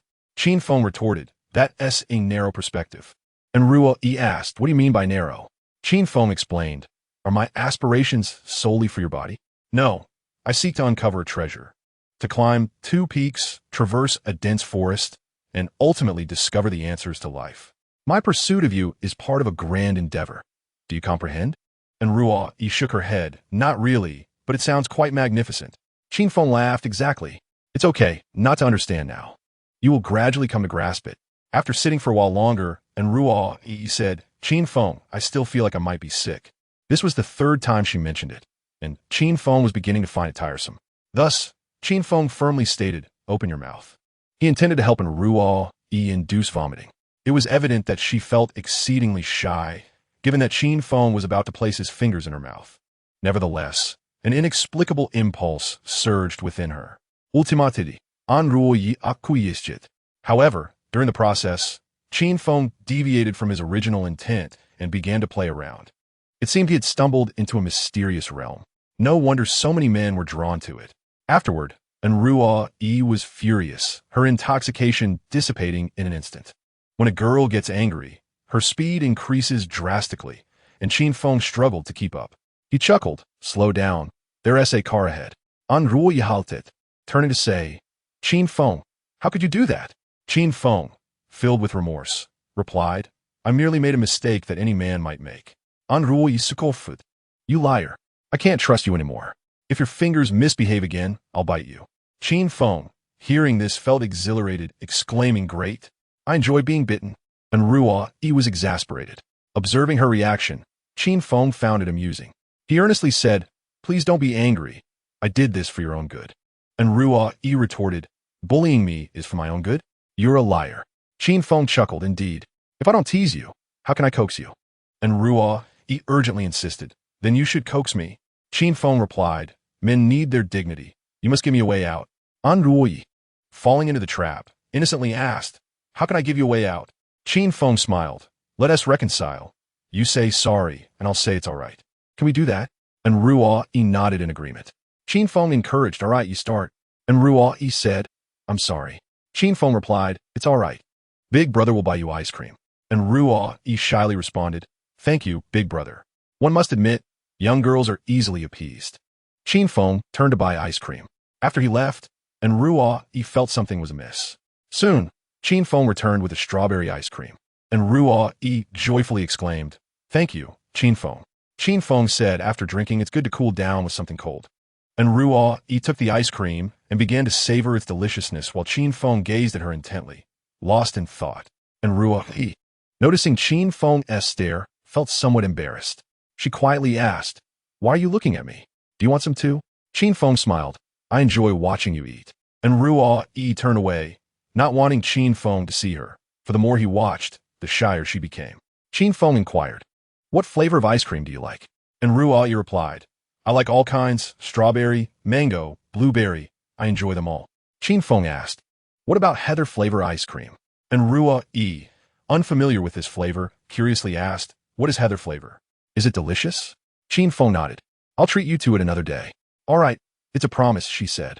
After finishing the ice cream, and Ruo-Yi felt much better. She smiled and said, Qin Feng, I feel like I've sobered up. Shall we go watch a movie? Qin Feng declined, no. And Ruo-Yi asked, Why not? I'm really sober now. I'm not lying. Qin Feng chuckled. You can't do everything you want in one go. Otherwise, there will be less anticipation for our next meeting. Don't you think? And Ruo-Yi nodded. That makes sense. Let us plan for next time. Qin Feng remarked, Let us see if I have any free time. And Ruo-Yi teased, You're so busy. Qin Feng stood up, speaking with conviction. Yes, a man of ambition should be like the Yangtze River flowing into the sea. Why linger in the gentle countryside? At that moment, and Ruo-Yi felt that Qin Feng was truly admirable. Indeed, too many boys today are overly focused on girls, which isn't ideal. And Ruo-Yi looked at Qin Feng with admiration, saying, When you have time next, come find me, and we can watch a movie together. Qin Feng readily agreed, Sure, no problem. Can you wear white silk next time? And Ruo-Yi felt embarrassed. Just a moment ago, he was speaking of ambition, and now he was asking about white silk. As they continued strolling, suddenly, Qin Feng caught a whiff of a peculiar scent. It was a familiar aroma, intoxicatingly alluring. He followed the scent, and indeed, he discovered a path lined with heather flowers. Qin Feng was astonished to find the entire trail adorned with these blossoms, which bloom splendidly every April and May, renowned for their beauty and ability to absorb toxic gases. However, heather contains a significant amount of ammonia, making its scent similar to that of male pheromones. Therefore, this path was filled with the essence of life. And Ruo-Yi followed suit. And upon inhaling the fragrance of the heather flowers, she immediately felt lightheaded. Pinching her nose, she exclaimed, What is that smell? It's awful. Qin Feng laughed, Awful? I think it's rather pleasant. And Ruo-Yi replied, I feel a bit nauseous. Qin Feng warned, You must not vomit. And Ruo-Yi hurriedly grabbed Qin Feng's hand, exclaiming, I can't take it anymore. I really can't. Qin Feng is on the verge of laughter, for Ruo-Yi is truly amusing. Indeed, if the stone flower had a language of its own, it would certainly be something profound. Chapter 41. A lack of explicit acceptance is tantamount to rejection. At 10:30 in the evening, Qin Feng timed his return to the dormitory perfectly, escorting Ruo-Yi back to her residence. Her best friend, Li Shishir, came downstairs to meet her. Upon seeing Ruo-Yi, she was greeted with an excited peck on the cheek. Li Shishir could not help but exclaim, "Goodness, how much have you two had a drink?" And Ruoyi laughed and replied, "Just a little sip, ha." Whether one drinks little or much is irrelevant. What truly matters is joy, right? Qin Feng? Qin Feng nodded and said, "Indeed. All right, I shall take my leave now. The dormitory will close soon." And Ruoyi, reluctant to part, said, "Goodbye, Qin Feng." He waved his hand nonchalantly and departed with grace. And Ruoyi gazed longingly at his retreating figure, resembling an infatuated girl. Observing this, Li Shishir promptly tapped her on the head and said, "Wake up, he is already far away." And Ruoyi turned and embraced Li Shishir, declaring, "Shishir, I feel so dizzy." Li Shishir laughed, replying, "You nearly hit the jackpot." And Ruoyi blushed and retorted, "What are you saying? This was just our first date. How could anything like that happen? Besides, I had intended to watch a movie after dinner, but Qin Feng insisted on returning to school." What does that indicate? It suggests that Qin Feng never even considered that direction. Your thoughts are too lewd. Li Shishir remarked, "It seems he is quite the expert. Ruoyi, I believe you might be at a disadvantage in this relationship. How about I take the loss for you?" And Ruoyi playfully scolded, "Stop it, that is not allowed." The two girls linked arms and ascended the stairs to the dormitory. Suddenly, Li Shishir detected an odd smell, quite pungent. She inquired, "What is that strange odor on you?" And Ruoyi replied, "It must be the scent of alcohol. I'll wash up once I get back to the dorm." Li Shishir sniffed again, her eyes widening in shock as she exclaimed, "What did Qin Feng do to you? Why do you have such an embarrassing scent?" And Ruoyi looked puzzled. Li Shishir then decisively warned her, "Do not come near me until you clarify everything." And Ruoyi protested, Shishir, are you disgusted with me? Is that so? Don't run away." Meanwhile, Qin Feng returned to the boys' dormitory right on time. As he entered, his dorm mates erupted with excitement. "Hey, Brother Feng, why are you back?" One asked. "Yeah, Brother Feng, how could you return? I was all set to sleep in your bed tonight," Li Jing shyly remarked, exuding an air of a teasing elder sister. Qin Feng shot him a glare and coldly warned, "Don't tempt me to use my belt on you." Li Jing eagerly responded, "Come on, hit me as much as you want." This remark sent Zhao Haojia into a frenzy. "Little Li, I'm coming." Zhao Haojia grinned mischievously. "Jia, don't come over." Laughter filled the dormitory. After lights out, in Ruoyi's room, Li Shishir and the others gossiped about the details of the evening's date. Meanwhile, Qin Feng lay on his bed, scrolling through Weibo. It was now 11 o'clock at night, and his post had already garnered thousands of comments. Everyone eagerly awaited his tutorial on pursuing women. Zhao Haojia exclaimed, "Brother Feng, you're trending locally. That is impressive. Li Jing Siga. When will I become someone like Brother Feng, revered by all?" Zhao Haojia praised. Brother Feng's current status is that he is invincible beneath true gods, while above them, he is merely a mortal. Seeing such enthusiasm from his friends, Qin Feng decided to engage with the heartbroken boys. He sent out another Weibo post, welcoming pure love warriors. Leave your stories in the comments, and I shall respond as fate allows. This post quickly attracted countless pure love warriors, all sharing their tales of sorrow in the comments. Once, they were like lost children, wounded by heartless lovers, homeless, unloved, and uncared for. Now, they found solace in Qin Feng's comment section, as if discovering a safe haven. Wow, the Heartbreaker Qin Feng is starting a class. Let us gather around. Don't fight me for the front row. I want to kneel and listen. Quickly retweet, brothers. While Qin Feng took a shower, his post shares skyrocketed to over 1,000. He scrolled through the comments and found them increasingly tragic. The top comment was a lengthy essay expressing deep anguish. "I've been with my ex-girlfriend since high school, and in summary, I have nothing left after being a devoted admirer." The closing line read, "Brother Feng, I still can't let her go. Should I seek reconciliation?" Qin Feng replied, "Brother, wake up. The person you can't let go of may have already moved on." This comment set the section ablaze. Wow, is it really that piercing? Yet, there is truth in that. It's a wake-up call. Within minutes, the commenter deleted his account. Qin Feng continued to respond to the next soul in need. He scrolled through and found another admirer, nicknamed Sad Little Potato. Sad Little Potato wrote, "Brother Feng, hello. I like a girl and have been pursuing her, but she neither rejects nor accepts me. What does it mean?"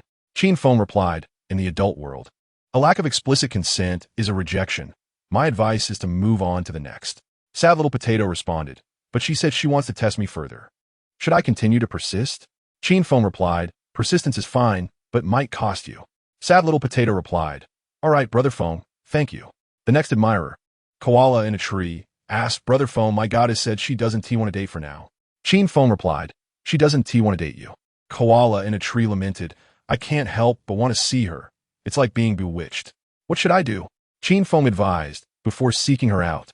Reward yourself first. After that, see if you still wish to. The koala had an epiphany. Qin Feng responded to over a dozen comments, dispensing sage advice, earning numerous likes. His reputation began to turn, and his follower count surged. In a world rife with infatuated admirers, Qin Feng appeared as a refreshing stream. This was a moment of clarity amidst chaos. While Li Shishir was perusing Weibo, she stumbled upon Qin Feng's posts. She attentively read through each of his comments.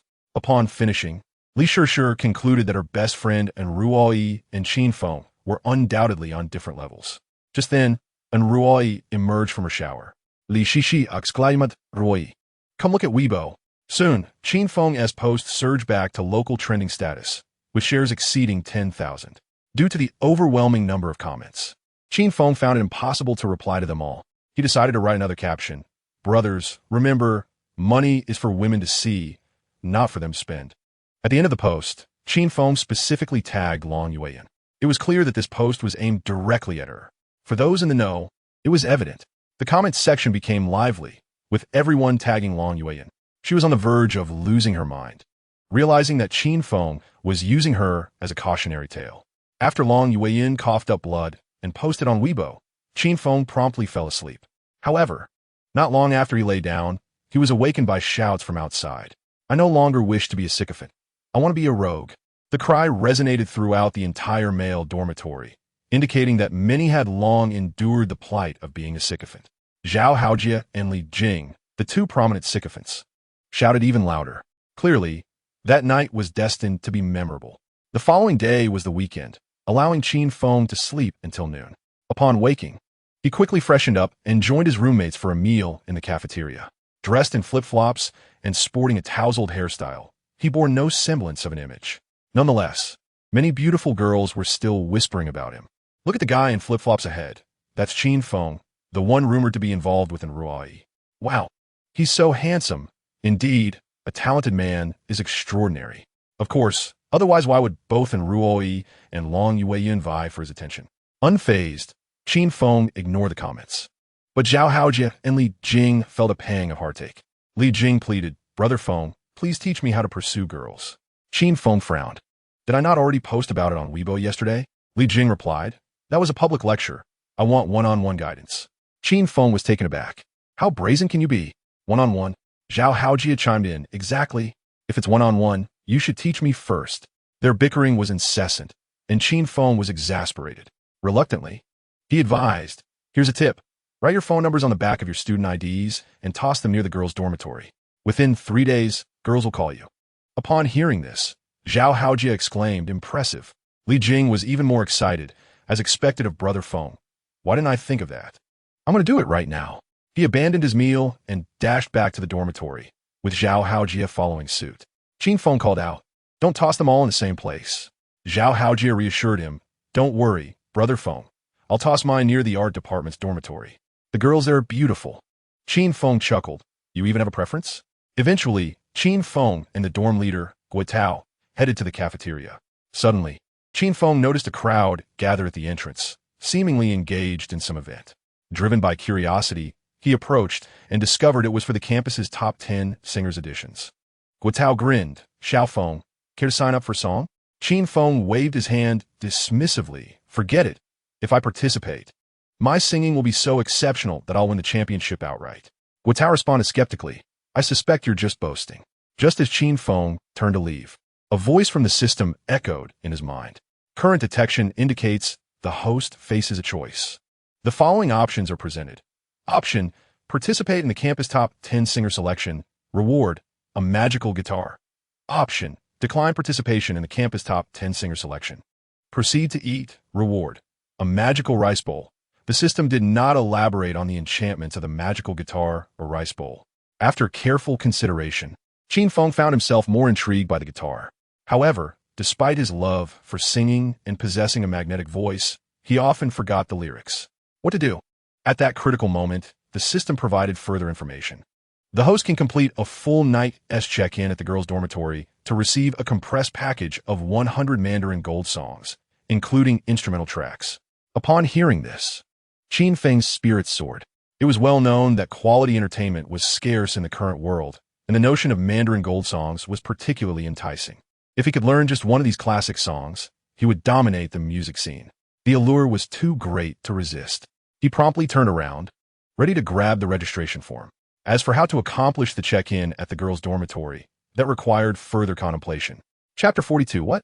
Qin Feng intends to play mahjong in the girls' dormitory? Qin Feng acquired a registration form, preparing to enter the campus top 10 singer competition. Meanwhile, the onlookers began to murmur among themselves. Is a master about to participate in the top 10 singer competition? How intriguing.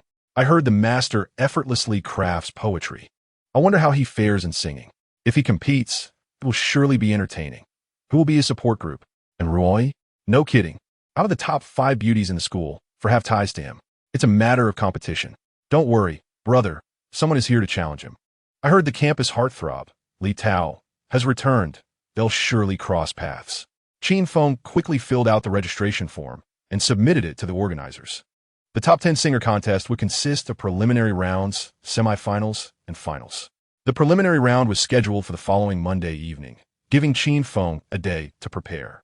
During lunch, Qin Feng's thoughts were consumed by the idea of checking in at the girls' dormitory all night.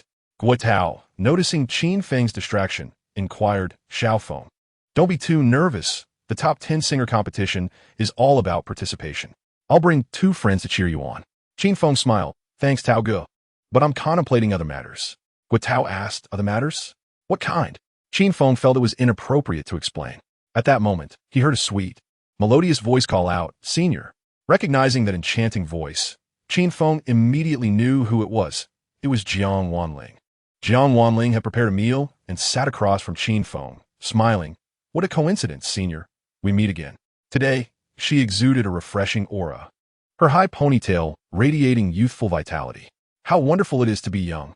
Guo Tao, sensing the moment, decided not to be a third wheel and discreetly excused himself. Seeing Jiang Wanling, Qin Feng remarked, You didn't put on any makeup? She replied, I was too lazy. I just applied some sunscreen. Although Jiang Wanling wore no makeup, her skin was flawless, easily surpassing 99 of girls who do wear makeup. Qin Feng couldn't help but marvel. Truly remarkable. Jiang Wanling teased, Senior, take a look at me. As Qin Feng glanced over, she playfully tied her slender, delicate fingers with her earphone cord. He asked, what does this mean? She laughed. I've been a bit tight on funds lately, Senior. Do you have any tasks for me? Qin Feng replied, I have a dozen pairs of stinky socks. Would you like them? Jiang Wanling rolled her eyes. Never mind. I'm not the type to wash a boy's socks casually. I only wash those for my future boyfriend. Qin Feng playfully inquired, Really? She affirmed, Absolutely. He tempted her. How about $100 for a pair? Jiang Wanling's eyes widened in surprise. Senior, are you trying that trick again? I want to fall for it. Qin Feng escalated the stakes. $50 for a pair. Jiang Wanling exclaimed, Wait. Why is the price dropping? Qin Feng smiled. Now it's $20 a pair. At this point, Jiang Wanling grew anxious, insisting, All right, let us stick to $100 for a pair. Just pack up the stinky socks, and I'll wash them for you this afternoon. Qin Feng shook his head. You missed the chance for $100. Now it's only $10 a pair. Do you want to take it? Jiang Wanling expressed her frustration, saying, Senior, why are you not following the usual rules? Qin Feng confidently replied, Who says I must? I am your senior after all. Jiang Wanling huffed, Fine, $10 it is. Senior, you truly excel at business. Thus, Qin Feng contracted his foul-smelling socks to Jiang Wanling for a total price of 100 yuan. He specifically instructed, Be sure to wash them by hand, all right? Jiang Wanling sighed, I understand. Earning extra money these days is quite challenging. At that moment, Qin Feng's phone buzzed with a delivery notification. Upon opening it, he discovered it was the magical guitar. He promptly sent the pickup code to Jiang Wanling, saying, Please collect the package. Jiang Wanling beamed, Sure thing, boss. Qin Feng added, Also, drive my car back from the lobster barbecue restaurant. I'll give you the keys. Handing her the keys to his Ferrari, Jiang Wanling confidently assured him, Leave it to me, boss. You can count on me. One must admit, having a runner is indeed a relief. After lunch, Qin Feng returned to his dormitory for a brief nap. Upon awakening, he received a call from Jiang Wanling. Boss, the car is parked, and I have the package. I'm downstairs. Could you please come down and bring the socks?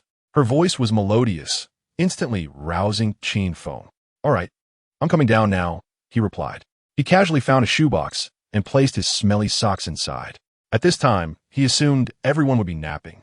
But to his surprise, many onlookers had gathered downstairs. Qin Feng was astonished, wondering if these people ever slept. This clearly illustrated that gossip is a fundamental human trait, especially concerning scandalous rumors about campus beauties. When Qin Feng reached downstairs, he disregarded the spectators' murmurs and walked directly over to Jiangnan in his flip-flops. She handed him the car keys and the guitar. Curiously, she asked, "Senior, you can play the guitar?" Qin Feng nodded. "What is wrong with that?" With a smile, Jiang Wanling responded, "Nothing at all. I just find boys who can play the guitar quite handsome." Qin Feng chuckled. "A boy who can play the guitar also has stinky feet. Be prepared for that." He presented her the shoebox containing his original foul socks. Jiang Wanling accepted it with a smile, saying, "Rest assured, Senior, I guarantee satisfaction with this service. Shall we settle the remaining payment?" With a swift motion, Qin Feng transferred the money. He has always been prompt with his obligations. After exchanging tokens, they parted ways with an air of nonchalance, leaving the onlookers in awe. I knew there was something going on between them. They've already started exchanging gifts, they murmured. However, just yesterday, Qin Feng had been on a date with Ruai. He truly is a scoundrel. I took pictures. I must post them on Weibo and tag Ruai to warn her away from this cat. Soon, the photo of Qin Feng and Jiang Wanling was circulating on Weibo. With evidence in hand, the comments section became lively as the previously silent trolls resurfaced. A scoundrel is indeed a scoundrel. How can he claim to be sincere? It's baffling. How could anyone like such a disheveled person? What is there to admire? Perhaps the goddesses only fancy his Ferrari. If I own a Ferrari, I could do it too. What a piece of trash. I believe I'm 100 times better than him. Zhao Haojia and others were the first to respond to these tweets. Zhao Haojia angrily remarked, "These trolls really have nothing better to do." Qin Feng smiled. "It doesn't matter. If they wish to criticize, let them. It won't affect me in the slightest." Zhao Haojia insisted, "No way, I must defend you." General Zhao vows to protect the sanctity of room 502. Li Jing chimed in, "Count me in." Qin Feng looked at Li Jing. "Can you handle it?" "Little Li?" Li Jing patted his chest confidently. "Please, I've always been the one to roast others. Who can outdo me?" The atmosphere in room 502 became charged with enthusiasm. Meanwhile, Ruai also stumbled upon the image. Seeing the malicious comments ignited her anger. How can they say such things? Do these people even belong to our school? What a lack of decency! She exclaimed. Li Shishir replied, "It all starts with one image. The rest is merely their imagination. They live entirely in their own world, radiating negativity. That's the essence of online trolls." And Ruai asked, "What should I do? Should I retaliate with words?" Li Shishir smiled. "There's no need. Engaging with them will only make us more irritable. We have better ways to counter these online bullies." And Ruai inquired, "What ways?" Li Shishir suggested, "Let us keep dating. Just continue to go out with Qin Feng and infuriate these average guys." And Ruai laughed, "All right, I'll plan another date and post about it on Weibo." Li Shishir replied, "Exactly." Subsequently, and Ruai zoomed in on the photo, commenting, "It seems Jiang Wanling really has a gift box. What could it be?" Their relationship appears to be quite good. Li Shishir advised, "If you have questions, ask him directly. Don't jump to conclusions. Overthinking is the bane of romance, understand?" And Ruai nodded, "Got it. Thank you. Sure. With you, the love guru by my side, I'm sure I can win him over." Li Shishir chuckled. "Oh dear, did I let that slip? You really want to pursue him, don't you?" And Ruai's face flushed, and she stammered, "I just want to give it a try." Li Shishir sighed, "I understand. It's the allure of men. I senti it." And Ruai confessed, "Ha, he does have a captivating charm that draws me in." It was the weekend evening, in the girls' dormitory. Only Ruai and Li Shishir remained, as the other two roommates had gone out with their boyfriends for the night. Li Shishir was engrossed in a drama, while Ruai was preoccupied with thoughts of dating. Unable to resist, Ruai got up and asked Li Shishir, where Yin Zi and the others staying since they went out with their boyfriends. Li Shishir replied, "They must be at a hotel. Where else would they sleep on the street?" And Ruai blushed and asked, "Will something happen tonight?" Li Shishir answered firmly, "Of course. Everyone is an adult, and having such needs is entirely normal." And Ruai proudly stated, "I don't have those needs." Li Shishir retorted, "You're kidding. I've heard you making noises in bed at night. You say you have no needs? And Ruai turned beet red. Sure. What nonsense are you spouting? Well, have I ever made noises in bed? You must have misheard. Li Sure laughed. Oh, right. The two of them playfully bantered in the dormitory, filled with laughter and joy. However, after a brief moment of happiness, and Ruai's mood shifted. She sighed. When should I ask Qin Feng out again? Li Sure had a sudden thought. Why not tonight? Let's go out for mahjong. What do you think? And Ruai perked up. Are we playing mahjong all night? I'm up for it, but we're one player short. What should we do? Li Sure replied. We can just play with 3 people. It doesn't team matter. What is important is that you get to see him. And Ruai smiled and said, that makes sense. I will call him now to see if he has time. Li Sure urged, hurry up. At that moment, Qin Feng was in his dormitory, deep in thought about how to spend the night in the girls' dormitory. If he did not sign in at the girls' dormitory for the entire night, he would not receive the reward. The system had certainly posed a significant challenge for him this time. As Qin Feng pondered, and Ruai called him via WeChat. He answered, saying hello. An Ruai. Sounding nervous, asked Qin Feng, may I ask if you have time? Qin Feng replied, what for? I just lay down. And Ruai continued, I would like to invite you out for a game of mahjong. Is that possible? Qin Feng frowned and inquired, a game of mahjong? Now. And Ruai affirmed, yes. Upon hearing her mention mahjong, Qin Feng suddenly thought of a brilliant idea. He immediately sat up and said, playing mahjong is fine. But isn't it a bit late to go out now? And Ruai appeared somewhat disheartened and replied, is indeed a bit late. Let us wait until tomorrow. Qin Feng quickly insisted, don't wait until tomorrow. Let us do it tonight. I can come to your dormitory to play. Is that convenient? And Ruai was taken aback. She covered the phone's receiver and looked at Li Sure, saying, sure. Qin Feng wants to come to our dormitory to play mahjong. Chapter 43.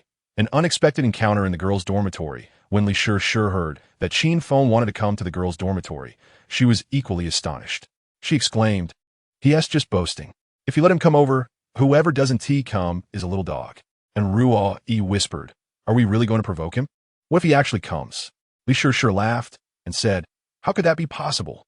There are security measures in place. When it comes to interactions between the sexes, one must learn a joke. Don't be too serious. Boys enjoy girls who present a contrast. Heeding her best friend's advice, and Ruai said to Qin Feng, then come over now. Just so happens that 2 of my roommates aren't here. It's just me and Sure. Let us have a game of mahjong together. Qin Feng replied, okay, wait for me. He then ended the call, and Ruai put down her phone and looked at Sure, anxiously saying, he really come, will he? Li Sure chuckled, no way. Unless he can fly, he won't be able to get in. Do you think the dormitory supervisor is easy to fool? And Ruai said, but he said on the phone, wait for me. Li Sure replied, men often speak 10 words, 8 of which are lies. You should go take a shower. He*s definitely just teasing you. All right then, I'll go take a shower first. And Ruai went to shower, unaware that Qin Feng was already on his way. Tonight, Qin Feng was determined to bravely venture into the mysterious realm he had long desired but dared not enter. Qin Feng quickly arrived at the girls' dormitory and called in Ruai again. As she was showering, Li Sure answered the phone in her place. Hello, who is this? She asked coldly. Qin Feng inquired, where's in Ruai? Li Sure answered, she's in the shower. I'm her best friend. Is there something you need? Qin Feng honestly replied, she invited me to your dormitory to play mahjong. I'm not sure if you're ready. Li Sure laughed. We are always ready. We're just waiting for you to arrive. Qin Feng asked, which floor is your dormitory on? And what is the room number? Can you specify the location? Li Sure, doubting Qin Feng would actually come up, boldly said 6th floor, room 668. Qin Feng responded, I'm right downstairs. Can you give me a signal? Li Sure smiled, you're downstairs? All right, just a moment, I'll give you a signal. Li Sure sent a signal to Qin Feng, and he confirmed the location of Ruai's dormitory. Okay, I got it. I'll hang up now, he said. Li Sure laughed, young Master Qin. If you're coming, you better hurry.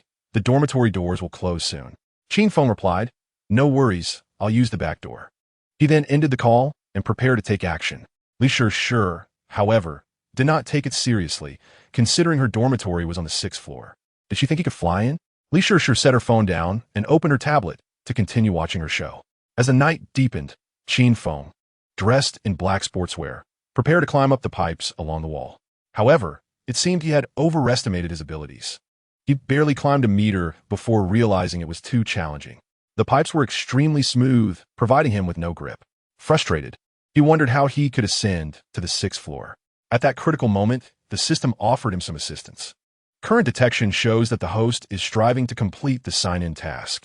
Assistance is now provided, rewarding a pair of magical gloves that enhance grip, transforming him into a Spider-Man. Upon hearing the system's voice, Qin Feng was instantly exhilarated. Soon, he received a notification about a delivery. He hurriedly retrieved the magical gloves. After several minutes of back and forth, Li Shih became more convinced that Qin Feng was merely boasting. Looking at the time, which was already 10 o'clock at night, she stretched and prepared to rest. Just as she was about to draw the curtains, a shadow suddenly jumped onto the balcony. Li Shih was startled and screamed out loud. "Ah!" In the bathroom, and Ruo Yi quickly turned off the tap and exclaimed, "Shih, what's wrong?" Li Shih gazed incredulously at Qin Feng, as if she were staring at a notorious criminal. After a brief moment of shock, and Ruo Yi asked again, "Shih, are you okay?" Li Shih hurriedly responded, "I'm fine. I just saw a big rat." Upon hearing about the rat, and Ruo Yi immediately shouted, "What? There's a rat in the dormitory? Where?" Wrapped in a towel, she emerged from the bathroom and collided with Qin Feng. In that moment, the air seemed to freeze. Qin Feng was momentarily blinded by the two bright lights. He thought to himself, so this is the girls' dormitory? No wonder it's a paradise that boys dream of day and night. Now it was in Ruo Yi's turn to scream. A few minutes later, Qin Feng awkwardly sat on a chair, while Ruo Yi and Li Shih faced him across the table, their icy gazes fixed upon him. Qin Feng felt as if he were sitting on pins and needles. Honestly, he expected the story to begin in such an exhilarating manner. Li Shih coldly stated, "Let us hear your side. I'll give you a chance to explain." Qin Feng understood that in this situation, he must not admit fault. Otherwise, he would be left entirely defenseless. Rather than be passive, he decided to take the initiative. Thus, he slammed the table and declared, "You are being unreasonable." And Ruo Yi and Li Shih jumped in surprise. And Ruo Yi felt wronged. She was the one who had been seen. So why was he the one getting angry? Li Shih retorted angrily, "Hey, handsome across the table, please understand that it was Ruo Yi who was taken advantage of. She is the victim." Qin Feng immediately responded, setting aside the facts. "Don't you both have any fault in this?" Li Shih and Ruo Yi. Before the two could express their anger, Qin Feng continued, "First of all, weren't you both the ones who invited me over?" Li Shih replied, "Yes. That is correct." Qin Feng continued, "Didn't I call you beforehand to confirm, even specifically asking if you two were ready?" Li Shih nodded, "Yes." Qin Feng concluded, "So what is your attitude now? Is this how you treat guests in your dormitory?" I am truly disappointed. After Qin Feng's eloquent reasoning, the anger of Li Shih and Ruo Yi suddenly dissipated. And Ruo Yi felt that Qin Feng had a point, yet Li Shih, being more rational, addressed him. "Who would have thought you could actually climb to the 6th floor? Moreover, you have seen Ruo Yi's figure. That is an undeniable fact. You ought to provide an explanation." Qin Feng immediately rose, his tone resolute as he declared, "What nonsense is this? Am I merely gazing at her figure?" Li Shih also stood, retorting, "Don't pretend you didn't see. Will I believe such absurdity?" Qin Feng replied, "I was admiring a work of art. Aristotle once said, 'You may break my limbs, but you cannot hinder my appreciation of art.' Although it was merely a fleeting glimpse, and Ruo Yi has left an indelible impression on my heart. A memory I shall cherish for a lifetime. Of course, if you wish to hold me accountable for my perceived indiscretion, I am willing to accept any form of punishment, even if it means leaping from the 6th floor." With that, Qin Feng turned to head towards the balcony, and Ruo Yi quickly intervened, anxious that he might genuinely consider jumping. "Qin Feng, I won't pursue this matter any further. It was merely an accident. Let us just pretend nothing happened, shall we?" Qin Feng promptly responded, "I think that is agreeable." Li Shih rolled her eyes, realizing the man was quite the silver-tongued charmer. However, this time, she was indeed in the wrong and had no choice but to relent. Qin Feng surveyed and Ruo Yi's dorm room, his gaze flitting around the space. Li Shih coldly inquired, "What are you searching for?" Qin Feng answered, "Mahjong. Aren't we supposed to play?" Li Shih replied, "You should go to the balcony for a while. We need to change clothes." With a sigh, Qin Feng acquiesced, all right. Thus, he lingered on the balcony for 5 minutes. Upon his return, and Ruo Yi had donned a floral skirt, while Li Shishir wore trendy shorts paired with a delicate top. A set of mahjong lay on the table. Li Shishir coolly commanded, "Sit down and let us play." Qin Feng complied, saying, "We're missing one player. Let us call someone." Li Shishir retorted, "What is this? Are we not sufficient company for you?" Qin Feng replied, "3 people can only play do diju, not mahjong." And Ruo Yi suggested, "Let us make do." Qin Feng remarked, "My lips have been rather dry lately." And Ruo Yi quickly offered, "Wait, I'll prepare a fruit platter." While she attended to that, Li Shishir looked at Qin Feng and said, "You are quite daring. Do you realize the implications of trespassing into a girl's dorm?" Qin Feng replied, "Not really." Li Shishir continued, "If the dorm supervisor catches you, you could become infamous overnight, perhaps even face expulsion." Qin Feng stated, "I haven't done anything shameful. A clear conscience fears no shadows." Li Shishir chuckled, "I must admit, I admire your courage. Allow me to formally introduce myself. I am Li Shishir and Ruo Yi's closest friend." She extended her hand, which Qin Feng shook lightly, saying, "Hello, I am Qin Feng." Before they commenced their game, Qin Feng said, "One moment, I need to call someone." And Ruo Yi curiously asked, "Call someone?" Qin Feng promptly went to the balcony and dialed Jiangnan. At that moment, Jiangnan had just opened the Pandora S-box that Qin Feng had gifted her. She had mentally prepared herself, anticipating that his socks would be foul. Yet she was unprepared for the overwhelming stench. Once the call connected, Qin Feng inquired, "Are you asleep?" Jiangnan pinched her nose and replied, "I'm washing your socks." "Senior, how many days have you worn them? They could practically stand on their own. You are so untidy." Qin Feng retorted, "Are you complaining to the boss?" Jiangnan said, "I wouldn't dare. The boss's orders are absolute. What can I do for you?" Qin Feng asked, "Which dormitory are you in?" Jiangnan replied, "Dormitory 5, female dorm." "Why?" Qin Feng declared, "Perfect. Hurry over to room 668. Jiangnan asked curiously, "Why there? Are you picking something up?" Qin Feng responded, "Less chatter. You'll know when you get here." Jiangnan stated, "I expect a 50 yuan delivery fee." Qin Feng countered, "I'll give you 100. The boss is generous." After hanging up, Qin Feng returned to the dorm. And Ruo Yi inquired, "Qin Feng, who are you calling?" Qin Feng answered honestly, "Jiangnan. I asked her to come over for a game." Upon hearing Jiangwanling's name, and Ruo Yi felt a surge of unease. Unable to contain herself, she asked, "What is your relationship with her?" Qin Feng replied, "With her? It's more of an employer-employee relationship. She works part-time for her living expenses, and I occasionally ask her to run errands or collect packages." And Ruo Yi finally understood, "So that's it. When you're downstairs earlier, you two were." Qin Feng explained, "She was picking up a package for me. It's that simple. Those people on Weibo always exaggerate. I can't be bothered to engage with them." And Ruo Yi smiled. They could be quite annoying. At that moment, Li Shishir asked, "Did you give Jiangwan a gift box earlier? What was inside?" Qin Feng replied, "What else with the curiosity?" Li Shishir nodded, "I'm very curious." Qin Feng said cheerfully, "I'll give each of you one next time. All right?" And Ruo Yi exclaimed, "It's a deal. You mustn't go back on your word." Qin Feng laughed, "I won't, I promise." And Ruo Yi beamed, "Qin Feng, you truly are a romantic young man." Qin Feng scratched his head awkwardly. "Romantic? Ha, I suppose so." Soon, there was a knock at the door. Jiangwan had arrived. Qin Feng prepared to surprise her. Chapter 44. Touching Hands. It is inevitable to encounter mahjong.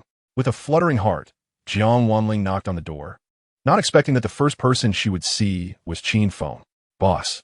Jiangwan gazed wide-eyed at Qin Feng. He swiftly pulled her into the dormitory and closed the door behind them. Jiangwan was bewildered. What was happening? And Ruo Yi and Li Shishir were equally surprised to see Jiangwan. How did Qin Feng manage to bring her here? Did he perhaps have a deeper connection with her? And Ruo Yi couldn't help but let her imagination run wild. Entering the unfamiliar dorm, Jiangwanling's face flushed as she exclaimed, "Senior, how did you end up in the girls' dorm? You are quite bold." Qin Feng chuckled. "We're short one player for mahjong, so I called you over to join." Jiangwanling hesitated. "I'm not very good at mahjong, senior. Perhaps I should just return." She turned to leave, feeling quite awkward. In the next moment, Qin Feng coldly remarked, "Am I not good enough to play with? You won't disregard your boss's request, will you?" Upon hearing the term playmate, Jiangwanling quickly asked, "Senior, is there money involved?" Qin Feng replied, "Of course. It's 5 yuan per round, fair and square." Jiangwanling lamented, 5 yuan per round? That's rather paltry. Qin Feng amended. All right, it's 3 yuan now. Are you coming or not? Qin Feng was known for bargaining, never raising prices, and Jiang Wanling was all too familiar with this. She hurriedly responded, all right, let us get started. Are we playing regular mahjong or blood fight to the end? Qin Feng answered, either is fine. Thus, the four of them settled in together. Jiang Wanling took the initiative to greet and Ruo, Yi, and Li Shi. Hello, seniors. I'm Jiang Wanling, a broadcasting major from the class of 2022. It's my first visit. I look forward to your guidance. Her voice was sweet and melodious, and Ruo Yi greeted them with a smile, while Li Shi cheerfully said, hello, Junior, welcome to room 668. Qin Feng urged, enough small talk, let's get started. I can hardly wait. Subsequently, they agreed on the rules and began shuffling the cards. However, during the shuffling process, Qin Feng's hands were rather mischievous, occasionally brushing against the backs of the girls' hands, which irked Li Shi. Hey, are you shuffling cards or groping? She questioned. Qin Feng awkwardly replied, it's normal to touch hands while playing mahjong. Don't be so petty. And Ruo Yi added, exactly, sure. Qin Feng didn't he mean it? Don't take it too seriously. Jiang Wanling chimed in, senior, if you want to hold hands, that's a different price. Qin Feng declared, let the game officially begin. As a novice, Jiang Wanling was slow in playing her cards, causing Qin Feng to grow impatient. Hurry up, he urged. Jiang Wanling, staring at her 13 cards, said, let me think for a moment, please wait. Qin Feng coldly remarked, that'll cost you. Upon hearing this, Jiang Wanling quickly played a 2-circle tile, which fortuitously allowed Ruo Yi to win. Excitedly, and Ruo Yi exclaimed, I won with a simple 2-circle. Qin Feng smiled at her, saying, don't get too smug if you don't win the first round. And Ruo Yi, you're in trouble. In high spirits, and Ruo Yi responded, oh really? We shall see. In the following rounds, and Ruo Yi frequently drew her winning tiles, leaving Qin Feng astonished. What's going on? He pondered aloud. Perhaps my position is not favorable, he suggested. Li Shi laughed, blaming your lack of skill on feng shui. Your feng shui seems just fine, clean and well ventilated near the bed. Qin Feng maintained a serious demeanor, saying, I feel a dark cloud looming over me. Li Shi turka, nonsense. How could that be? My bed is right next to yours. What are you talking about? Shifting slightly, Qin Feng suddenly noticed something. He pointed at a black lace bra hanging at the head of the bed, saying, I told you, it's that ominous aura affecting my luck. Li Shi's face flushed crimson, and she hurriedly climbed onto her bed, covering her personal items with a blanket. The atmosphere grew somewhat awkward, but fortunately, Qin Feng was thick-skinned, and Ruo Yi quickly changed the subject, saying, today is the first time my luck has been this good. I want to post on Weibo. Li Shi replied, you can, but don't let Qin Feng be in the picture, or it'll be a giveaway. And Ruo Yi agreed, got it. She promptly snapped a photo of the mahjong table, captioning it, don't leave, let us battle until dawn. After posting, and Ruo Yi set her phone aside. Unbeknownst to her, the post quickly went viral. The comments section exploded with reactions. The goddess is playing mahjong. Need a player? Count me in, I'll light the fire. The goddess is playing mahjong in her dorm? How delightful.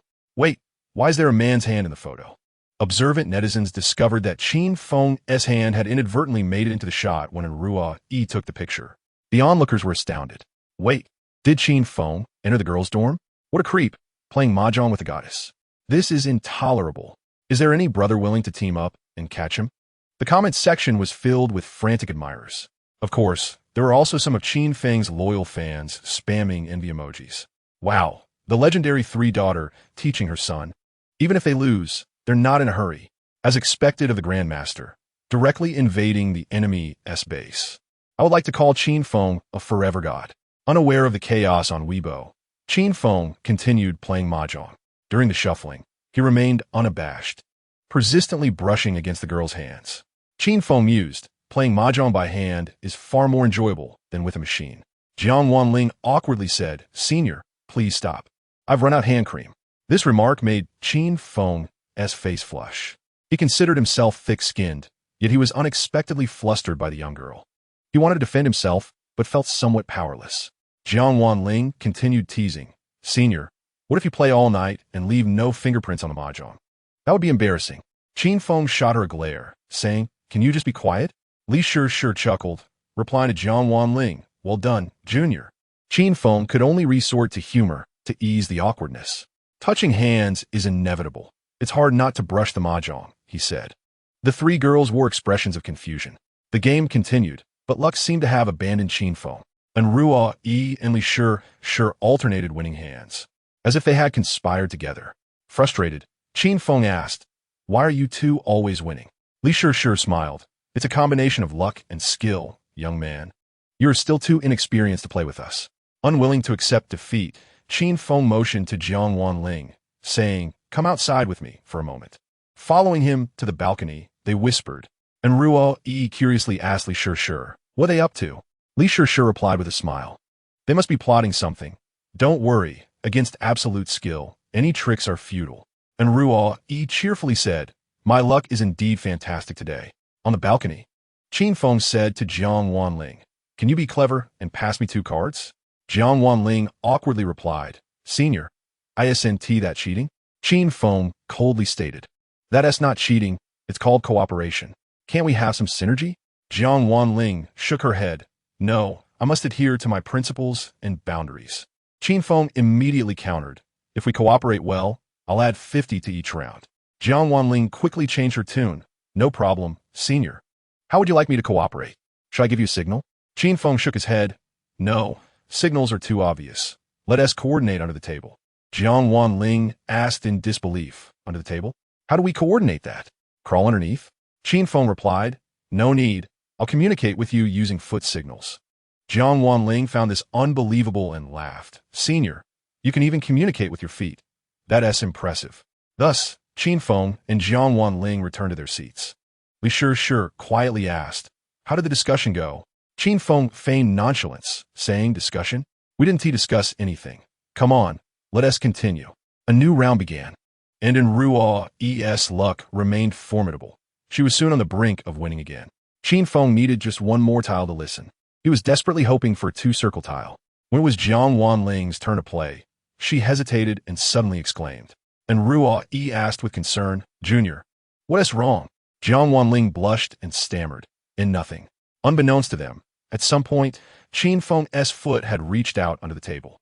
With everyone wearing flip-flops in the summer heat, it made things easier. Qin Feng used his nimble toes to draw circles on Jiangnan calf. In this process, Jiangnan felt as though ants were scurrying on the tip of her heart, causing her great distress. Jiangnan was a girl who was particularly ticklish, and this was quite a torment for her. Under immense pressure, she played a tile of 2 dots. Qin Feng, filled with excitement, exclaimed, "2 dots meld."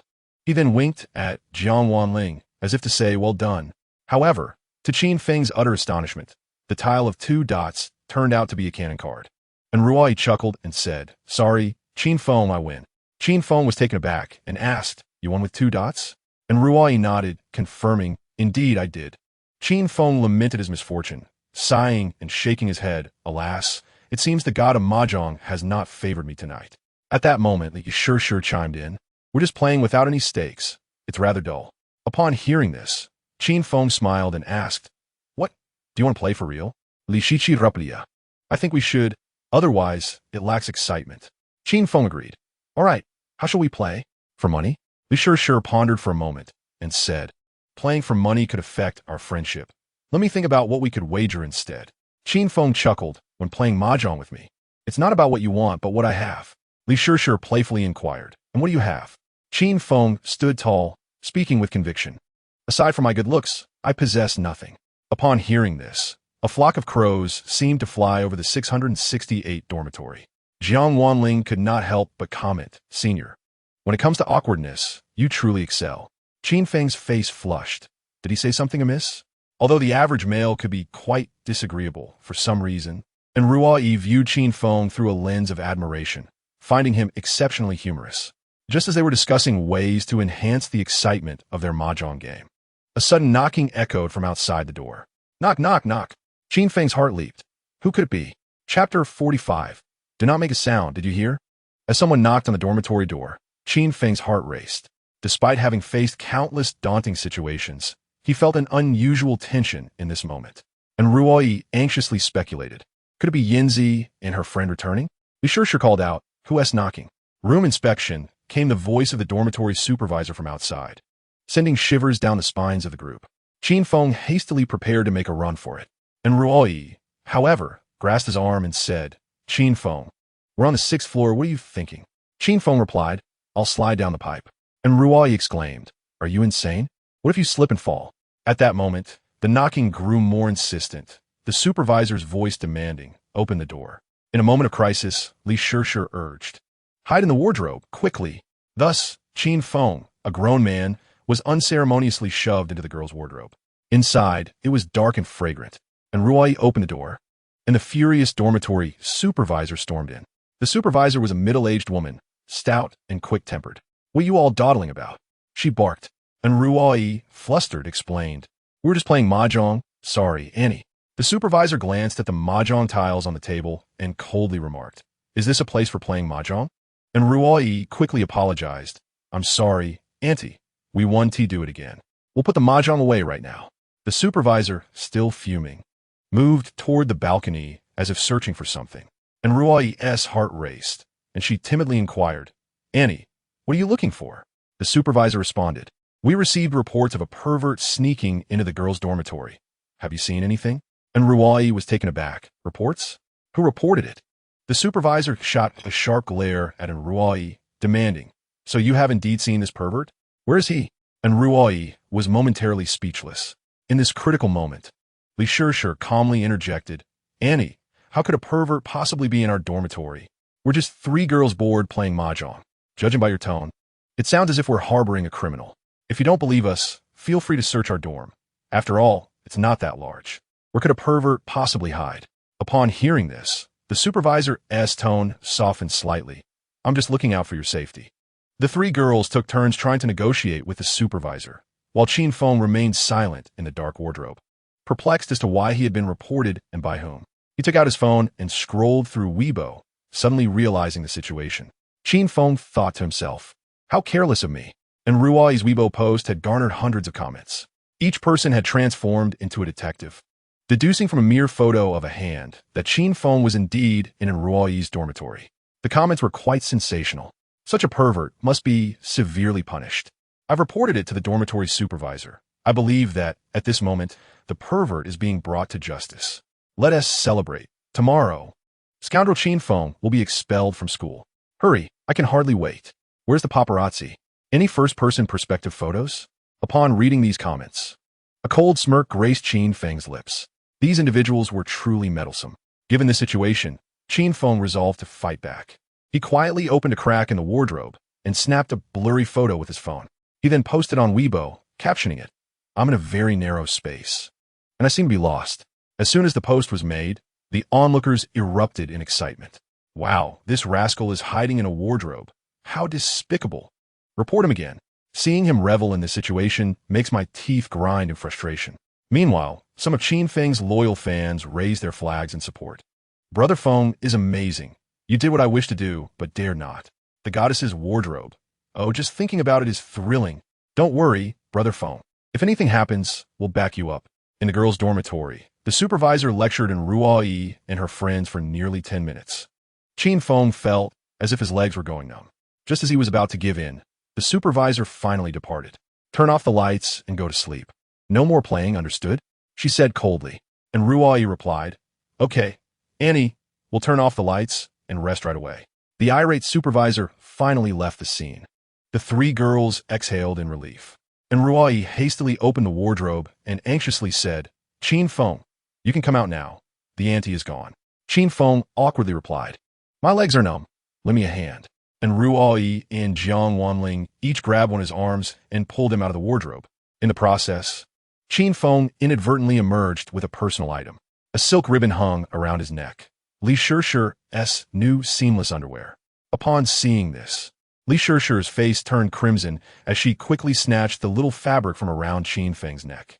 Curious, Qin Feng asked, "What is this?" Li Shishir feigned nonchalance. "Nothing. Let us continue." They all settled down again. However, after the earlier incident, and Ruoyi's spirits had dampened considerably. And Ruoyi remarked, "How strange. Why would someone report us?" Qin Feng's gaze shifted to the innocent Jiangnan, who immediately raised her hand and said, "Report, boss. It definitely wasn't me. I am utterly loyal to you. Li Shishir added, it certainly wasn't me either. Subsequently, the three turned their attention to Qin Feng. He awkwardly said, surely I wouldn't blow my own cover, am I foolish? At that moment, Li Shishir asked Enruo Yi, could it be that your Weibo post exposed us? Enruo Yi hastily picked up her phone and scrolled through her Weibo from an hour ago. In a panic, she exclaimed, oh no, it's all my fault. I accidentally revealed Qin Feng's hand. No wonder. Li Shishir chimed in, right? I told you. Why would they come and check on us otherwise? Enruo Yi anxiously said, then I should quickly delete it. Li Shishir insisted, don't delete it. Deleting would imply we are guilty. Let's continue playing. Don't be afraid. Qin Feng chuckled, exactly. I'm not afraid. So why should you be? Look at how timid you are. Enruo Yi rolled her eyes adorably and retorted, you're so brave. Why were your legs trembling just now? Qin Feng defended. That wasn't tea trembling. My legs were numb. Trembling and numbness are two different concepts. Thus, the four continued to play mahjong. As a new round commenced, Qin Feng decided to be serious. He established the rules beforehand. Whoever wins can claim an item from the other players unconditionally. With an air of confidence, he asked, any questions? If not, let us begin. Enruo Yi raised her hand and inquired, if you win, do we have to give you whatever you want? Qin Feng replied, of course. What? Are you reluctant? Enruo Yi responded, not at all. It's not certain who will win or lose. Qin Feng laughed. I feel like I'm about to turn the tide. The feeling is very strong. Here we go. Li Shishir interrupted. Wait a minute. What if you lose? Qin Feng answered, if I lose, whatever you want. I'll give it to you. Li Shishir coldly asked, and what do you have to offer? Qin Feng felt embarrassed. Indeed, he had nothing of value. He reluctantly suggested, if I lose, can I fulfill one of your requests? Li Shishir snapped her fingers and said, that's reasonable. Let us do it. The game officially began. And this time, Qin Feng transformed from his previous despondency, winning the first round with a self-draw of 3 sets. Qin Feng smiled slightly and declared apologies. A pure hand self-draw, haha. With a mischievous grin, he exuded both charm and cunning. Qin Feng didn't hold back. Joy was meant to be expressed loudly. And he embraced authenticity. Enruo Yi sighed, we've lost. Li Shishir incredulously said, you must have had a stroke of luck. How could you self-draw a pure hand? The odds are so slim. Qin Feng smiled faintly. Luck may be delayed, but it never truly departs. Here I go. Time to challenge the spoils. Enruo Yi, accepting her fate, asked, what do you want? Qin Feng's eyes locked onto Enruo Yi, akin to a predatory wolf. Enruo Yi blushed and replied, Qin Feng, don't be excessive. Qin Feng stood, approached Enruo Yi from behind, and leaned closer. The distance between them was a mere 30 centimeters, a delicate gap. Jiangnan widened her eyes, biting her finger in astonishment, her heart racing. Clearly, she had immersed herself into Enruo Yi's role. Enruo Yi too felt Qin Feng's magnetic presence. Her face flushed, and her breathing quickened. Li Shishir, noticing the tension, prepared to intervene. Should Qin Feng make any lewd advances, she would swiftly strike him with a baseball bat. Qin Feng slowly leaned towards Enruo Yi, his nose brushing against her fragrant shoulder, prompting her to nervously close her eyes, adopting a posture of submission. However, the next moment, Qin Feng asked, you smell delightful. What body wash do you use? Enruo Yi opened her eyes in embarrassment. What? What are you saying, Qin Feng?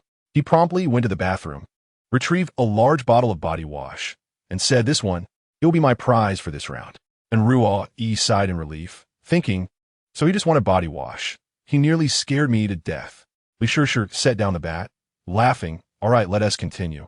As the new round began, Qin Feng seemed possessed by the spirit of luck, frequently self-drawing.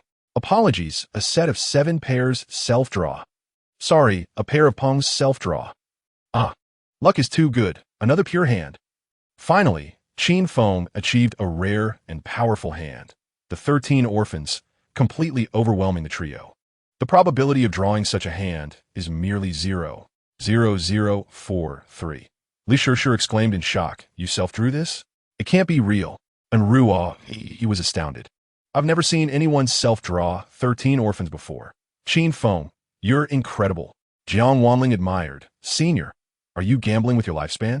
Qin Feng excitedly replied, ah, how lonely it is to be invincible. At this point, Qin Feng's spoils had accumulated significantly. Body wash, laundry detergent, a basin, hangers, toothpaste, tissue, toner, and facial cleanser. Li Shishir couldn't help but tease. Are you stocking up in our dorm? Qin Feng laughed. Don't say that. I really need these items. I've been secretly using my roommate's toothpaste. And Ruo Yi offered. Qin Feng, you poor thing. I have a box of toothpaste here. You can take it. Qin Feng gratefully replied. Thank you. Just as he was reveling in his good fortune and preparing to continue his shopping spree, a knock sounded at the door. This time, the dorm supervisor arrived with security personnel. Open the door. Open the door. A man's voice called from outside, and Li Shishir immediately recognized the gravity of the situation. She hurriedly said, Quick, get into bed and pretend to sleep. I'll go answer the door. And Ruo Yi scrambled on her bed, and Jiang Wanling quickly followed suit to hide. Qin Feng found himself in a precarious position. He panicked. Which bed should I go to? Li Shishi instructa. Get on Ruo Yi's bed quickly. Qin Feng hesitated. Is that appropriate? Li Shishir insisted. If you don't want to be expelled from school, stop hesitating and get onto the bed. Qin Feng felt a thrill of excitement. This was truly exhilarating. In the girls' dormitory, the beds were elevated with desks below, each equipped with curtains. Qin Feng swiftly climbed onto Ruo Yi's narrow bed, and Ruo Yi immediately pulled the curtain shut and made a shushing gesture, saying, Don't make a sound, understood? Qin Feng looked at Ruo Yi's exquisite features, swallowed hard, and nodded. Okay. At that moment, Li Shishir adjusted her demeanor and opened the dormitory door. Chapter 46. In a moment of urgency, diving into the campus beauty's bed, the dorm supervisor and security personnel entered, seemingly certain that the pervert was hiding in room 668. Qin Feng quickly hid on Ruo Yi's bed, while she drew the curtain, signaling him to remain silent. Thus, he lay beside Ruo. Her bed was incredibly inviting, adorned with a strawberry bear and a starry Dilu plush. Qin Feng never imagined that one day he would find himself hiding in a girl's bed. The thrill was palpable. Soon, Li Shishir opened the door, and a group of people rushed in. Li Shishir, filled with indignation, exclaimed, What are you trying to do? The dormitory matron, exuding an air of arrogance, retorted, We have received credible information that there are boys hidden in your dormitory. For the safety of the entire building, I advise you to hand him over at once. Otherwise, if we find him ourselves, the situation will be quite different. Li Shishi coldly responded. You already searched just a moment ago. What more do you want? The matron turned, glaring at the wardrobe with a sinister smile, declaring, I suspect he is hiding in there. Open the wardrobe. Li Shishir, furious, protested. You are crossing the line, invading the personal privacy of students. The matron insisted. I am acting for the safety of the students. Open the wardrobe immediately, or I will be forced to take drastic measures. Li Shishir stood defiantly in front of the wardrobe, retorting, I dare you. If you pull that curtain back, I will report you to the principal tomorrow. Do you want to keep your job here? Ignoring her, the matron scoffed. Who are you trying to intimidate? Move aside, or I will take action. Li Shishir deliberately shielded the wardrobe, redirecting attention away from Qin Feng, who was hidden in the bed. After a tense standoff, Li Shishir finally resolved to open the wardrobe, but only under one condition. You must let them leave first, she said, pointing to the security personnel. The matron pondered for a moment, then signaled to the guards. You all step outside. Come in immediately if anything happens. The guards nodded in agreement. Once they vacated the dormitory, Li Shishir opened the wardrobe one by one, fuming. Look for yourselves. Go ahead, check if I have hidden a man. This is absurd. The matron rummaged through the wardrobe, but found nothing. Where is he? She muttered. Li Shishir replied icily, There are no men in this dormitory. If you continue this, I will not only report you for invading our privacy, but also for slandering us. Do you realize the impact this has on us tonight? What will the other dorms think of us? Unfazed, the matron pointed at Ruo's bed curtain, demanding, Pull back the curtain. Let me see if he is hiding there. At that moment, Qin Feng, concealed beneath the sheets, grew anxious, and Ruo was frightened, her palms sweating.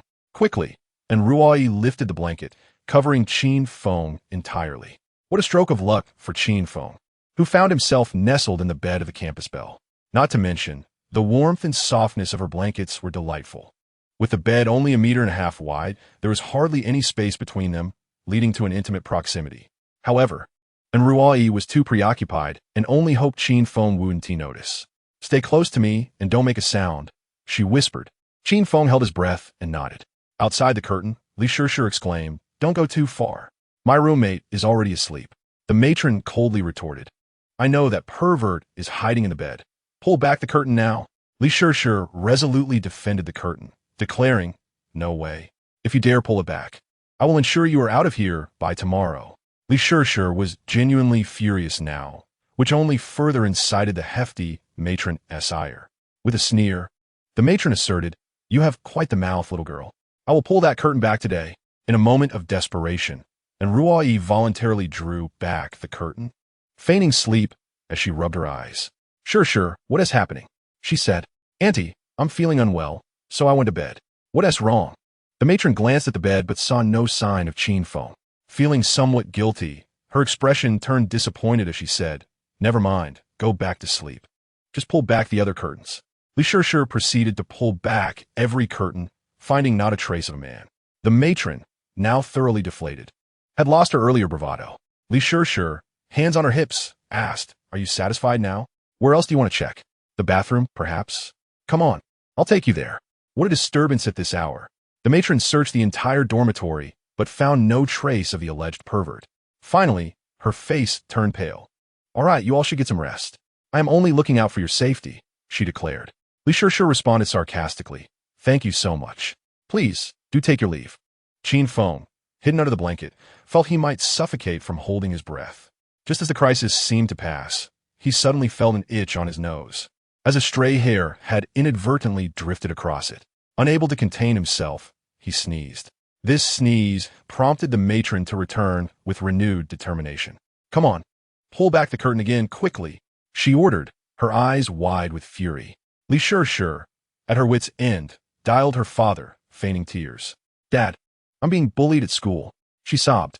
Upon hearing this, her father immediately inquired, what happened, sweetheart? Who's bothering you? I'll take care of it. Li Shishi raconta. The dormitory matron is causing trouble at night, saying we have boys in our dorm. She not only searched our wardrobes, but also pulled back our bed curtains. I'm scared, Dad. Her father was enraged. Put her on the phone, he demanded. Li Shishir shot the matron a glare before handing over her phone. The matron, wearing a smug expression, said, hello, parent, please do not interfere with my duties. Her father retorted angrily, you need to leave my daughter's dormitory immediately. If you do not, I will call the police.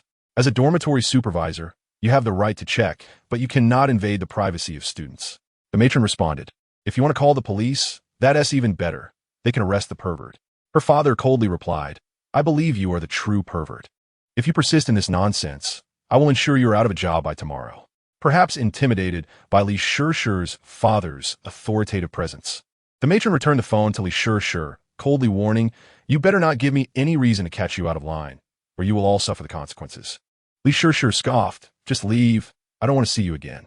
The matron, filled with resentment, exited dormitory 668, her future presence uncertain. Qin Feng quickly threw off the blanket, exhaling deeply, almost suffocated, and Ruai, equally shaken, said to Qin Feng, that was really close. Thankfully, Shishir was clever. Qin Feng closed his eyes, contentedly resting his head on Ruai's pillow, and said, good night, Makabaka. And Ruai felt a bit awkward, thinking, how could he really fall asleep? Li Shishir promptly warned, you've taken all the advantages, get off my bed. Qin Feng immediately sat up, saying, what do you mean? Taking advantage is mutual. I took advantage of Ruai, and she accidentally touched my abs too, right? His tone was firm and unyielding, and Ruai's cheeks flushed as she exclaimed, all right, let us call it even. Qin Feng, please get off my bed. You're nearly crushing me. Qin Feng chuckled. A little pressure is good for health. And Ruai retorted, it's too hot. With no choice, Qin Feng reluctantly vacated Ruai's personal space. In that moment, he was enveloped in her scent, while her bed was now infused with his masculine aroma, reminiscent of heather, exuding a captivating allure. Jiang Wanling descended from her bed, still shaken, and remarked, playing mahjong truly felt like a thrilling drama, full of twists and turns. Qin Feng chuckled and replied, that's the excitement we crave. Just as Qin Feng was lost in laughter, a voice resonated in his mind. Ding!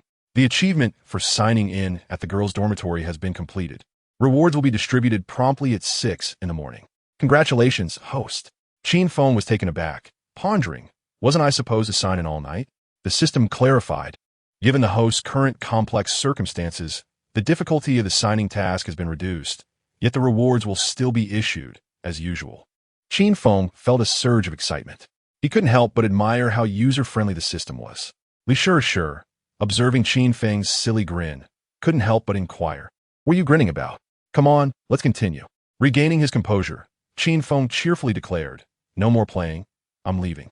Li Shih shot him a cold glare, asserting, "After winning so many things from our dormitory, you think you can just walk away? Not so easily." Jiang Wanling chimed in, "Exactly. How can a winner just run away?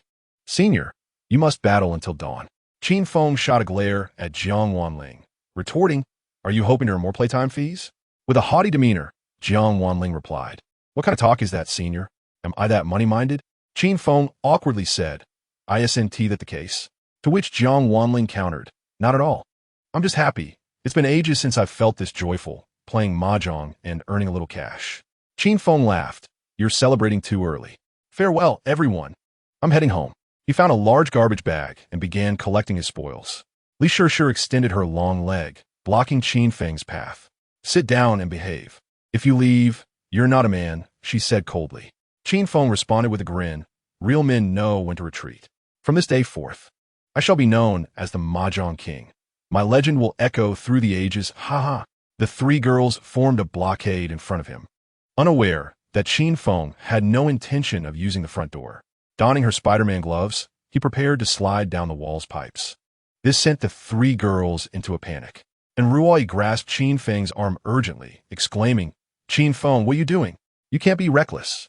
Blushing slightly, Qin Feng replied, "I'm not being reckless. I'm going down the pipe. Don't worry, I've got this." Li Shih coldly remarked, "So confident. Have you climbed a lot before?" Qin Feng chuckled, "It's my first time, truly." Li Shih pointed at him, "I now seriously suspect you were a thief. How else could you scale walls?" Qin Feng quickly defended himself, "Don't slander me.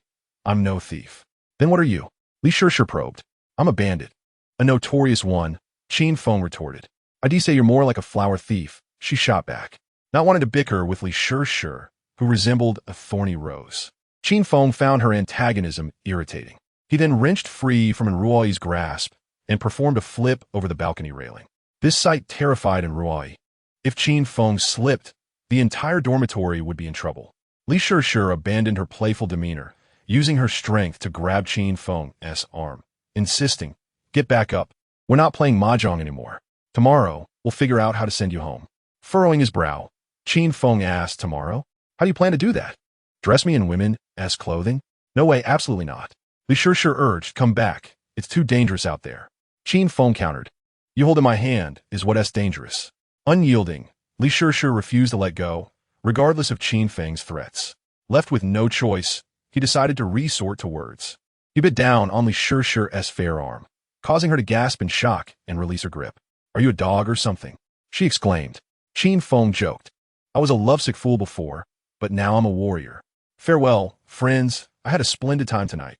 Rest well." With that, he began his descent down the pipe, quickly sliding from 6th to the 3rd floor. The three girls were left astounded, and Ruoyi couldn't help but exclaim, "He can't really be a notorious bandit, can he? The legendary thief?" Li Shih scoffed, "He a dog. Look, he left bite marks on my arm." Indeed, a clear row of bite marks adorned Li Shih's arm, and Ruoyi chuckled, "That's oddly adorable. I wish Qin Feng would bite me once." Li Shih rolled her eyes, exclaiming, "You're hopeless." Suddenly, Qin Feng shouted, "Oh no." The three girls rushed to look down. What had happened? Chapter 47, Shock. The three campus beauties rally for Qin Feng. Qin Feng's shout sent the girls' hearts racing. They leaned over to peer down, with Ruoyi calling out, "Qin Feng, are you okay?" Qin Feng replied, "I'm fine, but the garbage bag ripped, and all my spoils fell." And Ruoyi laughed, "You scare me to death. As long as you're okay." Light as a feather, Qin Feng quickly landed safely. He then gathered all his treasures. Just as he departed, the door manager knocked at the door again. This time, Li Shih felt no trepidation. "Come on, just open the door and let her check," she said coldly. However, this time, the door manager came to apologize, her demeanor exceedingly humble, even a bit fearful. She must have received a call from her superiors, realizing her job was on the line, hence her complete attitude shift. And Ruoyi, with her kind heart, decided not to make things difficult for the manager upon seeing her submissive stance. Li Shishir brushed it off, thinking it was a trivial matter. Her earlier threats to have the manager pack her things were made in haste. Later that night, upon returning to the dormitory, Qin Feng found his roommates astonished. Zhao Haojie, Li Jing, and others had seen the news on Weibo, learning that Qin Feng had been playing mahjong in Ruoi's dormitory. When Zhao Haojie saw Qin Feng, he reacted as though he had seen a ghost. "Brother Feng, I thought you were doomed. How did you come back?" Qin Feng laughed. "What do you mean by escape? When I was leaving, they were all holding on to me, not letting me go." Zhao Haojie was incredulous. "Is that true?" "Of course. Come see my spoils," Qin Feng invited. The guys gathered around, their expressions akin to those basking in divine light. Shower gel, facial cleanser, toothpaste, hangers, and a wash basin. Zhao Haojie exclaimed, "I can't deny it. Brother Feng is amazing. In the past, he had nothing, but now he has it all." At that moment, Li Jing shyly asked, "Brother Feng, can I use your tissue?" Qin Feng shot him a cold glare, prompting Li Jing to quickly silence himself. Zhao Haojie chimed in, "How dare you, Li Jing? You're disrespecting the tissue." The atmosphere in room 502 was lively. Then the dorm leader, Guotao, spoke up, "Qin Feng, people on Weibo are calling you a pervert. Do you want to defend yourself?" Qin Feng smiled. "Defend myself? What is there to defend? They may say whatever they wish. As long as we are happy, that is all that matters." Guotao remarked, "In a couple of days, it will be the top 10 singers competition on campus. I fear they might spread wild rumors that could tarnish your reputation and prevent votes from being cast for you." Qin Feng remained unfazed, responding, "It doesn't matter. I will sing my songs. If they choose not to vote, so be it. I believe there are free-spirited souls who will understand my melodies." Zhao Haojie raised his hand, exclaiming, Me, I possess a free-spirited soul." Qin Feng chuckled, "You are merely reckless. Thank you." After freshening up, Qin Feng climbed into bed, flipping through Weibo with a sense of curiosity. To his astonishment, he found hundreds of notifications tagging him, and his private messages were flooded. Tonight was destined to be a revelry for his detractors, and Ruoi's post continued to gain traction, with comments exceeding 1,000. Waiting for a resolution. "Has that scoundrel Qin Feng been apprehended?" "Brothers, I have already contacted the campus security, and I suspect Qin Feng has been brought to justice. Indeed, such a scoundrel deserves to be imprisoned. How dare he, with his wealth, act with impunity, deceiving both affection and finances." As Qin Feng read these insults, he couldn't help but laugh. These detractors were truly amusing. While he played mahjong for 3 hours, they raged for 3 hours. What perseverance! Deciding to add salt to their wounds, Qin Feng swiftly took a photo of his spoils and posted it on Weibo with the caption, "My apologies, I've secured them all." Not long after, his comment section was inundated with his detractors, ravenously venting their anger and dissatisfaction. What is happening? Shouldn't he be writing a self-criticism in the police office? How can he still post on Weibo? It appeared he had not yet been caught. This perverted scoundrel was truly infuriating. Did he steal all this from the goddess's dormitory? What a beast! Even the goddess's toilet paper is not spared. Just as everyone was vehemently criticizing Qin Feng, and Ruoi unexpectedly retweeted his post with the comment, "Humph. He runs after winning." The truth was now laid bare, and the detractors collectively faltered. This is solid proof. Qin Feng truly infiltrated the girls' dormitory to play mahjong. Heavens, why must you treat me this way? Report him. Continue reporting. Where is justice? Subsequently, Li Shishir also retweeted the post with a comment, "Are you all right?" Her implication was clear. Do you have issues? If not, go to sleep. Why meddle in everything? The detractors were once again shaken. Who would have thought that in Ruoi's guardian, Li Shishir, had also been swayed? What magic had he employed? I admit he is somewhat handsome and has a little money. But does that justify his actions? Upstairs, I think it does. However, this was not the end. Just 3 minutes later, Jiang Wanling also retweeted Qin Feng's post, stating, "I'm just here to play the game." This time, the detractors were left speechless, for no matter how powerful their keyboards were, they could not convey the sorrow within their hearts. What do we even do now? For people playing mahjong, 3 of whom are campus beauties, and all 3 are defending Qin Feng. What an impressive display. In room 502, Zhao Haojie and Li Jing were scrolling through Weibo and jumped out of bed in excitement. Zhao Haojie pounded the bed, shouting, "Well done, goddess. You should slap those little detractors in the face." Li Jing added, "Wow, I want to retweet too." "What should I do?" Zhao Haojie warned. If you retweet, you might get flamed. Undeterred, Li Jing boldly replied, "It doesn't matter, as Qin Feng's loyal guard. I must possess the courage to face death. I want to sleep tonight. I'm going to confront them." Qin Feng, observing these two lively characters, felt a swell of gratitude. He yawned and said, "You two can continue your debate. I'm going to sleep. And Li Jing, do not touch my toilet paper, understood?" Li Jing chuckled. "Rest assured, Brother Feng, go ahead and sleep." The next morning, while Qin Feng was still immersed in slumber, the system rewarded him for the girls' dormitory attendance. The system implanted into Qin Feng's mind 100 classic Chinese songs. In his dreams, he hummed and sang with sheer joy. By the time he awoke, it was already 11 in the morning. Zhao Haojia and the others were still fast asleep. Qin Feng got out of bed and opened a mysterious guitar that had yet to be unsealed.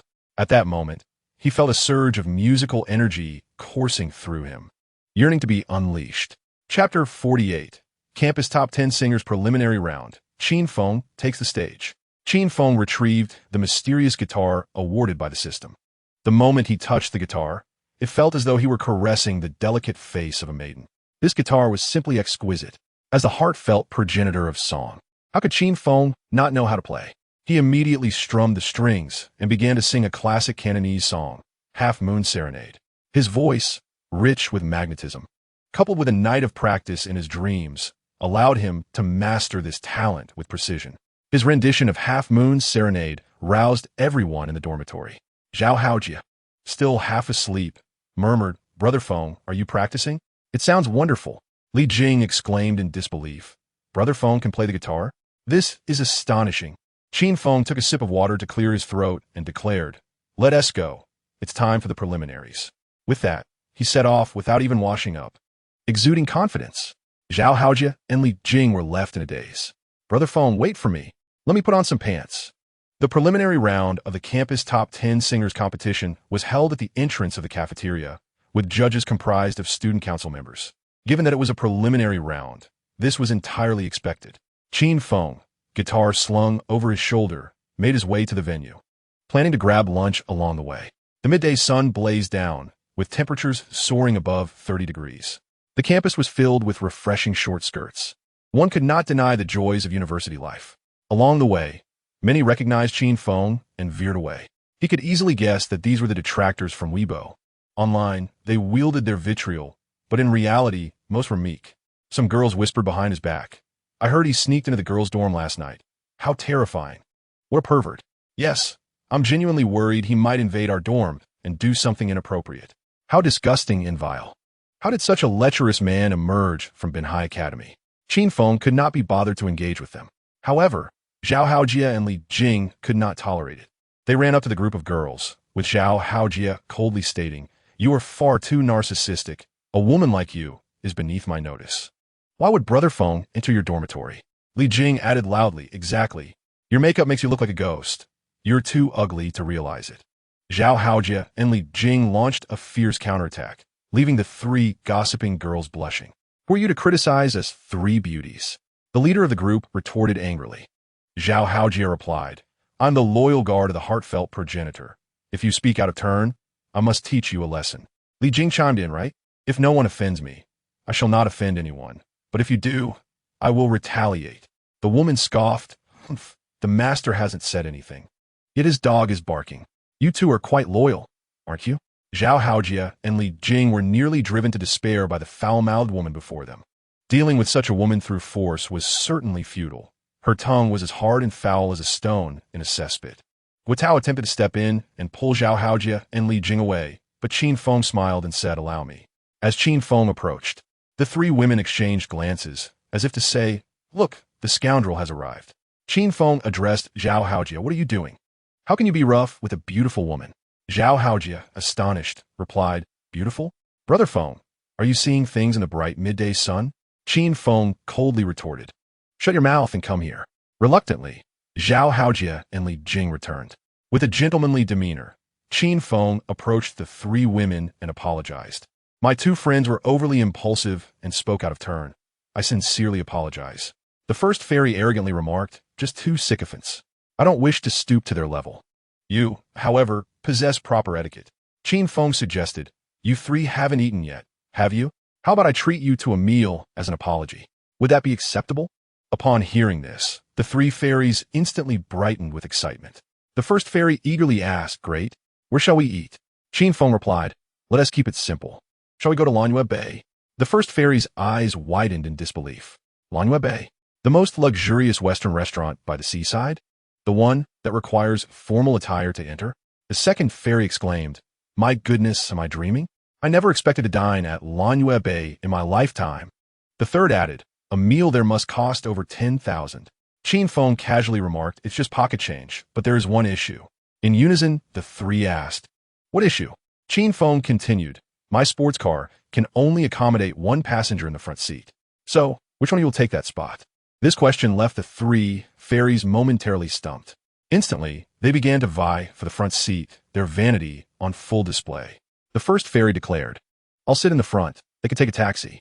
The second retorted, "Why should you sit there? How amusing." The third chimed in, "Exactly. You call yourself Sister Zhao just because we address you that way." Seeing the tension rise, Qin Feng quickly intervened.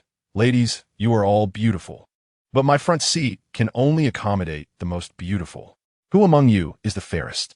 The first fairy took a deep breath, sucking in her stomach, and declared, "It must be me.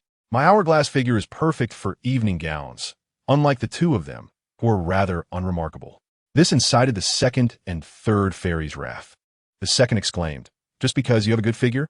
You're as fat as a pig. An hourglass figure means a slim waist with slightly thicker thighs. You're simply thick all over." The third joined in, scoffing, "Exactly, and you have body odor. At a high-end restaurant, those with body odor are not permitted entry." The first fairy fired back, "You two dare criticize me? You haven't wash your underwear in a week and reek of it. If it weren't for the free cosmetics, I wouldn't even associate with you." As the three began to air each other's dirty laundry, their exchange became quite riveting. Zhao Haojia and Li Jing were astonished. They had not anticipated such hypocrisy from these girls. Just 3 minutes ago, they were arm in arm, behaving like sisters. And now they were tearing into each other. It was captivating. Before long, their argument escalated into a physical altercation. Qin Feng observed with amusement, saying, "Take your time fighting. Once a winner emerges, I will take her to Lanhua Bay for a meal." He then exchanged a knowing glance with Zhao Haojia and the others, prompting them to leave the scene. As they continued toward the audition venue, Zhao Haojia exclaimed, "Brother Feng, your strategy of sowing discord was brilliant. It made the enemy self-destruct." Li Jing gave a thumbs up, commenting, "It felt so satisfying. These women are truly hypocritical." Qin Feng smiled and remarked, "Such women are naturally vain. With just a little push, their true nature is revealed. Remember, in the future, when encountering women like them, keep your distance." Zhao Haojia agreed, "Of course. I wouldn't even glance at such women." Qin Feng chuckled, "But what if those three were stunning vixens? Could you resist the temptation?" Zhao Haojia hesitated, while Li Jing fell silent. Indeed, men are visual creatures. Once faced with beauty and a captivating figure, even the most flawed character could attract a stream of admirers. Only someone of Qin Feng's caliber could masterfully navigate such encounters.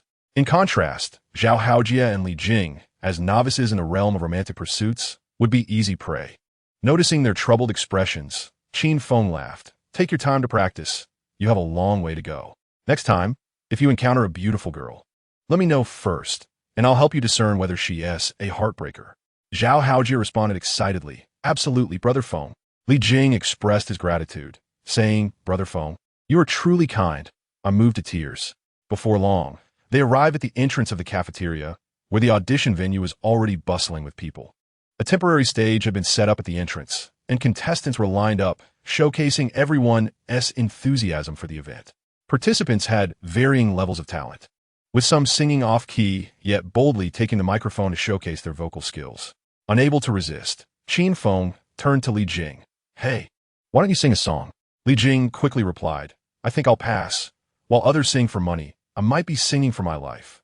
Soon after, Qin Feng's presence caught the attention of the organizers. The Top 10 Singers competition was a significant event at the school, jointly hosted by the student council and various clubs. With Qin Feng's rising popularity, both critics and admirers were equally vocal. Thus, the organizers were thrilled at his willingness to participate. Before long, Qin Feng heard the loudspeaker call his name. Now welcoming contestant number 066, Qin Feng, to the stage to perform. the host announced. Qin Feng was taken aback. He had not expected to be called up so soon. Zhao Haojia nudged him, urging, Brother Feng, hurry up, sing quickly, and then we can eat. Ha ha ha ha. Thus, Qin Feng was unexpectedly ushered to the front.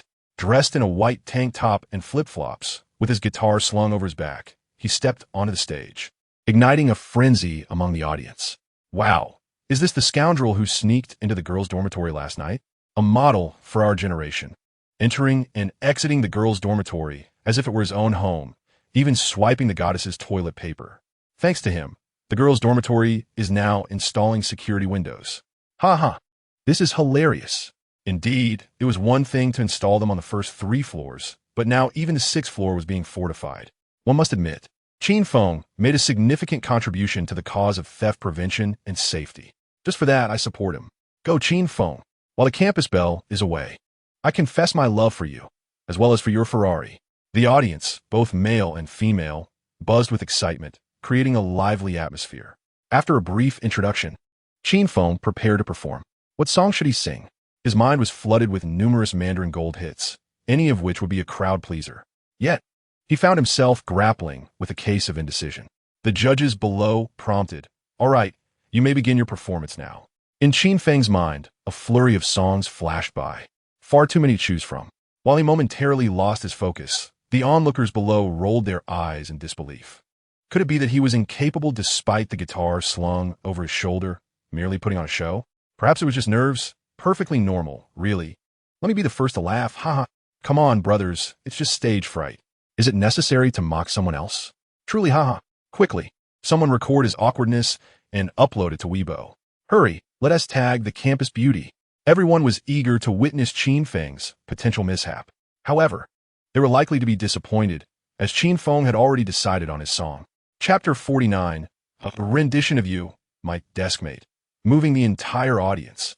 Qin Feng prepared to sing You, My Deskmate by Lao Lang, a nostalgic piece he had always chosen on previous visits. Below, Zhao Haojia and Li Jing were visibly anxious, calling out in unison, Go for it, Brother Feng. The crowd's excitement intensified, with some even teasing. What if he can't continue? Without the campus beauty, will he still sing? Ha ha, get off the stage. Unfazed by the jeers, Qin Feng quickly gathered his emotions, strumming the strings and beginning to sing. Will you recall tomorrow? The diary you wrote yesterday? Will you still remember the you who once cried the most? As the prelude to You, My Deskmate filled the air, the noise from the audience vanished in an instant. There were 3 reasons for this. First, the song's enchanting melody and beautiful lyrics evoked high school memories. Second, Qin Feng's voice possessed a magnetic quality as if kissed by angels. Third, the magical guitar he played exuded an intangible charm that captivated all. In today's world, dominated by fast food music, few songs resonate deeply and linger in the heart. Qin Feng's performance delivered a soul-stirring impact, leaving the audience profoundly moved. As he reached the song's climax, resounding applause erupted from below. Who married the sentimental you? Who comforted the weeping you? Who coiled your long hair? Who crafted your wedding gown? As Qin Feng sang the La La La, numerous students below were already moved to tears. This was no exaggeration. University life is indeed splendid. It does not mean that everyone relishes it. In reality, university resembles a microcosm of society. While vibrant and diverse, it lacks the purity of high school. Many yearn for the memories of their high school days, reminiscing about their playful female deskmates. Who wrote this song? It's phenomenal. Enough already. I'm tearing up.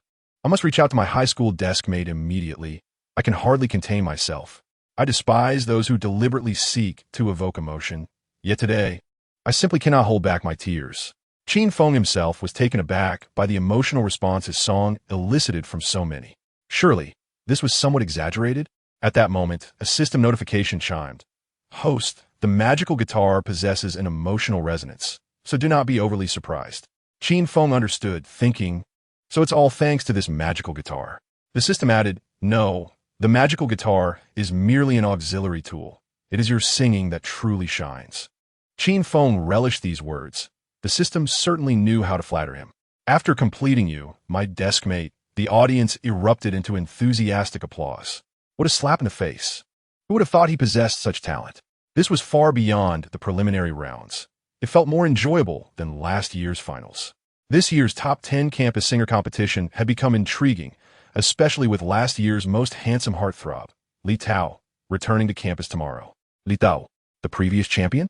It was like a collision of worlds, highlighting a crucial point. Last year, Li Tao had pursued in Ruoyi, only to be rejected, prompting his decision to study abroad. Upon returning, he discovered that Qin Feng had stolen his thunder. How unfortunate.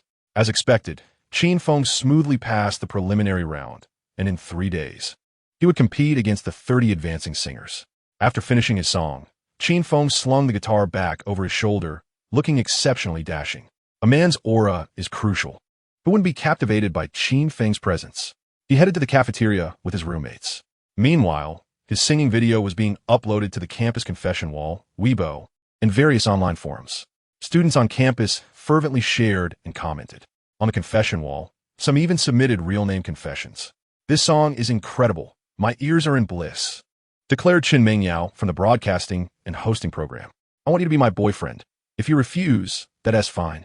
I'll be back tomorrow, and I want to hide my identity. I'm determined to compete with the campus beauty for a man." Before long, the comments section exploded. 666. "You're declaring war, girl.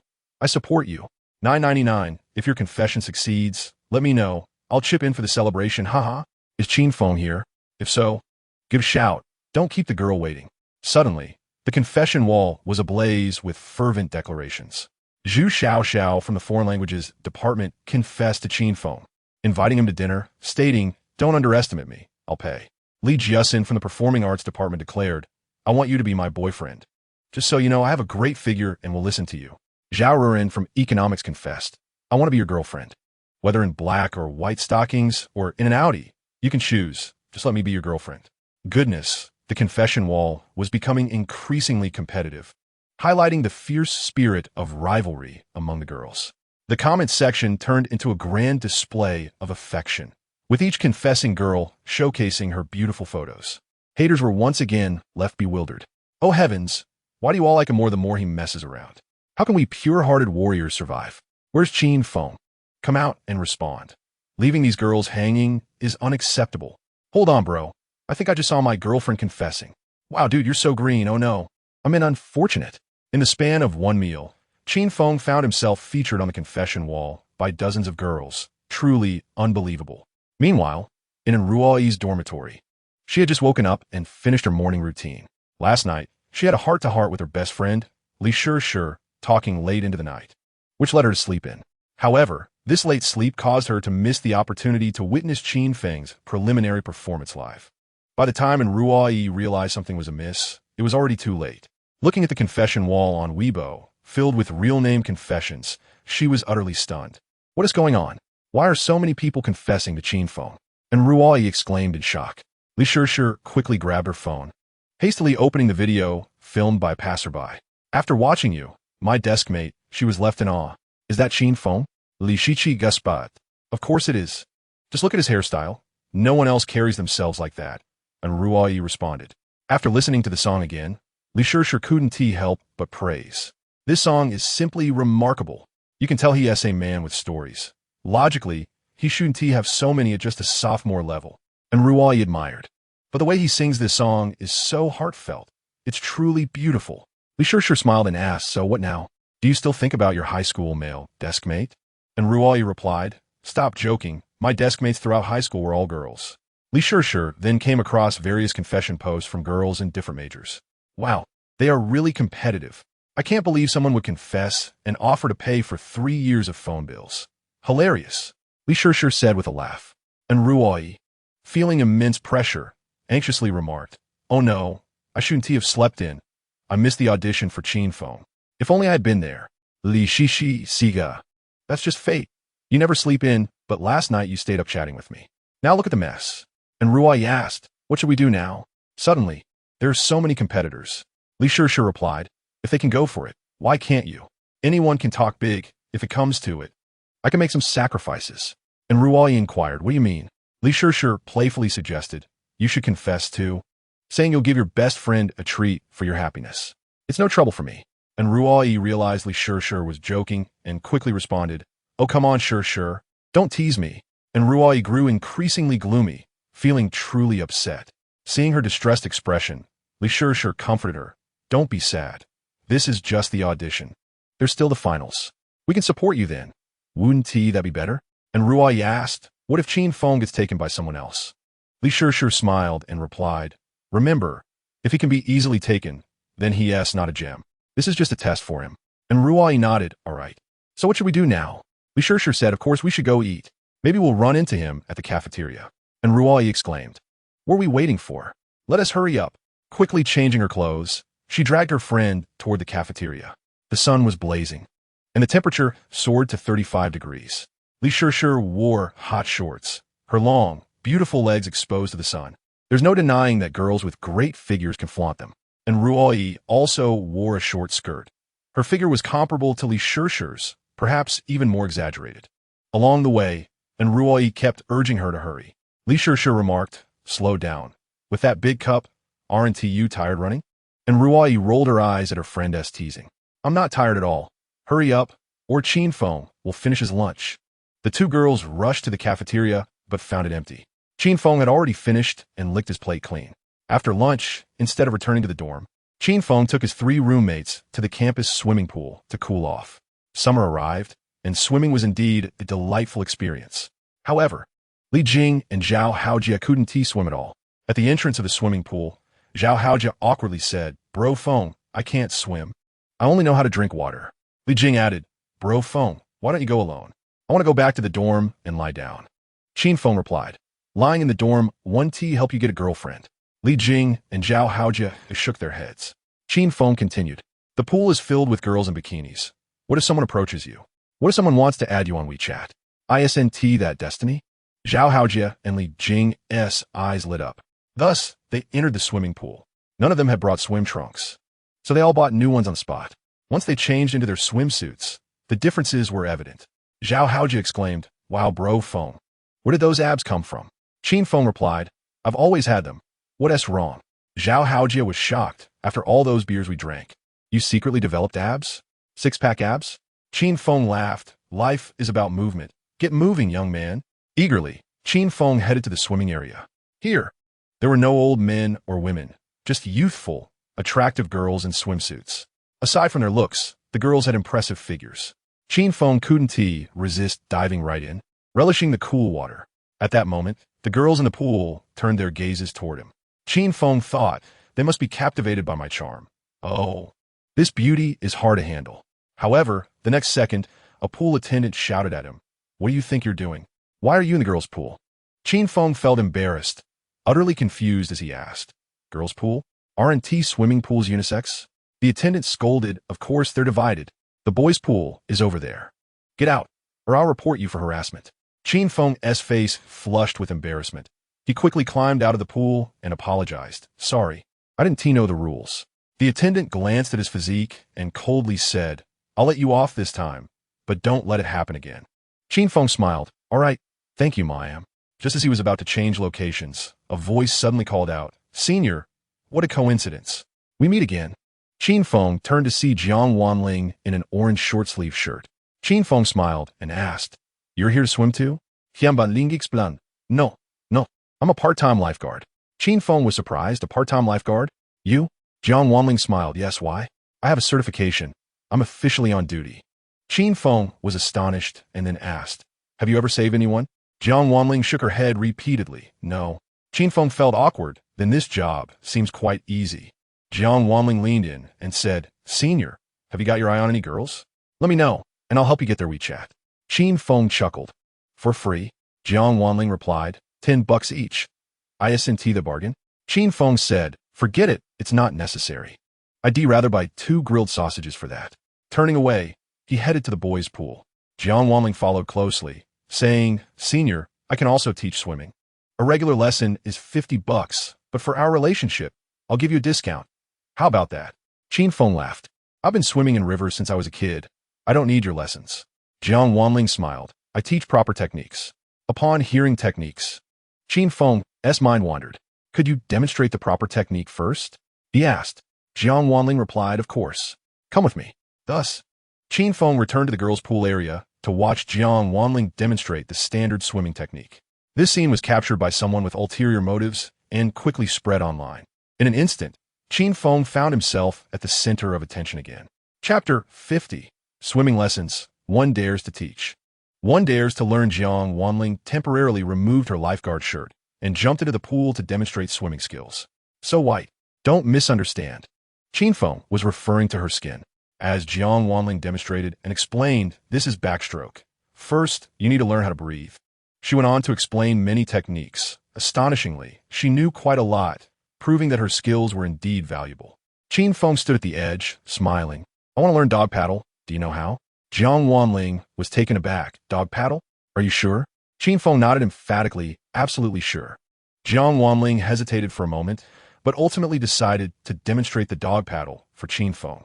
The posture was rather peculiar. Nonetheless, it was indeed suitable for beginners. Cool me. Watch me, she said. Jiang Wanling's dog paddle looked exceedingly adorable, prompting Qin Feng to chuckle. He couldn't help but remark as a lifeguard, "Aren't you afraid of being caught for secretly giving students private lessons?" Jiang Wanling replied, "It's fine. Only when students master swimming techniques can we prevent drowning accidents. I am addressing the issue at its root, taking precautions in advance." Qin Feng chimed in, "And you can make some money on the side." With a smile, Jiang Wanling responded, "Haha, earning money is secondary. My primary goal is to impart my skills to my senior." Curious, Qin Feng asked, "How many have you taught before?" Jiang Wanling replied, "You're the first senior." In the next moment, Qin Feng jumped into the water, saying, "I hope I am also the last." As he began to learn, Jiang Wanling hurriedly said, "Senior, you should practice in the men's pool. This is the women's pool, and boys are not allowed." Qin Feng dismissed her concerns. "Don't worry about such details. Why don't you join me next door?" Jiang Wanling quickly refused. "No thanks. I want to go to the next pool." Thus, they exchanged positions, with Qin Feng submerged in the water while Jiang Wanling returned to the shore. One was eager to teach, and the other was willing to learn. "Straighten your legs. Yes, just like that. Then breathe. Very good," she encouraged. However, Qin Feng felt somewhat underwhelmed as he practiced alone underwater. He desired to pull Jiang Wanling into the water.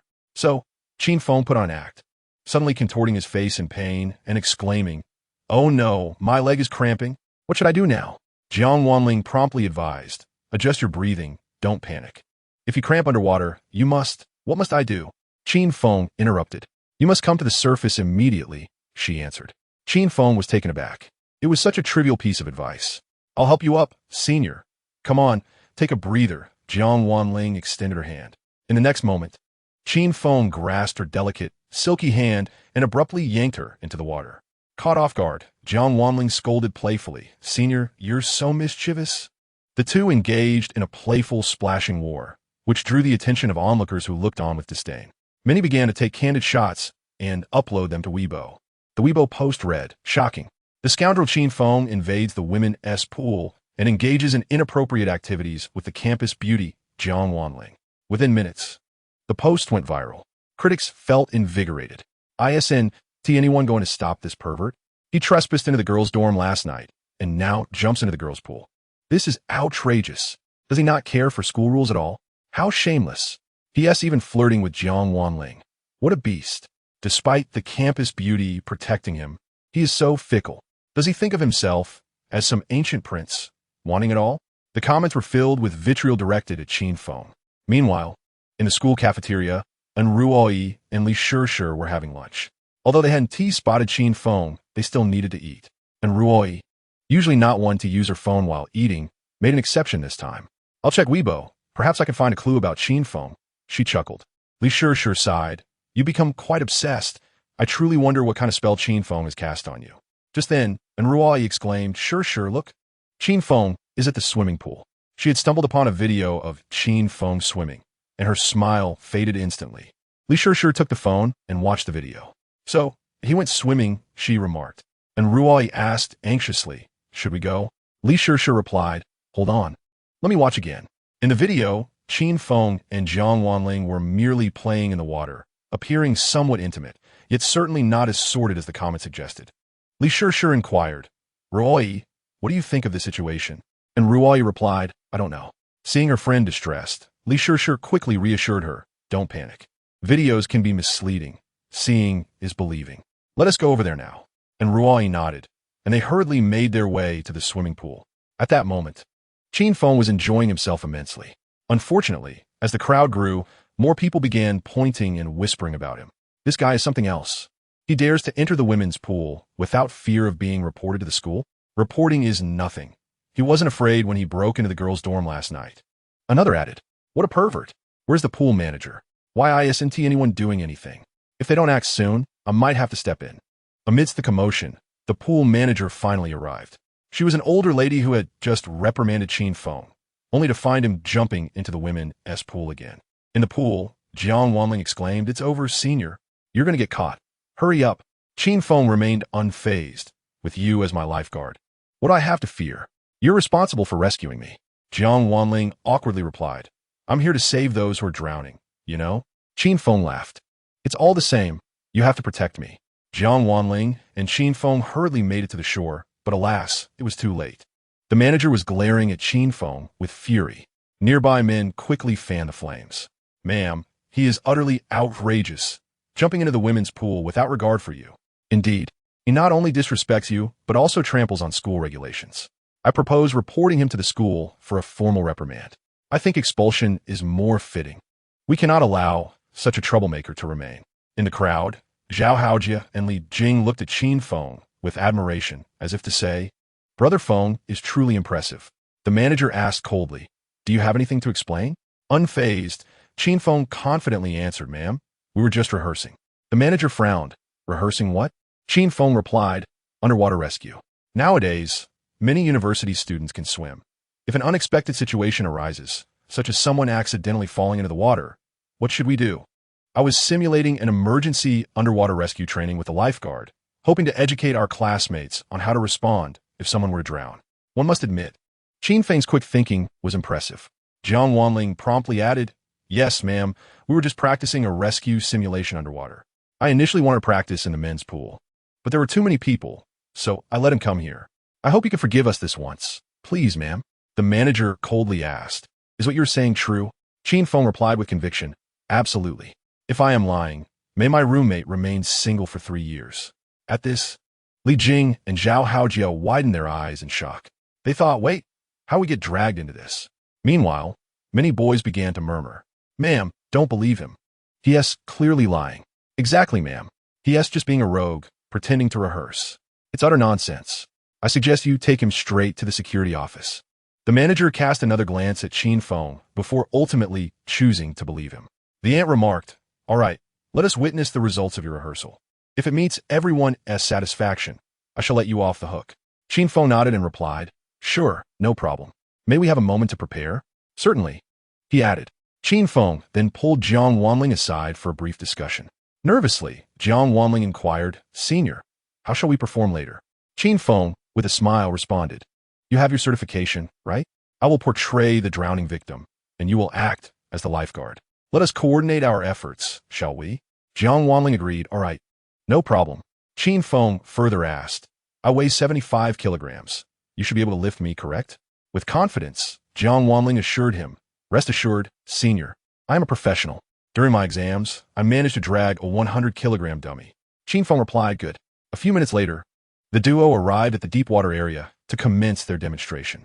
As they did, the crowd around them grew larger, with many boys seizing the opportunity to gaze at the girls in swimsuits. Despite their vocal criticisms of Qin Feng portraying themselves as righteous, their inner lechery was evident. Some were fixated on the girls' swimwear, their eyes nearly popping out. Yet, they continued to claim themselves as gentlemen, revealing their utter hypocrisy. In the midst of the spectators, Qin Feng leaped into the deep water. Jiang Wanling donned her lifeguard's orange shirt once more, ready to commence the rescue. Qin Feng positioned himself in the center of the deep water, where it was 2 meters deep. He surfaced, exposing only his head and shoulders, declaring, "All right, we shall now demonstrate the first scenario. The drowning victim remains calm." Qin Feng relaxed his body, leaning back so that only his face remained above the water. Subsequently, Jiang Wanling dove into the pool, swimming behind Qin Feng. Utilizing specialized rescue techniques, she reached her hand under his left armpit, wrapping around his chest to pull him ashore in a backstroke. Upon successfully rescuing him, applause erupted from the crowd. "Wow, Jiang, the campus beauty is truly impressive. She can perform underwater rescues." It is evident she has received professional training. Indeed, I wish to play the role of a drowning victim too. I want to experience drowning once. After returning to shore, Jiang Wanling patiently explained the rescue techniques, and the audience listened intently. Once she finished, Qin Feng announced, "Now, we shall simulate the second scenario. The drowning victim is agitated and in a state of heightened emotion. Everyone, pay close attention." Qin Feng, having set the stage, quietly informed Jiang Wanling, "I will be thrashing about wildly. Be prepared." With confidence, she replied, "Worry not, senior. I am professional. You may thrash as much as you like. I promise to bring you safely ashore." With that, Qin Feng plunged into the deep water again, this time portraying a drowning victim gripped by intense panic. He flailed in the water, calling out desperately for help. To those unaware of the simulation, it would appear he was truly drowning. Even the supervising aunt was taken aback, remarking, "This young man clearly belongs to the performing arts. His portrayal is astonishingly realistic." Jiang Wanling, ready for action, shouted, "Senior, do not fear. I am coming to save you." She leaped into the water once more, attempting to apply the same technique to drag Qin Feng to safety. However, this time, Qin Feng would not comply. The moment their bodies made contact, he instinctively clutched Jiang Wanling as if grasping a lifeline, pulling her down into the water with him. In an instant, Jiang Wanling lost her balance. Feeling the overwhelming pressure on her shoulders, she shouted, "Senior, please calm down and do not push me." Alas! In such a state, the drowning victim could not comprehend her words. The instinct for survival compelled him to cling desperately to anything within reach. The spectators gasped at the dramatic scene unfolding before them. It was all too realistic. Chapter 51. The ant offers you a reward. Would you accept? Qin Feng vividly embodied the essence of a drowning victim. It was evident that Jiang Wanling had not reacted swiftly enough. She was tightly gripped by Qin Feng, swallowing several mouthfuls of water. Although she could have easily dragged him to safety, her strength was now depleted. "Senior, please let go," Jiang Wanling cried out. In the final moment, Qin Feng released his hold on her. Unfortunately, in her heightened state of agitation, Jiang Wanling experienced a sudden cramp in her calf, causing her to sink beneath the surface. Now, it was her turn to struggle. Fortunately, Qin Feng, being an adept swimmer, quickly rescued Jiang Wanling, bringing her back to the shore. "Are you all right, Junior?" he asked with concern. Jiang Wanling, unable to stop coughing, looked at him with reddened eyes and said, "Senior, you owe me extra pay." Qin Feng chuckled. Extra pay is certainly warranted. He then stepped forward with Jiang Wanling to address the gathering crowd. With a serious expression, he stated, "As you have witnessed, when a drowning victim is in a state of panic, they will grasp anything within reach, driven by an instinctual urge for survival. Even a trained lifeguard may be pulled under. Thus, I urge everyone, should you encounter a drowning person in the wild, to call out loudly for assistance and summon more help. Never rush into the water without caution. If you must enter, ensure you communicate clearly with the victim, assuring them that help is on the way. Every life is precious. Do not act impulsively and inadvertently cause harm. This was our simulated exercise, and you may now discipline me." Qin Feng's heartfelt words moved the audience deeply, and many began to feel a profound sense of remorse. How could I have doubted his intentions? He was sincerely looking out for our lives. My goodness, what have I done? Why did I criticize him? The crowd collectively recognized their misguided judgments, and a wave of applause erupted. The supervising aunt, visibly excited, remarked, "Young man, your two simulated exercises were exceptionally vivid. Many children today, in moments of impulsiveness, do not grasp the danger they face and often end up in peril themselves. I believe your rehearsal should be shared widely to educate more people." Qin Feng inquired, "So, will I still face punishment?" The aunt smiled. "Not only shall you avoid punishment, but I shall also reward you." Upon hearing the word reward, Qin Feng gasped and quickly declined. "Aunt, it's quite all right. I do not require any reward." The aunt proposed, "How about this, from now on? Whenever you come to the swimming pool, you may swim in any pool you desire." This left Qin Feng astonished. The boys in the crowd protested, "Aunt, that is utterly unfair. Why does he get privileges that we do not? Is it merely because he has six-pack abs?" "Yes, Aunt, you must treat everyone equally, otherwise. What becomes of the school rules?" In response, the aunt sternly commanded silence. Previously, the swimming pool did not differentiate between genders, but certain male students engaged in inappropriate behavior. I need not elaborate. You all understand. Hence, The unwritten rule of gender separation was instituted, a regulation I established, and I possess the authority to amend it. Are there any further objections? The crowd fell silent, enlightened by her explanation. At that moment, several boys jumped out, excitedly exclaiming, "Annie, I too wish to apply for access to the women's swimming pool." The aunt replied coldly, "Very well, you simply need to demonstrate your good character." The boys eagerly assured her, swearing that their virtues were impeccable. Unfortunately, the aunt remained unconvinced. She remarked, "Empty words are of no use. Action is required to prove your worth. How about this? Stay tonight and help me clean the pool, and we shall see how you perform." One by one, the boys rushed to sign up. After years apart, Qin Feng became the first man to swim in the women's pool. Jiangnan couldn't help but give Qin Feng a thumbs up, saying, "Senior, you are truly remarkable." Qin Feng chuckled and replied, "Just average, third in the world." At that moment, An Ruoyi and Li Shishir arrived, slightly out of breath, as they entered the swimming hall. Upon seeing the large crowd of onlookers, they were taken aback. What is happening here? As the crowd noticed the two campus beauties, they quickly parted to make way. Wow, and Ruoyi is here. This should be interesting. Is it going to be a dramatic showdown?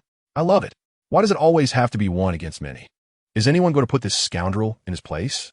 I refuse to believe that no one from behind Media University can stand up to him. And Ruoyi and Li Shishir hurriedly approached, nearly gasping for breath. When Qin Feng spotted them, he smiled and asked, "What brings you here?" And Ruoyi, drenched in sweat, replied, "We just finished eating and want to come for a swim." Qin Feng responded, "Sure, let's go together." At that moment, Shishir shot in Ruoyi a knowing glance, urging her to ask Qin Feng directly.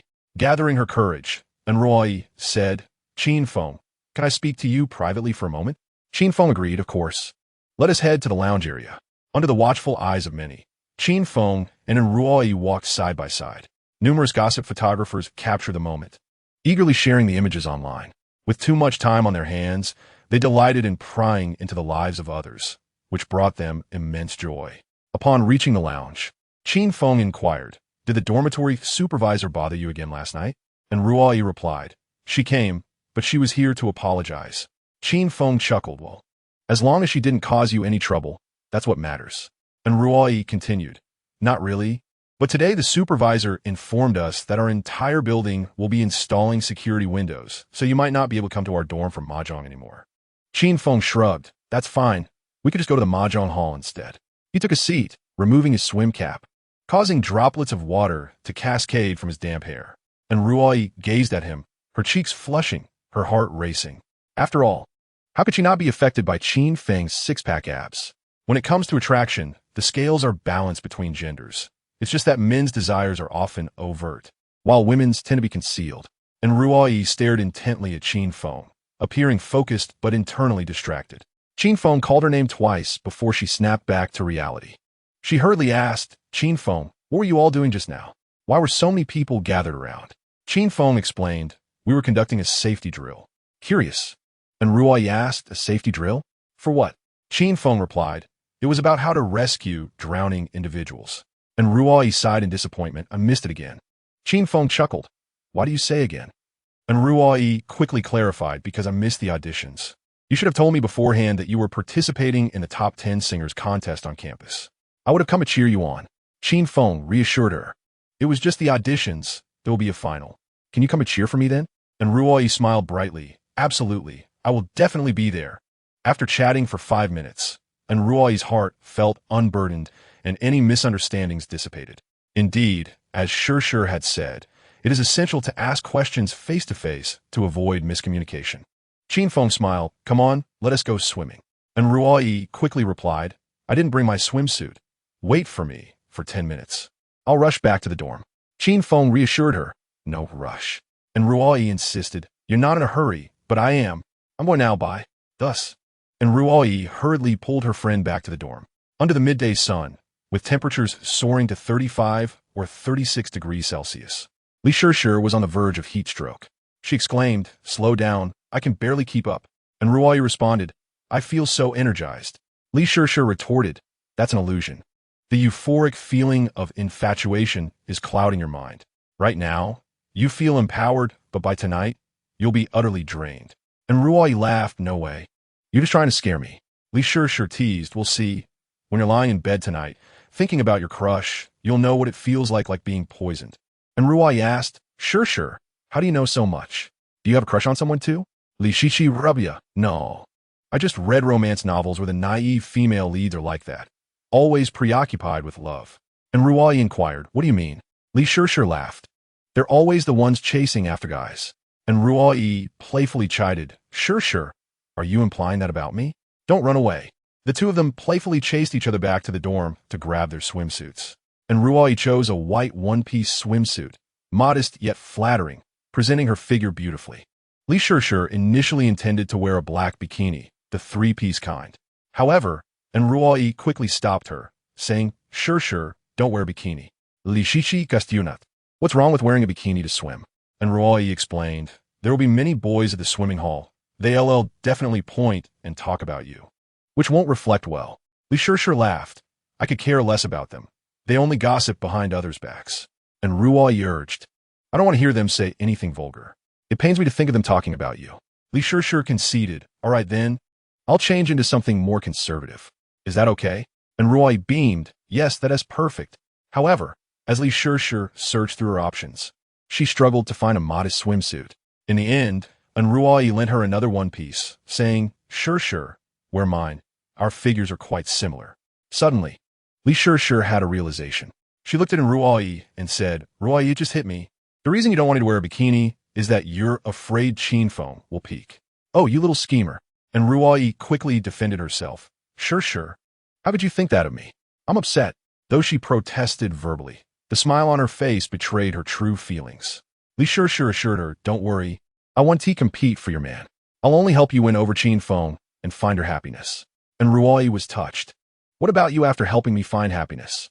Li Shishi replied, Meh. I will simply enjoy my own beauty, and only slow down my typing speed. Li Sure was driving, but Ruai didn't he immediately catch on. And Ruai urged, enough chatting, let us go. We can't keep Qin Feng waiting. Two individuals, equipped with their swimsuits, hurriedly made their way to the swimming pool once again. At that moment, Qin Feng was swimming gracefully in the women's pool, resembling a joyful fish. Meanwhile, in the adjacent men's pool, numerous individuals were afflicted with jealousy, yet they found themselves powerless against Qin Feng. Their only recourse was to vent their frustrations through social media or voice their grievances. Suddenly, a slender figure emerged from the crowd, exclaiming with excitement, Wow, Jiangnan is on his way here. Finally, someone is coming to uphold justice. At that moment, everyone felt as though they had seen a savior. Is it really him? The captain of the school swimming team, with an enviable physique? Indeed, it was him. It seemed he had noticed the commotion on social media and decided to come, as he typically trained outside, finding the campus pool rather inadequate. Anticipation filled the air. One could only hope that the handsome Jean would champion righteousness and put the scoundrel Qin Feng in his place. A group of people, filled with righteous indignation, began to strategize on how to punish Qin Feng. Meanwhile, Qin Feng, as the central figure, continued to swim blissfully in the women's pool. After completing several laps, he noticed Jiang Wanling sitting in the relaxation area, seemingly lost in thought. She appeared somewhat disheartened.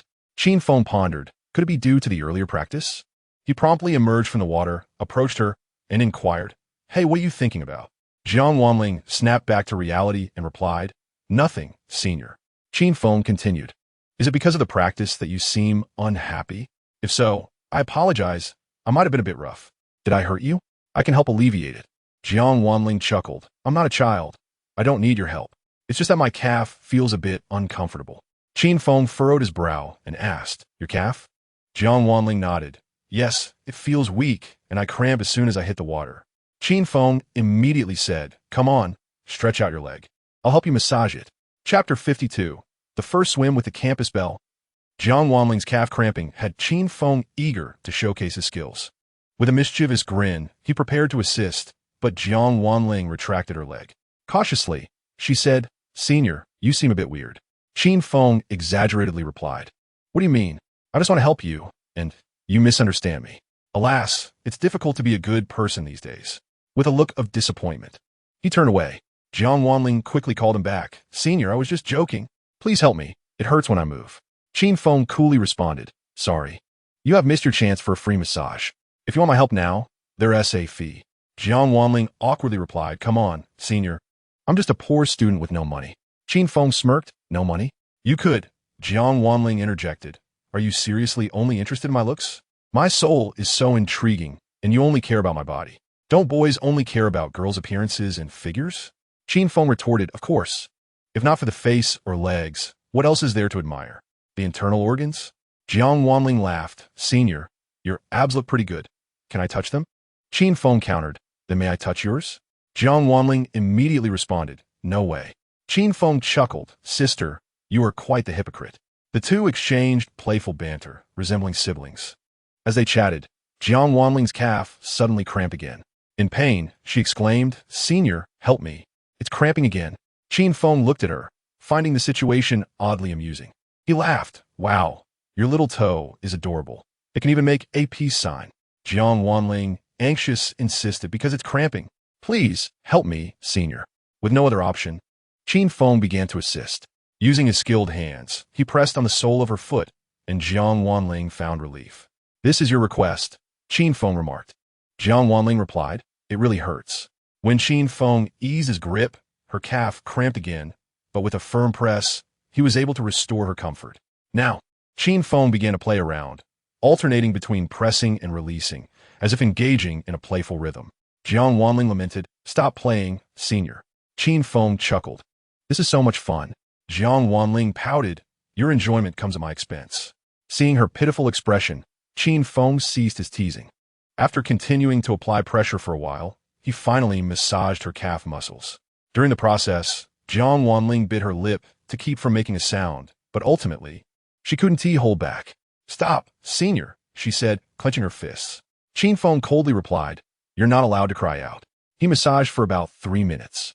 After this duration, when he released his grip, Jiang Wanling found that she was no longer cramping. She wiggled her little foot and remarked, it seems to have worked. Qin Feng smiled. Of course, it's a family tradition. I'm well versed in massage techniques. Jiang Wanling exclaimed, you clearly have experience. You must have given many girls massages. Qin Feng admitted yes, but Jiang Wanling asked, but what?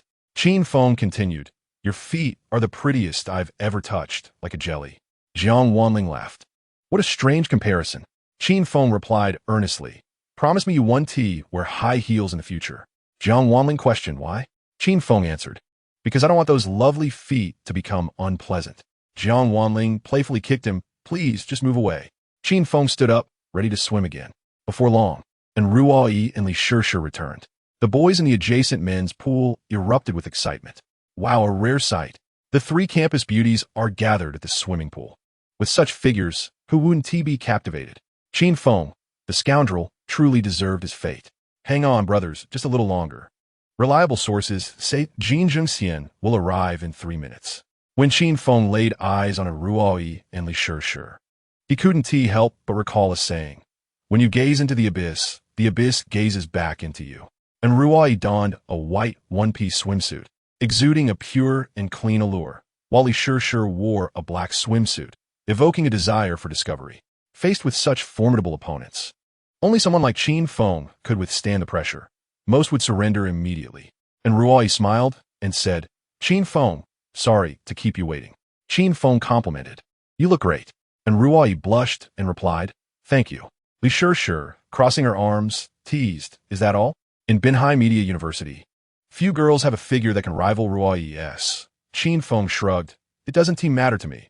I don't have high standards for body types. And Ruoyi asked in surprise, really? You don't have any requirements for your future girlfriend's figure? Qin Feng replied seriously, indeed. As long as she has a 36-inch bust, straight shoulders, a 24-inch waist, a defined abdomen, a peach-shaped rear, and long legs, the rest is unimportant.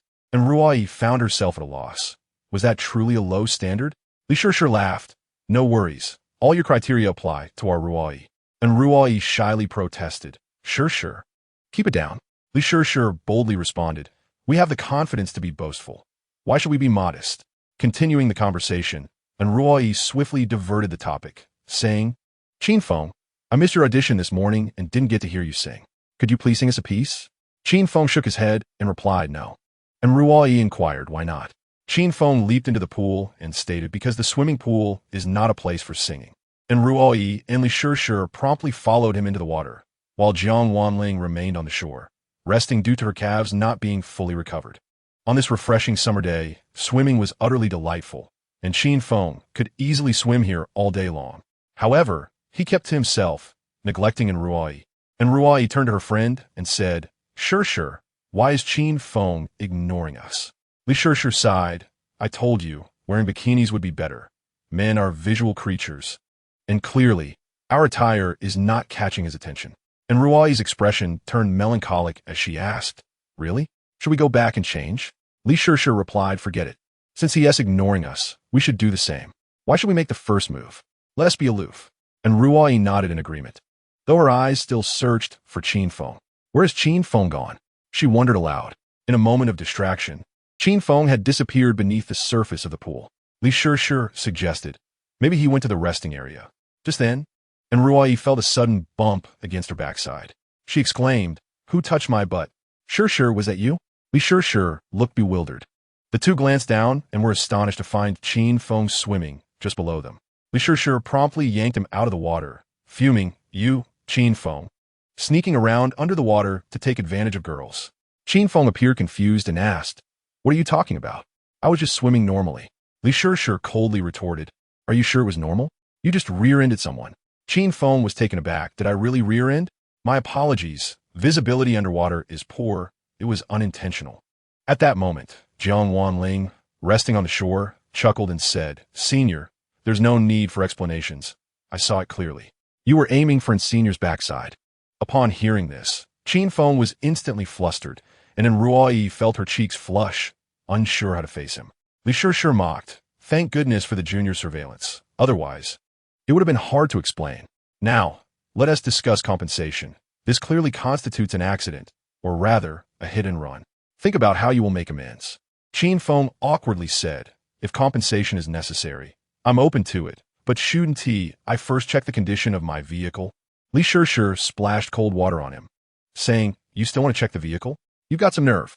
And Ruoyi, feeling perplexed, quickly suggested, How about we punish Qin Feng by making him sing a song?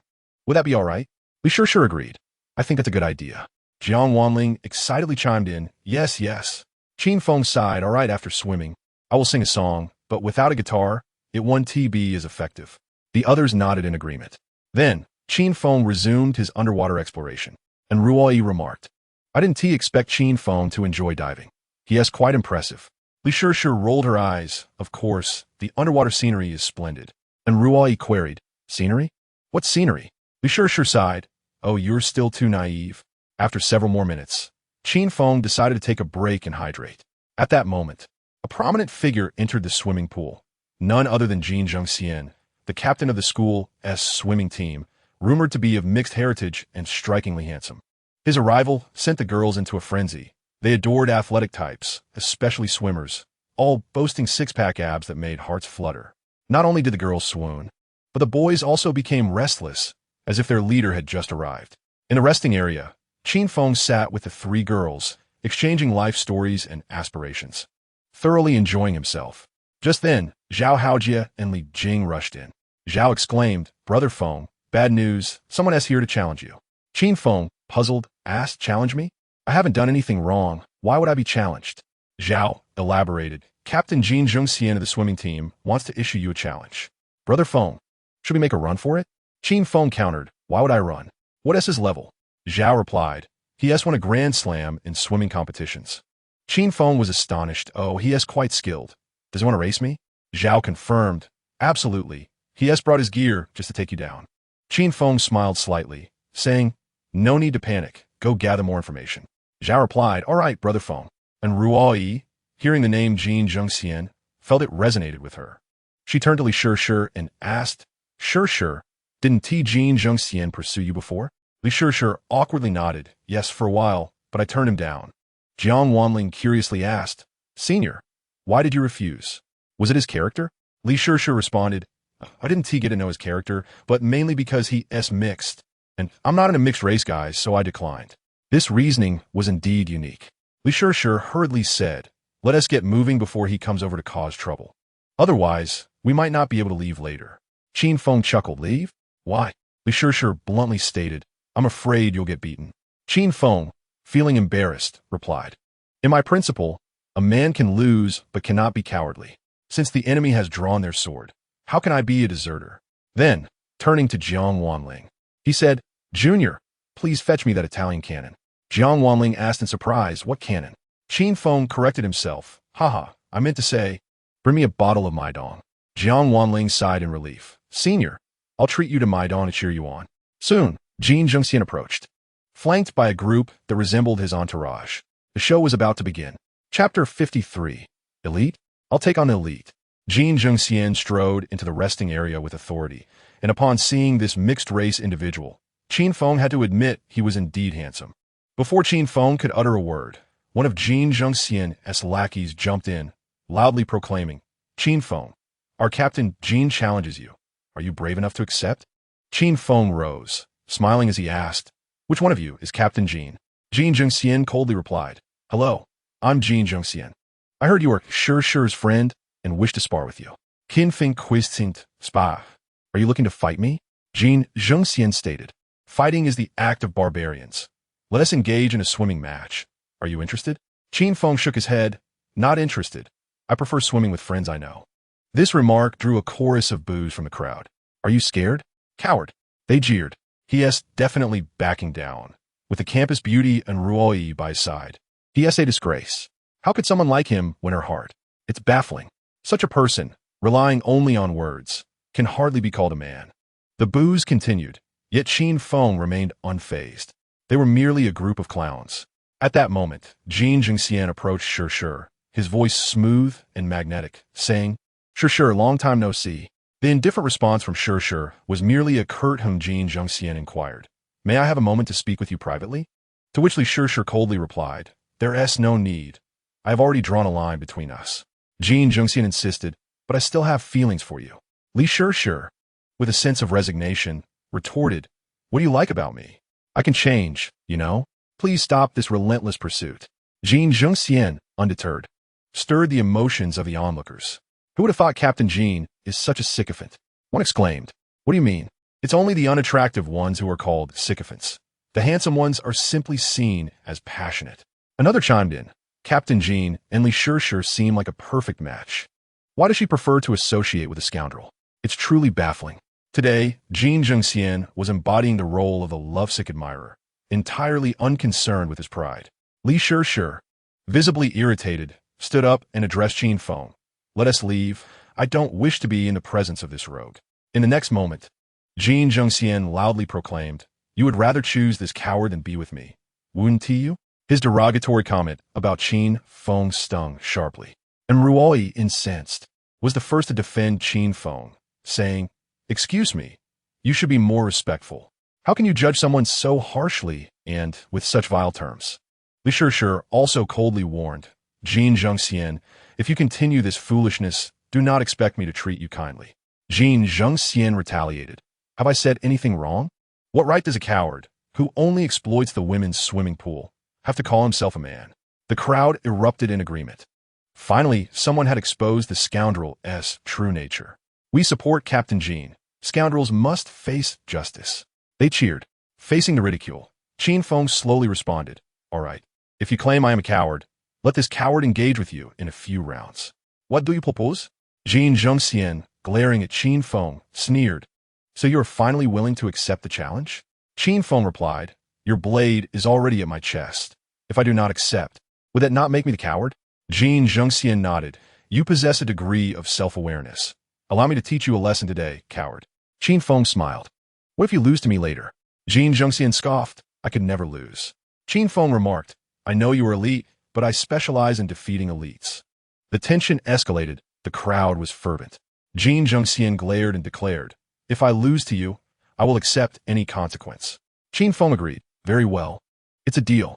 Jin Zhengxian added, If you lose, you must leave behind Media University. No problem, Qin Feng affirmed. The fight was officially underway, with Jin Zhengxian heading to change into his attire. Meanwhile, Qin Feng prepared to warm up. The spectators were ecstatic, as if Jin Zhengxian had already secured victory. Wonderful! The scoundrel is about to be expelled from school, they exclaimed, eager to share the news on social media to rally more spectators. Jin Zhengxian, was a champion swimmer. Having shattered numerous records, it was widely believed that Qin Feng stood no chance. Everyone, including Li Shih, doubted Qin Feng's prospects. Qin Feng distanced himself from the raucous crowd, seeking a quiet spot to warm up, and Ruoyi, Li Shih, and Jiang Wanling hurried after him. Li Shih cautioned, "Qin Feng, do not let this person provoke you. He is deliberately trying to bait you." And Ruoyi, visibly anxious, added, "Please, Qin Feng, do not drop out of school." Jiang Wanling chimed in, "Senior, don't go. I'm counting on you to earn money." Qin Feng smiled at Jiang Wanling. "What? You can't bear to part with your benefactor?" Jiang Wanling replied, "Indeed, I can't." Taking a deep breath, Qin Feng reassured them, "Do not worry. I will give it my all to defeat him. Please allow me some solitude." And Ruoyi agreed. "All right, Qin Feng, we won't disturb you." The three departed temporarily. Alone, Qin Feng awaited a chance for a comeback. He understood that the system was known for its tardiness, but never for its absence. As expected, while he meditated, the system's voice resonated in his mind. Ding! Successful check-in at the swimming pool. The host may select one of the following 3 rewards. Reward: Stamina 100. Reward: Explosiveness 100. Reward: Speed 100. Faced with these options, Qin Feng found himself at a loss. How should he choose? In swimming, to defeat a champion like Jin Zhengxian, stamina, explosiveness, and speed were all essential. After 3 minutes of contemplation, he made a bold decision. "System, I would like all 3 if possible." The system replied, "That is permissible." Qin Feng exclaimed in excitement. "Then why did you make me choose earlier?" The system clarified. This was a multiple-choice question without a standard answer. Qin Feng sighed. "System, why must you be so secretive with me?" The system announced, "Rewards are being dispensed. The process may cause bodily discomfort at a pain level of approximately 3. The voice faded away. Qin Feng nonchalantly remarked, "Only a level 3? That's nothing." The next moment, his legs felt as though they were laden with lead, both achy and numb, followed by discomfort in his back and arms. The process of gaining strength was indeed painful, but fortunately it did not last long. A few minutes later, Qin Feng straightened up, feeling revitalized. After splashing some water on his face, he was ready for battle. Suddenly, a thought crossed his mind regarding the speed enhancement. He sought clarification from the system. "What does the speed increase refer to?" The system responded, "Do not worry, host. This speed pertains to athletic performance, not to male stamina." Qin Feng exhaled in relief, chuckling, I wasn't worried, just a casual inquiry." Soon, Jin Zhengxian returned, now dressed for the competition. Standing side by side, they were nearly the same height. Jin Zhengxian was not unattractive, but when compared to Qin Feng, he fell short. The crowd continued to swell, with many abandoning their midday naps to witness the spectacle. And Ruoyi and Li Shih were visibly tense, a departure from Li Shih's usual composure. Typically unflappable, she found herself genuinely worried that Qin Feng might lose. The vast majority in attendance were rooting for Jin Zhengxian, eager to see him dominate Qin Feng. In contrast, only 6 individuals supported Qin Feng, 3 campus beauties and 3 roommates. Nevertheless, Qin Feng felt that 6 supporters were sufficient. The match commenced, with an administrator summoned to serve as the referee. Qin Feng yawned, lazily asking, "How shall we compete?" Jin Zhengxian confidently replied, "I have previously won championships in the 50-meter, 100-meter, and 200-meter freestyle. What would you like to race?" Qin Feng smiled. "All right, let us begin with a 50-meter freestyle warm-up, shall we?" Jin Zhengxian agreed. "No problem." They each took 3 minutes to warm up. In the resting area, Qin Feng was attended to by the 3 campus beauties, inciting envy among the spectators. And Ruoyi encouraged, "Qin Feng, don't be nervous, just your best." Li Shih exclaimed, "Go for it. If you can outdo him, I will admire you." Jiang Wanling added, "Senior, I hope you can create a miracle." Qin Feng stretched his arms and performed some warm-up exercises, smiling as he said, "Don't worry, it's just a small matter." His 3 roommates also fervently prayed for Jin Zhengxian to falter. 3 minutes later, Qin Feng and Jin Zhengxian stood before the 2 lanes. The swimming pool on campus was exactly 50 meters long. Before the match commenced, Jin Zhengxian arrogantly declared, "Do you need me to give you a 10-meter head start?" Qin Feng replied, "No need, lest others accuse me of winning by unfair means." Jin Zhengxian donned his goggles and retorted, "All right, prepare to be humiliated." Just as the race was about to begin, and Ruoyi suddenly interjected, "Wait a moment. She briskly approached Qin Feng in front of everyone and handed him her goggles. With a gentle tone, Ruoyi said, "Qin Feng, put these on." Qin Feng responded, "Could you help me wear them?" And Ruoyi, blushing, replied, "Sure, I will help you." The onlookers were left heartbroken. How ridiculous. Can't he manage on his own? Why must he rely on someone else? Jin Zhengxian, do give him a thorough beating. Yes. Captain Jin, help us reclaim our dignity by crushing that scoundrel. For all the admirers, this was a battle of honor. A minute later, Qin Feng signaled the administrator to prepare. Positions ready, go. With the administrator's command, both Qin Feng and Jin Zhengxian leaped into the water simultaneously. True to his champion status, Jin Jingshuan's start was remarkably swift. After diving 3 meters, he surfaced immediately. Everyone believed this match to be devoid of suspense. However, to everyone's astonishment, Qin Feng dove down and reached 15 meters. By the time Qin Feng resurfaced, he had already gained a 10-meter lead over Jin Jingxian. The crowd stood in disbelief, unable to comprehend the situation. Goodness, does this guy possess such remarkable lung capacity that he could swim that distance underwater? Chapter 54. A Double Embrace, the Winner of Life. It is well known that diving is the fastest swimming technique, as the resistance underwater is minimal. Qin Feng held his breath and dove 15 meters, emerging far ahead of Jin Zhengxian. The crowd was utterly shocked. Surely, that must be cheating, right? Stop whining. This is a freestyle competition, and diving is allowed, someone retorted. However, this was simply too exaggerated. While others could manage 3 to 5 meters, he swam over 10. How is that even fair? The Olympics doesn't allow for such long-distance diving. You clearly don't understand. The swimming competition rules permit a maximum dive of 15 meters, and he hasn't violated any regulations. Before they could express further discontent, Qin Feng had already reached the opposite side. In the 50-meter freestyle, Qin Feng completed the distance in merely 24 seconds. To put this into perspective, the national standard for a 50-meter freestyle swimmer is 25 seconds, indicating that Qin Feng has achieved the level of a national first-class athlete. In contrast, Jin Jingxian took 32 seconds to reach the other side, which was at least his personal best, suggesting he was in good form today. Nevertheless, he was still a full 8 seconds behind Qin Feng. Jin Zhengxian mistakenly believed he had won. He excitedly splashed the water, creating a spectacle. The onlookers felt an immense sense of embarrassment. When he finally realized the truth, he found Qin Feng already on the shore. Qin Feng, with a calm demeanor, said, "Congratulations on securing a commendable second place." Jin Zhengxian, astonished, asked, "You were faster than me?" Qin Feng quickly corrected him. "Let us be precise. I swam faster than you." Jin Zhengxian retorted, "How is this possible? You can't possibly swim faster than me. I have won Grand Slams." Qin Feng replied, feeling a bit embarrassed. "And what are Grand Slams? Winning Grand Slams means nothing." Jin Zhengxian hurriedly got out of the pool and rushed to check the videos taken by onlookers. At that moment, Ruoyi and her friends approached Qin Feng.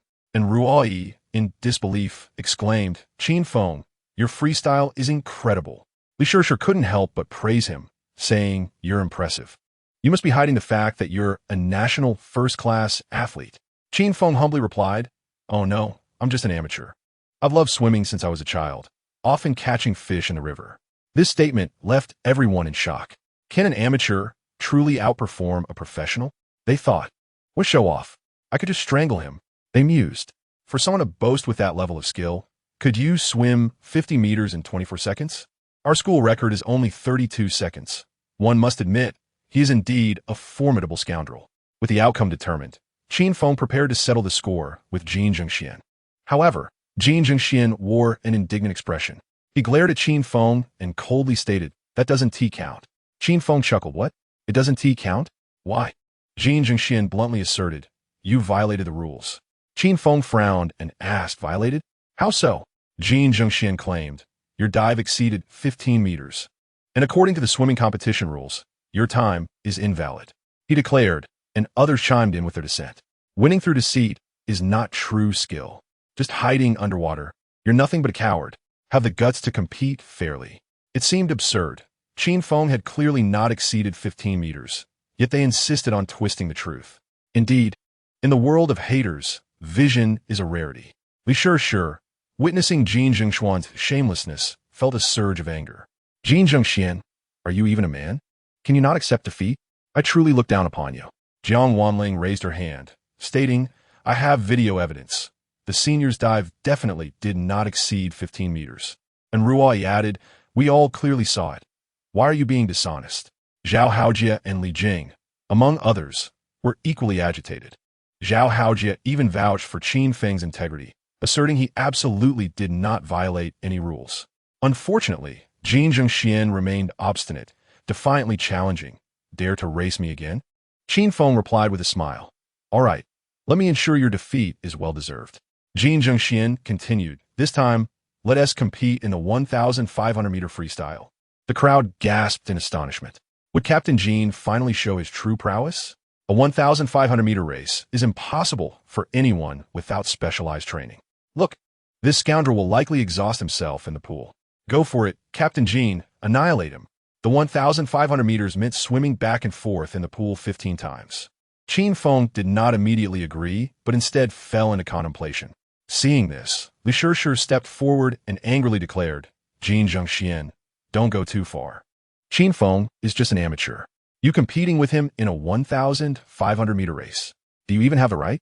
To which Jin Zhengxian coldly laughed. I'm not forcing him to race. If he feels inadequate, he can concede. Li Shishir boldly replied, you should just leave. She forcefully pulled Qin Feng away. But he smiled and said, it's just 1,500 meters. I'll compete with him. I was merely calculating how many laps I need to surpass him. Li Shishir's expression turned one of shock upon hearing this. The others were equally incredulous, now viewing Qin Feng as a mere joke. The arrogance displayed by this individual surpasses that of even the most obnoxious, as he entertains thoughts of surpassing several laps. It is indeed a delusion. Perhaps it is the presence of the campus bell that gives him the illusion of invincibility. I shall await the conclusion of this spectacle, and should he falter mid-race, I will be ready to offer him a lifebuoy. How amusing that would be! Li Shishir and her companions have been urging Qin Feng not to overexert himself. Yet he is resolute in his decision to compete in the 1,500-meter race. Qin Feng aims to triumph in the very domain where Jin Zhengxian excels. Before the race officially commences, Jin Zhengxian dons a specialized sharkskin swimsuit, an impressive piece designed to mimic the texture of shark skin to minimize underwater drag, with a price tag soaring into the tens of thousands. Upon wearing the sharkskin suit, Jin Zhengxian's arrogance only intensifies. He coldly addresses Qin Feng, stating, this is my first time wearing this new swimsuit for a competition against you. It signifies that you have captured my attention, and you should feel honored. Qin Feng smiles in response. Should I defeat you, I will feel even more honored. Jin Zhengxian retorts with a chilling tone. There is no possibility of that. I will ensure you understand the vast chasm between professional and amateur. The onlookers rally behind Jin Zhengxian, eagerly anticipating his extraordinary performance. Goodness, Captain Jin's bionic swimsuit is worth a fortune.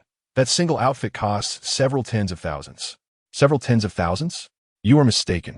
It is at least over 100,000. Captain Jin is truly affluent. Why isn't such a dashing and wealthy man my boyfriend?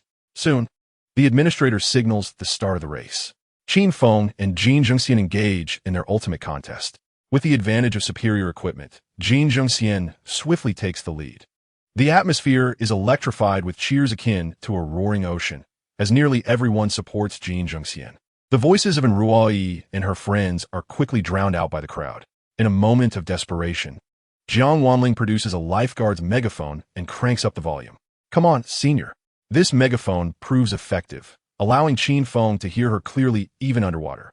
The 1,500 meters require 15 laps. In the first 300 meters, Jin Zhengxian maintains his lead, while Qin Feng, although lagging, is not far behind. The audience is especially animated, their faces flushed with excitement. Goodness, this scoundrel is surprisingly capable. This is already the 6th lap, and he can still keep pace. Indeed, I expected him to be utterly defeated, yet the competition is rather even. Just wait, we are only at 300 meters, he will surely falter soon. After 500 meters, Jin Zhengxian's speed noticeably declines. Qin Feng, on the other hand, maintains a steady pace, and the gap between them steadily narrows. The tension hangs palpably in the air. Could it be that this fellow is about to overtake him? Surely not. Where does he find such stamina? Swimming 1,000 meters is equivalent to running 4,000 meters. It is almost unbelievable that he can sustain such a pace, he is certainly no amateur. Li Sure, witnessing this, feels her heart racing as if it were soaring. She envisions the dawn of victory and shouts, "Qin Feng, keep it up, maintain your rhythm. There are still 20 laps to go." And Ruoyi clenches her fists in excitement. Feeling this intensity for the first time since the end of the college entrance examination, Jiang Wanling, too, is nearly hoarse from cheering. The adrenaline rushes through them, creating a heartbeat that mirrors the exhilaration of love. Soon, in the 12th lap, Qin Feng achieves the lead. Everyone's eyes widen in disbelief, as if witnessing a fantastical scene. Their collective thoughts echo a singular sentiment. Is this real? Yet, Qin Feng continues to challenge their perceptions. After taking the lead, he not only maintains his speed, but accelerates further.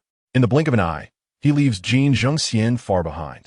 This development sends Jin Zhengxian's supporters into a frenzy. "Captain Jin, speed up. He has surpassed you. You cannot afford to lose. You are the face of our school swimming team. If you lose, we will all be embarrassed. Has this scoundrel taken performance enhancers? How can he swim faster like a dolphin?"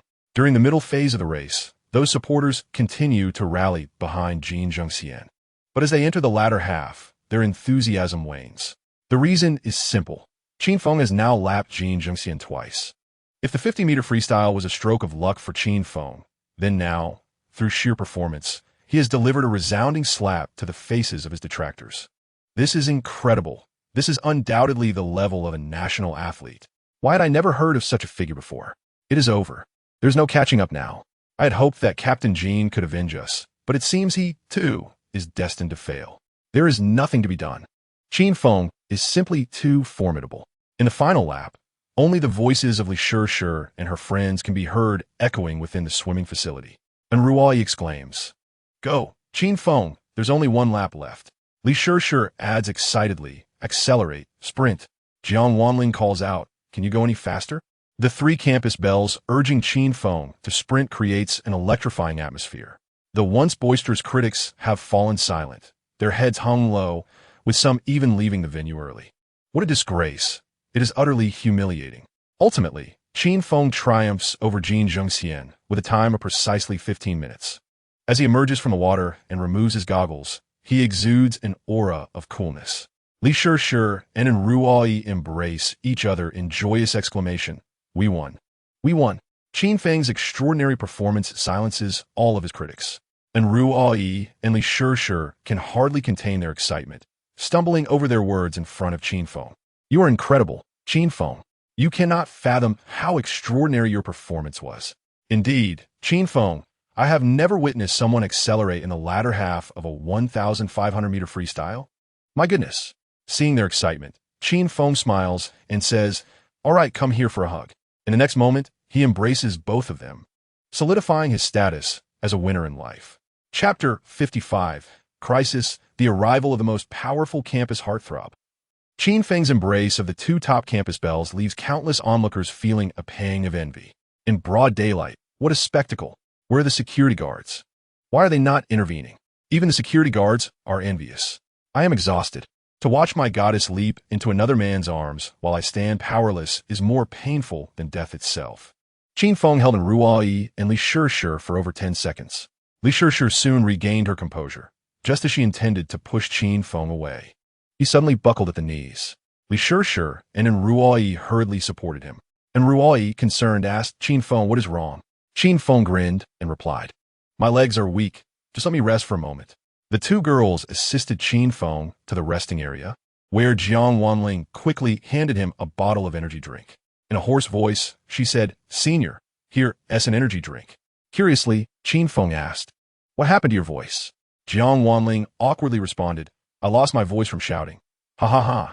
Meanwhile, Jin Zhengxian continues to swim in the pool, immersed in his own world, oblivious to the commotion around him.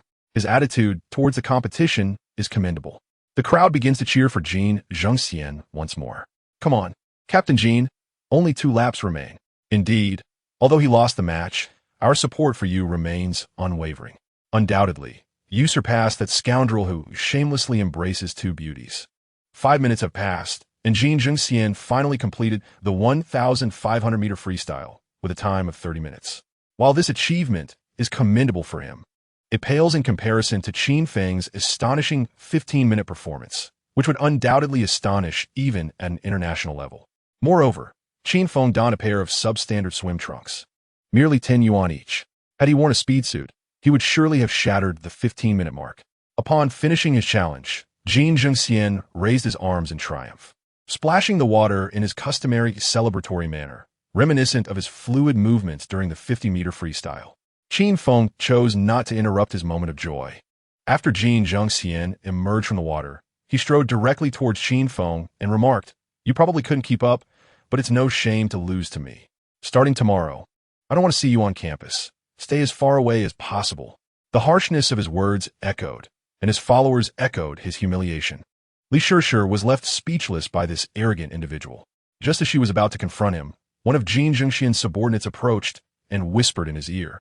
Jin Zhengxian's expression shifted dramatically. "What? He finished the freestyle over 10 minutes ahead of me?" he exclaimed incredulously. The subordinate awkwardly confirmed, "Yes. Qin Feng completed it in 15 minutes. Jin Zhengxian scoffed, "Impossible. How could he swim 1,500 meters in 15 minutes? Why doesn't he just compete in the Olympics?" The subordinate sighed. "Indeed, we all witnessed it." Jin Zhengxian stubbornly insisted, "He must have swum fewer laps. Did you not notice? How could you make such a mistake in counting laps?" At this moment, Li Shishir could no longer contain herself and said, "Don't disgrace the school's swimming team any further. Just go home." Jin Zhengxian's refusal to accept his defeat led many female admirers to turn against him. How can he not accept losing? It's evident he was outperformed, yet he remains defiant. It was clear he struggled to accept the reality of being outmatched, especially as a champion. Suddenly, my admiration for him waned. Such a person can only win, never lose. In an instant, many turned their backs on him, and a wave of spectators began to withdraw their support. Conversely, Qin Feng's reputation began to flourish, with numerous girls starting to idolize him. No wonder the school beauties would willingly pursue him. Qin Feng possessed an irresistible charm. Indeed, I suddenly found him quite handsome, even surpassing Jin Zhengxian. Not only is he attractive, but he also exudes an admirable modesty, which I find appealing. Qin Feng remained indifferent to these comments, dismissing them as mere fickle opinions. Ultimately, under the pressure of public opinion, Jin Zhengxian had no choice but to concede defeat before Qin Feng. He glared at Qin Feng with fierce eyes and coldly inquired, "You are clearly not an amateur. Which swimming club do you belong to?" Qin Feng, uninterested in engaging in further dialogue, replied, "Who I am is irrelevant. You lost, and according to our previous agreement, you must now obey my every command." Jin Zhengxian, though agitated, found himself powerless. After all, he had lost. "What do you want me to do?" he demanded. Qin Feng stated, "First, I command you to cease pursuing Li Shishir from this day forth. Can you manage that?" Jin Zhengxian, filled with resentment, replied, "Fine, I agree." Qin Feng continued, "Secondly, turn around now and leave as far and as fast as you can." As Jin Zhengxian departed, he muttered ominously, 30 years east of the river, 30 years west of the river. Before he could finish, Qin Feng kicked him, exclaiming, "Don't even think about it, you defeated foe, daring to boast before me." Jin Zhengxian ran off in disgrace, unable to face the situation any longer. This confrontation elevated Qin Feng's status on the campus confession wall, with numerous girls publicly declaring their admiration. By 4 o'clock in the afternoon, Qin Feng emerged from the swimming pool, exhausted from a day of swimming. All he desired was to rest in bed. At that moment, Li Shishir suggested, "Shall we have dinner together? My treat." And Ruai chimed in happily, "Yes, Qin Feng. After dinner we can play mahjong until dawn." Jiang Wanling excitedly added, "Great, I can earn some tips."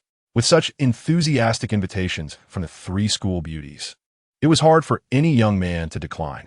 Yet, Qin Feng took an unexpected turn and firmly stated, "I appreciate your kindness, but I am tired and wish to return to my dormitory. Goodbye." With that, Qin Feng gracefully turned away, leaving the 3 beauties gazing at his retreating figure. On his way back to the dormitory, Zhao Haojia and his friends rushed after him. "Brother Feng, why didn't you join the school beauties for dinner?" Zhao Haojia asked excitedly. Qin Feng countered, "Why should I dine with them?" Zhao Haojia replied, "What a fantastic opportunity. Dining with 3 beauties is a dream for many." Qin Feng shook his head, saying, "Tonight, let us enjoy some barbecues and beer in the dormitory with the 4 of us, and afterwards we can relax and play some games." Isn't that more enjoyable? Must life revolve around women? Can we not live without them? His words awakened Zhao Haojia to a newfound clarity. Brother Feng's perspective is truly profound, he exclaimed. Li Jing added enthusiastically, based on Brother Feng's insight, I'll cover tonight's barbecue and beer. Qin Feng smiled. In light of your generosity, I shall impart a few tips on attracting women. Zhao Haojia and Li Jing listened attentively. When dining with a girl you fancy, always invite her alone, do not go as a group. Only friends dine together, Qin Feng advised. Zhao Haojia questioned, isn't it better to become friends first? It brings you closer. Qin Feng laughed. Do you lack friends? What you truly need is a girlfriend, understand? Zhao Haojia appeared to grasp the concept.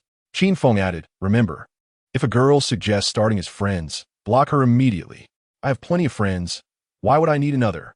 That night, the group indulged in drinks until they were thoroughly intoxicated. At 10 o'clock, in the girls' dormitory, and Ruoyi sat in a chair, intently staring at her phone. Li Shishir called her twice, but received no response. She promptly switched off the light, causing Ruoyi's face to glow green. Shishir, why did you turn off the light? And Ruoyi exclaimed.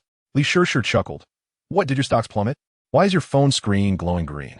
And Ruoyi hurriedly turned the light back on, saying, I was editing a message, hoping to invite Qin Feng to dinner. Li Shishir remarked, ah, so you were drafting a message. Let me see, I can offer some advice. And Ruoyi handed her the phone. Upon reading it, Li Shishir was astonished. Wow, this is quite the essay. When you reply to me, you use abbreviations. Yet when messaging him, you write 400 to 500 words. And Ruoyi blushed.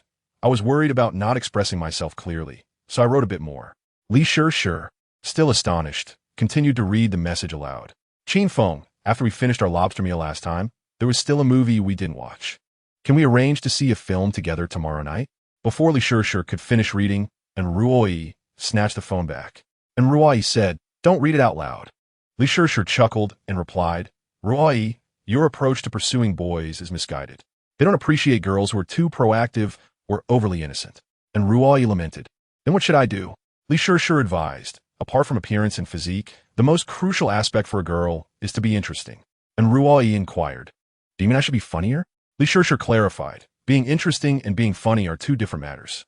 Being interesting means you can catch the other's jokes and create a spiritual connection.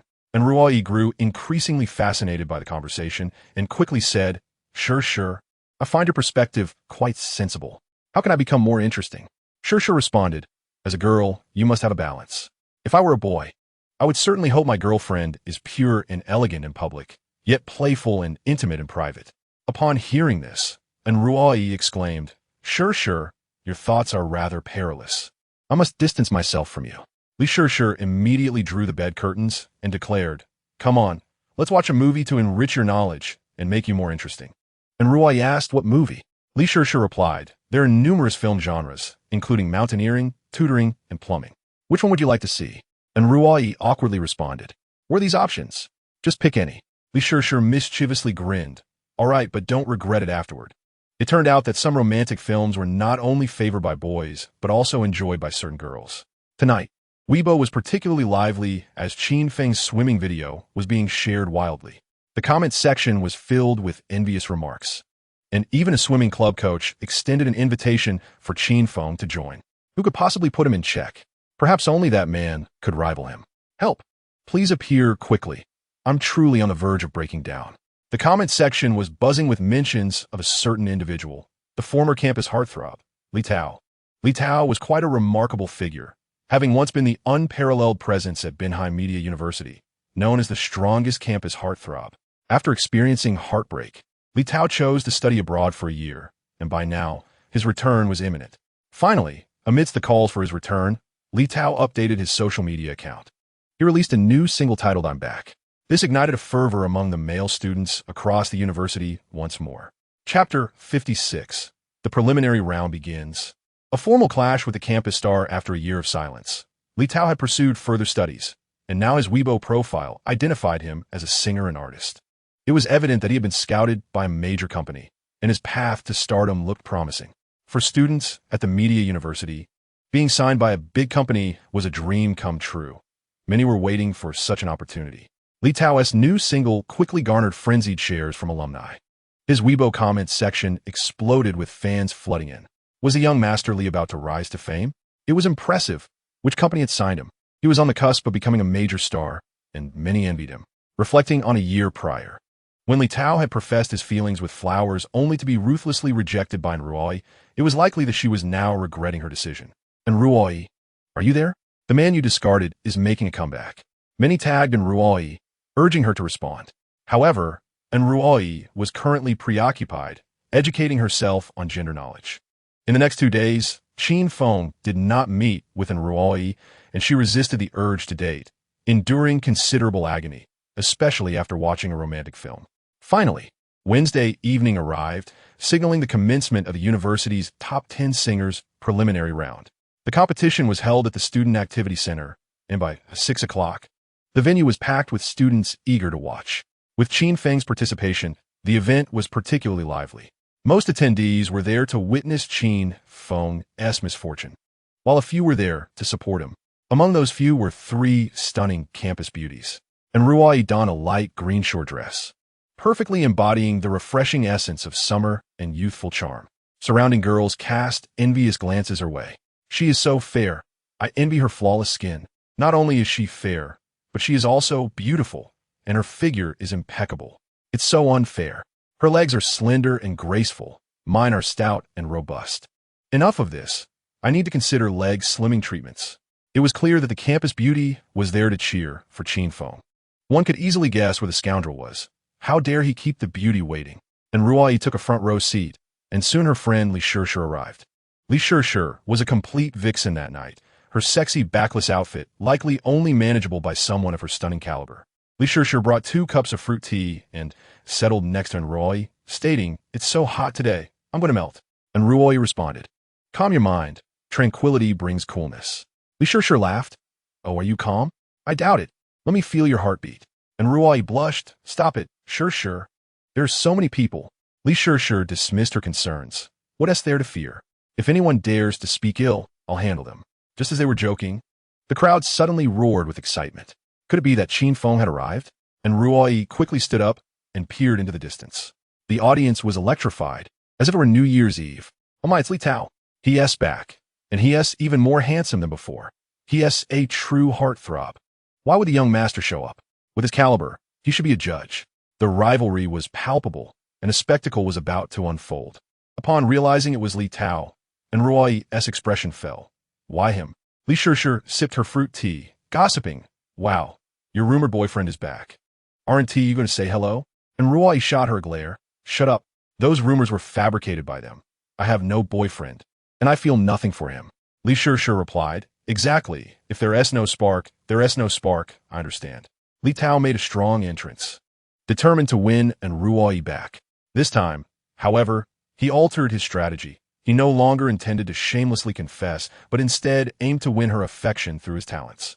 Thus, he participated in the top 10 singers contest with his newly released single, eager to redeem himself. At this moment, the host took the stage, announcing, "The preliminary round of the top 10 singers will commence shortly. Please prepare the selected contestants." The preliminary round was about to begin, yet Qin Feng had yet to arrive. It seemed there was no choice. Qin Feng simply loved to make a grand entrance. And Ruoi anxiously awaited, her thoughts solely on that man. Sitting beside her, Li Shishir couldn't help but remark, "Ruoi, I've noticed you have a physiological attraction to Qin Feng." And Ruoi curiously asked, "What does physiological attraction mean?" Li Shishir explained, "In simpler terms, it's a physical attraction, driven by desire." And Ruoi blushed. "Stop joking. I'm not attracted to his body." Li Shishir smiled and remarked, "Being stubborn is futile. Body language is never deceiving. Each time you converse with Qin Feng, you unconsciously blush, and your gaze wanders evasively. This is undoubtedly a physiological attraction. Psychological experts assert that true affection is rooted in physiological responses. Just think, would you ever kiss someone you do not like?" And Ruoi quickly interjected, "Of course not. I wouldn't even get close to someone I dislike." Li Shishir continued, "Exactly. Every girl has her personal space and remains cautious around boys, only opening her heart to those she truly likes. You would allow him into your life, even permit him to enter your..." And Ruoi hastily interrupted, saying, "All right, sure. Let's discuss this back in the dorm." Li Shishir chuckled and asked, "One last question. If you really became Qin Feng's girlfriend, would you eat his..." Before she could finish, and Ruai covered her mouth, blushing and pleaded, "Please, no more." Li Shishir wriggled free, laughing. "I meant, would you eat his leftovers? What were you thinking?"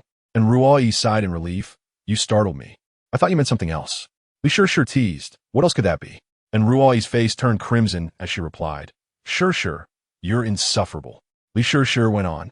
"Imagine a summer evening, both of you standing under a street lamp, you on your tiptoes, gently kissing Qin Feng's Adam's apple, and he seizes your delicate neck, returning the kiss passionately. And Ruai, upon hearing this, felt her cheeks flush and playfully scolded, Shishir, your imagination is too vivid. You should write novels." Li Shishir laughed, "Haha. I will register as an author tomorrow and serialize your story. I already have a title in mind." And Ruai asked, "What is the title?"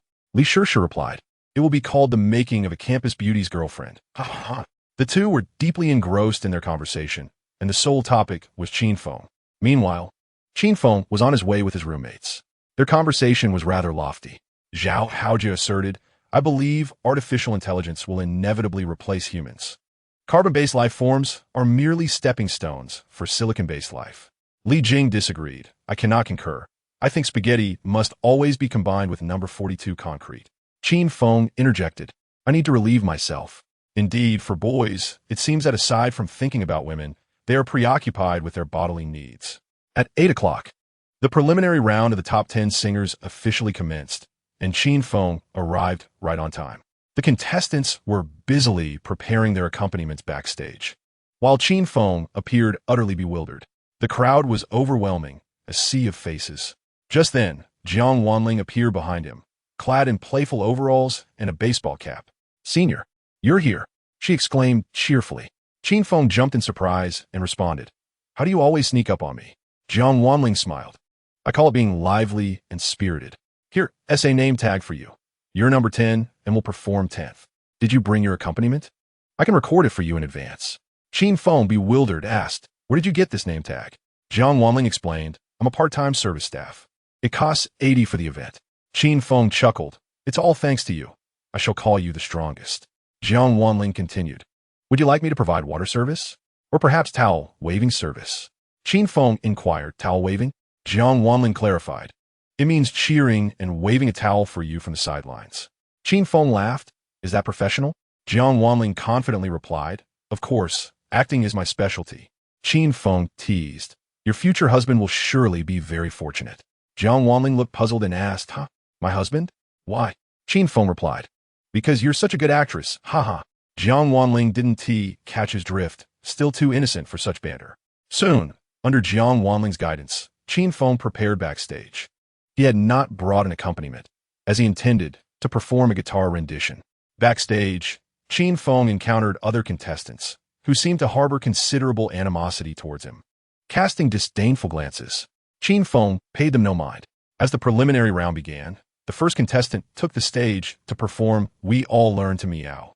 Upon finishing, the audience erupted in meow sounds, leaving Qin Feng utterly perplexed. In this parallel world, mainstream music appeared to consist solely of such trivial tunes. While not unpleasant, they lack substance.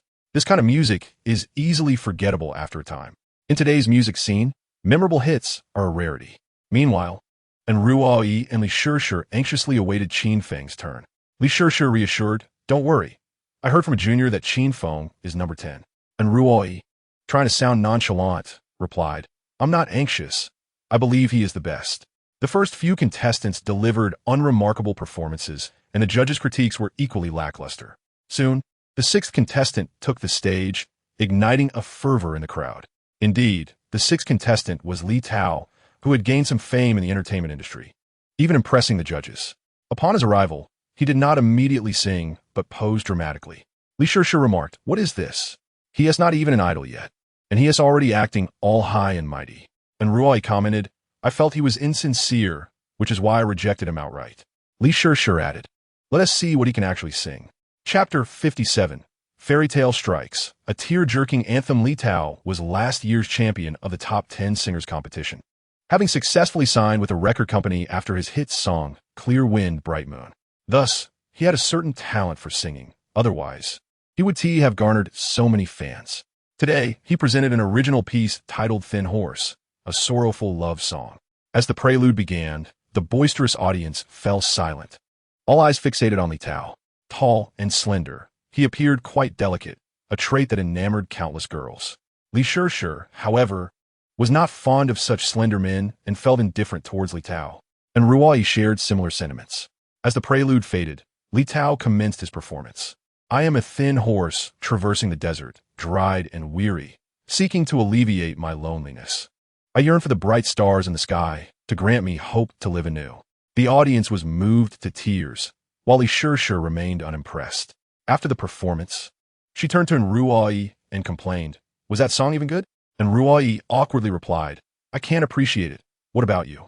Li Shishir retorted, "It's just self-indulgent whining, forcefully melodramatic, utterly fatal.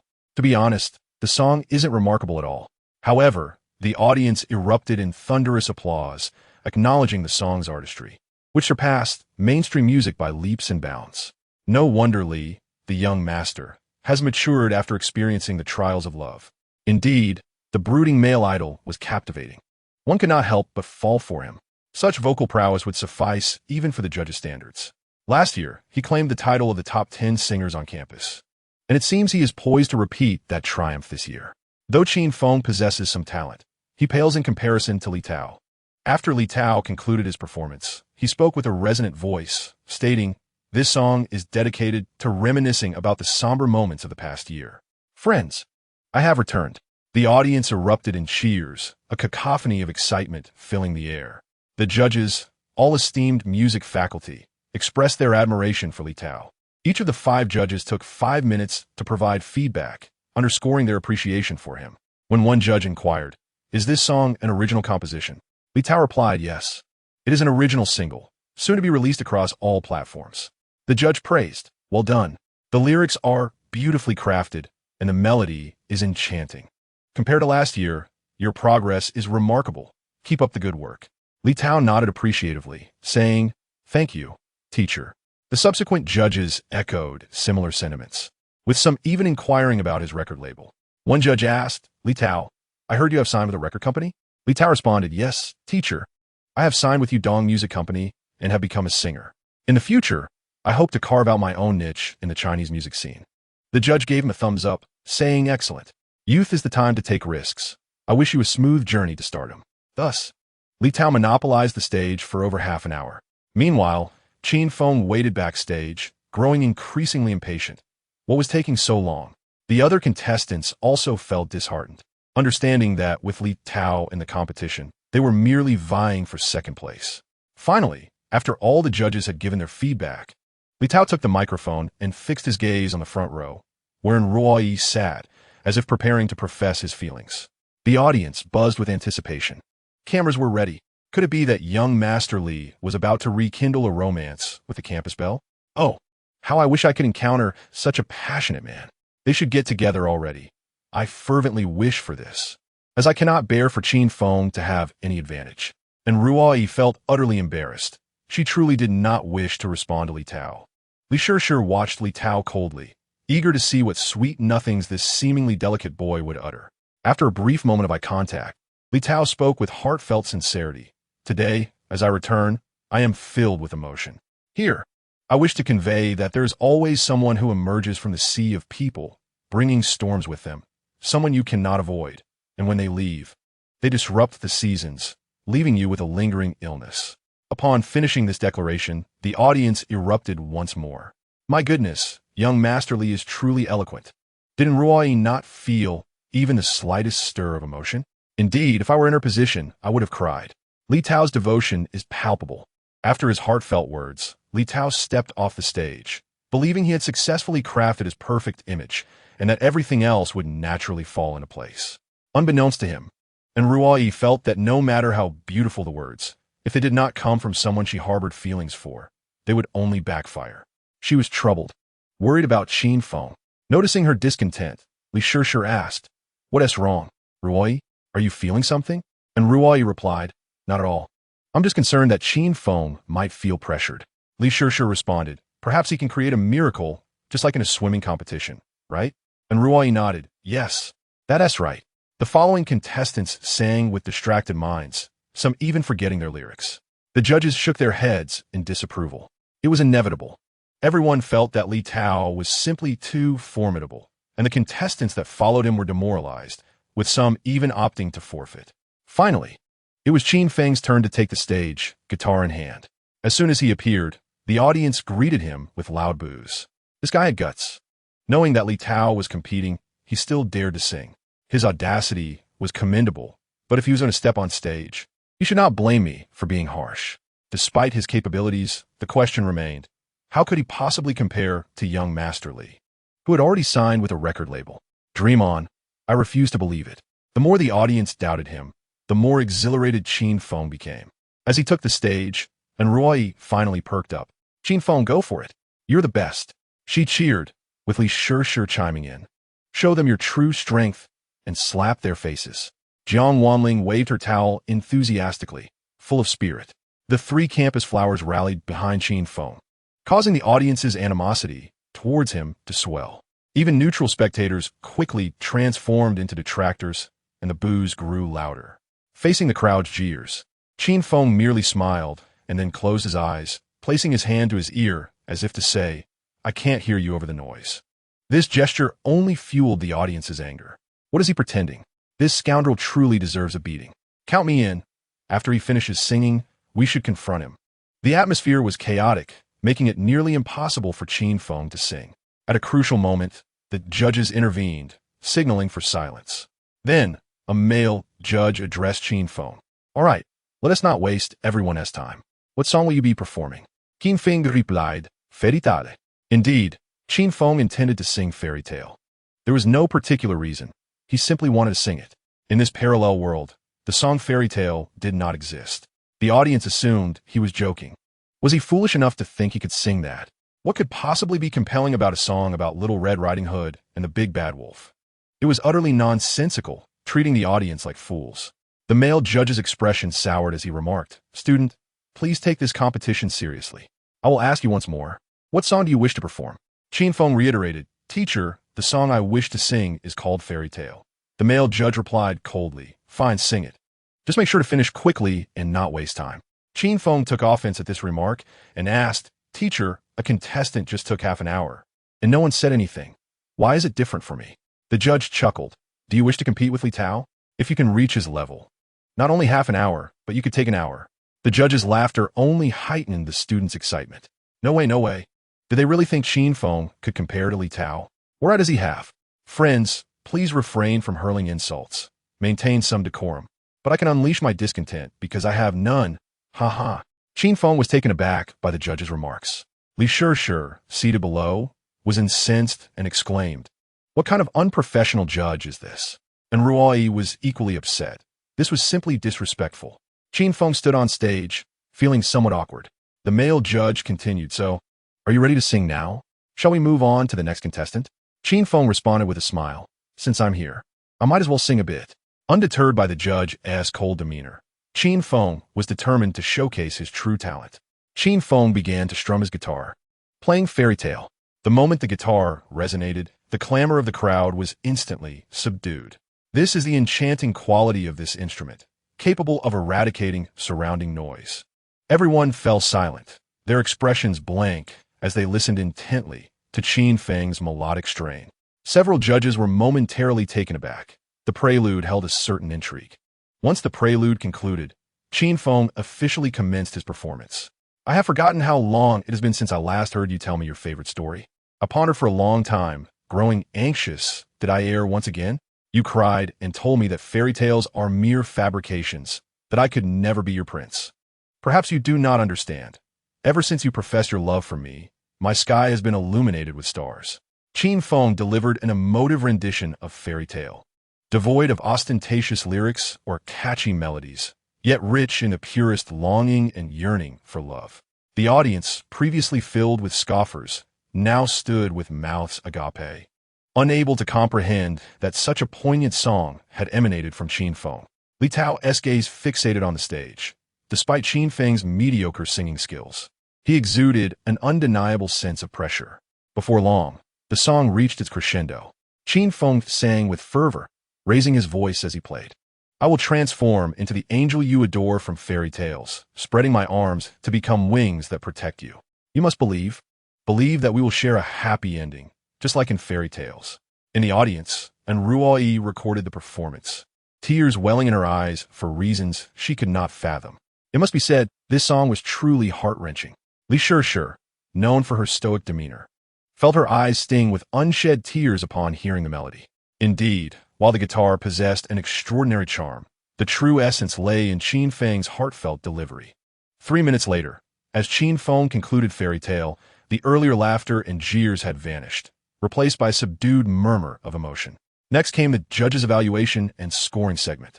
Chapter 58, Roommates Online Romance. Qin Feng meets in reality. Qin Feng's rendition of Fairy Tale had proven to be overwhelmingly tear-jerking, leaving the audience visibly moved. What kind of emotional experience could inspire such a pure song? I feel as though I've glimpsed an angel. Is his deep affection merely an act? Why do I sense sorrow, longing, and misplaced love in his voice?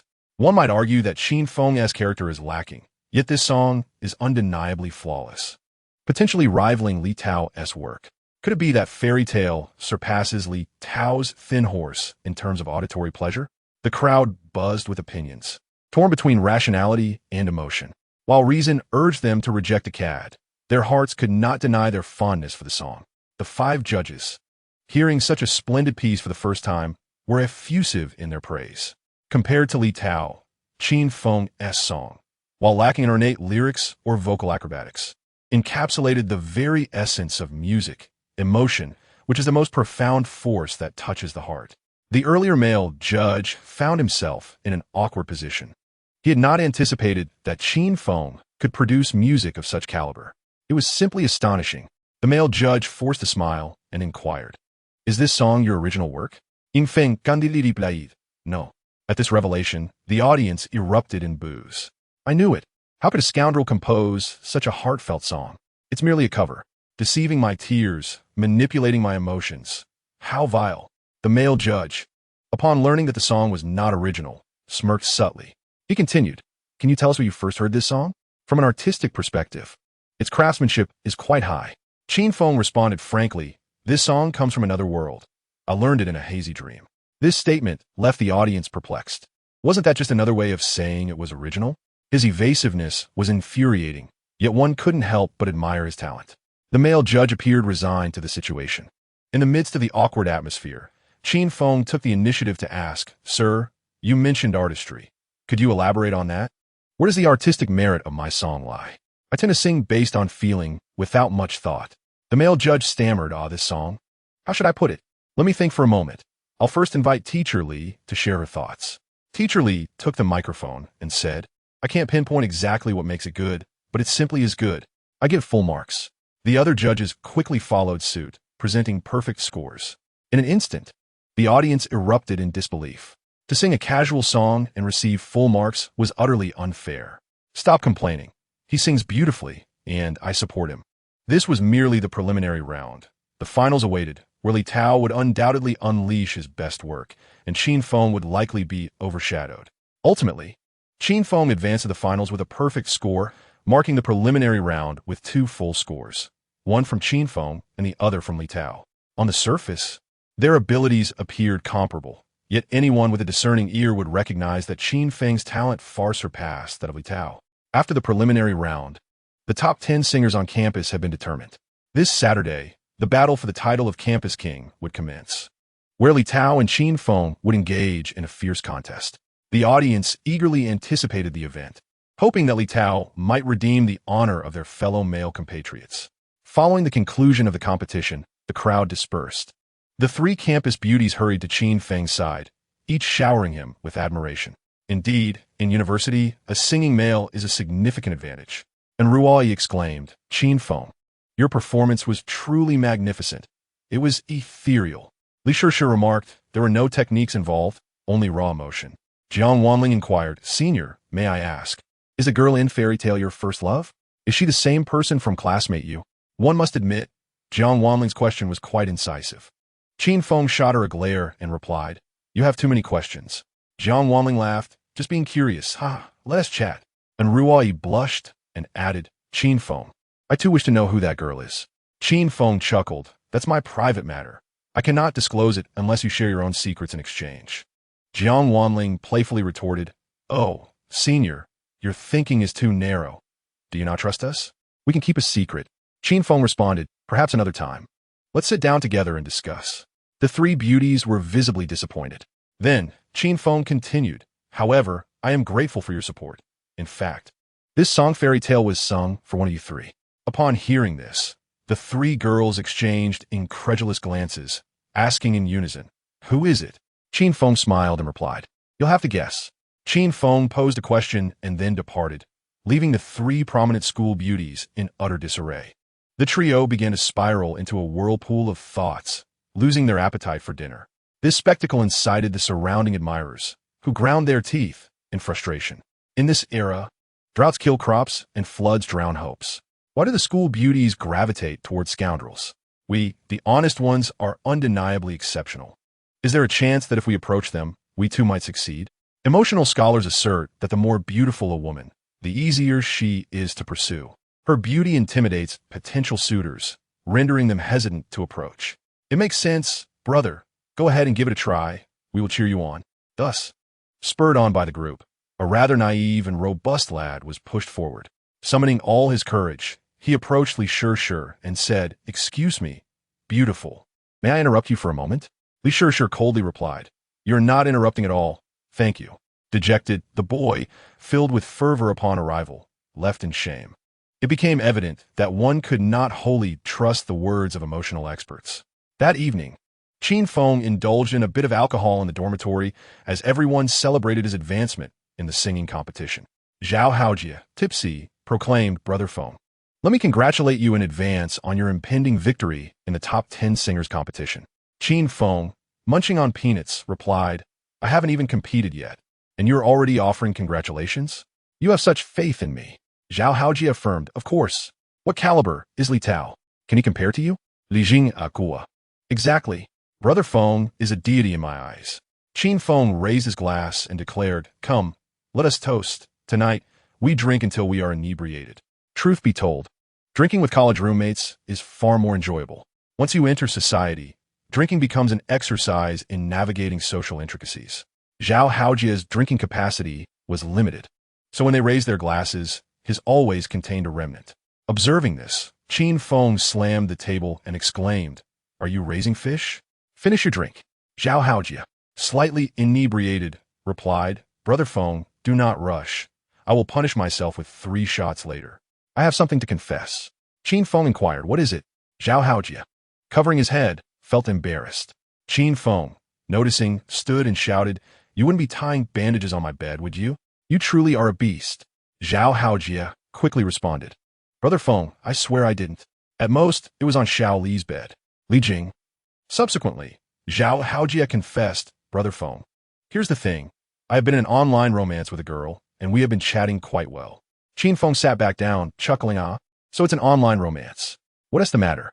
Do you want me to offer my counsel? No problem. Zhao Haojie blushed and said, Let me finish. I have a girlfriend from online, but when we exchange photos, I use your picture, so... Qin Feng was bewildered. What kind of operation is this?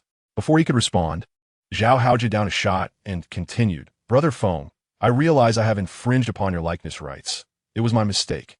But now you must help me. We have arranged to meet tomorrow. Qin Feng was astounded. You use my photo for online dating? You mean to meet in person tomorrow? Zhao Haojie nodded. Yes, that's right. So I hope you can assist me by going to meet her. Qin Feng was at a loss for words. This was truly a hilarious situation. One would need a decade of brain freeze to concoct such a scenario. Qin Feng countered. So you expect me to meet the girl you chatted with? Well, she ends up liking me. Zhao Haojie had no retort. Li Jing chimed in. Jiego, quickly by Brother Feng a balloon. You need to feel someone involved. Zhao Haojie sighed. Brother Feng, please help me out first. Get a sense of her temperament, and we can discuss the rest later. Qin Feng promptly refused. What do you take me for? I am a man of principles. I never engage in casual meetups. What age are we in? Online romance is not my style. I have always preferred face-to-face encounters. Zhao Haojie replied, but she's very beautiful. Qin Feng responded, that could be considered. Zhao Haojie added, Brother Feng, she is exceptionally attractive. Compared to Nruoi, she is even more stunning. Qin Feng coldly remarked, No pictures, no deal. Zhao Haojie retrieved his phone, scrolled through the chat history, and found the photos sent by the girl. A candid shot and a barefaced picture. One could not deny that she was indeed enchanting, particularly with her captivating fox-like eyes that ensnared the heart. Li Jing exclaimed, "Wow, Jiego, where did you meet such a beautiful girl? Is she from our school? She should be on the school beauty list."